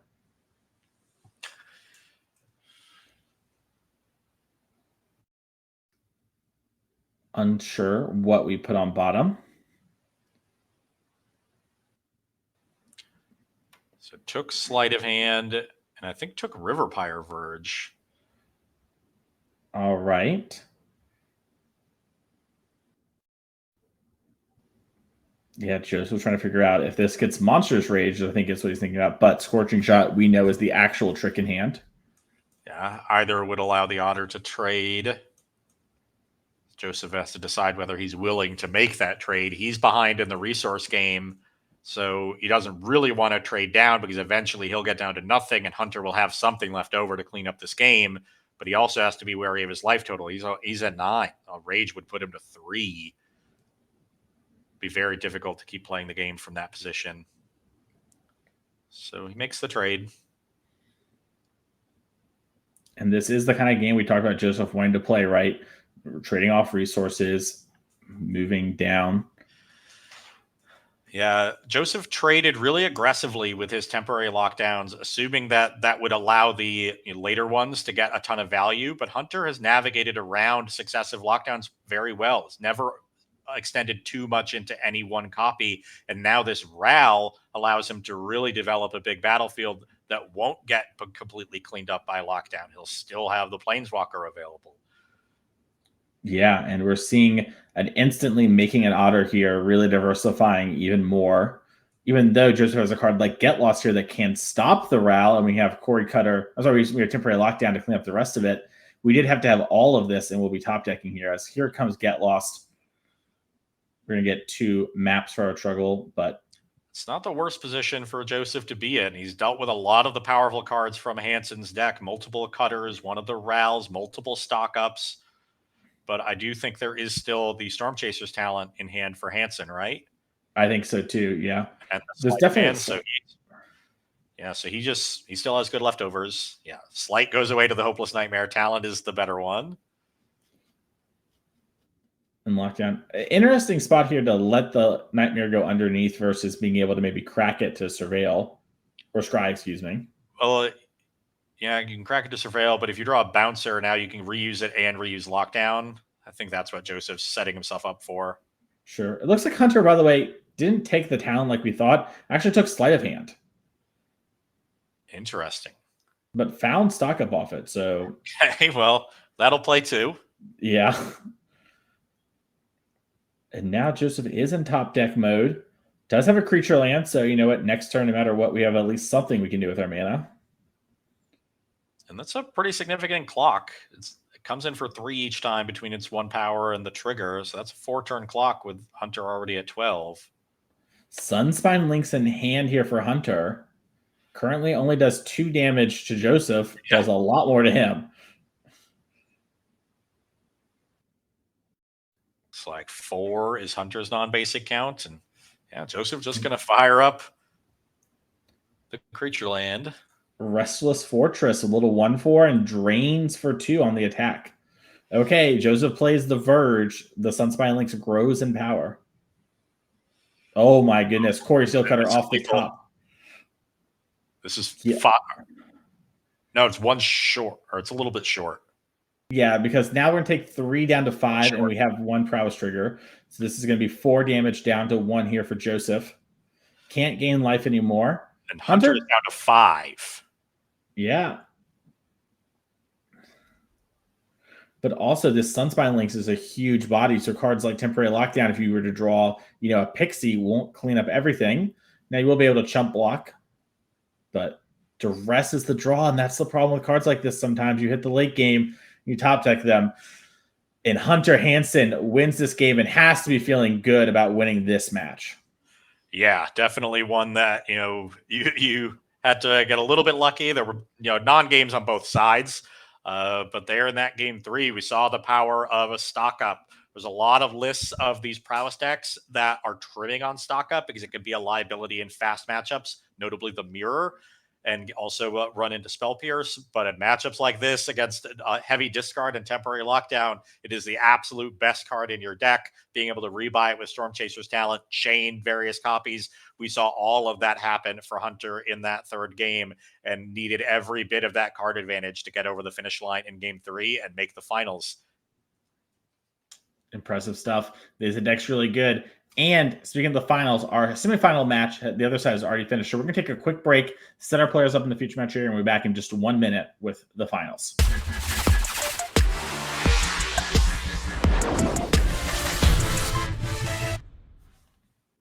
Hello, everyone, and welcome back to the NRG series. I'm Mason Clark, joined by Ross Merriam, and today we're here to bring you the finals of our standard 5K trial today. We've gone through 7 rounds of Swiss, all of the top 8, except for right now. We're going to figure out who's going to win between Izzet Prowess and Dimir Midrange. But before we get down to that, let's see what these players are battling for today.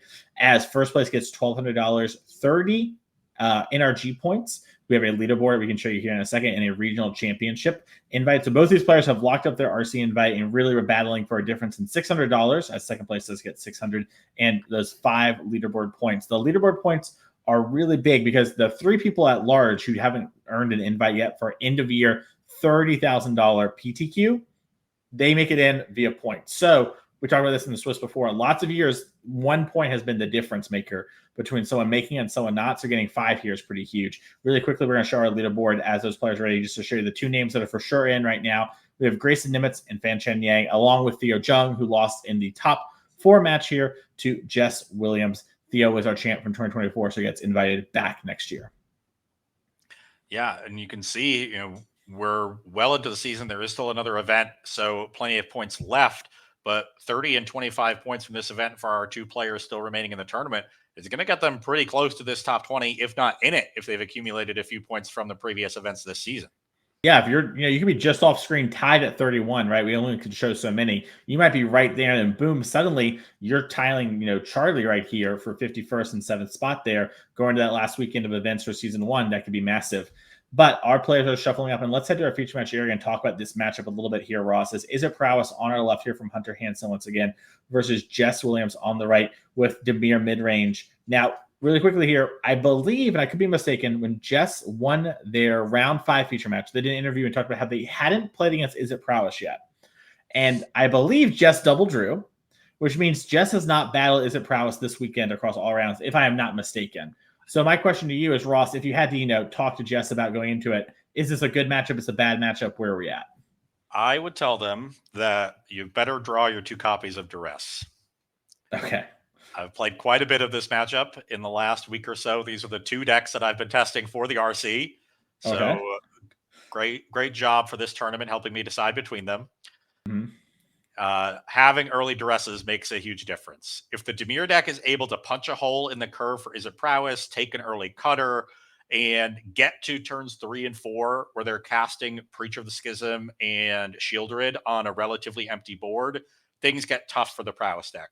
If the Prowess deck is able to get ahead early and utilize the bounce spells into the Floodmaw on those bigger creatures effectively, meaning getting big attacks in after you bounce them, and then Jess has to redeploy them and hope that there's not a second bounce spell, then the Prowess deck is quite far ahead. So the 2 copies of Duress that are in Jess's main deck and the 2 copies of Spell Pierce, which can also counter an early cutter, are going to be very important for them to find in their opening hands in order to stave off the really powerful early curves from the Is It Prowess deck. Makes a lot of sense to me. As we do see here, both players didn't actually have a chance to look at the deck list, and it looks like Jess also split a sleeve. So we fixed the split sleeve by swapping out with one of our sideboard cards, and now we're just getting a chance to look over the deck list as we are streaming the tournament. So our top 8 are open deck lists as to prevent any sort of collusion or anything like that. But Ross, Hunter here, first seed, gets to be on the play in this matchup. Yeah, was one of our unfortunate X1s going into the last round whose tiebreakers were not good enough to draw, had to play out the last round. But this is your reward when you play and win that match. You're suddenly at the top of the standings. You get to be on the play through the top 8, and Hunter has made good use of that advantage. Yep. All right, and now it is time to see who's going to walk away the 5K trial winner, get a nice little trophy, get a bunch of points, get some dollary dues. Yeah. From Hunter's side in this matchup, there's a nice squeeze that the Is It Prowess deck has where you're the more aggressive deck. You're generally advantaged early. And as long as Jess doesn't turn the corner with Preacher and the other big creatures, you have the advantage going along because of the power of Storm Chaser's talent. A fully leveled level 3 talent is a backbreaker for the Dimir midrange deck. They do not deal with enchantments well. So Hunter can afford to, play the long game as long as Jess doesn't turn the corner and Hunter can contain those big creatures.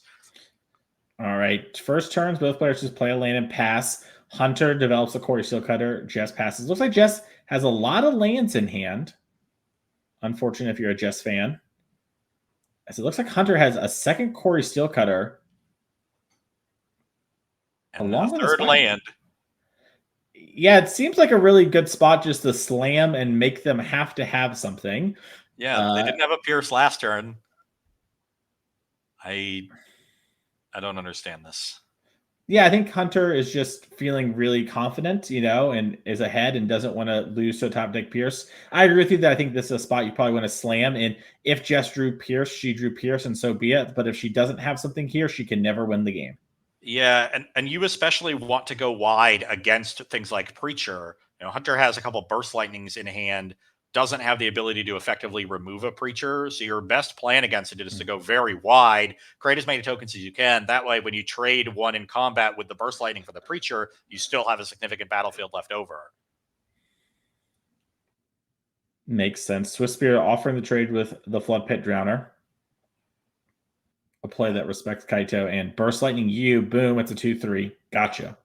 So Hunter obviously could have killed the Flood Pit Drowner and attacked for 2, but this is the exact same outcome. And he might get a little information on Jess's hand if they decide to, not block or force the action there. And maybe Hunter wants to save the Burst Lightnings for a later turn. Yep. As here comes Preacher of the Schism. Token stays tapped. All right, now the shields are down. We even drew Talent, so we get to go Quarry Steelcutter into Talent. That's pretty powerful. Could even use Burst Lightning if you wanted to. I imagine you should probably just play your Talent and then do some other stuff from there. But here we are getting more monks. Notably, the Swift Spear is a 3/4 with the 2 monks being 2/2s, thanks to the Quarry Cutter. And there's the mountain. Now we can just slam in. And if Jess blocks the Swift Spear, you can send the Burst Lightning upstairs and push more damage. Unenviable position to be in. Jess sort of trying to figure out, am I supposed to block the Swift Spear? Am I supposed to not block? Do I try and kill off one of these tokens? So a block on Swift Spear will be 8 damage after the burst. Burst upstairs plus the monks will be 3/3s. And it looks like Hunter went for the Preacher, which he did not need to do. Yeah, a little oopsie poopsie moment there. I mean, you had triggered prowess 3 times, but it's been a long weekend here for Hunter, making a lot of decisions. Just played a pretty stressful game, so understandable, but does miss out on 2 points. We'll have to see if that comes back to hurt Hunter Hansen. And he's low on resources at this point, so if he doesn't draw something like a stock up, that damage could be very relevant. He's also cost himself a monk by holding the Quarry Steel Cutter for a turn.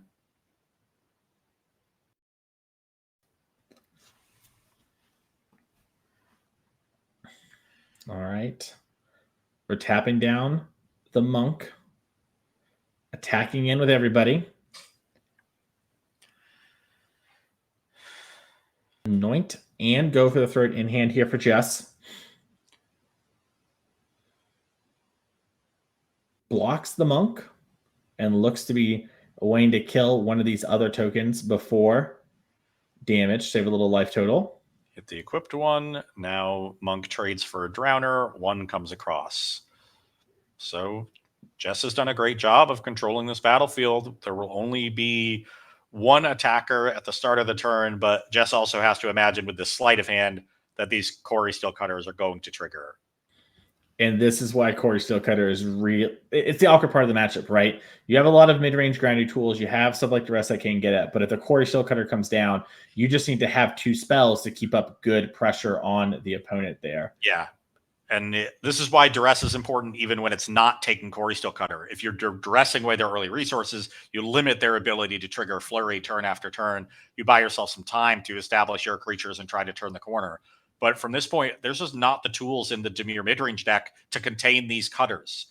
Jess needs Hunter to effectively brick for 4 or 5 draw steps.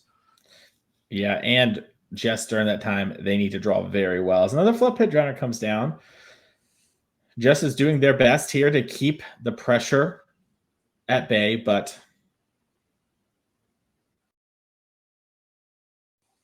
only so much we can do.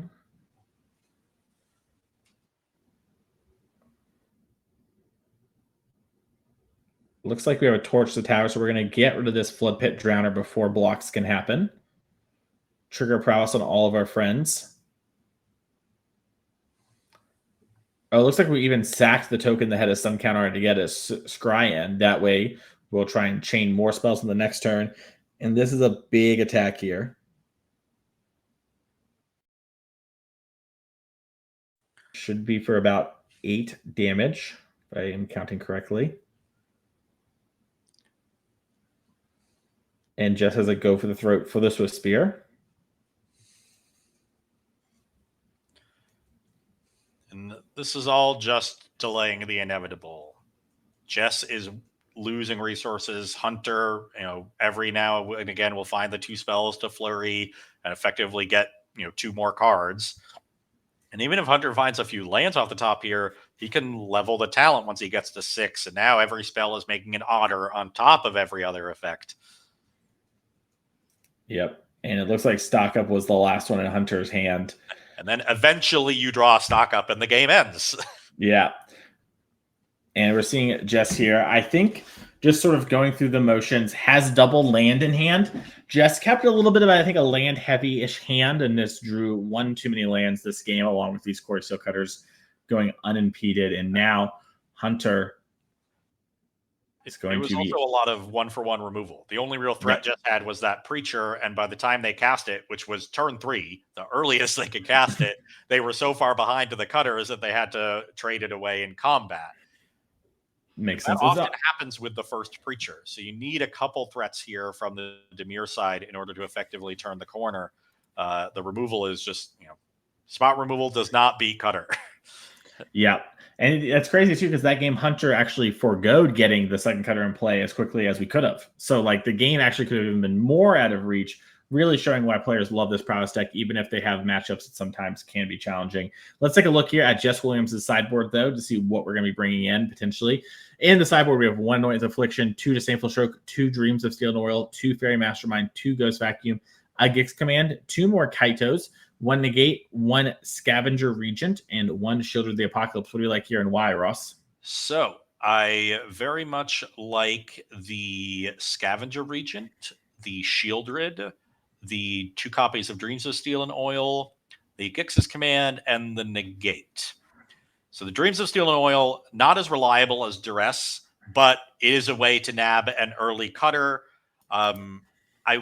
Intimidation tactics would be better here. Dreams is better against Jeskai Oculus, so there's tension in that card choice. You'd rather have tactics in this matchup because it's so unreliable when you draw it later in the game. You love the ability to cycle it. But I think interacting early is so important in this matchup that I would have them in because you can't remove Cutter from the battlefield. So you need to take it from their hand as often as possible. The Shieldred is excellent in the matchup at turning the corner, and there's some threats in the main deck that aren't as good, like Kaido and Curiosity. So it's an upgrade there. I think Regent is also an upgrade because it can help you recover from a battlefield full of tokens. So even if they're able to make a couple tokens early with Cutter, if you're able to whittle down their resources from there and get them to stop triggering Flurry consistently, then clean up those tokens, suddenly your bigger creatures are now dominant on the battlefield. So having some sweepers is effective. Gix's Command, another effective sweeper there in that regard, also can help you turn the corner with the lifelink and pumping one of your own big creatures. And then Negate is just another way that can potentially stop Cutter. It also stops Stock Up. Disdainful Stroke counters neither of those cards and is awful in the matchup. So just Negate from the counter suite should be coming in. All right, over in Hunt Hansen's sideboard, we have a couple cards here that might be good. As we have 1 Abrade, 1 Disdainful Stroke, 2 Draycatcher, 2 Ghost Vacuum, 1 Lithomantic Barrage, 2 Ral Crackling Wit, 1 Scorching Shot, 2 Spell Pierce, 1 Sunspine Links, 1 This Town Ain't Big Enough, and a Torch the Tower. Ross, what do you like and why? So this is a matchup where they rip your hand apart and try to trade resources. Those are matchups where Ral is excellent. It can occasionally be bad if you've already fallen behind, but that's why the rest of your sideboard should be geared towards not falling behind. Scorching Shot, great answer to the big creatures from the Dimir midrange side. This Town Ain't Big Enough, another great answer. And the end game Storm Chasers talent loops are in play in this matchup and an excellent thing to play towards in a very late game. I also think the Torch of the Tower will be coming in at the very least over a copy of Burst Lightning. Burst Lightning has the advantage of being able to kill Preacher of the Schism when you kick it, but that doesn't come up very often. What comes up more often is Torch the Tower being able to exile Carsey Revenant. And I think that is more important. There are 2 copies of Carsey Revenant in Jess Williams' list. So I would prefer Torch the Tower. Sometimes you can also bargain to be able to like kill a Shieldred in combat, and that's relevant. It just very rarely comes up that you kick Burst Lightning on Preacher.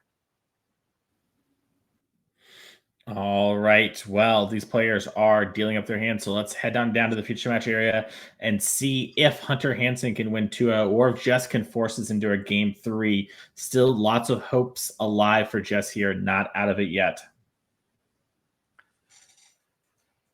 And looks like a Drowner, a Curiosity. I think that might be the Regent from the sideboard. And yeah, just sends that one away. That's a hand that you'd be fine keeping in a lot of matchups. This is not one of them. It doesn't interact with Cutter at all. It's not particularly fast. Just not exactly what you're looking for in the matchup. Yep, both players going down to 6. They have better hands.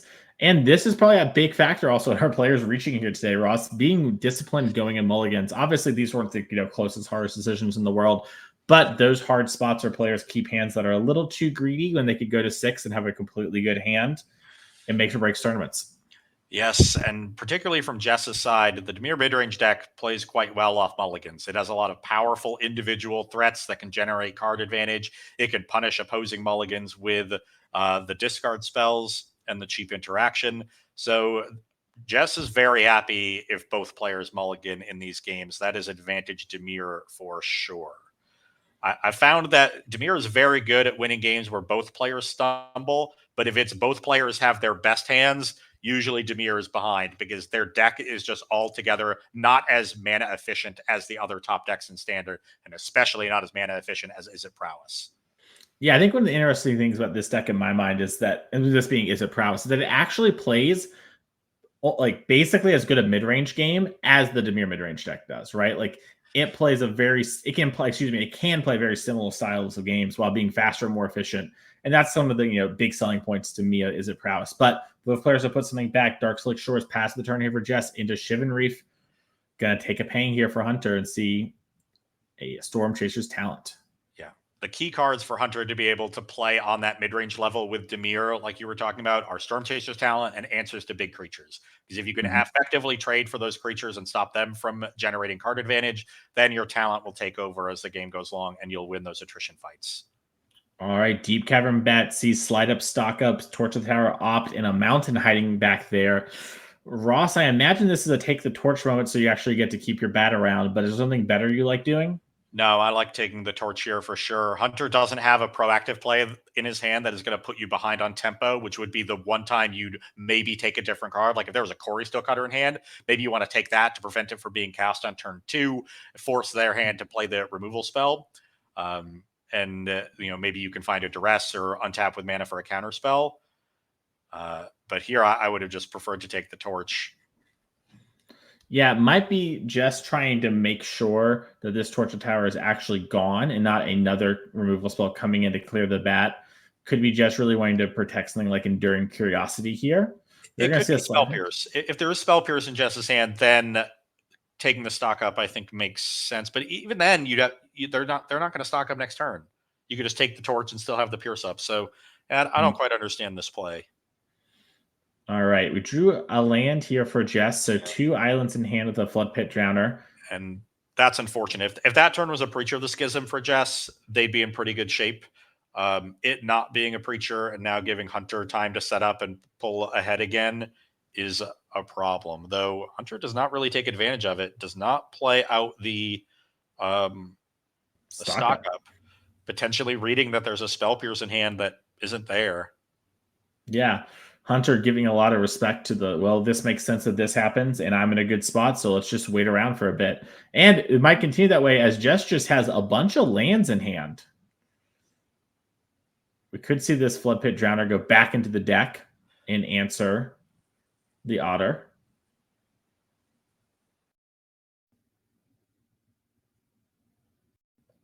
Opt gets cast. There's a Monstrous Rage that gets sent to the bottom. I think a Burst Lightning was the draw. Yeah, Hunter maybe even playing around Spell Pierce here by waiting on the Burst Lightning. Well, could have done it to try to bait it and then slam stock up. There's a Ral. So we're going to just opt for land. Play stock up to bait out a Pierce, have the Ral next turn. Sunspine Lynx goes to the bottom off of that opt. Makes sense, stuck on only 3 lands. And then now found another Burst Lightning. Or is that Torch the Tower? Okay. Right. Yeah. Upkeep does on the Flood Pit Drowner here. Trying to clearly respect Spell Pierce there, right? That's the spot where getting the Spell Pierce to be used would be the best for Hunter. Now Hunter can kind of assume that I've at least done my due diligence on trying to get the Spell Pierce out of hand. Yeah. And how do I want to lead? On stock up or Ral? Which one am I okay losing? Jig's up now. Yeah. Jig's definitely up. And all Hunter did was give Jess more time to find a Pierce. Playing around those soft counter spells, you need to have the additional mana to reasonably say, I'm going to get to my stock up with Pierce mana available, in a good amount of time. And in this case, Hunter just didn't have additional lands, and it didn't really make sense for him to want to draw additional lands either. So I would have preferred to see, an earlier stock up, and he'd be in a commanding position in this game by now. He's still in a very good position because Jess is flooded out, but he gave Jess a few more draw steps to try to find something and get back into this game, especially since his hand didn't have a good answer to a big threat. If Jess had played something like an Archfiend of the Dross, a Shieldred, even a Preacher, that could have been a real problem for Hansen. Jess draws the 4th Darklick Shores. 4 of a kind's not good enough here. as Hunter is going to play the Row. Yeah, he knows there was no Spell Pierce last turn. Time to jam the Row before a creature comes down, and there's just no coming back from this position. The Dimir deck needs to be playing from ahead. That's been the secret for this Dimir midrange deck, even from way back in its heyday in November and December of last year. Kaito, Enduring Curiosity, Preacher of the Schism, all cards that generate card advantage, but only when you're attacking. And so the deck plays shockingly poorly from behind for being a mid-range deck. And one of the reasons it fell off in the metagame was the rest of the metagame sped up. So you weren't playing from ahead nearly as easily or nearly as often. And now, with a lot like the mouse decks on the decline and the Esper Pixie deck, especially on the decline, you're able to play from ahead against a lot of the lockdown decks. You have a big portion of the metagame where you can execute your game plan, and then you just bias your deck against Is It Prowess to try to make that matchup salvageable. But it's still typically unfavorable, especially with Jess's list on only 2 copies of Duress, which I think is your best card in the matchup. Stock Up gets slammed. That's going to trigger Row's passive, Gain of Loyalty. Get 2 spells. Play an island for turn. We picked up a sleight of hand last turn off the Stock Up. That's going to get us 1 step closer to Row. 1 more Prowess trigger as well. So these are 3/3 otters. Bigger than the cut down we have. We found another Stock Up. The Is It deck is very good at playing from ahead as well. You mentioned, Dimir plays well from ahead. Is It does it in spades. As another otter comes down, attack for 9. Yeah, and this Ral is going to ultimate next turn and end the game. Or for 6, excuse me. Misspoke there. All right. And Jess is going to cut down this otter. Yeah, Hunter doesn't care. And Jess draws the Restless Reef. It's just all lands here for Jess. An unfortunate run.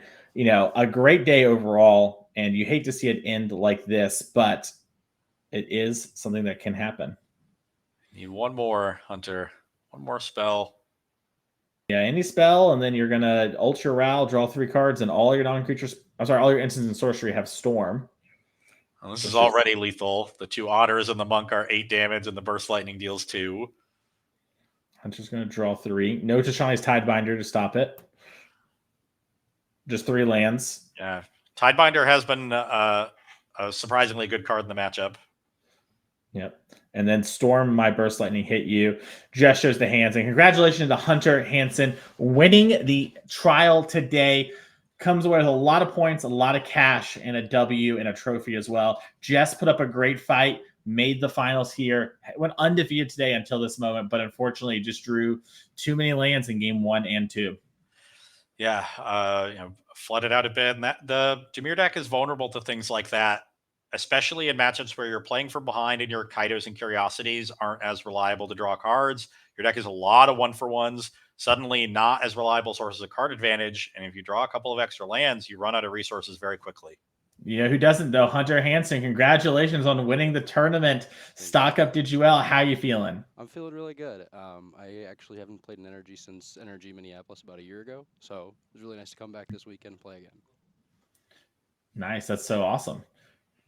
Yeah, and taking a look over your particular list, I think everybody is aware of the Is It Prowess deck at this point. It's been dominating standard for a couple of weeks, but there is still a lot of variation in how players build their decks. You've gone with a more, let's say, classic build. 4 Slickshot Show Off main, the Hatchers relegated completely to the sideboard. Tell me about the thought process that went into into that particular choice. So that wasn't actually a choice that I would make again. I actually haven't played the 4 Slickshot this whole time, but I have a buddy who's a better player than me, and I listened to what he did. I would switch back immediately, actually. I think the Drake Hatcher in the main is correct. Okay, so you would have preferred to have 2/2 main? Absolutely. And are the other slick shots going to the sideboard for matchups where they're better, or are you just opening up that sideboard space? I don't think so. If not, I probably would do just like 2 slick shots total, maybe a third. I saw a couple lists where it was like 4 Swift Spears, 3 slick shots, and 2 Drakes in the main. Maybe something like that, but I really don't know what I'm cutting. So, yeah. That's fair. And how do you feel about playing this Is It Cutter deck in general? I mean, obviously you won a tournament, so you're going to be happy, right? But did you have fun playing this deck? Is it something you'd play again? Where's your head at with this? Up until this card, or Corey, was released, my favorite card was Monastery Mentor. So this means I don't have to splash a third color. I still get to play all that same stuff. It's pretty much a dream come true for the card. Makes sense. And then my last question about the list. I'm curious about the one copy of This Town Ain't Big Enough in the sideboard. This is a shamelessly self-interested question because I'm thinking about playing one in my sideboard myself. So tell me about how this card was for you and whether you'd play it again. Absolutely. So that one is basically a locked slot for me. I've really loved in the non-Orzhov lockdown matchups. The Orzhov lockdown matchup, it's whatever. But versus like Jeskai control, a lot of the times, if it's a really slow game, you'll end up bouncing a high noon and a lockdown on their end step, or you'll just start looping their lockdown in your Storm Chasers, and you just start going through that loop once you're in the late game, and they can't do anything about it. Makes a lot of sense to me. Well, Hunter, before we go, is there anything you want to shout out or say? The mic is yours. I would like to apologize to my mother because I should have been there for Mother's Day, but I'm not. So we'll continue that trend and have everyone a happy Mother's Day. Hey, I like it. You have enough money to buy an I'm sorry present, so I That's think fair. you'll be okay. Yeah. Consider using that there. Well, Hunter, thank you so much for sitting down and talking to us today. Go enjoy the rest of your day, and we will hopefully see you at future NRG events in the future. I'll be there. Love to hear it. Well, Ross, it's the end of the day. It's the end of the weekend. We've had over 20 matches of Magic on camera. So much going on. It's been a blast to have you in the booth with you here today. But unfortunately, it's time for today's show to end. Any thoughts on anything before I wrap it all up here when it comes to Standard and people heading into the RC? And we have a lot of people watching, talking in chat about what they want to do in the RC. What's the Ross Merriam advice?